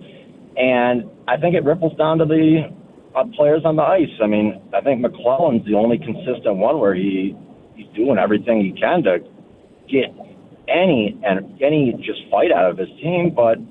And then it does go to Larkin too, where just like you guys said, you don't want to hear him saying we need help. You just want to see it on the ice. And Yzerman was never a loud leader, but he still got the most out of the team. And I don't know. And you look at the prospects too. Like I can't. Axel Sandin Pellikka, I know it's still early, but I just don't understand why you hold on to. That's the guy we've been building up to be our next really talented player, and what he's done in the Grand Rapids right now. And I just, it's. I don't know. It's frustrating. I feel I would make a trade. I would make a trade to get Brady Tkachuk. Well, first of all, hold on. Now you're talking about prying someone else's captain away, and Brady Tkachuk would have to demand a trade. Ottawa's not making that move. Probably not, but yeah. I mean, it's much more likely that Austin Matthews would be on the block this summer than Brady Tkachuk. But I mean, look, Kev, I don't even need to get into names yet. I just wanted to know if people did they view it that like. Is it some horrible opinion to say between Raymond and Larkin, one of them's got to go? And honestly, you can't sit here with Kosa and Augustine. I think you got to take one. They'll have massive value, and you got to move one of them. There has to be go. Both. You can't. Sorry to interrupt, Mike, but both have to go. Larkin and, in my opinion, okay. Raymond. All right, you want to go all the way. You want to really blow it up. Okay. I've just seen enough right now, Mike. I'm really tearing it down to the studs is what he wants to do. Yeah, I'm not. I'm not the mad. Rebuild of the rebuild, unfortunately, and Andrew Kopp's our second line forward. That's center. I mean, that says a lot, I feel, in my opinion, about that's how far we've come after 7 years. It does. And really, I've seen enough of the Marco Caspers of the world. I've just seen enough. And I feel like, okay, this is kind of a road to nowhere. Now, Kev, look, could it be a road where they start making the playoffs and they have these early exits? Yeah, but that's never what Yzerman was hired to do. You were brought here to raise this thing back to a level and become a Stanley Cup team. I don't see it. I just think it has a very limited upside. I think he got. I'm not trying to. I love Yzerman the player, but it's front office. I think he got kind of lucky a little bit in Tampa getting Vasilevsky. I mean, you had Kenny Holland give you a first-round pick for Kyle Quincy. It turns into Vasilevsky. You inherited Victor Hedman and Steve Stamkos. Yeah, Hedman was just that's a stacked team already with just those two guys alone. Yeah, Kev. No, and I mean that's the problem. Like, none of this has to do with anyone wanting Steve to fail, rooting against Steve. It's just simple. There's no other town in America he'd still be here. He's very fortunate in this town. His last name's Yzerman, or he wouldn't be here. So I'm trying to live in reality of, okay, if he's going to be here, what is the pivot that needs to take place this offseason in order to get it right? I am asking you, if you believe staying the course is the right move, boy, howdy, sell me that pen. Because I'm offering you an off-ramp. You got to try something different because this collection of players, they don't care. They don't care enough. They're the worst first-period team in hockey. They're one of the 5 worst 5-on-5 teams in hockey. And down the stretch, when your coach is basically calling you out as mutts, you've been down 3-0 in 4 first periods. All right. And then occasionally, when their backs are totally against the wall, they'll rise up, only to frustrate you more, saying, where was this in the first period? Why do you always wait until the very end to show your best hockey? Let's go to the people. Go to Elliot, 97.1. Elliot, what's good? Hey, guys. How you doing? Good, Elliot. So long-time listener, first-time caller. I agree with I think it was the previous caller, but if it was me, I would. Oh, boy. We're going to put you on hold, Elliot. You seem a little nervous. You may have dropped your phone, and I'm just going to go to Kyle, and we're going to root for complete sentences. Kyle, what's good, buddy? Hey, guys, I'll give you a bunch of complete sentences. Thank you, Kyle. So my ending of the night was when they tied it up with 16 seconds or 10 seconds, whatever it was, and he asked Mickey Redmond, "Are you surprised?" And Mickey says, "No." And it was complete silence. It was a pause, and I was like, I can't believe it. I said, I just can't believe it. I didn't even watch the shootout because I didn't want to be hurt. Oh, you missed theater. Kyle, it wasn't even anger at that point. I was sadistically laughing while watching it. It was the saddest. It was almost like I handed my dog a PlayStation controller and said, "Here, run the shootout." My dogs don't have thumbs. The results would not be good. Kyle, it was pathetic. Kenny will vouch here. Oh, yeah, it was terrible. No, I'm at this point, I'm ready to blow it all up. It doesn't matter if it's Larkin, Raymond, Sider, everybody, because there has to be a change. There has to be a change because this is not a good product. Now, what too many people aren't really talking about, too, is the players that Yzerman either trades or lets go. I mean, you look at Mantha, the season he's having. You look at the guys like when he got rid of Nyquist and Bertuzzi. And it's like maybe this is an Yzerman thing. And everyone's been saying it all along, and people just have not wanted to accept it, that this is an Yzerman issue. You look at the frustration at Larkin last season. This is going to take a complete rebuild with everybody. I'm sick of seeing Patrick Kane out there on the ice in every time in his lack of defense, tripping guys. And when he gets in the power play, I mean, we need fresh faces, fresh, fast talent, and we need it fast. Well, that's part of the reason why. And again, I don't want to belabor it because Lord knows we've done it, Kyle. Yeah, I'd prefer someone else buying the groceries. I've given you a 7-year run. But if I'm going to accept he's back, fine. But you got to do things differently. We'll continue. We'll get more of your phone calls coming up next.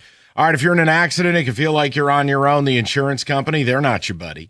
The paperwork's a nightmare. That's why you need to call David Femininio. Only Femininio Law has the accident response team. You need action. You need it now. Crisis counselors, they'll keep your life moving. Medical and forensic experts lock down that case before anything disappears. It's smart, it's fast, and most importantly, it is built to win.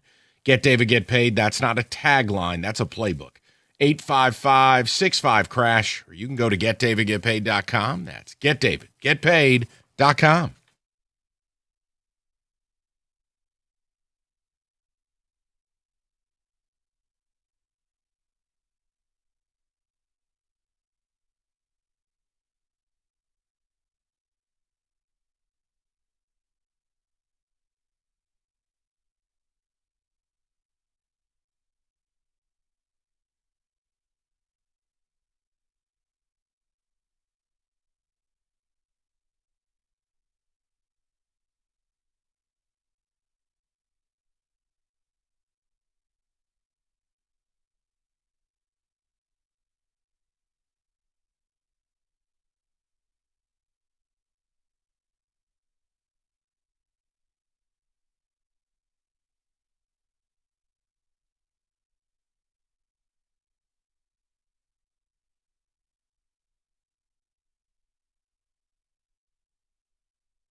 Motivating, riveting. It's Dylan Larkin.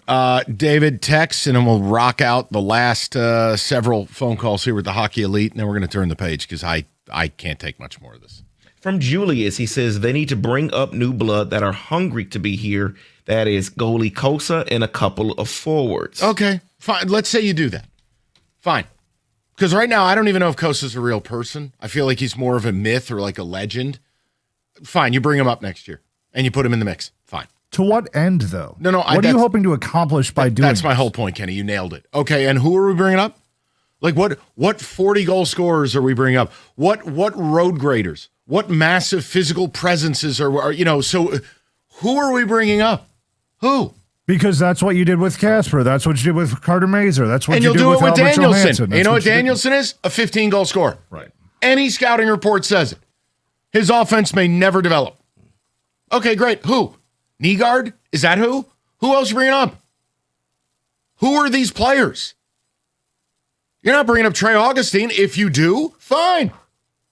But then you're getting into like what? You expect is a young goaltender just going to trip over and win a Vezina? Like that's not the solution. The solution is you don't have top 6 forwards anyone cares about. You're terrible 5-on-5. That's where it begins and ends. If you can't play 5-on-5, then where do you expect this to go? Kenny is so incredibly wrong. This needs to be a rebuild of the rebuild. Where does Kenny think they are just going to get the first line center from? I don't hate the idea of a complete teardown. I just want a philosophy change in this team. You could say that you want a rebuild of the rebuild. I'm not going to put up a fight with you on that. I just think the simpler solution would be to take a guy like Dylan Larkin, a guy like Lucas Raymond, who the league still feels has a lot of value. You plug in another prospect with that, you slap on a draft pick like Flex Seal, and you ship him off. And you can probably get a pretty nice haul if you do that. And that's the whole thing. Kenny's the middle ground. I can't go with Costa's line of thinking, which is I can't trade Dylan Larkin. Oh, my God, no. What? Yeah, there really shouldn't be any sacred cows. Oh, he's your best player. Yeah, well, how's that worked out? Yeah, but I also didn't like the idea of, okay, so you don't want to trade him but take the C from him? He would never want to sit in that locker room. And that's why I'm saying he has a no trade clause. Okay, you're not the captain anymore. Watch all. You know what? I'm open to being traded because you don't want to come back here next year as the guy who got usurped and you're no longer the captain. Go to Dale 97.1. Dale, how you doing? Hey, what's going on, fellas? What's the word? Well, stop and tell me if you've heard this phrase before, but I'm beyond tired of hearing, similar phrases to "we like our guys," "wait for the kids." At these Coney Island meetings where all these GMs in Detroit stick to the same narrative and stick to just wait, X or Y player is coming. They're not coming. We've seen Danielson, and we've seen Nygaard, small sample sizes. I get it, but your strategy can't be hope. You can't sit around and wait for this magic prospect to show up because we don't have them. We just don't, and at some point you have to be honest with yourself that, the signings we made haven't been good enough. And to me, you look at your top 9 forwards and you go, realistically, who would you keep? Maybe one guy, DeBrincat. After that, I couldn't care less if they clean house at this point because this team looks the same to me, and they've looked the same for the last 3-4 years, regardless of who the coach is. So at this point, you have to have that candid conversation with yourself of this team isn't good enough. Yes. And Dale, that's the other part of the whole captain thing is it's not, just flailing around and throwing shade at Dylan Larkin. It's that the culture of your room. You're wearing that C, and I don't think there's any more important captaincy than in hockey. You have presided over the same march year over year over year over year. And now we're here again. You're not amped up. You don't come out fired up. You don't play good hockey in the first period. You've been dump trucked 4 times where your coach has called you out and you haven't responded. That's why I blame Larkin. It's not that he's not a good player, but sometimes you just need a change of scenery. It's just not working. Yeah, I believe you're right. And something that I struggle with is 2 years in a row we've heard the air quotes best player on the team say, we need help. What do you mean you need help? You are the help. You are the guy. You're supposed to be the guy that leads the charge. And whenever I hear that, I'm just like, so are you not the guy? Do we like what's going on here? It makes me think that relationship is souring, and maybe that is the best bet is to ship him out at this point. Kind of the best thing for all parties involved. Yeah, I just don't know if there's a way to not take a step back to take 2 steps forward. I don't look. If anyone's got the magic answer, we've got phone lines. But I agree with what Rico's saying. If you think there's some way to do this where you make changes but you don't take a little step back, I don't know how to help you. Now, again, was Pittsburgh supposed to be any good this year? No. They're in the playoffs. Were the Islanders supposed to be any good? No. They might make the playoffs. They fired their coach, by the way, because they hit a little skid in a 2-week period. Again, like plenty of like the Sabres came out of nowhere. It is doable, but I'm just making a point is like, guys, how much longer can we keep doing this? Seriously. Oh, but if we were you're not in the West. So stop playing pretend. There's no point. I don't know. 248-539-9797. We could take more calls. I know we got a touch table on some football. We do have a Evan Jenkins social experiment to get to, but we'll continue along. If you tell me what you want this team to do, because more of the same can't be it, Rico. No. It can't keep serving it. It can't, but you got to be ready for the consequences when things do change, if they do. 248-539-9797. David, there you go, buddy. 97.1.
All right, we'll get back to business in the Hockey Elite, but we'll touch the table on football briefly. David Music, go ahead. So this is stuff that's going to be draft related. We'll have some rumors, we'll have some stories, we'll have a lot of things here. This first one here, you have to give me some time because there are layers to it with multiple teams. Let's first start here with the New York Jets. They have the number 2 pick, and there are some rumors and reports out here that they are shifting away from Arvell Reese to David Bailey. David Bailey is believed to be the better prospect there in the draft, and they may be moving to him, which leads me to the other side of this, because that will affect Arizona. Arizona has been rumored to want Jeremiah Love, but that seemed to be maybe trade bait for them because they want to trade out of 3. And if Bailey is there at 3, they could trade out. Cowboys and Rams are monitoring that trade up possibility.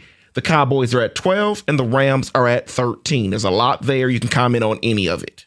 So you're saying Bailey goes at 2? The rumor is the Jets may be switching to Bailey, but if they don't, Bailey's there at 3. Arizona trades out. Cowboys, Rams are looking for that possibility. Okay, I got you. Okay. I don't know. Trading out is always the best option because these teams are nowhere close and there's no quarterback to take. So what am I going to say? But it never happens. You got the other team's got to want what you don't want. It's kind of a faulty premise. Well, not necessarily. I mean, the Rams benefited from that before. They got when they traded with the Falcons, they saw something that they wanted. The beauty of it is if you're Arizona, you're walking away with 2 first-round picks because you're going to swap this year, plus you get another one, Mike. You're right. You're the only team worse than you, I feel like, is the Jets and the Dolphins. So, yeah, if you're the Cardinals, get as much as you can for that 3rd pick. Don't take the running back. Yeah, I don't understand that part of it. I don't believe it at all. Just to be honest with you, I don't believe it. I think that's just smoke. It's because they know Tennessee wants Love, and they're sitting at 3. It's just cheap smoke. Yeah, that's all it is. The problem is only Tennessee wants Love. So nobody's going to trade up. We got to get him before Tennessee. Nah, we good. This next one is not a rumor, just a question that I have for you. That Fernando Mendoza, he has been known to be the number 1 prospect drafted by the Raiders for months since he won the national championship in Indiana. So does that help him? Because a report here says from Daniel Jeremiah, he reports that Mendoza has been working out with Brian Griese and says that's not just the other thing. They are installing the Raiders offense in their workouts that help him in the process of preparing for a rookie season, already installing the offense. I mean, it does, but let's be real. If you're the Raiders and you're smart, you don't throw him out there for week 1. That's why you went and got Cousins. I don't know when their schedule is going to come out. It's sometime in May. In May. But you're looking at the bye after the game, after the bye week is when I expect to see Mendoza out there for the first time, unless for some reason Cousins has him at 8-0. But I don't think he will. So bring him along slowly, get him learning the offense. It's smart because, who else you going to pick? I don't care. Next question. Honestly, I mean, what do you want me to say? It's April. He's a rookie. The team blows. Yeah, it's great they're putting the offense in. He's going to just throw 50 touchdowns. Next. The next rumor here when it comes to the draft regarding Alabama quarterback Ty Simpson, that he doesn't just go in the first round, but he lands somehow in the top 10.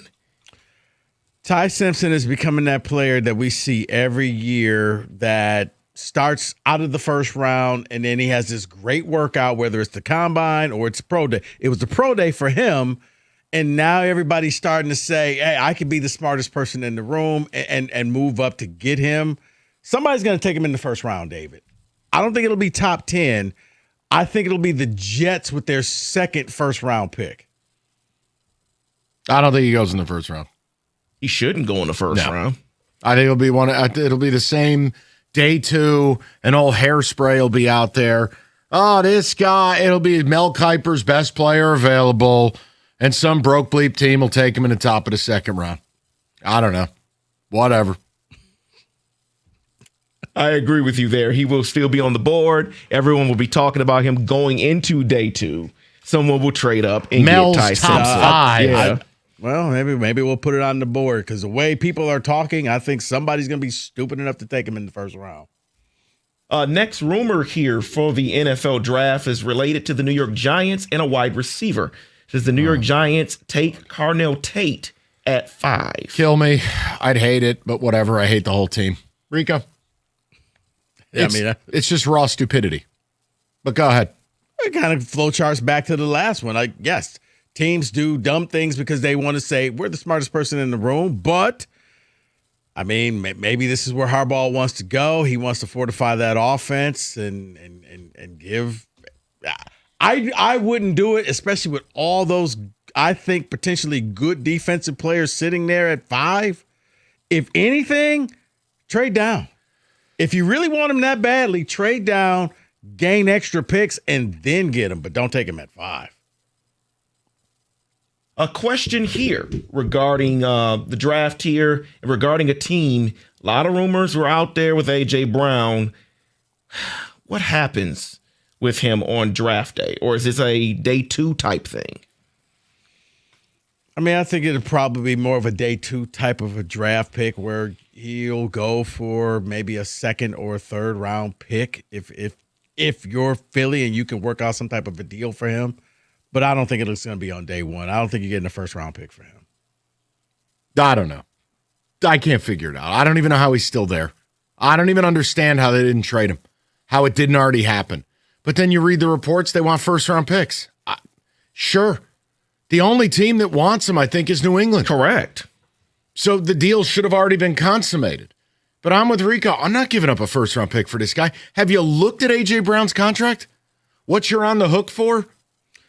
No, but I'll give you a 3. But even money-wise, when he comes to your team, he's got this shelf life of probably about a year and a half before he becomes cancerous and starts destroying your team. One more, I wouldn't say rumor here, but a discussion here regarding the Indianapolis Colts who have no 1st round selection in this draft, and they are looking for a wide receiver to replace Michael Pittman Jr. Mm-hmm. The rumors are they are looking at an in-state replacement in Elijah Surratt, day 2. Does that match with the Indianapolis Colts there? I mean, you're paying Alec Pierce $8 billion. Yeah, they need a rookie who makes no money, and they pay him in mashed potatoes. What I'd like to see in that offense a little bit more, though, I'd like to see a little bit more slot weapons. And I know Tyler Warren can be that, but I'll say this name again. I'm not trying to be repetitive with it, but he's a dog. And he's great at the short game, the crossers, the screens. Casey Concepcion from A&M. That's a late 1st, early 2nd round guy. That's the type of guy you put around Daniel Jones and Alec Pierce and Jonathan Taylor and Tyler Warren. You kind of need a trinket. Yeah. But whatever. I don't think he'll last to that far in the 2nd round, so you're going to have to either trade up to get him if that's what they want. Surratt, local kid, but yeah, I think, as you're right, Concepcion is a better play, but I guess we'll have to wait and see. I got something real quick. Yes. Mike, David, Texans, they exercised the 5th-year option on C.J. Stroud and Will Anderson. Yep. Smart move. Stroud set to sign for basically $26 million. Anderson for about $21.5 million. Buddy, I smart or not, it probably needs different wording. I think it's the only thing they could do. I mean, if you don't pick up the 5th year, what are you going to do? You're going to go in like lame duck and then he explodes and then you end up in the Giant situation with Daniel Jones? Will Anderson's going to get paid. No, Anderson, yeah. But Stroud, I feel like they had to. You couldn't pay him, but the option is the move. Anderson's, he's going to reset the defensive edge rusher. He's going to reset that. But, yeah, it was just the C.J. Stroud. Like, were you forced to pay him? Because, I don't know how good he's going to be. So, okay, $26 million. This is the only choice they had. You could not give him a huge contract. You let him go into this year and prove it to get that contract. That's all they can do. Yes. That is your NFL Blitz 97.1. Guys, spring is here, and your lawn is going to be starting to sprout along with weeds. Unless you give my guys at Natural Way Lawn and Tree Service a phone call, 888-GET-GREEN is what you want to do. And why? Because they're going to come out there and they're going to design a program to strengthen your turf, improve your color, and control the weeds. Why? Because if you start early, you get the better results.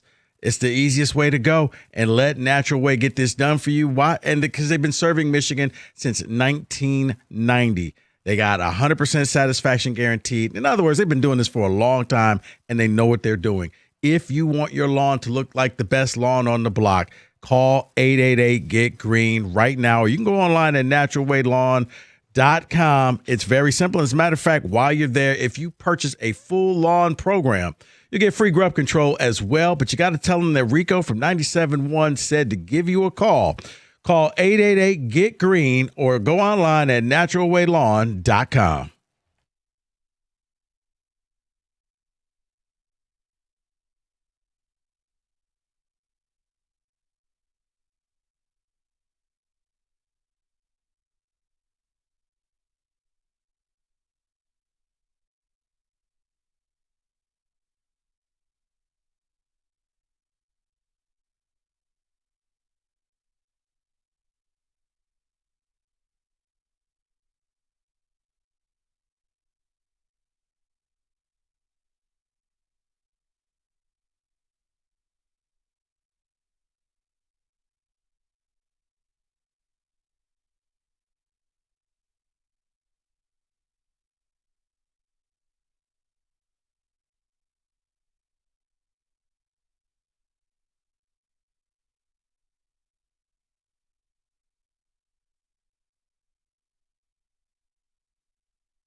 All right, I'm going to get to the people.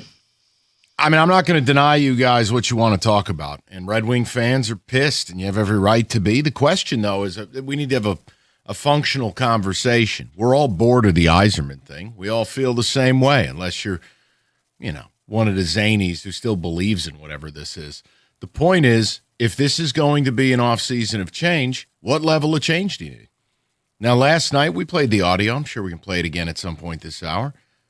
I've had it with Dylan Larkin. It's not because he's not a good player. But at a certain point, culture's got to be called into question. And it's the same March collapse. It's awful first periods. It's awful effort. And I'm just tired. And you kind of just look at it and go, all right, I got to make a move. So it's Larkin or Raymond for me. You have to give to get. And look, the morning show had a spirited discussion.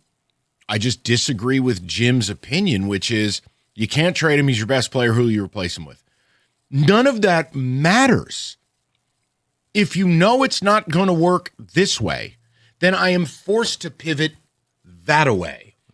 I don't have the answer. None of us do. But I can't go into next year with the same kind of core four, if you will, of Kane, DeBrincat, Raymond, and Dylan. No. And by the way, DeBrincat, hope you're ready. Now, I'm not going to do the Elliott Friedman because Friedman was talking about trading him the other day. And I don't think that's going to happen. But you know why he said it? Because DeBrincat is having a great year. And DeBrincat is extension eligible. There it is. And if those talks don't go well, you have to trade him. And guess what DeBrincat's going to want? North of 11 a year. Welcome to doing business. Now you've wasted DeBrincat's term here, and you have to make a question, do I want to pay this guy the next however many years? Look, if I'm DeBrincat's agent, I'm asking for 7. Do you agree? Kenny, talking to you. I think you're right, and I'm also looking at a team like there was a team with a player better than all 3 players you just mentioned that a team moved on from. His name was Mitch Marner. Yes. They decided to trade him to Vegas, and yes, that means they're in a gap year this year. They're not very good, which is fine. But that's a serious original 6 organization in the Toronto Maple Leafs, who I believe are, whether you like their direction or not, that's a core player that is better than every single person you've mentioned, and they're serious enough of an organization to be able to part ways. No, and that's my point with DeBrincat. You know, look, Yzerman hasn't wanted to sign guys to term. If I'm DeBrincat's agent, this is my last big contract. I want the term and the money. Okay, so now the Wings have that choice to deal with this summer. Look, I don't believe you just keep running this back. So how far the other direction do you guys want to go? Because last night, all jokes aside, I'm not trying to hurt your feelings. I just kind of was sadistically laughing watching Lucas Raymond on a breakaway and he can't score. And you get David Perron, the voice in the room, back-to-back bonehead penalties. Then you go to you spit the bit again. And then you go to OT, you get a ton of chances. Of course, you don't cash any in. And then it was the saddest. It genuinely looked like a retirement home shootout. I still don't know what JVR was attempting to do because he didn't do anything. Dylan Larkin misses the net by 800 feet. It looks like a bunch of players just goofing around before the game, like in practice, just really not going out there, giving it their best shot, just kind of messing around. Because you're right. It was just like, wow, that was very lackluster. Well, they were trying. That's the sad part. It looked awful. And it just, honestly, that was the worst shootout you'll ever see. That wasn't Martin Brodeur in the other net. Some goofball named Jeff Reeves. Okay? Like, who are we kidding? Reeves. Whatever. Who the hell is he? Jeff Rieger was in goal. You're right. No, I said Reeves. Whatever his name is. Hey, it wasn't Bobrovsky. I don't want to hear it. It was not Martin Brodeur. I mean, it was pathetic. Come on, Kenny. Hold on, Kenny. Grade that shootout by the Wings. C minus. Yeah. How about an F? Also, Jet Reeves has had a very nice year. I don't care. Put some respect on the. I don't care. I don't want to hear it. I don't care. Your job is to win. What I've heard that. Okay, I'm sorry. Is he up for the Vezina? I don't know, actually. No, the answer is no. He might be. Lies. That's Sorokin's award. How dare you? All right, David, and then we'll get to the people. The Fedorov retirement night seems like ages ago. The vibes from then to now couldn't be any more opposite. Someone else texts in and says, the Wings are a bleep show, but Larkin is far from the problem, playing on one knee and had a goal and an assist, 5 shots, 4 hits, 23 ice minutes. His post-game interviews do need a lot of work, though. Yeah, so did him in the shootout. Yep. You're the captain. You can't miss the net. And second of all, fine. You want to keep him? Keep him. Then you're trading Lucas Raymond. Guys, you don't have a lot of guys that are marketable. So you got to pick a direction. Fine. You want to keep the captain? Keep him.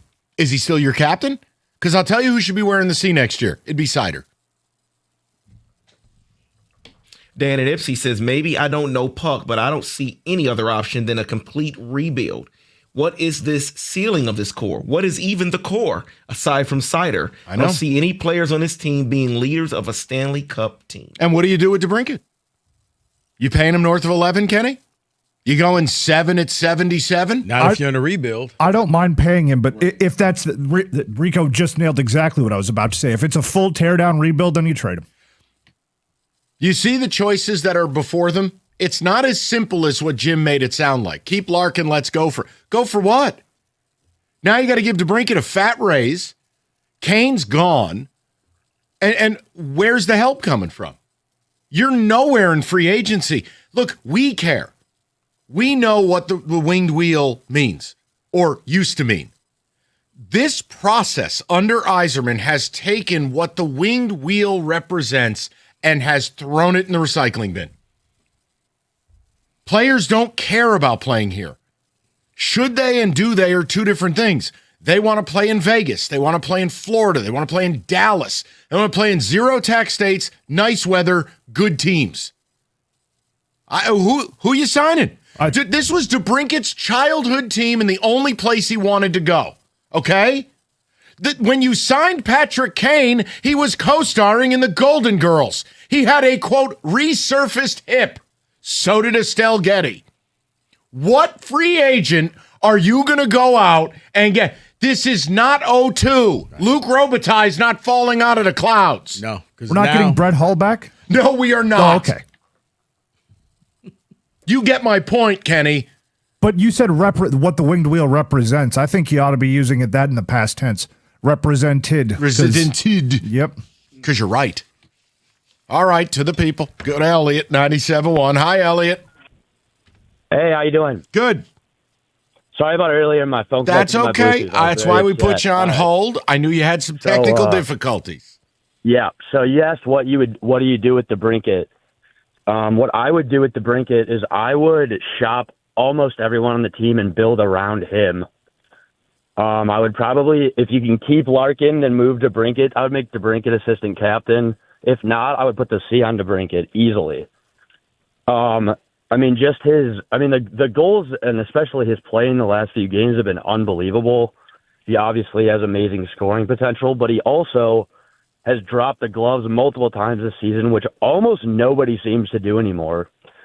And I really appreciate that the game, I don't know, the other late into the game the other night, even though it was stupid because we kind of needed full strength, but he stuck up for himself. I also I don't understand the team composition that Yzerman has been building at all with the amount of veterans that we have. It just doesn't make any sense to me. I mean, when you look at, we have JVR, David Perron, Sherratt, and, they're just not getting the job done. I don't understand why we don't, pull some of these younger guys up from GR that apparently are these amazing prospects and just see what they can figure out together. But that's the bad news in all of it. Elliot, that's the bad news. Rasmussen and Kopp just skate around. Look, I really don't understand. If I take Kosa and Augustine out of your pipeline, what's really down there? Now, let's be honest about it. What's there? Exactly. Nothing. No, something. But it's the problem that Yzerman has been drafting the same player every year. A two-way forward, limited offense. It's wild to me because Yzerman's own hero arc is he was an offensive whiz who had to learn and be willing to get nasty, to play defense, to extend his game 200 feet. He won't take himself. He won't take that version of player. That's a good way of putting it. That's a really good way of putting it. He wouldn't draft himself. He's taking all of these Tim the Toolman Taylor, two-way guy, and they're all capped out at 16 goals. So, like, what's down there? Like, that's the problem. Like, people blurt this out and they're like, well, just go to the system. Or maybe between the pipes. No, what do you think? Nate Danielson's going to save you? Who? But we've seen this before. We've seen what it looks like when you, quote, bring up the young guys. We saw the Marco Caspers, we saw the Axel Sandin Pelicas of the world. I mean, Albert Johansson's a fine enough player. But, I mean, look at the guys they're bringing up now. They're not ready. And my point to that is if your youth movement is so sweet, then package a bunch of them together and ship them somewhere for somebody that actually can play NHL minutes right now. Yeah, and there's your issue, is if you do that, that's a version of all in. And then you could put yourself in a really bad spot, and you end up that this thing ends up right where it started, Ken Holland style. I would rather do that than more of the same. Okay, Kenny, I'm just outlining it for people. Sure, yeah. Kenny, I'm at a point now, I think the only thing that would anger me is just more of the same. I wouldn't even argue any idea besides the same. Whether you're on Team Kenny or Team Mikey on this one, I think we can all shake hands on the one thing of we don't want to see the same retread strategy that we've seen the last 3 off seasons. Oh, no, please, God, no. No. You want more Appleton? We can get you more Appleton. No, please, I beg of you. No. Please don't say that again. 248-539-9797. We'll get more of your phone calls coming up. All right, spring's on the way at some point. Maybe tomorrow. Mastercraft Heating, Cooling, Plumbing, Electrical, they've got you covered. Buy a new furnace or AC, get half off the installation. The guys at Mastercraft, 24/7 emergency service. They back their work with a 5-year warranty. And yes, they got great financing too. So call Mastercraft today. They are the pros for plumbing, electrical, and generators. For all power failures, they have got you covered. Go to mastercraftheating.com. That's mastercraftheating.com.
All right, straight to the people. By the way, I just received a missive from the Birchie kid, who is part of the Hockey Elite and a damn good writer. He agrees. The Larkin conversation is one that needs to be had. And he wanted us to know we were not out of line. Thank you, William. Thank you. It does. Like I said, either you feel like you can just slap a couple Band-Aids on this thing and make a few minor moves and it'll work. To do what? To make the playoffs. Go to hell. That's not what this is about. This is Detroit. Or is it? It was.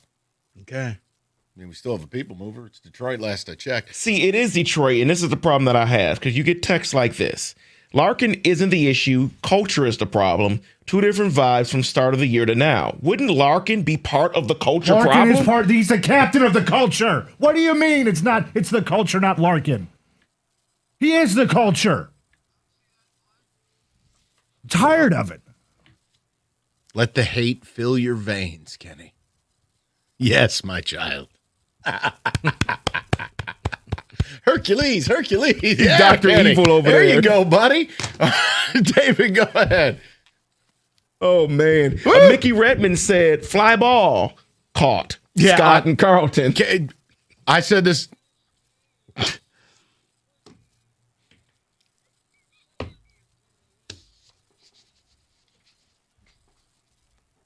I mean, Ken and Mick are one step from becoming Harry Doyle. They've had enough.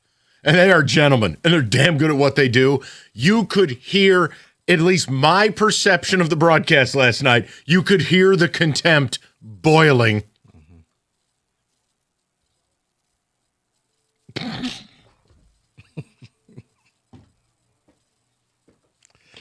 Yeah, you can hear the frustration. Hey, Mick, you surprised by that? No. It's disgust. All right, we'll go to the people. We'll go to Jason, 97.1. Jason, how you doing, buddy?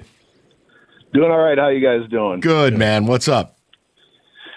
At the end of the day, you know, you can't tear the whole thing down, because then you're going to be looking at 5 or 6 more years of a hopeful rebuild. What they need to do, one, get rid of Larkin. Larkin's got to go. You know, every great leader in NHL history has been able to get the most out of their team. Dylan Larkin has not been able to do it. You know, mostly in March and at the end of the year, the last couple of years, they need to get rid of him, you know, package him with all these draft picks Steve Yzerman's been piling on the last couple of years. You know, the Wings have pieces. They have second and third line guys.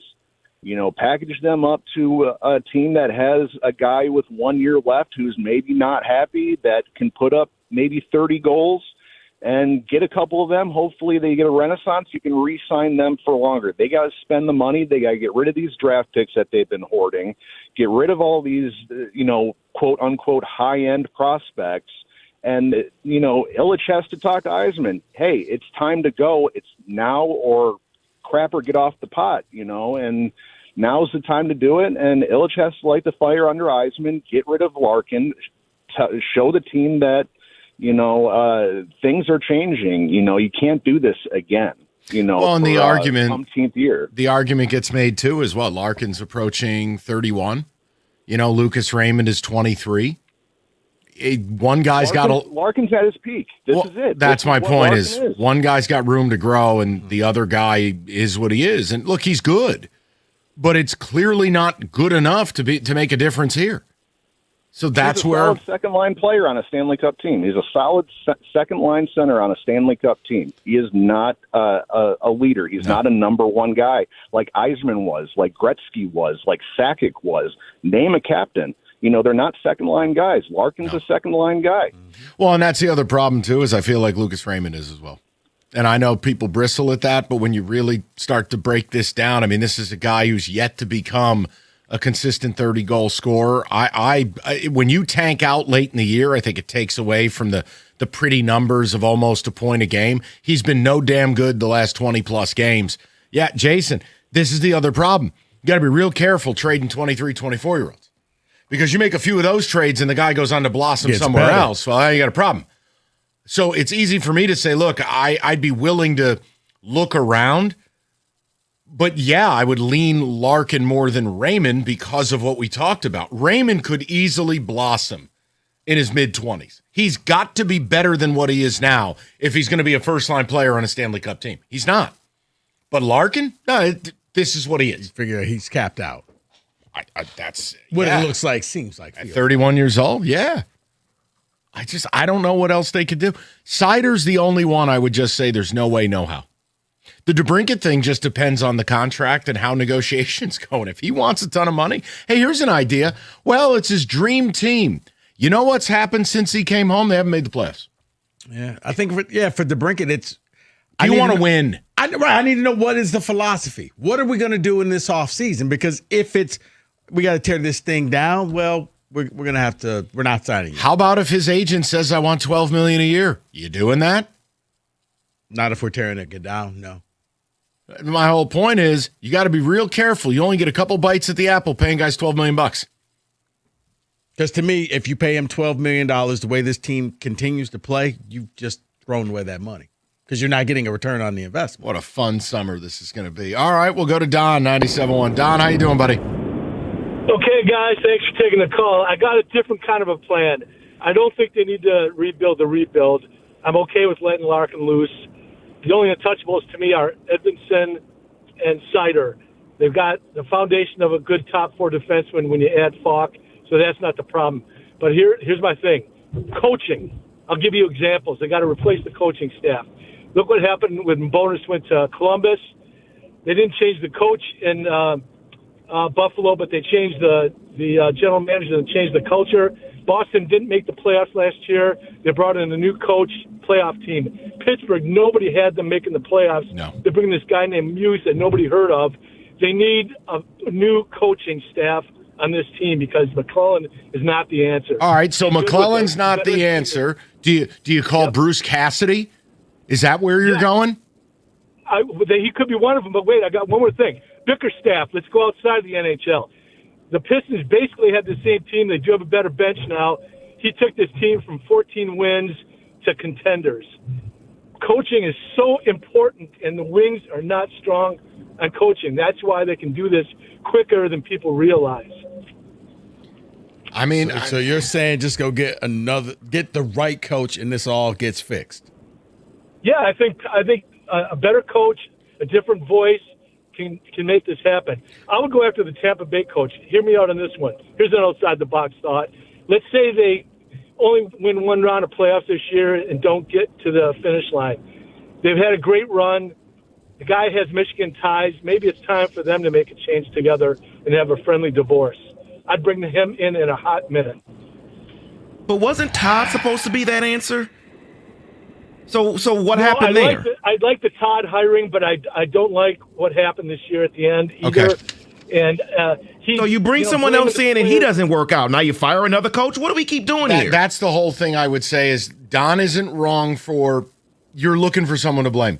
But I'm with No, I'm not looking for someone to blame. I'm looking for an upgrade, guys. I heard you. Difference quicker because they're not going to have a big overhaul on the staff. Okay, how many coaches are you going to let Steve hire before he's the problem?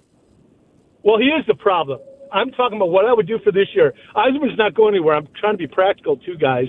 They might bump him upstairs, but I don't even see that happening. So he's going to be here. You know, the DeBrincat's a separate story on what they do for next year. I know it's an important story, but it is. No, I only brought it up just because Elliot Friedman brought it up, and it was I don't believe they're trading him, but like fans have to recognize he's going to be asking for top dollar. Are you ready to do that? No, not me. I wouldn't give it to him. Okay, but I'm telling you guys, they can do something faster without a total rebuild if they get a stud coaching staff in here. Okay, all right, hire stud coach, assistant coach. Yep. Okay. Yeah, those grow on trees. No, Martin. I just and I continue to go back to it. How many times are you going to let Steve spin the wheel? Here's my question: if you're blaming McLennan, why? What more could he do? Because according to that call, he's not hitting the right buttons, and if he does, he maybe doesn't do your it players are buttonless. Ever think about that? What button is he supposed to hit? There's no batteries in Buzz Lightyear. He basically called them rancid mutts. Their response, down 3-0 against Philly. They rolled over and showed belly. He's got to hit the "they're about to go very fast" button. There's no button. All right, if you're in an accident, you feel like you're on your own. The insurance companies aren't your buddy. The paperwork's a nightmare. That's why you need David Femininio. Only Femininio Law has the response team. You need action. You need it now. They have counselors. They keep life moving. Medical and forensic experts lock it all down. It's smart. It's fast. It is built to win. Get David, get paid is not a tagline. It's a playbook. Call 855-65-CRASH, or you can go to the website anytime. GetDavidGetPaid.com.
The draft will heat up. So here's what I want to do.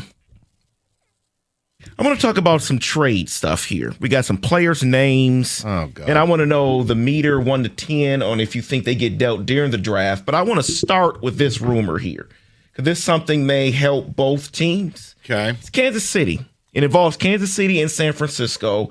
We know the situation that is happening with Trent Williams in San Francisco, and the Kansas City Chiefs invested with a running game with Kenneth Walker, but they still need a tackle. The rumor is they are ready to pounce on to get Trent Williams during the draft. Rico Beard, this is your team. This is your man. This is your boombox.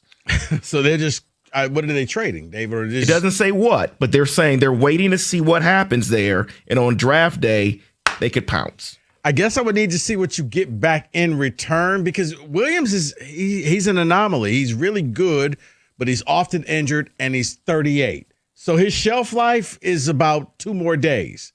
But for those 2 days, you're going to get something really good at tackle.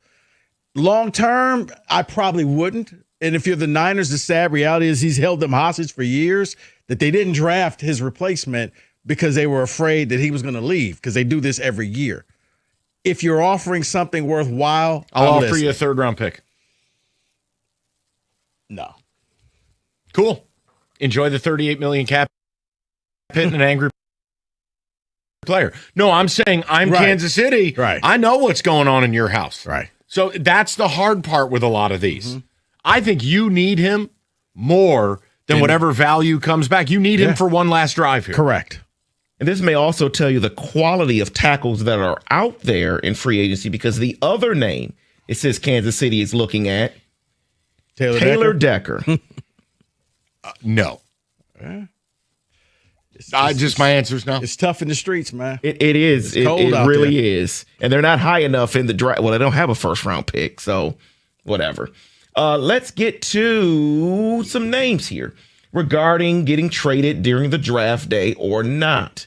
Start with George Pickens, who was franchise tagged in Dallas. Your meter from 1 to 10 on if he gets traded. All right. 1. He's a Cowboy. Yeah, Jerry Jones he just likes the drama, but yeah, he's a Cowboy. Next name on this list, another wide receiver. We talked about how he had some issues last year, never really had a good year. Brian Thomas Jr. for the Jags. 5. There's just been too much smoke. And it's a new GM. It's a new coach. They didn't draft this guy. He had a terrible year, and their offense moved on. I mean, look, I'm not telling you this guy's some superstar, but like Parker Washington was really productive. Yeah. The running game, the duality, having Tootin. David, there's a lot of smoke, and there's a lot of smoke with the Giants. I don't know. I'll say 5. I see your 5, and I raise it to about 7. I don't think at the end of the day he's going to be a Jag before the draft is over, and it may be, you know what? He may end up going for like a 2nd-round pick in next year's draft, but I don't think he's going to be a Jag because, as you say, there is a lot of smoke. Let me float It's this. really who gives the best deal. I'll trade you Dexter Lawrence. You give me Brian Thomas and a 2. I would say yes to that. Change the scenery for both guys. So I'll tell you one thing. Harbaugh stepped to that podium today, and he called Dexy's bluff. Yes, he did. Nobody's untradeable. Okay, then. We're off and running. Okay. 2 this year or 2 next year? 2 this year. I'm just asking. Man, 2 next year. Always trying to hurt the Giants. Go ahead, David. Giants may not be that good. I would say that based on this, with Brian Thomas in our conversation, Rico, I'm real close to leaning your direction on wide receivers. Dime a dozen. I'm David, real close to leaning in that direction. Yeah, because you're going to trade DK Metcalf, aren't you? Well, that's next on the list. Because they are flashy and they score, but in the end, man, somebody comes out of college just as fast and just as flashy. That is the next player on my list here. It is DK Metcalf. And if we remember, we should all remember in Detroit, the situation that happened with that fan, and then the stipulation that was in the contract that there is no more guaranteed money on his deal now. They may trade him. And I'm thinking 9 on this one. Okay, conspiracy theory. Did the Steelers send the fan down to say, okay. I can't go that far. Hey, camera guy, make sure you focus in this area because there may be an altercation before the game. Yeah, I thought that this was going to be a good match, but I'm with you. I'm not going to go as high as a 9, but I do think that if he's going to be available, he's going to be at one of the top ends that maybe your Giants go after him, Mike, or somebody was like, you know what? We need one more wide receiver. Let's take him. If things don't go right for the Rams, maybe he goes out to L.A. and goes to play with Stafford. I can see that. Next player on the list, not a wide receiver. This guy may be washed in my mind. Well, great Alvin sales pitch. Kamara. 2. Expensive, old, running back. 2. Yeah, they would take a $21.4 million debt. Yeah, here's the thing. I would say none, 0, because I would just wait for you to cut him. If I really wanted him, but yeah, I'm not gonna trade you for him. No. So I'm throwing this name out here just because he was already dealt and then it was canceled. I just want to know, can it still revive itself in a trade Max Crosby? 2. I just don't. It would be too funny. It would be too awesome. And I think it's very hard to go back down that road again. Plus, they spent a ton of money on defense. What would make that what's the final piece to the defense, ironically? Max Crosby. Go look, man. They spent a ton of money on some very good players. It actually ended up working out there by mistake. Hey, David, can I add something to this real quick? Let's go. It's just funny because I saw this and I thought it was ridiculous. So, Mike, David, I want to float this past you. Michigan State forward Cohen Carr goes into the draft and he pulls an Antonio Gate. No. 0. Only because he came out and said that there's NFL teams, including the Chicago Bears, with interest of him becoming that receiver because he has a 51-inch vertical. Just curious. He pulls an Antonio Gates, gives up basketball, and goes into football. I don't care. Not saying he'll be a Hall of Famer. I don't care what he does, but I would never waste a pick. Okay. That's like taking Manu. No. Yeah, that's not a pick. That's you would get invited to off-season workouts after the draft. Plus, he's crazy to give up hoops. Stay in college, make another $4 million. No. Like I said, he said it on a podcast, and I was just like, oh, interesting. One final Ben player. Johnson would get a new toy. Yeah, but it's a project. I know, but he's got Iceman throwing to him. Okay. One final player here. Kayvon Thibodeau for the New York Giants. Say 5. Look, he's a luxury at this point because they have Brian Burns and they have Abdul Carter. And when he's healthy, he's been productive. But he's been banged up. You got to go 2 years ago. He had an 11.5 sack campaign. I thought everything was going to be fine. He got hurt again. I think there's enough need. Somebody might flip you a 3 or a 4. I was about to say, if I walk in and say I'll give you a 4 for him. No, I'd hang on to it. A 3, a top 100 pick, I'll move him.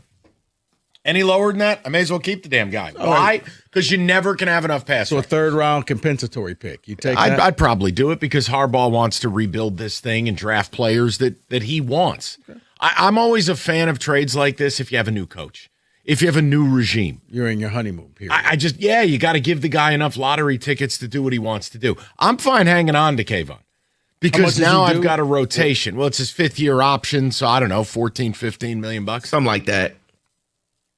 It's not even real. Who cares?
5 o'clock, good to have you with us. It's been a heavy Red Wings day. We opened the show with about an hour of Tiger talk, and we can mix them in again in the 5 o'clock where it's early. There's 93% of the season left. But it's been a sloppy start. 4-7, a Scuba loss last night, strikeouts galore. Look, we could talk about it, but I'm nowhere near ready to even make a statement on what this team is or is not. But I hear you, 4-7, and there's been some ugliness. We'll get into that in a minute. The primary today has been the Wings. Another gut-wrenching loss last night. Another one where they spit the bit late, losing a shootout. Dylan Larkin hated the comments in the postgame, and the morning show did a piece of the topic where it was like, okay, look, something's got to change. We've done a zillion Yzerman shows. I'm just convinced he'll never go anywhere. He'll outlast us all. He'll be like Thanos, living on his own planet, barbecuing, and no one else will be around. I came back to the Wings. What did it cost you? Everything. The point is, there needs to be a pivot this offseason. Now, people like Costa, they won't even listen about trading Larkin. You can't replace him. He's our center. We don't have a center in the pipeline. Okay, fine. The point I'm making is, if you stay the course, someone else would have to go. So how much change is enough? Kenny and I and Rico, like we've said it, I think you shop for value between Raymond and Larkin, and whatever deal tickles you more, you make it. And this summer, it's no secret, you're going to have to pay DeBrincat. Or guess what? If you can't come to a deal with him, you're going to have to trade him too. DeBrincat is extension eligible, and as Elliot Friedman just reported yesterday, he's going to be seeking north of $11 million a year. The only player on this team that should be able to buy and not rent is Mo Seider. Everybody else I'd have a convo on. I'd listen about. But I want to know what you want, guys. You know, their playoff odds right now are infinitesimal. Not impossible, but it would take a miracle. Not probable. And another, just a gutless performance last night. And you know it's bad when Ken Daniels and Mickey Redmond, two of the gentlemen in the league, they seem disgusted. They seem so done with this. Or the fact that you could be eliminated on Fan Appreciation Day. So, yeah, there's that. I have a lot I would say about that, but none of it would be nice. I'll leave it alone. I want to know how much tinkering you need. Because we even explored the conversation about maybe it is a rebuild of the rebuild. And for those of you who say, well, we got better every year, or we've been close to the playoffs, zoom out for a second. Is the goal to make the playoffs, or is the goal to win a Stanley Cup? Now, what would lead you to believe that this locker room, at any point in the development curve of the next 2 to 3 years, is a Stanley Cup team? Come on. And if you don't think it's going to end up there, then problems. Then you have to have the hard conversation about this rebuild didn't work and we got to go a different direction. And that's where I'm at. You can't have the same offseason as you've had for the last couple of years and expect to get the same results, because now we've dipped into insanity. And yeah, it's going to be just a teardown, a drastic rebuild where a lot of your favorite players may not be here. And you got to do something to That's bring easy it. for me. I don't like any of these guys. I'm sorry. I like favorite players. Like, great. DeBrincat's playing great in a year he knows he's going to get paid, and he was good last year. The point is, who? Like, who am I supposed to rally around? All right, Mo Seider. Who else? See, I would even say if you get a good enough deal for him. No, Kenny, handle this. I'm done. Don't start.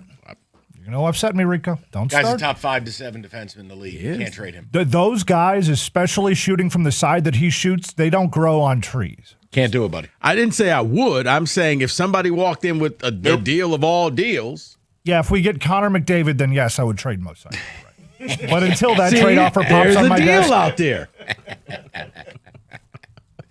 I'm with Kenny on that one. Kenny, I'm not saying move along from him. I'm saying unless somebody comes with this great deal, to me, no one's untouchable. Hockey Elite, what do you say?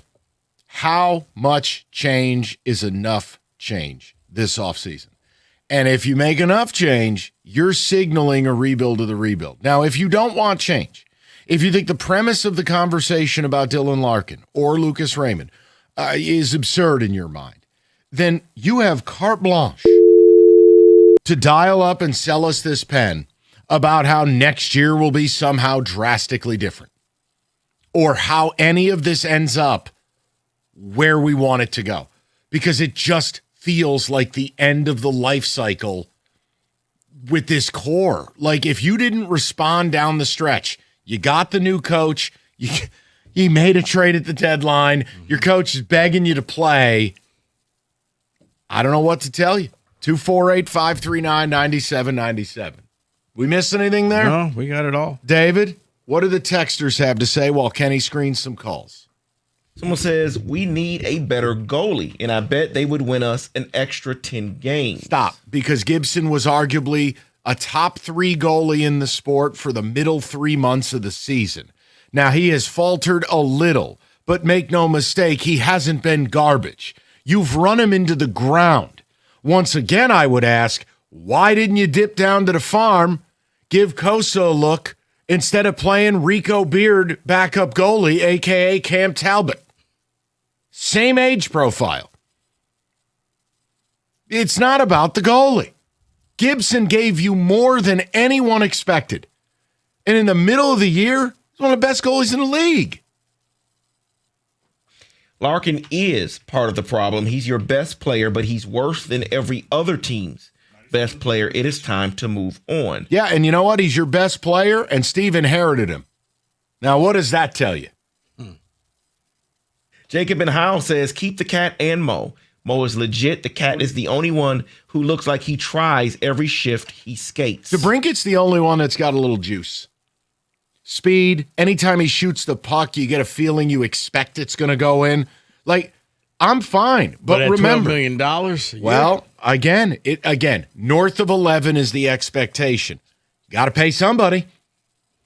And especially if you're going to end up dealing a Larkin or a Raymond, Kane's out the door, you'll have the money. I was only making the point is that, look, if people aren't going to listen to me, or listen to Elliot Friedman.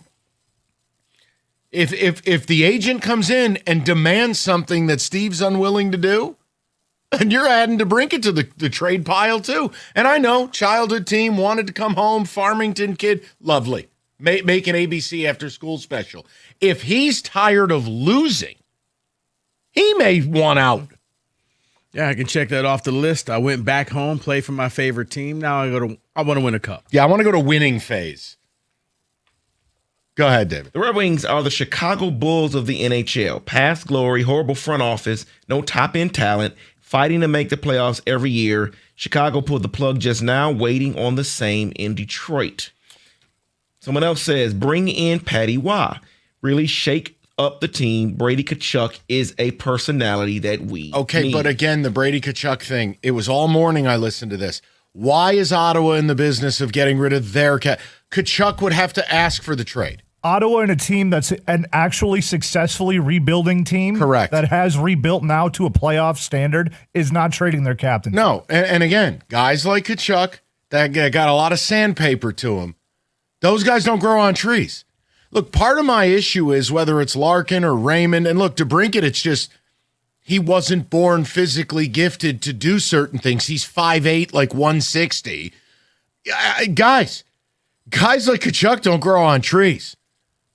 So you can say the names, but I don't think you're going to like what you get back, because the odds of trading a Dylan Larkin and getting back that equal, that's not the type of deal you're going to make.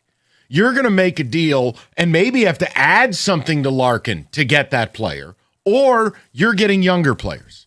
You're getting different players. And to that end, when you see DeBrincat getting into fights, what was it, like a week ago, he dropped the gloves for, I forget what reason, but it felt like, all right, if we're counting on this guy to be our goal guy, but be our sandpaper, he's like, you're right, he's 5'8". You can't do that. He's closer to riding in the Kentucky Derby than he is being Keith Primo in his prime.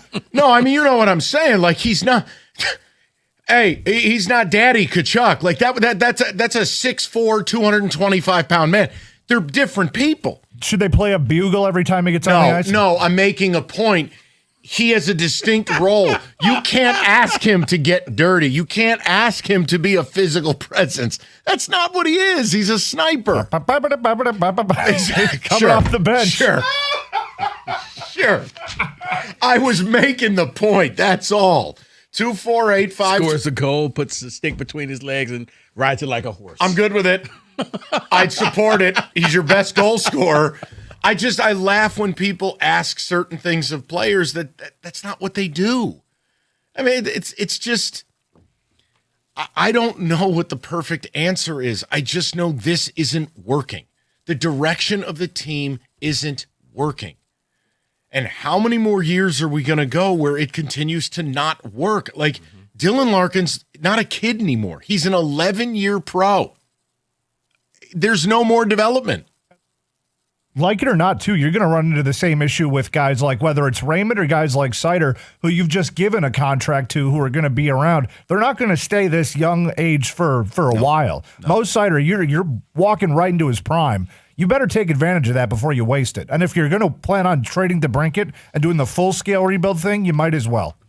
248-539-9797. We will get with you, the people, next. Northville Lumber, largest Trex decking outlet in the country, and Northville is Michigan's Trex Superstore. They stock all colors of decking, railing, lighting. They have it all the time and at the lowest prices. And whether you're a builder or do-it-yourselfer, you count on Northville. They're going to have what you need when you need it. So plan it, build it, buy it. Stop by the showroom, take home some samples. You call Northville Lumber, Michigan's Trex Superstore today, or go to northvillelumber.com.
All right, let's get to the people. I mean, it's been this way all day. People have had it. And what do you want me to do? It's not like I plan to do this much Red Wings today, but damn it, this is what people want. It's a sign they've had it. Yeah, real fan appreciation. Yeah, I appreciate you missing the playoffs for the 10th straight year. I mean, like, I don't know what to say, but there has to be major changes. Okay, you want to keep your legend here? Fine. You can't keep doing the same stuff. So and to add to that really quick, I just received a missive from a member of the Hockey Elite. Okay. They sent me basically what the free agency class looks like this upcoming offseason. Sure. You're going to be needing to make some trades because it's not pretty. And there you go. And what does Yzerman not want to do? That's my whole point and why going down this road even further, does he still have his fastball? Does he have his fastball? Because I don't think throwing 90 Greg Maddux style is going to get this rebuild where it needs to go. You got to be a little bit more Mason Miller.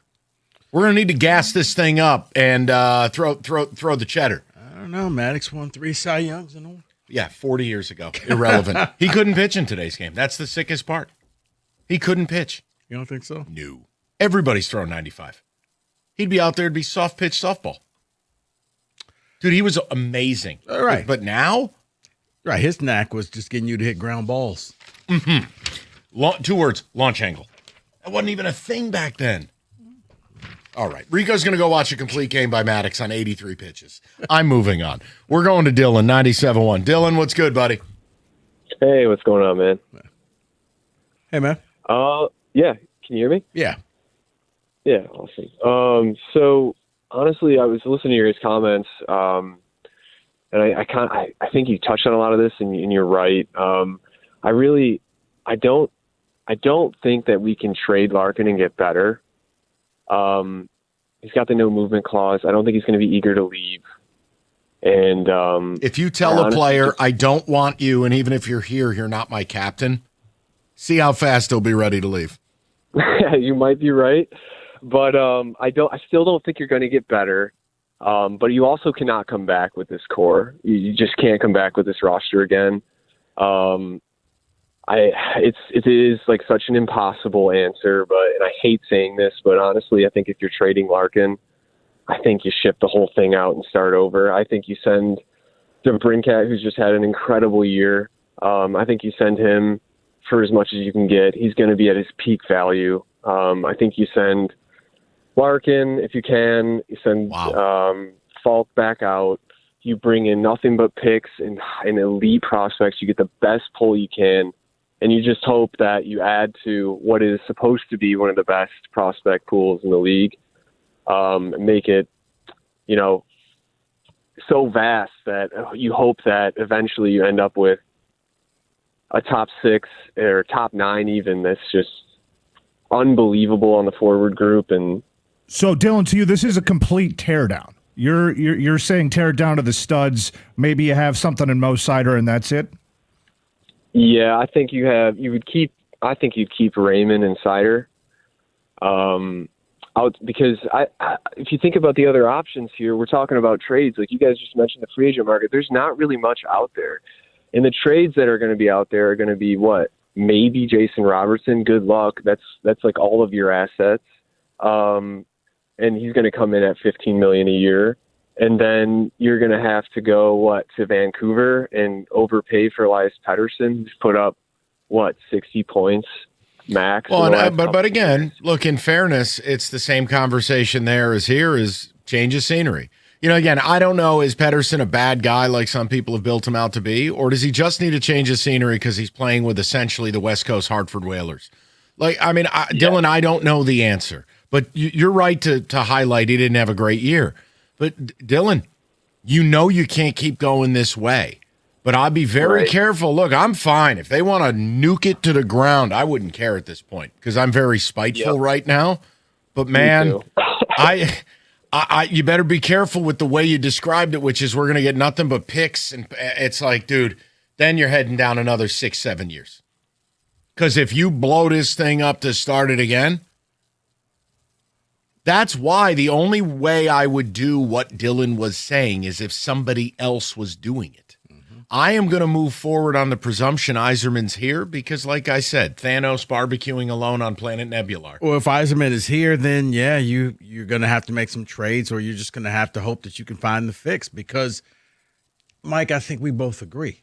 I would rather just see this thing blown up. Let's just start over. Mistakes were made. Okay, let's just start this thing over. But I can only do that if it's a new person. Exactly. I can't do that with Yzerman. And I don't think you're going to get that new person. Henceforth, I can't blow the whole thing. So flow chart, we're back again. I just started with Raymond, Larkin, canvass the league, find the best deal, get one of them gone. Now, I don't know if that's going to have the desired result. I don't. I got a feeling next year's receipts in March, Wings win over under 5.5 games. I keep saying it can't happen again, and it keeps happening. We'll go to Brad, 97.1. Brad, how you doing, buddy? Hey, good. Great show as usual, gentlemen. Thanks. What I'd like to see outside of Steve Yzerman's liver on a stick is you really get the move. You might be like, that's a bold move, but Larkin's almost 30. Larkin. Don't just move him for picks, move him for some picks, but move him for players too. Now, Kenny, remind me, Quinn Hughes signed an extension in Minnesota, right? I believe so. Okay, yeah, so he's off the board. You got to move those guys. I don't want to break it down to the studs because look who's picking them, like you said, Mike, but we got to get a change of scenery, a change of blood, all right, for some players in here. If it's like the Patterson that you're talking about, fine. But DeBrincat, you're spending $11 million for 1 year. You're just, that's not going to get it done here next year. So move Raymond, move Larkin, move DeBrincat. What's the guy in New Jersey, Kenny? His name escapes me. I'm driving on the freeway here. He had an interview yesterday, and he did not look happy.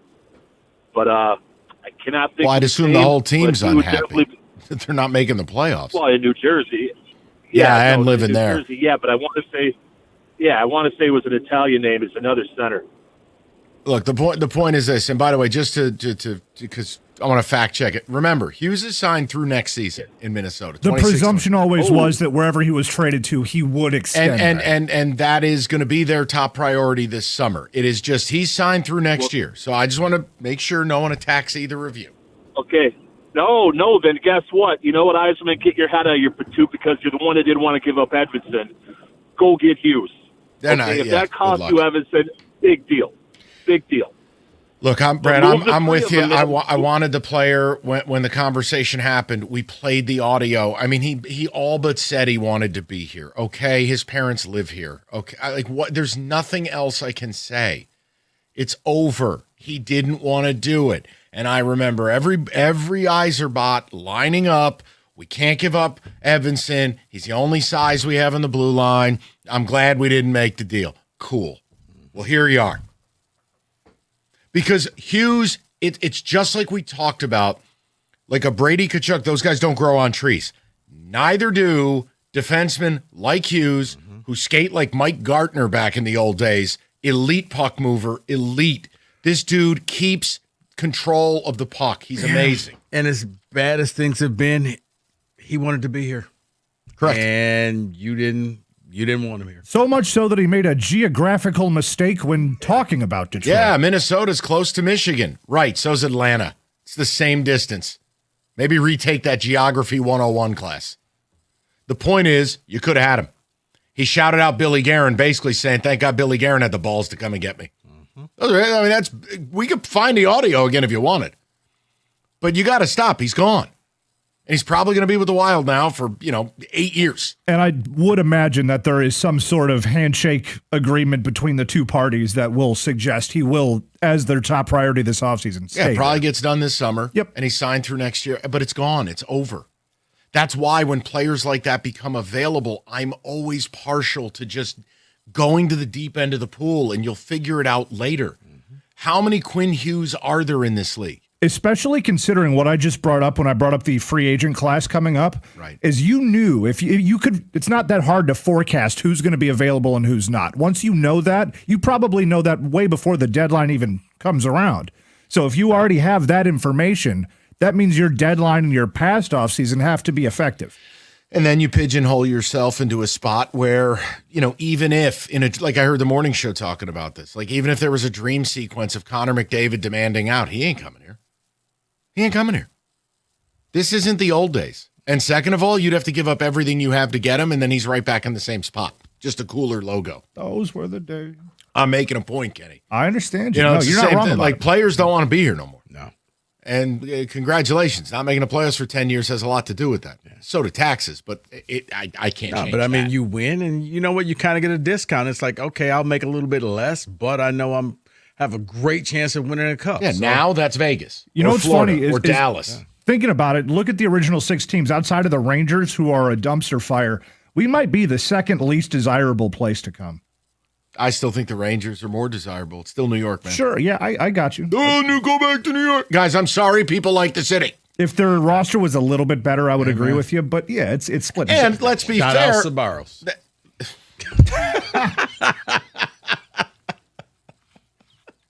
I quit. I tried. Did all I could. Just going to pretend I'm a Red Wing. I quit. Nope. Read something.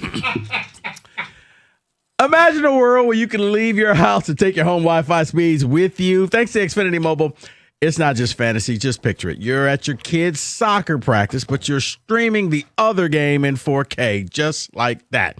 In the airport, download a cozy family comedy and a snap with the Wi-Fi Power Boost. What if the places you had to be felt more like everywhere you wanted to be? That's the magic of Xfinity Mobile. Reliable Wi-Fi and 5G when you need it. Xfinity, imagine that. Now you can cut your mobile bill in half with 2 lines of unlimited. Visit XfinityMobile.com to learn more. Restrictions apply. Xfinity Internet requires savings based on promotional rates of 2 lines of Xfinity Mobile Unlimited versus 2 regular lines of T-Mobile Experience More, Verizon Unlimited Plus, and AT&T Starter as of 2/10/26. Taxes and fees are extra. After promo, regular rates apply. To get started, call 1-800-XFINITY, visit Xfinity.com, or just drop into an Xfinity store today.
All right, spring will be here at some point. Moran Buick GMC of Sterling Heights. Right now, the 26 Sierra Elevation Crew Cab starting at $199 a month, 24 months. The 26 Buick Envista, $249 a month, and both leases, $999 down. Your current vehicle needs attention. That's fine. You know what to do. Service, MoranExpress.com.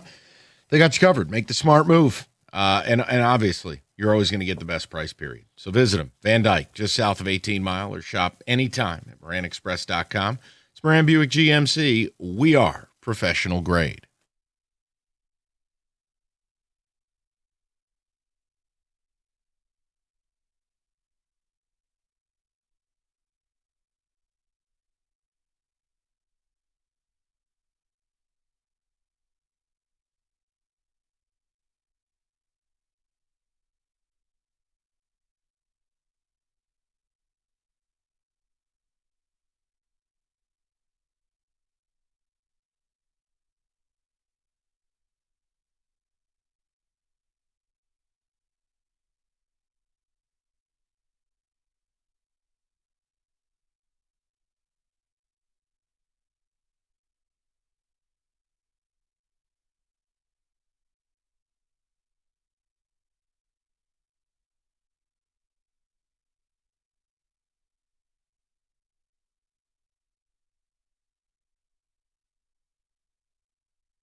Try to get to a few more calls here, and then Rieger's down at LCA. Cade's return. Again, just get him in shape, get him where he needs to be. We'll see for the playoffs. Let's go to Steve, 97.1. Stevie, what's good, buddy? Hey, guys. Like the show. Thank you. Personally, I think Yzerman's got to go at all costs. Due to the fact that last time you interviewed him on the radio, he was about as passive and had about the personality of a mortician. But, I mean, how would anyone out there in the NHL want to come work or play for a guy that is too conservative, too reserved, too this, too that? I don't think you need someone that's dynamic. You need someone that can take chances and bring people in and sell the idea to them. And I just don't think that's going to happen. No, I mean, Steve, listen, the personality thing, I don't know. Not everybody's a fireball. If you win, nobody cares about your personality. Correct. But to Steve's point, has Steve been able to recruit anybody in free agency we care about? No. Has he been able to, pull a trade and get a guy signed? I mean, look, DeBrincat wanted to be here. It's his childhood team. It doesn't even count. So to Steve's point, yeah, I mean, there is a little something to you. Got to be a salesman on some level. Yeah, but here's another question. Did you guys think Blashill was all that bad of a coach? Oh, I mean, I'm largely indifferent in all of it. I mean, whether it was Blashill, whether it was Lalone, whether it's McClellan, I think what we're starting to see is there is two constants throughout the entirety of the Yzer plan. Steve Yzerman and Dylan Larkin. All right? Yep. There needs to be a material change there. That's the only thing I can tell you. I hesitate to blame the coach because ultimately this is now every coach has experienced the fall off. This locker room, they don't play hard. They don't go after it. They're the worst first period team in the league. It's stats. So if they're not, again, what coach is going to extract that? Fine. You think it's the problem? McClellan's out and you hire Bruce Cassidy. What's going to be different? It's the same room. Go over to Kirk, 97.1. Kirk, what's going on, buddy? What's going on, boys? How are we doing today? Good, pal. What's up? I mean, I'm just feeling the same way as the last caller did. Like, I have no faith in Steve getting this right. I have no faith in him doing what needs to be done, trading any of the guys that might be worth anything. I don't even know if you're going to get as much as you think you're going to get for him anyway. I watched the game last night, and it was like, I don't know why I did. And I'm going to treat them like I did the Lions a few years ago. I completely stopped watching them until they got rid of everybody, brought in Holmes, brought in Campbell, and actually showed that they were going to do something worth anything in the offseason or during the deadline or trades or anything. I'm done with this team.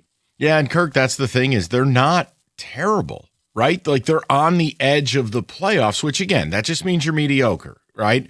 Now in this East, the East is far better than the West, but they're still not good.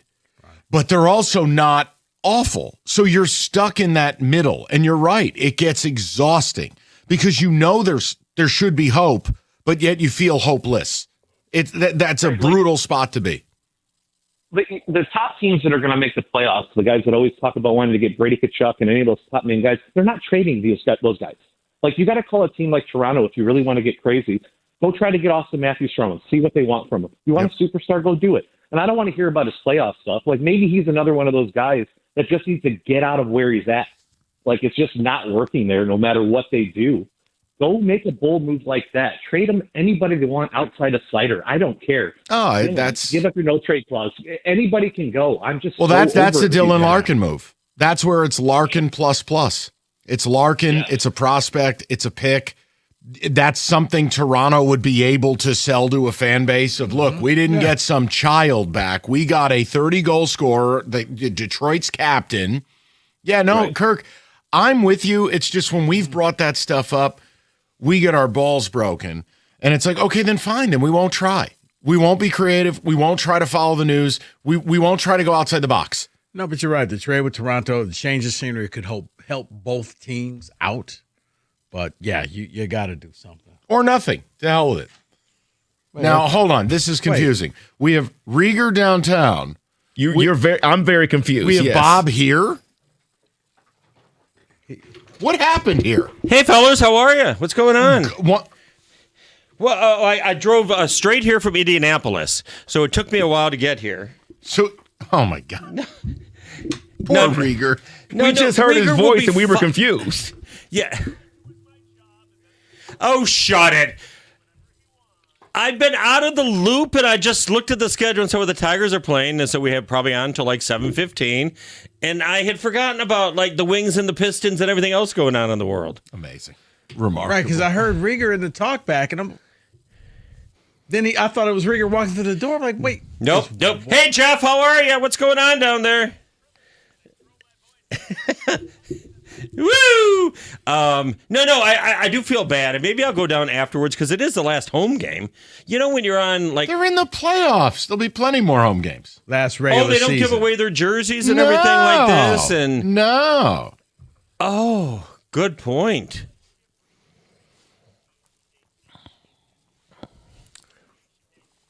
Oh boy! Oh boy! Oh boy! Oh boy! It may be a lot of bit different. Yeah. One is, hey, get ready. Here's the rally towel for the Pistons. Bring it to the playoff games. And the other is, sorry. Rieger has informed me the Wings cannot be eliminated tomorrow, but they can be Saturday against at home.